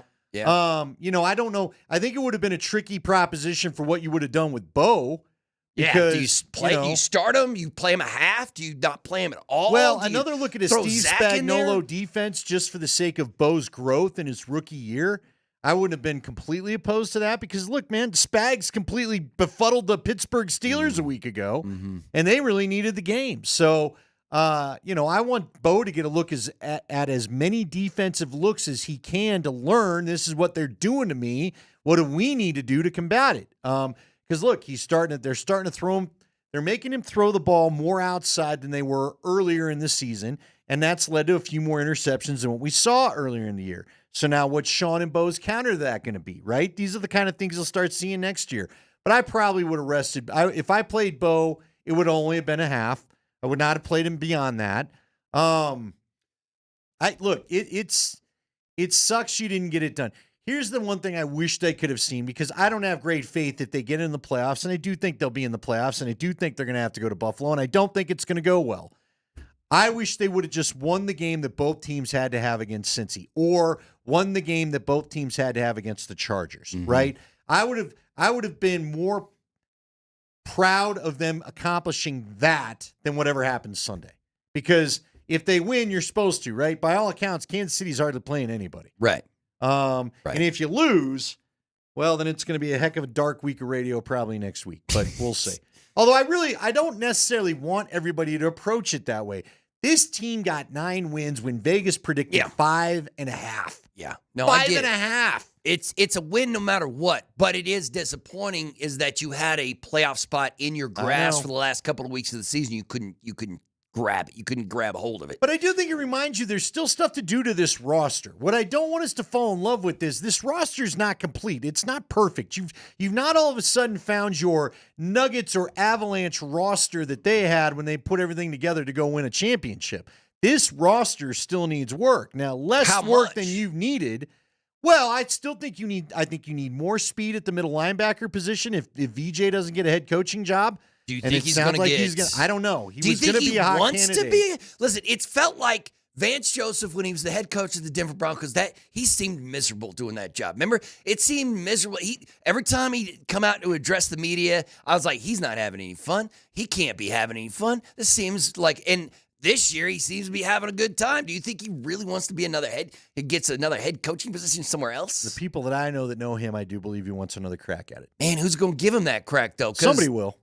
There's a lot of teams that are going to be looking for new head coaches, but I don't know if any of them have targeted. Yeah, Like, isn't Ben Johnson from Detroit going to get a He's gig? still going to be the guy. There's a couple. Chicago wants him pretty bad. Pete Carroll wants to get back into the. Yeah, I wouldn't go Pete Carroll. I wouldn't get too fired up What's about that. old Tennessee coach everybody keeps Mike talking Vrabel. Everybody wants Vrabel to have everybody's another talking shot. about Vrabel. Well, but see, Vrabel, I feel like one of the reasons why Vrabel has been hot is because a lot of people think that's the direction Vegas is going to go with Tom Brady allegedly having a big say.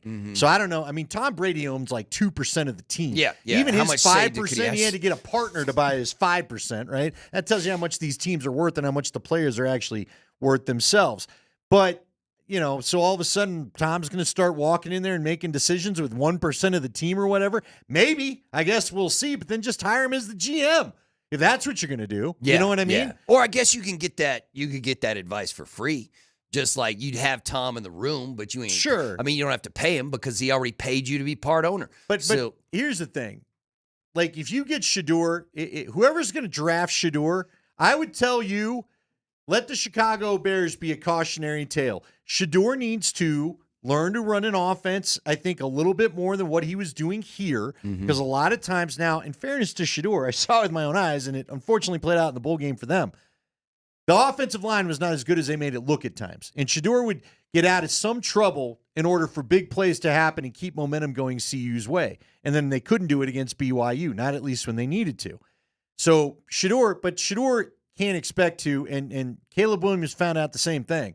You can't dodge all the rushers in the NFL. It's just not going to happen. So Shedeur has to be ready to make more of the plays, the easy stuff like Sean Payton used to talk about. When we heard about Sean Payton going nuts with Russ not taking the easy play I set up for you, Shedeur is going to have to make sure he takes those easy plays so that he doesn't fall victim to some of the stuff Caleb did. But my point being, you're going to need an offensive guy for him, right? The Bears are going to look for an offensive guy. So back to the question about will VJ get a job, he's not an offensive guy. He may have to wait one more year, and we'll see. And look, I would ask you this. It seems insane. I mean, I was watching the in-season Hard Knocks today. I don't know if you caught any of that. No, but I haven't seen it. This episode, the very end of the episode, there's like 10 minutes dedicated to the Denver-Cincinnati game. Oh, really? Okay. And it reminded me of the fourth down stuff. Look, the D held up. Wasn't perfect. You'd like to get after Joe Burrow, but he is him. He is one of the true. There's 3, maybe 4 franchise quarterbacks in the league. He truly is one of them. All right.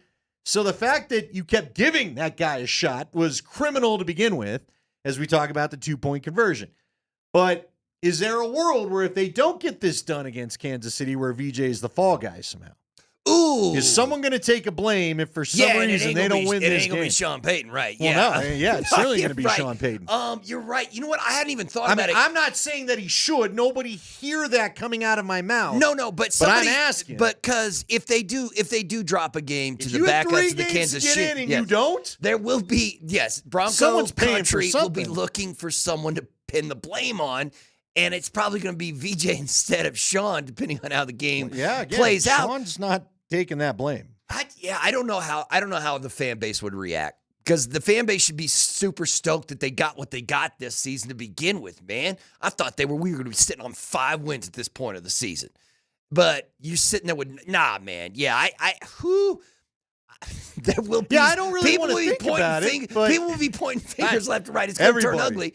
But I don't. But once again, it's even if they get blasted, because do you think right now somewhere at Dove Valley there's a group of Broncos coaches sitting around watching Buffalo Bills film, getting ready for the first round of the playoffs?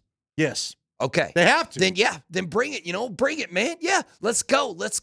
Then let's win this Chiefs game and see what you can do in a chilly Buffalo. Absolutely should. They absolutely should. But that I don't think spread the Chiefs, is growing there's no for a way. reason. The Chiefs aren't just going to lay. No, the Chiefs backups are going to lay down for you. Listen, this is a young team that, frankly, should have won the San Diego game. God, I cannot quit calling the Chargers San Diego because it doesn't feel like they actually have any LA fans. But anyway, they should have won the Charger game. You quit running the damn football. Or, I mean, again, I looked at the forecast. There's a possibility for snow late Saturday and some Sunday. I saw that. The wind doesn't look like it's going to be too bad, but it's going to be cold. And the reality is, a couple of Bo's worser games have come in rougher weather. The Jets and the Indianapolis game was a little windy that day. So we got to see, can Bo play a little bit better in the colder weather? Hopefully that shows up. I'm expecting the Broncos to win, but nobody should just be putting this in the win column. Yeah, just They're a young expecting it. team. Yeah. They are young, and they frankly looked a little tight to me. And that goes to the coach. Still, Sean Payton, some of the decisions that we saw last week, I don't understand it. Not going for 2 is just part of it, but you're calling timeouts in overtime when all you need is the clock to run out. No, I get it. All you need is the clock to run out. Why were you stopping the clock defensively? Right. You weren't going to get the ball back.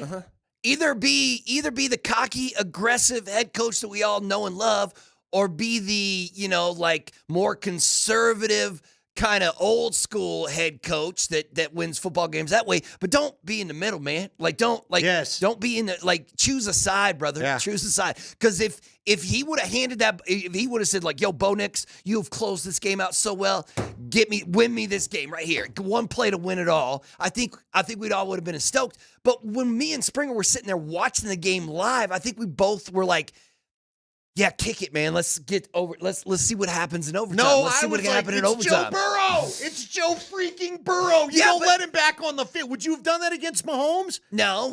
So you don't do it against Burrow. And you're right. They probably shouldn't have. But now, you can look back on it and say it now. Look back at it and say it now. They do. But once again, there was parts. I love parts of that Broncos game, man. Even though they lost that thing, there was some great throws by Bo and some great catches by some wide. Yeah, and again, you just had your offense is feeling good. Now go take advantage of it. Now just do the 2-point play. Just get that thing over with. Yeah, I get Look, it, you man. have to understand. I don't think you know my history. I got my QB crush is Joe Burrow. I love me some Joe Burrow. Okay. And so I watch him if he's not conflicting with the Broncos. Nothing bumps the Broncos off my TV. But if I have options, I'm watching Joe Burrow play football whenever I can, especially with Chase and Higgins, which I don't think they'll have Higgins next year because the owner's too cheap. Yeah. I'm just telling you, you don't approach Burrow any differently than you approach Mahomes. You wouldn't approach Josh Allen that way, would you? No. If that was Josh Allen, you wouldn't have gone out there and given Josh Allen the ball back, would you? No. So what are we doing? No. Well, Sean Payton made the wrong call, man. I don't know what to say. And he's made some in the past before, but that's why he makes the big money. Okay, to take but then those don't kind go of gassing the DC just because you couldn't finish it down. Yeah. Dude, you had the best. You should have got the Charger game. That's what bothers me. People are texting back in, and rightfully so. Go back to the Kansas City play, to the blocked field goal. Like they should have this 10th win. Yeah, but luck is part of professional sports, and I agree. sometimes you have it and sometimes you don't. Hey, that Kansas City play, unfortunately, wasn't lucky. They knew who to go after to go get a block, and they did it. I forgot about that. And that's just how that Somebody goes got down. the whole line got steamrolled. It felt like they were just like, Oh, Olay, let's see what you got, see how fast you can get to the ball. All right, let's take our break. I do want to come back. I want to focus on a position for the Avs that I still would like to see an upgrade. We'll talk a little bit about that. Continue in with your New Year's resolution, 303-504-925.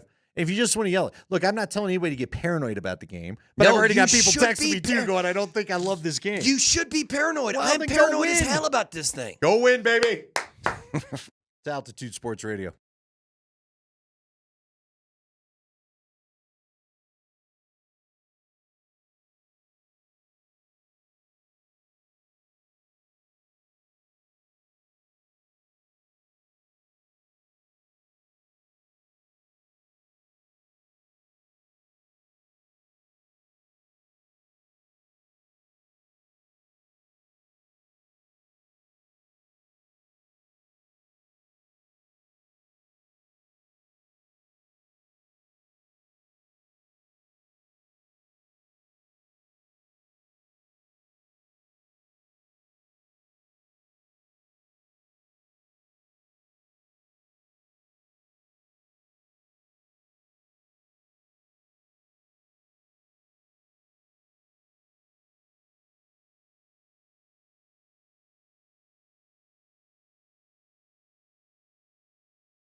Welcome back to Kreckman and Lindahl. Nathaniel Josiah Kreckman is currently out on vacation. Andy Lindahl is currently getting something to drink, frosty beverage. Talking to the boss. Oh, what were you guys talking Kevin's about? back in. Break it down. I have a desired destination for the first round of the draft. We won't put it out there until we can put it out there. Oh, okay, man. If we can do a live show, there's a place I'd like to do it. Oh, I thought you were trying to convince him to fly you to the NFL draft. No, I don't need to go. Would you get a big kick out of that bucket list for your New Year's resolution? No, Would you want to go to the NFL draft? No, that's not on my bucket list. All right. Draft? Where's it even going to be this year? Seriously, 303-504-0925. I got to know because you and I are not the right guys to ask, right? We get to go to sporting events and love my job and all that. I do. Legitimately love my job. Do feel lucky, value that I get to see a lot of really cool things without having to pay for it. But you got to help me from the fan perspective because I've just kind of lost that in me for the most part. I don't know why anybody would go to an NFL draft, especially when you see the masses of people that show up just to watch guys get, I'm not even really watching a game. Yeah, you just, you know if what you're I going mean? to the NFL draft, you're probably just going hearing for the names party, called. right? I guess. Just to have some beers and hang out with some fools. Yeah, and- but we've seen some of these shots where it's just this mass of people. Yeah, Where you can't even get close to the stage sometimes. Yeah, I wouldn't be down. Is Denver going to host one of these drafts now that they're setting at different places? I don't know. Like I don't hosted know. downtown They've tried. or wherever? I'm not sure see, I will say I know the Super Bowl's top of the list, but some of these things are massive pain for the actual residents when they show up. Yeah. Now, I don't know. Sure. Maybe when they get the new downtown all figured out, Yeah, and they'll the put Broncos something- have a new whatever, then maybe that's what they'll do. Yeah, I'm of the believer. Not only should no one ever go to the NFL draft, I don't think anybody should go to NFL games. The NFL is a great TV sport, man. It's just there's nothing better than watching an NFL game at home on a couch, just chilling, or at a bar somewhere. Going to an actual NFL game, not nearly as fun. Not nearly as fun. It's just not as, it translates so well to television compared to other sports. Like live NHL hockey is great. It's great. Like it's got a different feel when you're in the arena watching hockey live. Like it doesn't translate as well to TV as when you're in the arena. But the NFL is a great TV sport. Great. Yeah, you know what I do feel? So I've been a part, and this goes back to my pre-media days, so everybody knows. You're not allowed to cheer when you do the media, and it was really hard for me sometimes not to cheer on the sidelines when I worked them for the Broncos. But I can remember going to the Chiefs. So I went to the Chiefs game in 98. It was the Broncos ended up having a huge comeback and got to 13-0 that day. They would then go on and lose to the Giants next week, and that was, snapping the undefeated season, all that there in the back-to-back push. And I remember feeling like we were so loud I had a headache in the building that day. Like I literally, my head couldn't take it, and yet we were still screaming. We were doing everything that we could think of to be as loud as possible so the Chiefs couldn't function, okay? And then against the Dolphins, I went back to a Dolphin playoff game that was like a month later. And again, there's just something where I did feel like in an NFL crowd, I can affect this if I see your offense not functioning. Does that make sense? Yeah, no. So that's why I would be willing to go to an NFL game. The Nuggets, I remember the Nuggets in 2009. I mean, what a building. The Chauncey Billups year. Yeah. Thing was exploding. Yeah. Can noise affect baseball? Can noise affect? I guess my point is, where is a crowd? Do you feel like your energy is really helping the players? I think a crowd, NFL and NBA and college football crowds are all, because I've said this before, one of the loudest places I've ever been in my life was sitting courtside when the Nuggets and the Mavs played in the second round of the 2009 NBA playoffs. And John Elway got on the microphone and introduced the Nuggets starting five, with Chauncey Billups being one of, and the place was, I couldn't hear myself talk. I couldn't hear that place was rocking. The kind of energy, and the energy in the building when they won Game 5 against the Miami Heat to win their first NBA, you can't get that. You can't pay for that. You can't pay. That's priceless. That stuff is, you'll never see that again. It's just it's like 20,000 people coming together. It was wild. It was wild. So those are the greatest and best moments. But I think a crowd can affect. I don't know how much it affects an NHL game, although NHL crowds can get rowdy. Well, they were getting a little wild last night. Like the Avs, or 2 nights ago, the Avs were just all over them in the first period, right? Winnipeg, like they probably should have had more goals than they did. That's where you needed Blackwood to step up and keep it on lock like he did. That's why he's been so big for this team. But I do feel like, and I guess I get this, I talk to the Mammoth players a lot about this. The crowds, we always get around, we're around 10,000 a game at Ball Arena. It's one of the more popular arenas to watch the sport of indoor lacrosse. And I know the players tell me that the opposing players get as much juice off of coming in here as they do. Okay, because there's a lot, I mean, just speaking openly, there's a lot of dead buildings. They tried to shove this league in Dallas and Texas twice. Nobody went. I'm begging all lacrosse, quit going to Texas, okay? They're not interested. But anyway, I do think, I feel like some of the things I see, the players get the energy pickup. I feel like basketball and hockey get the same. Like the Nuggets will talk about that, man. I think the Nuggets play totally.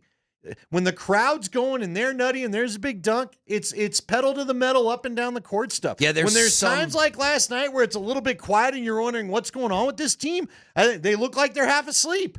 There are some specific players, I think, like Joker is going to be great no matter the crowd or what they're doing. But it almost like Jamal Murray, and we've said this before, like Jamal Murray almost plays better when he's in a villain.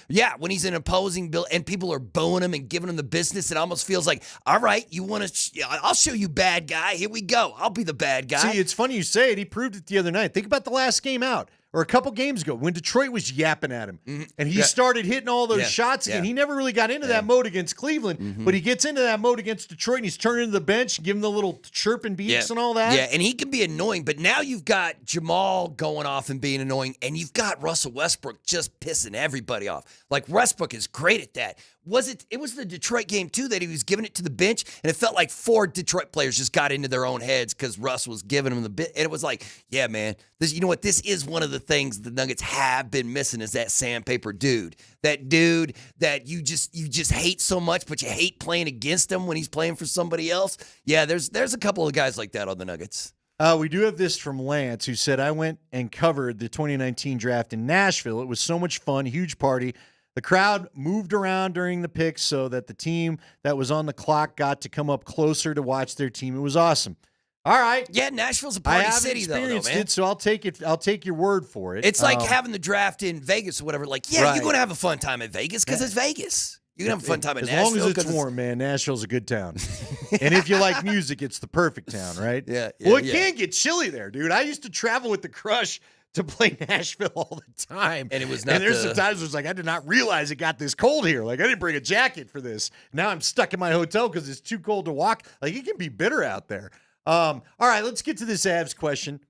Keep getting sidetracked, but frankly, on a day like this, I got no problem with it. Oh, the draft is in Green Bay this year? Yeah, Hell somebody no. said, hell yeah, they're going. They're going to Green Bay? Well, remember, it'll be the spring, my friend. It'll be late April, almost May. It's not so bad. But still, man, it's April 24th is when the draft starts at Lambeau Field in Green Bay, Wisconsin. Listen, there's plenty of bars to go past the time. Sure there are. In Green Bay, I can tell you that. But I'm with you, like Vegas or, I don't know.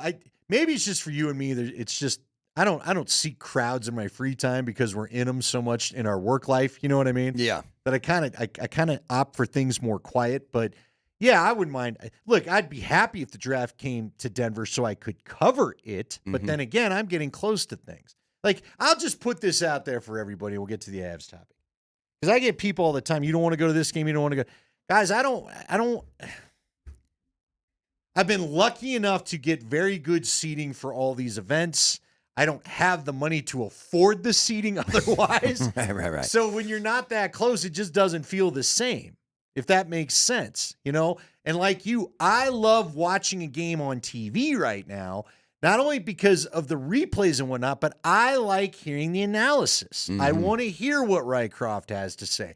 I want to hear what Eddie Olczyk has to say. I want to hear what the basketball. I want to know the national storylines and opinions of whatever team that may be playing, right?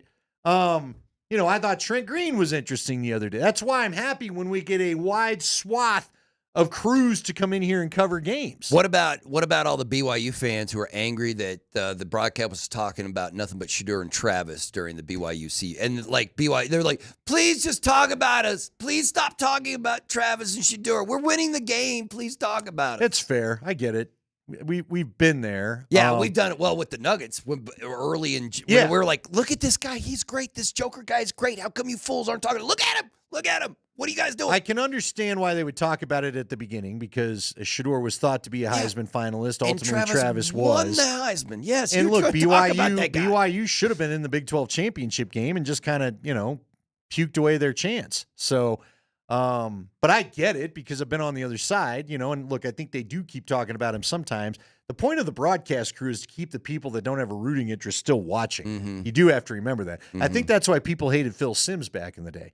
Because Phil kept trying to explain why so-and-so wasn't out of it, and it feels like he's against your team when all he's trying to do is give people that don't have a rooting interest reason to stay around. That's what the job entails. Yeah, right? there's just some dudes who just come across. Because if they're like, hey, the game's over. What was the name of that golf announcer? Was it Johnny Miller? Was it Johnny Miller? That every time he used to announce, the U.S. Open would be on NBC and he'd be on the broadcast. Everyone's like, this dude is so angry. He hates every golfer. He hates Phil. He hates Tiger. He hates everybody. Why is he always complaining about how good golf used to be back in the day and how great he used to be back in the day? And now he can't. Yeah, and you're like, yeah, but that's not exactly what he's trying to. Like, he's just trying to educate you about the game. It just comes across as cranky McCranker pants. Yeah, I don't know who that is. I don't watch a lot of golf. I'll play golf and not even do that too often. I'm pretty sure I have the name. Johnny Miller. Johnny right? Miller? Right, Spring? Remember the old golf announcer used to... yeah, Spring You're don't not care. taking a nap when you're watching golf anyway? Spring don't care, man. All right, for the Avs, let's get to the Avs thing. I would like to see them add another Manson-type defenseman. If there's one thing now I think this team needs to do, I would say, can we get one more? I think you need just a little more. I feel like I ask for this every year, but if they could find another trade like Josh Manson, I feel like you're missing that Eric Johnson, Jack Johnson type of, dude back there. Mm-hmm. And Josh Manson is still that guy, but you need more than one. So that would be the one thing I'd like. It's Johnny Miller, by the way, our guy Luke has Johnny confirmed. Miller. Okay. Johnny Miller. Johnny Miller. There you go. Would you say Scotty Miller? Yeah, I don't know. Johnny Miller's the guy. You're close enough. Yeah, Johnny Miller. Yeah. Great. I mean, it was a legend, broadcast forever. Yeah. But but look, I here's what I'll never forget about last year. One of our guys out of Edmonton, Jason Greger, and I know he's not the most popular name in these parts, but Jason Greger had said, don't forget when the Avs won the Cup, they had Eric Johnson, Jack Johnson, and Manson. They had a lot of size on that blue line. They were a bigger team to deal with. You had Gabe up front, right? You had Nichushkin. You had those guys.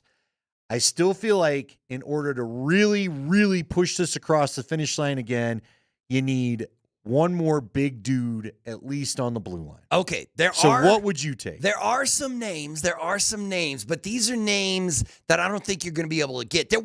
I thought for a little bit that they might be able to get Trouba out of New York, and then he's in Anaheim now, right? He basically, he got traded to Anaheim, so that's... Yeah, didn't the Rangers get mad and just trade everybody because the end of the year stunk so bad? They freaked out. But there are some teams that are really bad right now that have some rather expensive defensemen on the roster, but I don't think you're going to be able to get them out of the places where they currently are. And I'm talking about Roman Josi. How much is it? No, it's not possible. Right, I'm dreaming too big.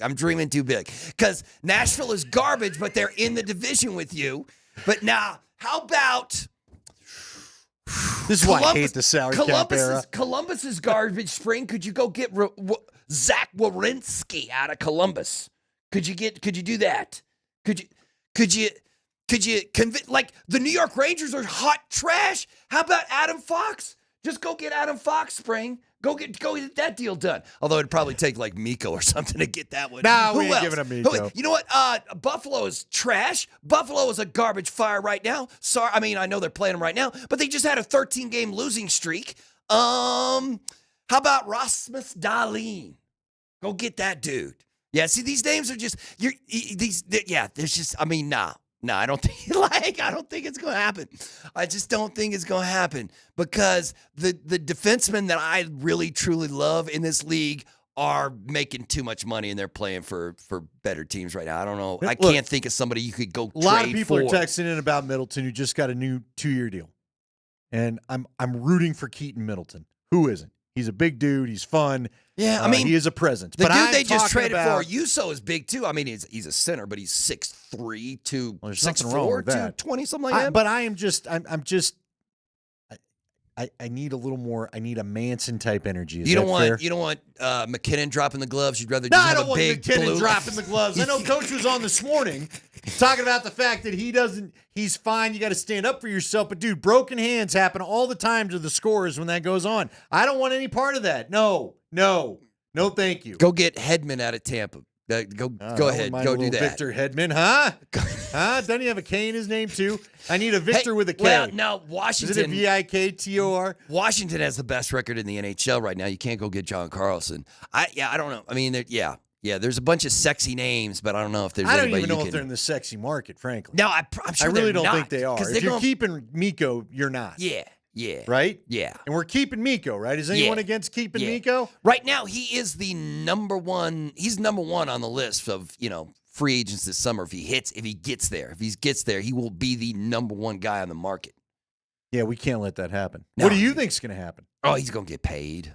But is he going to get paid here? Yeah, I certainly hope. Yes. All right. Yes. All right. Because you either pay him now or you trade him.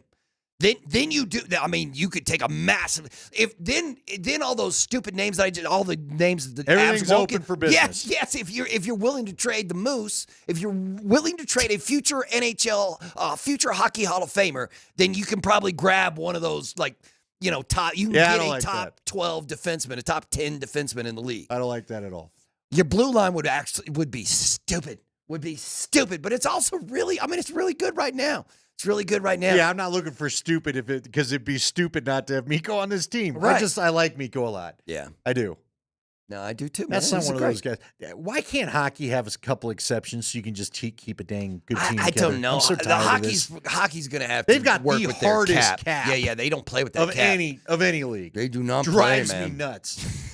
Maybe because we're good. I mean, well, if the NFL had this kind of cap, if the NBA had this kind of cap, there wouldn't be so many reindeer games. Although I guess NHL, I mean, the Vegas Golden Knights still play reindeer Hey, games. when with you're the cap. signing 10-year contracts, so that's a bit of a reindeer game. Yeah, is you're it my not? bad. You're right. I was completely wrong about that whole thing. That's wrong. Because you ain't planning on that guy being part of your deal, right? So anyway, all right, he is Mark Bertinoli. We love to call him Berto. I'm Andy Lindahl. It is Kreckman and Lindahl. Get back into this Bronco game this weekend. Where are you at on the confidence scale? I've already got some people. Bronco fans, where are you at? They going to the playoffs? You buying tickets? I guess you'd have to go to Buffalo.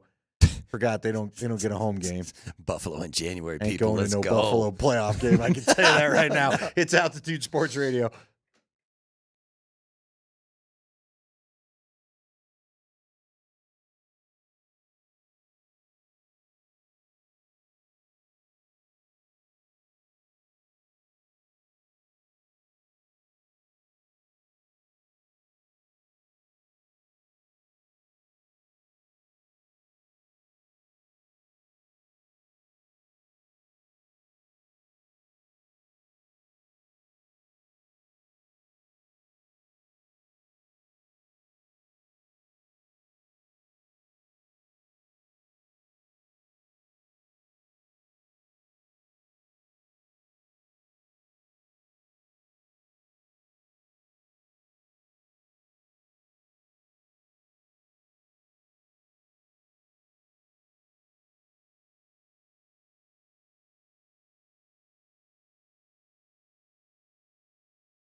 We roll on. Kreckman and Lindahl. Andy Lindahl, Mark Bertinoli, otherwise known as Berto, hanging out with you here tonight.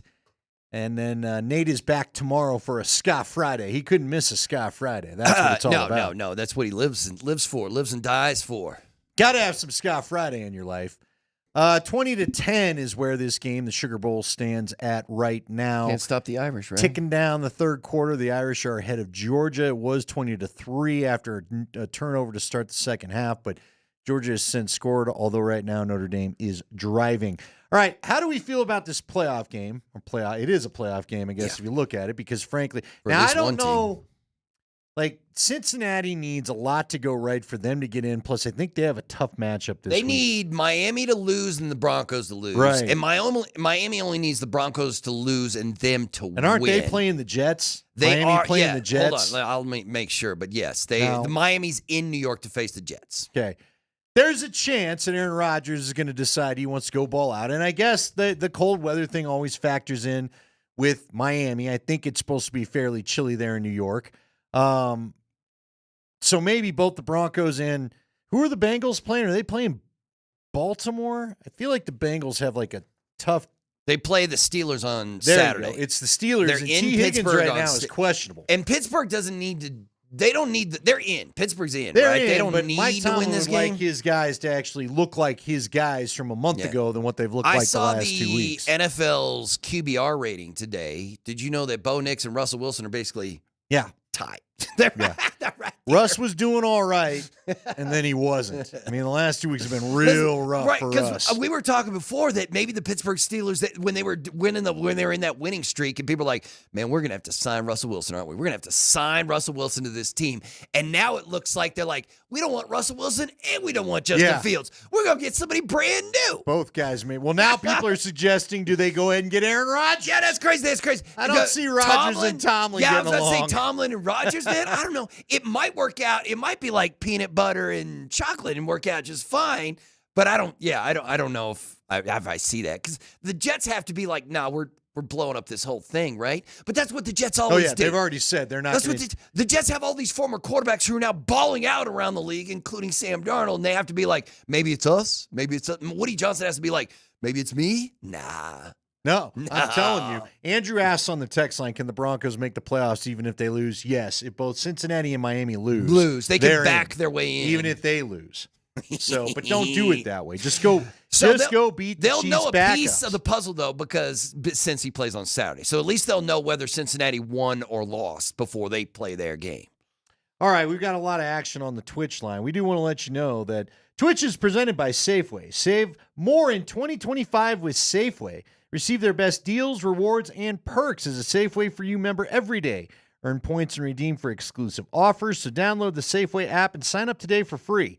By the way, we're coming up on the time of year where I force Nate Kreckman, usually as an HR violation, to eat some chocolate-covered strawberries. They always have those around Valentine's Day, and that'll be the next thing that we start hitting. By the way, I had to go to Target for some yesterday. It's already got the Valentine's Day. 2 days ago. Yeah, it was New Year's Eve, and I already saw the Valentine's Day stuff. Who I is was like, loading what are we up doing? on Valentine's who's gear dying for that in early holiday? January, right? Nobody. What kind of dude, if you're that dude, hit us up on the text line. If you're the dude who's ready for Valentine's Day right now, if you just got a bunch of garbage stashed in the back of your like F-150 or whatever, just like, I ain't going to forget this year. You just got like plastic flowers and some chocolate just hanging out just in case you can be ready for it. Who the hell is buying Valentine's stuff right now? I have no idea. I don't know if that person exists. If you, as Berto said, is it the if you're that ladies? person, let us. The lady. Yeah, no, they have stuff bought for them. Right. It's not the other way around. Have you ever heard of get your man something special for Valentine's? I haven't. No. So no. Have you ever gotten anything No. for Valentine's Day? I don't know. When we were dating, she got me some pretty cool speakers. Some Like Sony some speakers. 12-inch for the back of the stand-up ones, like in the house. Oh, okay. But that tells you how long ago it was. Okay. Now you got wireless setups and the whole deal. I was talking to D-Mac the other day, and I asked him, like, when you were in that band with Lindahl, like, how much money could you have made if it was if you and Andy were just like, we're doing this full time. What was his rocking answer? out. He was like, we can probably make about $2,600 a year. And I was like, okay, you probably can't live on That You even probably- feels like a bit much. I mean, most of the gigs we made maybe $100. And that was because he wasn't afraid to tell everybody we were playing. Right, because when he was telling me about it, first he was like, you know what? Because people started to show up there, towards the end. Like we were getting some crowds. And I was like, well, how much money? We were laughing. We had a spot nailed down because we would play an entire Social Distortion tribute set. And Herman's, when it was a rock place, not the Frisky Congo or whatever it is now, it's like a salsa place.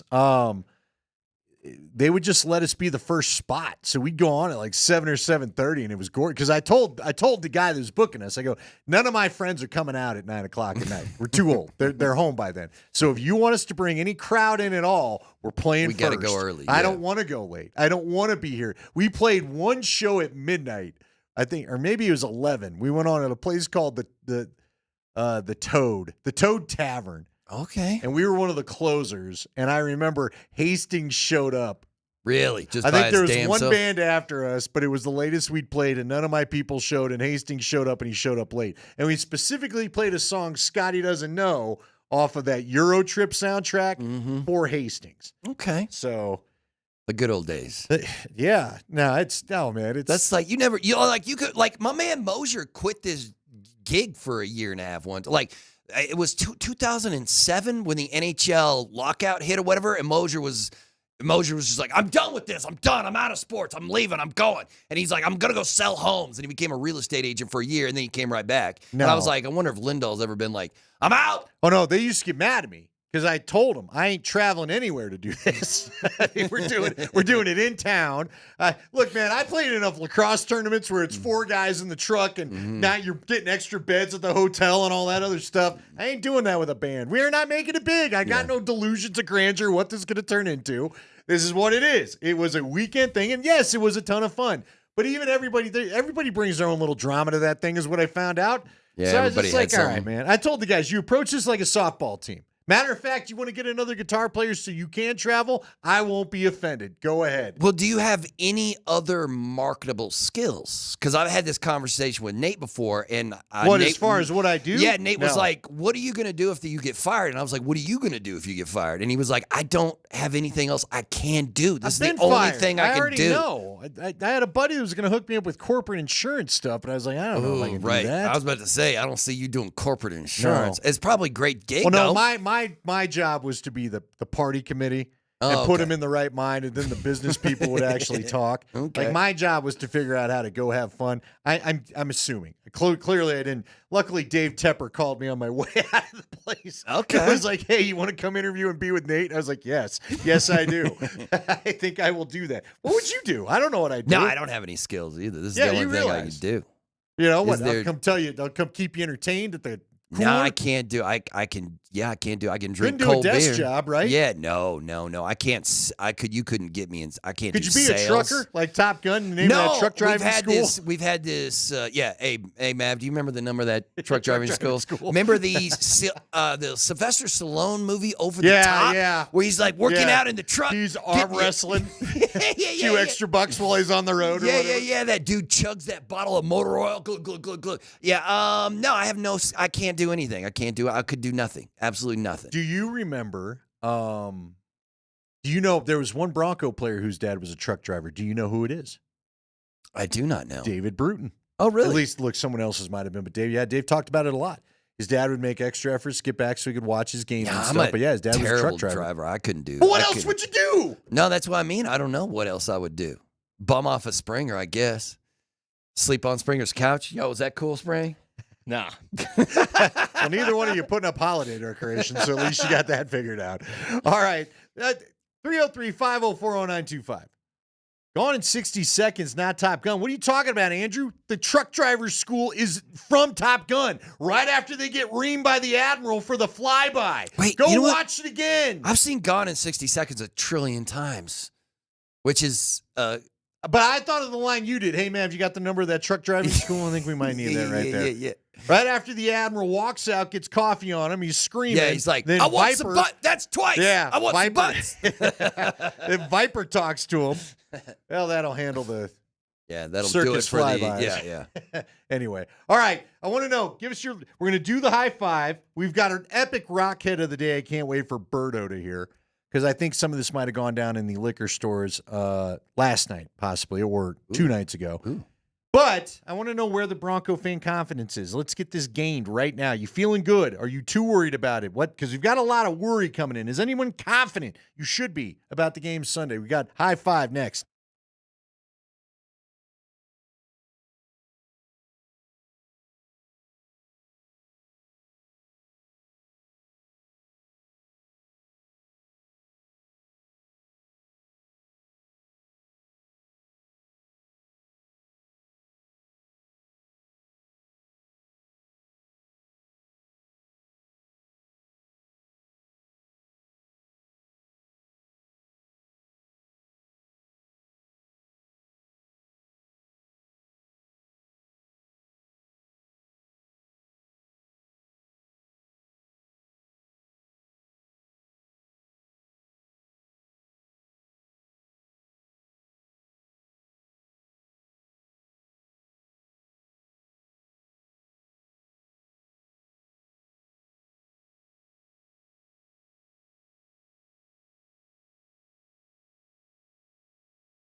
Ah, yes. Kreckman and Lindahl rolling with you. Nate back tomorrow. It's Mark Bertinoli here with me, Berto. And we will be taking you one more hour. Avs get underway at 6:30 tonight, 7 o'clock puck drop against the Buffalo Sabres. And again, that game's on, is it on Channel 9 tonight or Channel 20? Yeah, Channel 20. Channel 9? Channel 20. Right. Okay. So just make notes now, Channel 20. Get out there, get ready to watch that game. It ought to be a lot of fun. Hopefully the Avs can get another one, as it feels like, I feel like they're really ramping up, and I'm feeling good. If there's a team I think that is primed to make a championship run, now with the goalie thing kind of settled, I think that the Avs have a shot. So we'll see if they can't keep. They got to stay healthy, though.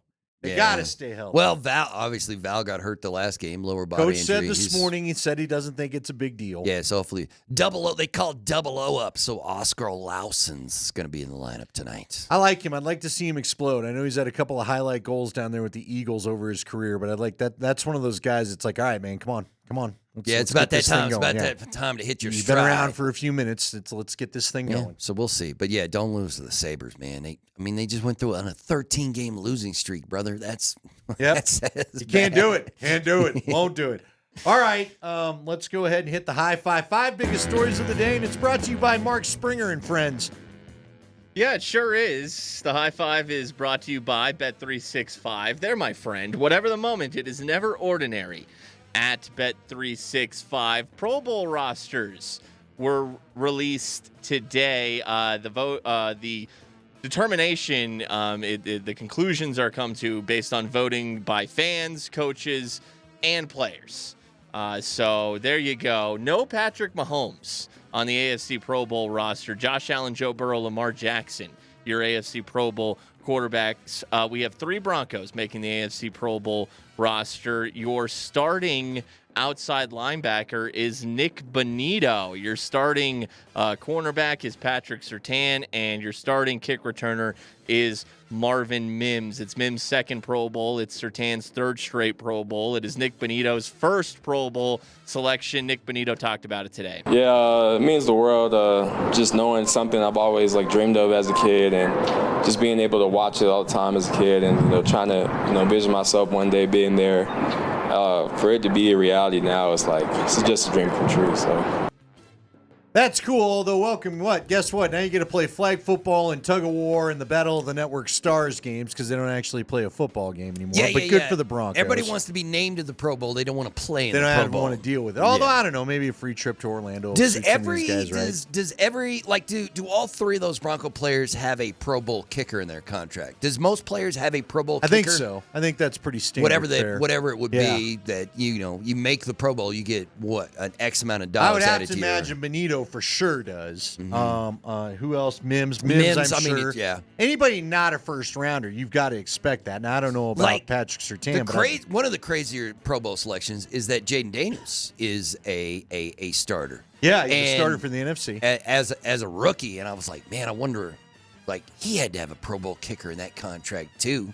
But yeah, love to see the Rook making the Pro Bowl. Josh Allen, Joe Burrow, Lamar Jackson, the quarterbacks. You have a problem with the Mahomes snub? No. Now, I don't disagree, but I'm just going to say I don't know that the AFC is going to be too psyched that they gave Mahomes the snub and some fake chip to put on his shoulder right before the playoffs. You think that's something that Mahomes would Well, yeah, use? because that's the Tom Brady thing. I'll find a slide anywhere I can to keep myself motivated. When you look at Mahomes' numbers, you're like, how does Baker Mayfield have better numbers than Patrick Mahomes? And he does by Baker Mayfield's thrown for 4,200 yards, 39 touchdowns, and 15 interceptions. Mahomes at 3,900 yards, 26 touchdowns, and 11 picks. That's not great, especially when you look at what Joe Burrow's. Joe Burrow, if he gets another 300 yards this weekend, he's going to pass 5,000. Yeah. He's going to be at It's been amazing. It's so crazy. But you'd rather be Mahomes sitting there at 15-1 than freaking out like Burrow's I could miss this whole thing. Dude, I promise you, because I've seen it with the Broncos during the Manning years. They don't care. They care about one game. Yeah. And they care about getting to the one game. Mm-hmm. Burrow or Mahomes, I promise you, does not care about any of the rest of this. Yeah, I don't. His really care sights about aren't trying to go three in a row. I'm down for all pro. I love all pro, but yeah, Pro all Bowl pro is can, what matters. Yeah, that can kick Because rocks. half these guys are going to get hurt, not bother to play. Now, I think with it not being a real game, it does keep a few more guys involved. But And one year, remember, Trevor Siemian got to the point where he was a Pro Bowler in 2016 because 9 guys tapped out. There's going to be a bunch of tap out again. Yeah, so there you go. High five. All right, the Broncos host the Chiefs on Sunday afternoon. They are 10.5-point favorites, up from the 10-point favorites they were just a couple days ago. Carson, Hold on, is it better? Do you like that? Yeah, the numbers get a little large there, Spring. No, they want you to take the Chiefs. They're saying take the Chiefs, please. Are you going to take the Chiefs? No. You think the Broncos are going to win by more than 10.5? They very well might. Well, they probably should. You're not right? going to put money. You're not going to even bet that game, are you, Spring? Well, Carson Wentz is starting this game. Andy Reid saying recently that he thinks Carson Wentz should be a starter in the NFL. Carson Wentz just turned 32 years old, so he's getting up there. Time flies. Back in 2017, he was on the inside track to win the MVP before he tore his ACL. Then Nick Foles led the Eagles to the Super Bowl that year. Carson Wentz was asked about Andy Reid giving him that vote of confidence and what his own mindset is. Does he think he should be a starter in the NFL once again? Yeah, I mean, I take it day by day. You know, I'm confident in myself. I'm confident in my abilities, and what I've done in the past is in the past. You know, with good, bad, and different. I'm so confident I can play at a high level, and so I'm looking forward to hopefully doing that this weekend and having fun while I'm at it. Yeah, I don't know what to think of Carson Wentz. We've barely seen the guy, right? When you go to be Patrick Mahomes' backup, we've all kind of found out that you don't get a lot of action because Mahomes is just that durable. So Carson Wentz is one of those guys that probably has one more stop on his career for a shot at a starting job, and then we'll see what happens. I don't know. Look, I don't trust Carson Wentz. I don't trust his mental state when it comes to the quarterback yeah, well, position. I'll tell you this, though. He went off against the Broncos once in 2017, if you remember, when he was with Philadelphia. There's no way Carson Wentz is starting for an NFL team next year unless he's the backup and the starting. I mean, they're going to draft another 4 or 5 guys in the league this year coming up here. Like, and nobody's going to have Carson Wentz over, Cam Ward or Shedeur Sanders or something like that as a starter. Well, what if you draft him to get a guy to take a minute to learn? I guess. The guy's been a number 2 pick. I mean, is somebody going to pay Carson Wentz to be their starter, though? Well, but he's made his money. I mean, I'm not. So you think he'd take less money? He'd be like, hey, man, I'll come and be your starter for. I don't know. Maybe he likes just taking the less money, being the backup, collecting a paycheck, and not having to deal with it, frankly. I don't know. Yeah, he's in a great spot. I just say, man, re-sign in KC, brother. Where else you going to go? Just collect jewelry and you're going to go eat barbecue. Yeah, go get murdered. What if he looks good on Sunday? Then the Broncos are in trouble. For the future of Carson Wentz. This is a big game for him. Well, in spring, it is a good point. The Broncos have a top-rated defense. They're still up there as a highly rated defense. If he can go off against the Broncos, it'll probably get some people thinking about a little Carson Wentz in their life. Look at what Sam Darnold did, although Wentz is older than I was about to Sam. say, Sam Darnold won 14 games or something, man. Like Carson Wentz has just been hanging out behind Patrick. Well, I'll just put it to you this way, and I don't know that he will be, but if Zach Wilson is released into the NFL free agency and Carson Wentz somehow has a chance to go and play somewhere, and he has a good game, and we haven't seen Zach Wilson all year long, Wentz will have a better market than I think Wilson will. Well, they're both high picks. Like the Vikings just brought in Darnold to mentor JJ. Psych, Sam played well. Yeah, and now they're going to have to lock him up. Carson somewhere else, maybe. But I'm with Berto. Frankly, Carson, you've had a couple shots. Just be the backup in KC. Yeah, I don't trust. I wouldn't trust a team that gave him a starting job. I would well, not be like. Depends on what all they got going on, but like again, do you have the young quarterback? Do you have a Cam Ward? Do you have I guess he could go to Tennessee if Tennessee gets rid of Jackson Dart. Let's say you got Jackson Dart. Okay. Do you get him and give Dart a chance to learn? Blah blah blah. I don't know, man. I just throw the rook in there, just like in Atlanta, man. You would have been better off playing Penix the whole time. But to be fair, it could also go the way it's going with Caleb Williams, where now you got to fix a bunch of stuff. Yeah, so, I don't know. Yeah. High five. All right, the Patriots have the inside track on the first overall pick, but they have to lose on Sunday. Now, they're hosting the Buffalo Bills. Josh Allen is going to start this game, even though the Bills are locked into the 2 seed. But they're going to start Josh Allen because he started 114 straight regular season games, and he wants to keep that, and postseason games. He wants to keep that streak going, although he's well behind Brett Favre. He holds the record of 321 consecutive starts, but Allen's going for it. So Josh Allen will play a series. Then it's Mitch Trubisky time, in New England against Drake May and the Patriots are only 2.5-point home underdogs because it's going to be a lot of Trubisky. Alex Van Pelt, the Patriots offensive coordinator, said that Drake May is going to start. He was then asked if Drake will play the whole game. Alex, you mentioned Drake will be starting for sure. Is the plan for him to play the whole game the way he We're playing the game to win the game for sure. We'll see how it goes from that point. But yes, that's the intent. Oh, New England will come at you. If you miss out on Travis Hunter because you played around and beat the Buffalo Bills on the last game of the season, that fan base is going to lose it on you. Well, that's that what we're also talking was- about. That's Travis Hunter right there. You could he's right there. You could have him right now. All you got to do is lose this game. All you got to do is lose it. That's Alex Van Pelt, the OC, talking too. But yeah, I'm with you. Teams, I mean, just sit guys. Come on. Right. If you got the number one pick in your grasp after misery, just take the thing. You have Travis Hunter sitting there. You have the Heisman Trophy winner sitting there staring you in the face. That is such a great weapon for Drake May, who is, I kind of believe in Drake May now after watching him. I kind of believe that Drake May is going to be playing this league. You get him Travis Hunter, oh yeah. But you win this game, you fall to the number 4 or 5 pick or something like that, and you get none of the top. No. This game is going to be stupid, right? Two teams that don't necessarily want to win this game.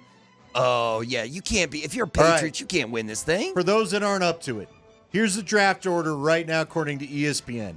Patriots, Cleveland Browns, Tennessee Titans, New York Giants, Jaguars, Panthers, Jets, Raiders, Bears, Saints. Okay? Mm-hmm. Seriously.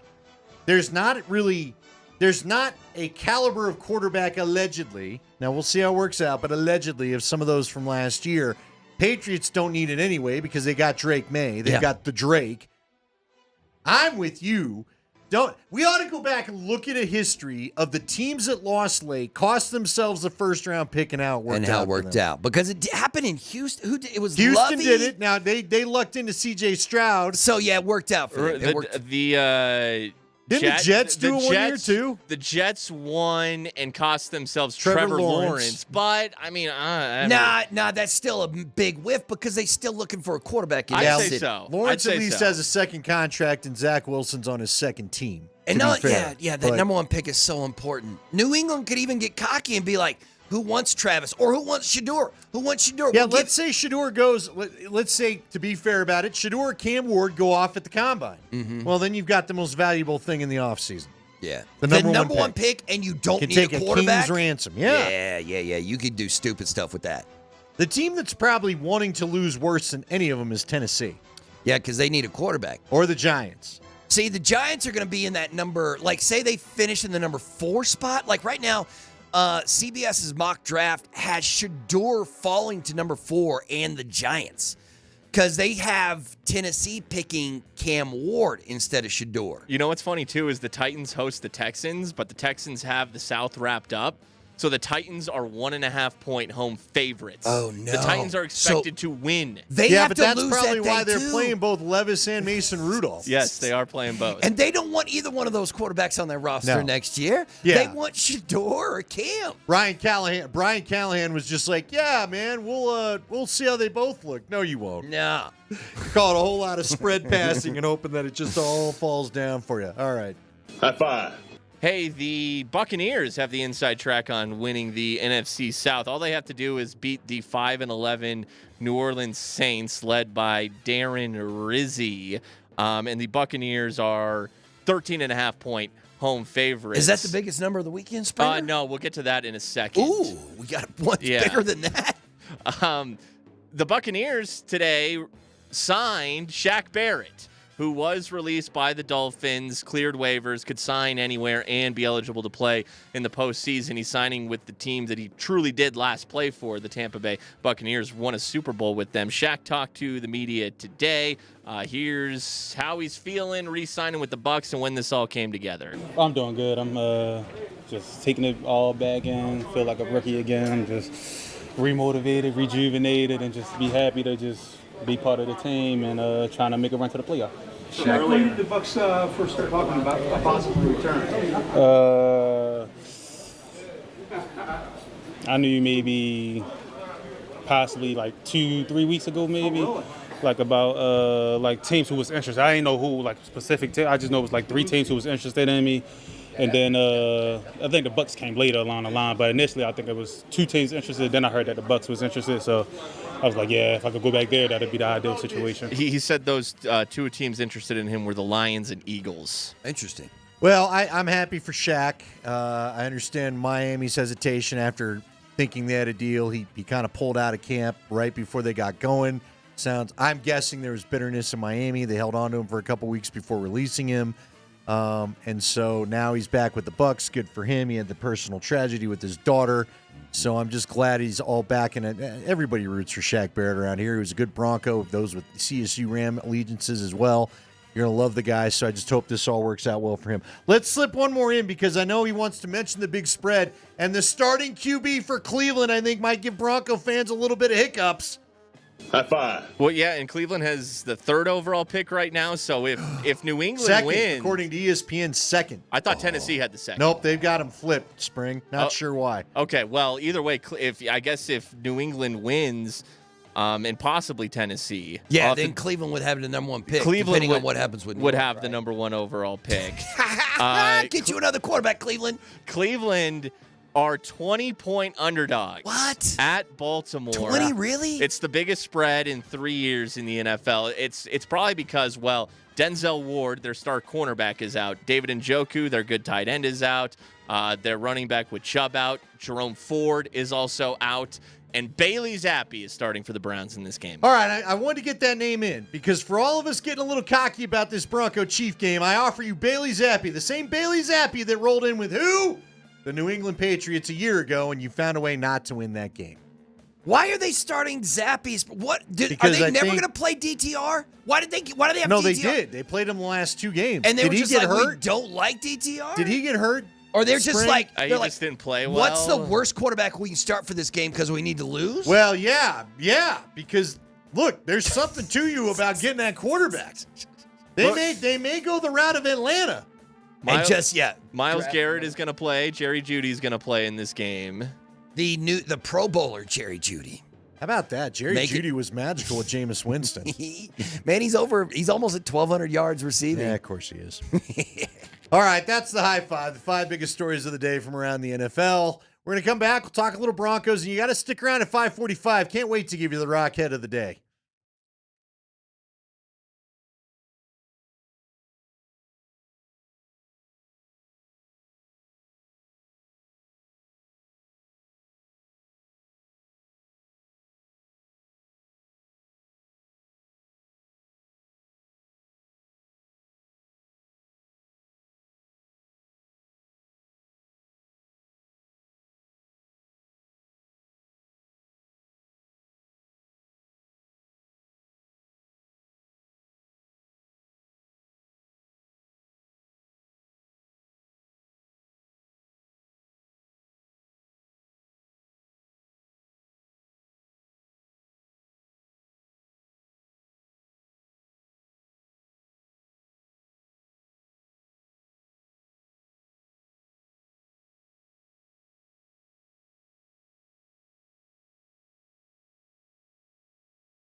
Yeah, we roll on.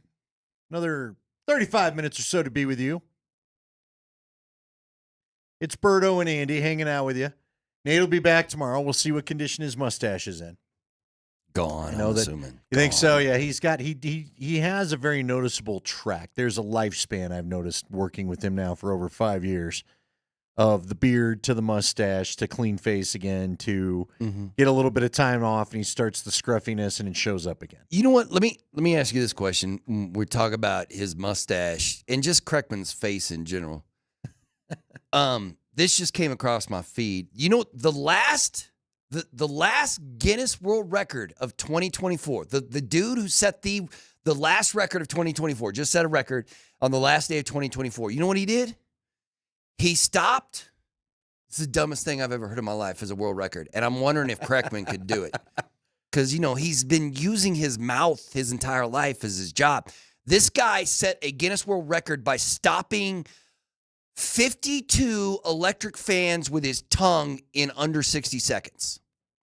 What? That was the Guinness World Record. Yeah. So he used his tongue to, you know, those just fans, floor fans, you know, the like oscillating fans. He used his tongue to stop 52 of those spinning blades in under a minute to set a new Guinness World Record. And I was like, this is not one of those things where I'm like, that's a special skill. I was like, do you think Kreckman could tongue 52 fans in under a minute and tie the world record?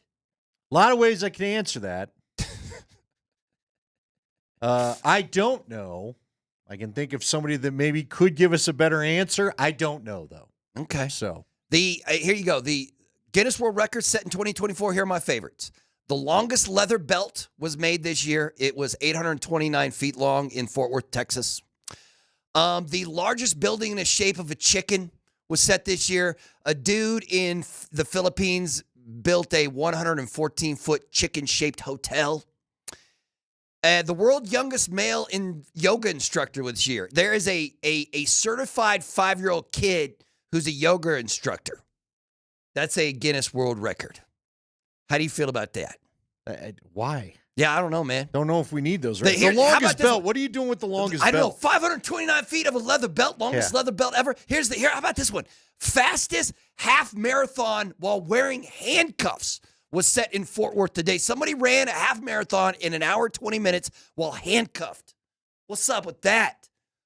How you even like? So is that to suggest someone else had tried it before? And yeah, it didn't do as well.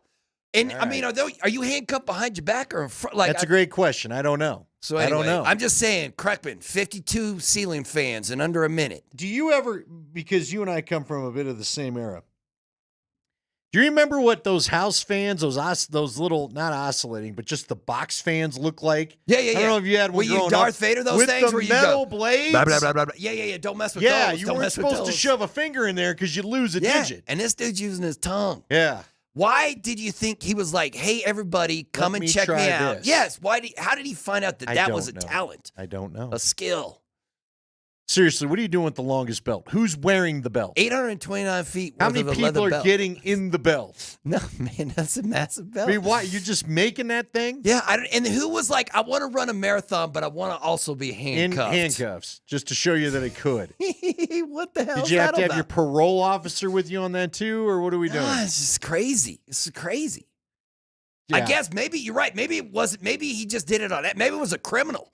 Maybe it was a dude already handcuffed and he was like, I'm out of here. I'm running. And then when the cops finally caught him, they're like, hey, man, you just broke a world record. He got busted, but they're like, my dream was to run in the marathon. Well, we won't stop you then. Go ahead. Keep on going, bro. I don't know. Somebody asked Jason Bourne in the Loveland Pete says, is that Jason Bourne in the handcuffs? Could be. Yeah. Could be. Yeah. All right. By the way, a funny question by Brett Kane this morning to Jared Bednar, because they were talking about, that Bedsy said, I don't mind Nate fighting because he's got to stand up for himself, but I don't want him doing it all the time. And then inevitably, Brett came back with, what if the coaches got to fight? Where do you think you would rank? Oh, he'd rank top 5, top 3, Betsy bro. didn't want, he goes, I got to go and look at him. He goes, there's a couple of heavyweights in the There's league Rod coaching. the Bod. Rod Brendamore's still out there. Brendan Moore's I would coaching. want- What about and Andrew Burnett? Andrew Burnett was not. Yeah. He But was he's an not, Avs, like but, Rod is still in shape. Andrew's kind of like, yo, man, I'm a dad. I'm a grown man yeah, in a but day. there's old He's- man strength too. See, but Bednar, no.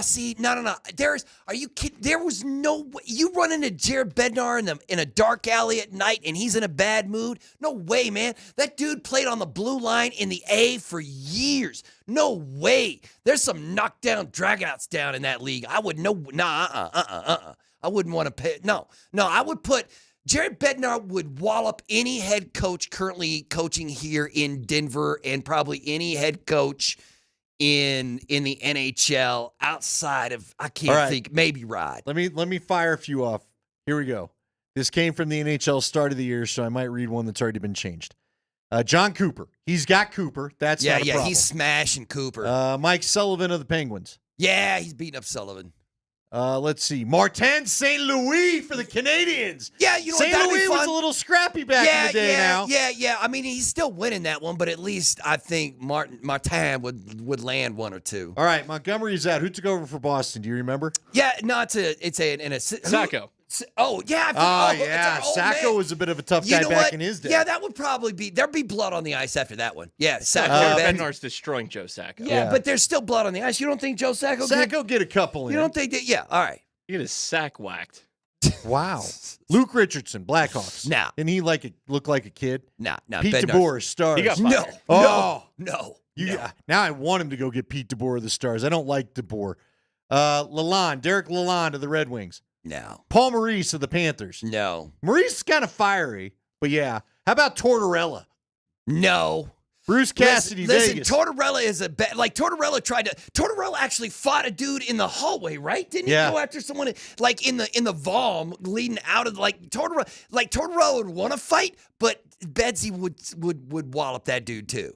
All right. So Bruce Cassidy, Vegas Golden Knights. No. Here's one I kind of don't like he's for working him, even though I love Bedsy. Rick Tocchet. Oh, that's an interesting one. Tocchet was a tough guy. Yeah, that's an interesting one. You know what? That'd be a nasty fight. That'd be a good fight. That'd be a good fight. I don't know enough about the history of Coach Bednar, to be fair. I know he was not afraid to mix it up when needed. But forever on the blue line in the A, man. All right, he was all down right. there for, he played a long time. Look, I ain't looking to fight him. No. Jim Hiller of the Kings. Nah, the L.A. Pretty Boys are getting rocked. John Hines of the Wild. Hell no. Chris Knobloch of the Oilers. I'm still going Bedsy on that one. All right. What about Patrick Waugh of the Islanders? Oh, yeah, let's go. St. Patty. Waugh would get Waugh rocked. gets fired up. Waugh would get rocked. He is He'd be like game for it, 25 though. years older than Bednar, right? He's a little bit older than No, Waugh would absolutely be down to drop him, but I think, that once again, Jared working him. Greg Cronin of Anaheim. Ryan Huska of the Flames. Yeah, that's probably. You're saying, what about Brunette?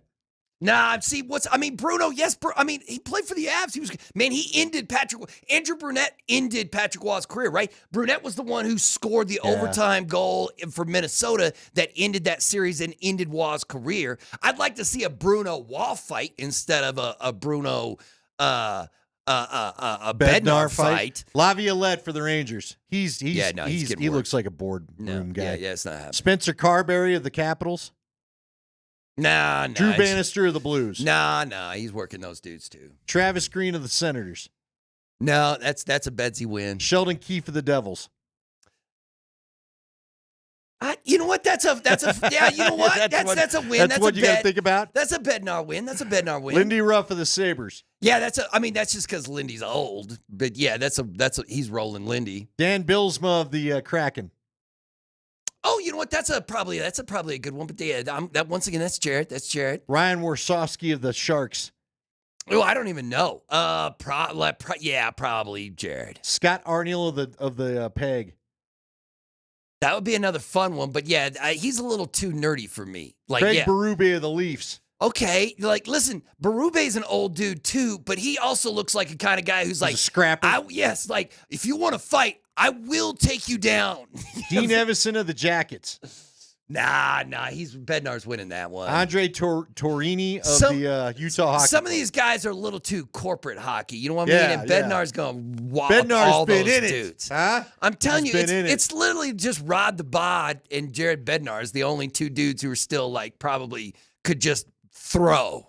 Some questions from the text line, Chris. What gigantic animal did they make the belt out of? Did the world's largest cow die for the world's largest belt? 829 feet? I don't know. By the way, Notre Dame completed the victory against Georgia. They move on in the college football playoff in the Sugar Bowl. So there you go. That got done today. 23-10, the final score there. It looked like Georgia early, but Georgia just – now remember, they lost their quarterback, so that kind of hindered Georgia today. They lost him in the championship game. Why am I forgetting that guy's name? Carson Beck, was it? Is Carson Beck the Georgia quarterback? He's the quarterback who got hurt, and you got Gunner in there. Gunner making his first start, and he got it didn't go well. So Notre Dame gets it done and moves on. Cowhide. It was made out of cowhide. So yeah, it only took 3 complete cows to get to 829 feet. It looks like here. All right. Well, he made the belt in honor of his brother, who was a professional leather crafter. Okay. So if you're like, you know what would I want to do to honor my wife? 829 feet of leather belt. I don't know, I don't know if she'd like that. Yeah, well, I think she again. How much do you think what that are we cost? doing with the belt? Like, how much does that three? Belt, how fine a belt is it? 3 full sometimes cowhides. you get the biggest whatever. Like I've seen like the Man vs. Food guys when they eat a big burger will tell you, yeah, the burger sucks because they're just worried about making it big and not making it good. Like, is this a good belt? Yeah. Like those. Or is this just a cheap long belt? Right, or where like they make this the biggest pancake in the world, but it's just hot. It's just hot dough. I don't want to make. I don't want to eat that. It's not made the way it should be. Biggest pizza in the world. Yeah. Who has the cook time for the 400-pound hamburger? You know what I mean? So anyway, all right, we got to come back and give you a little bit of the Rockhead of the day. I can't wait for Berto to hear this. It's in Florida. It involves a gator. Shocking. And a liquor store. We'll be back.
Wrapping it up here on a Thursday. Again, Nate Kreckman returns tomorrow for a Sky Friday. We do want to tell you about the Good Times Bambino Burgers. They are legendary in Colorado. In fact, they're so popular, Good Times has decided to up their Bambino game with an all-new Bambino, the Bambino Supremo, with bacon, melted American, that's white American cheese, and of course, all-natural beef. The new Bambino Supremo for a limited time at Good Times. You know what I love at Good Times? What? The frozen custard. Wild fries? No, man, that turtle custard thing of theirs, it's like 9,000 calories. So. I'm a fan of the wild fries and their burgers. Good Times make a little Bambino. tasty Now, burger. are the Bambinos the little sliders? Is that the sliders? I do you think know? so. Yeah. Yeah. Yeah, I think so. Oh, yeah. You can put some of those away. Nobody in town. I've just been making all the wrong dinner choices this week. Might just go ahead and continue that. So see, there's no New Year's resolutions. No, you don't. So get need on one, over man. to Good Times. You know, whether you've got people in town or not. All right. Again, Notre Dame wins. If you missed that, they win 24-13, 23-13, or 23-10, excuse me. 23-10's the final. I know if you put a couple bucks down, that's going to matter to you. All right. Again, see, this is so weird because of the Carson Beck injury. I think teams are going to want to try to avoid that first week off, man. Well, they all lost. 20 days. They all lost. 20 in this days time. is a lot of time. But it's, So- I mean, I'm assuming they learned from the first one here with the 12 teams, and then next year, people are going to be more comfortable. They're going to be more comfortable picking these teams. Because remember, after the first round, people were like, can't believe you're letting these teams getting hammered. These teams are getting blown out. Why they even make this playoffs? But then you get like the number one overall seed getting crushed by Ohio State, and you're like, oh, never mind. Never mind. This is just college football. This is what happens. So it will be fun to see. Well, it's going to be fun to see who comes out of this thing next week and makes it to the championship game, because I have no idea out of those 4 teams who's going to get it done. But so far, despite the blowouts, I've enjoyed the process. I've enjoyed the process. Now, what'll be interesting is to see what complaints come, and I'm sure there'll be some criticism of how long this season is now going to go, because you're saying semifinals are next, not this weekend, but next weekend, right? Yeah, they are the 9th. So next Thursday, right? Next Thursday. Week from tonight. Thursday, January 9th, Notre Dame and Penn State plays. Okay. And then Friday, January 10th, Ohio State plays Texas. And then Monday, January 20th is the championship game. So Yes. that's how it's going to play. So basically, when I went to college, we all went back the Monday after Martin Luther King Day, or the Tuesday after Martin Luther King Day, I should say. Mhm. So that's about when the it will next be. semester would start for a lot of these schools. January 20th will be, January 20th, I think, is MLK Day. It's also the inauguration, and it's the championship game of college football. Well, there you go. They've already got the spreads. Like right now, Notre Dame's -1.5 against Penn State, and Ohio State is -6 against Texas right now. They already got it going. You know, already put money down if you want to. Right now, like Notre Dame won that thing 5 minutes ago, and you put money down on that Penn State game Well, right now. look, man, Ohio State. Now, Notre Dame's playing Penn State. I don't know if I'd bet against Ohio State. I know Texas pulled it off against Arizona State, but Like they beat Oregon by 41-21, and that game wasn't even that close. no, it wasn't even that close. Well, and you're starting to see this is the highest paid roster in history. 20 They're million? finally playing like all the hype. said Yeah, they but should see, play. Ohio So- State is going to take on a team that one of the few teams in college football that has their NIL collective, just like Ohio State. Like Texas can spend $20 million on their football team. Ohio State dropping $20 million on their NIL. Hey, you know what? This is something we haven't talked about the entire show. Here's something for you. And I had no idea about this until yesterday when I saw it on Fox Sports. So University of Texas, Texas Longhorns, and all this good stuff that's going on inside that program. So Quinn Ewers, everybody thought he was going to be one of the top quarterbacks selected. He is not. He's not. He's not anymore. Shedeur. Matter of He's not fact, he may stay in another year and Right. collect more NIL money. So here's the crazy thing. It sounds like the University of Texas has already told Quinn, like, yo, bro, this is Arch Manning's team next year. This is Arch's team next year. He's the starting quarterback. So you might want to think about going into the NFL draft and not coming back for 1 year. And here's the crazy part. The crazy part is that Fox Sports was reporting that other college teams have heard about Quinn, thinking that maybe he spends another year in college to boost his draft stock. And if Texas is already telling him, nah, bro, Arch has earned that spot already, that's his starting position next year. And it sounds like some other teams, they wouldn't name the teams, other college teams have let it be known to Quinn or the people around Quinn that, like, we've got $6 million in NIL if you come and play for us for a year. $6 million to come and play, transfer Someone over said here. North Carolina has it. So it's North Carolina's got North $6 million for Carolina him? was one of the teams. Wow. So, and first of all, I don't think you're allowed to do that. But listen, it's the Wild Wild West in college football, so let's get crazy. And so I'm like, wow, now we're getting it. Now we're getting history. A team comes to your quarterback and says, hey, transfer to us. We got $6 million in the bag for you. And I wonder if he's going to do it, or if he comes out, because even if he's predicted to go in the second or third round, he's a quarterback, and we saw what happened last year. Those turkeys went early. So maybe he ends up in a low first round or early second, something like that. Look, I'm just telling you, there's going to be guys, especially with the new rules about eligibility after a JUCO. There's going to be guys that make careers off playing college football. They're going to find a way to redshirt this, that, the other, get out of it early. Don't waste a year of eligibility. Yeah, listen, if you Next gave me thing $6 million, they play I'd 6, 7 retire. years. Yeah, you're going to make a career. Seriously, you can get a couple mil a year, and I'm not saying everybody will, but there will be some occasions. Yeah, there will be some folks that are just average NFL players, if they even make it there, that actually make their living off just playing college football and calling it good. Okay, we got to get to our Rock Head of the day, because I like this story and I want Berto to just hear the audio. It's presented by Rock Plumbing and Heating and Air Conditioning. They are your local home comfort specialists. Visit rockheating.com. Rock, bringing comfort home and simplifying your life. Okay, this is Florida man to a T, all right?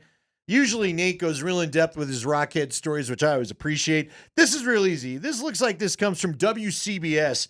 There was a guy that has alcohol and a gator paired up in a liquor store, and the TV station ran him down about his adventure with a gator and a liquor store. Spring. No recollection of that happening at all. At all. This store sells some good liquor. And I drank a lot of it that night. The viral video shows Robbie Stratton running through a convenience store with an alligator in his hands. He takes the animal in the beer fridge as well. I don't even remember coming up here. We asked Stratton where the alligator came from. No clue. No clue. I literally came to the store and he was in the back of the truck. They told me what I did was stupid, and I'll be facing some charges here soon. And probably go to jail, probably not. We'll see. He says he regrets his decision, and he's been in contact with the FWC. So there you have it. He's literally carrying it like, you know how you grab the ice bag? Yeah, he's just holding the gator under his arm. He's got the gator under his arm. And then somebody's and like, he's walking around with it as he grabs stuff out of the beer cooler. And people at the liquor store are like, get the hell out of here with your gator. What are you doing with this gator? As he's trying to buy more liquor. And clearly, he's had enough liquor. Listen, man. What the best part is, he's like, I don't know where I got that gator. I don't know. Yeah, I know. It's in the back of Where'd you get someone's truck. He's like, I don't even remember being here, man. First off, why is there a gator in the back of someone's truck? How much you have to drink to not remember you were holding the alligator rolling through the liquor store, Dude, man? Again, I'll retweet the video for people. I'll do it right now. It's Andy_Lindahl. But I'm telling you, he's carrying it around like the gator. The mouth isn't strapped. The gator's just swinging around like, the tail's swinging. Now, again, is it a large gator? It's a good size gator. Right. You could take a chunk out of you as if you long wanted as your to. belt, maybe. I don't know. Take a big old bite out of you. If He's you were got a feeling big like enough it. mouth to take off a leg, if that's what you need. But yeah. No, don't be doing that, man. Don't. So there you go. But don't we all have that one friend? Yeah, I don't know how this happened, but yeah, it's a hell of a story. Yeah. Like, where? I mean, yes. Where did you get the gator? What were you doing? know. Like, you were getting beer for you and the gator? Not only that, you don't even. You rolled up in your truck and you don't even remember driving there. And I like guys like, I may be going to jail. I may not. We'll see. Yeah, I'll be facing some charges. Yeah, they want here to in a talk to little bit. me. They're all upset. Florida Wildlife Commission Man, wants to listen, talk Florida to me. man, you wouldn't. You know how much money you'd have to pay me to be in law enforcement in the state of Florida, bro. Yeah, because again, when you're not around the water, doesn't it get weirder? Yeah. When you get into just the inside of Florida, swamp, nasty folk. Yeah, no, man. Sounds terrible. Oh man. So there you go. If you want to see the gator, there it is. Hayden's saying, "I'm not following you." You don't have to, Hayden. I don't post a lot. I'm not worried about follows. But if you want to see the gator and the size of the gator, go and check it out, because this wasn't like a one-hand gator. I mean, it. Yeah. I'm a little full- surprised he didn't lose something to the gator. Right. He's just walking that thing around like it's a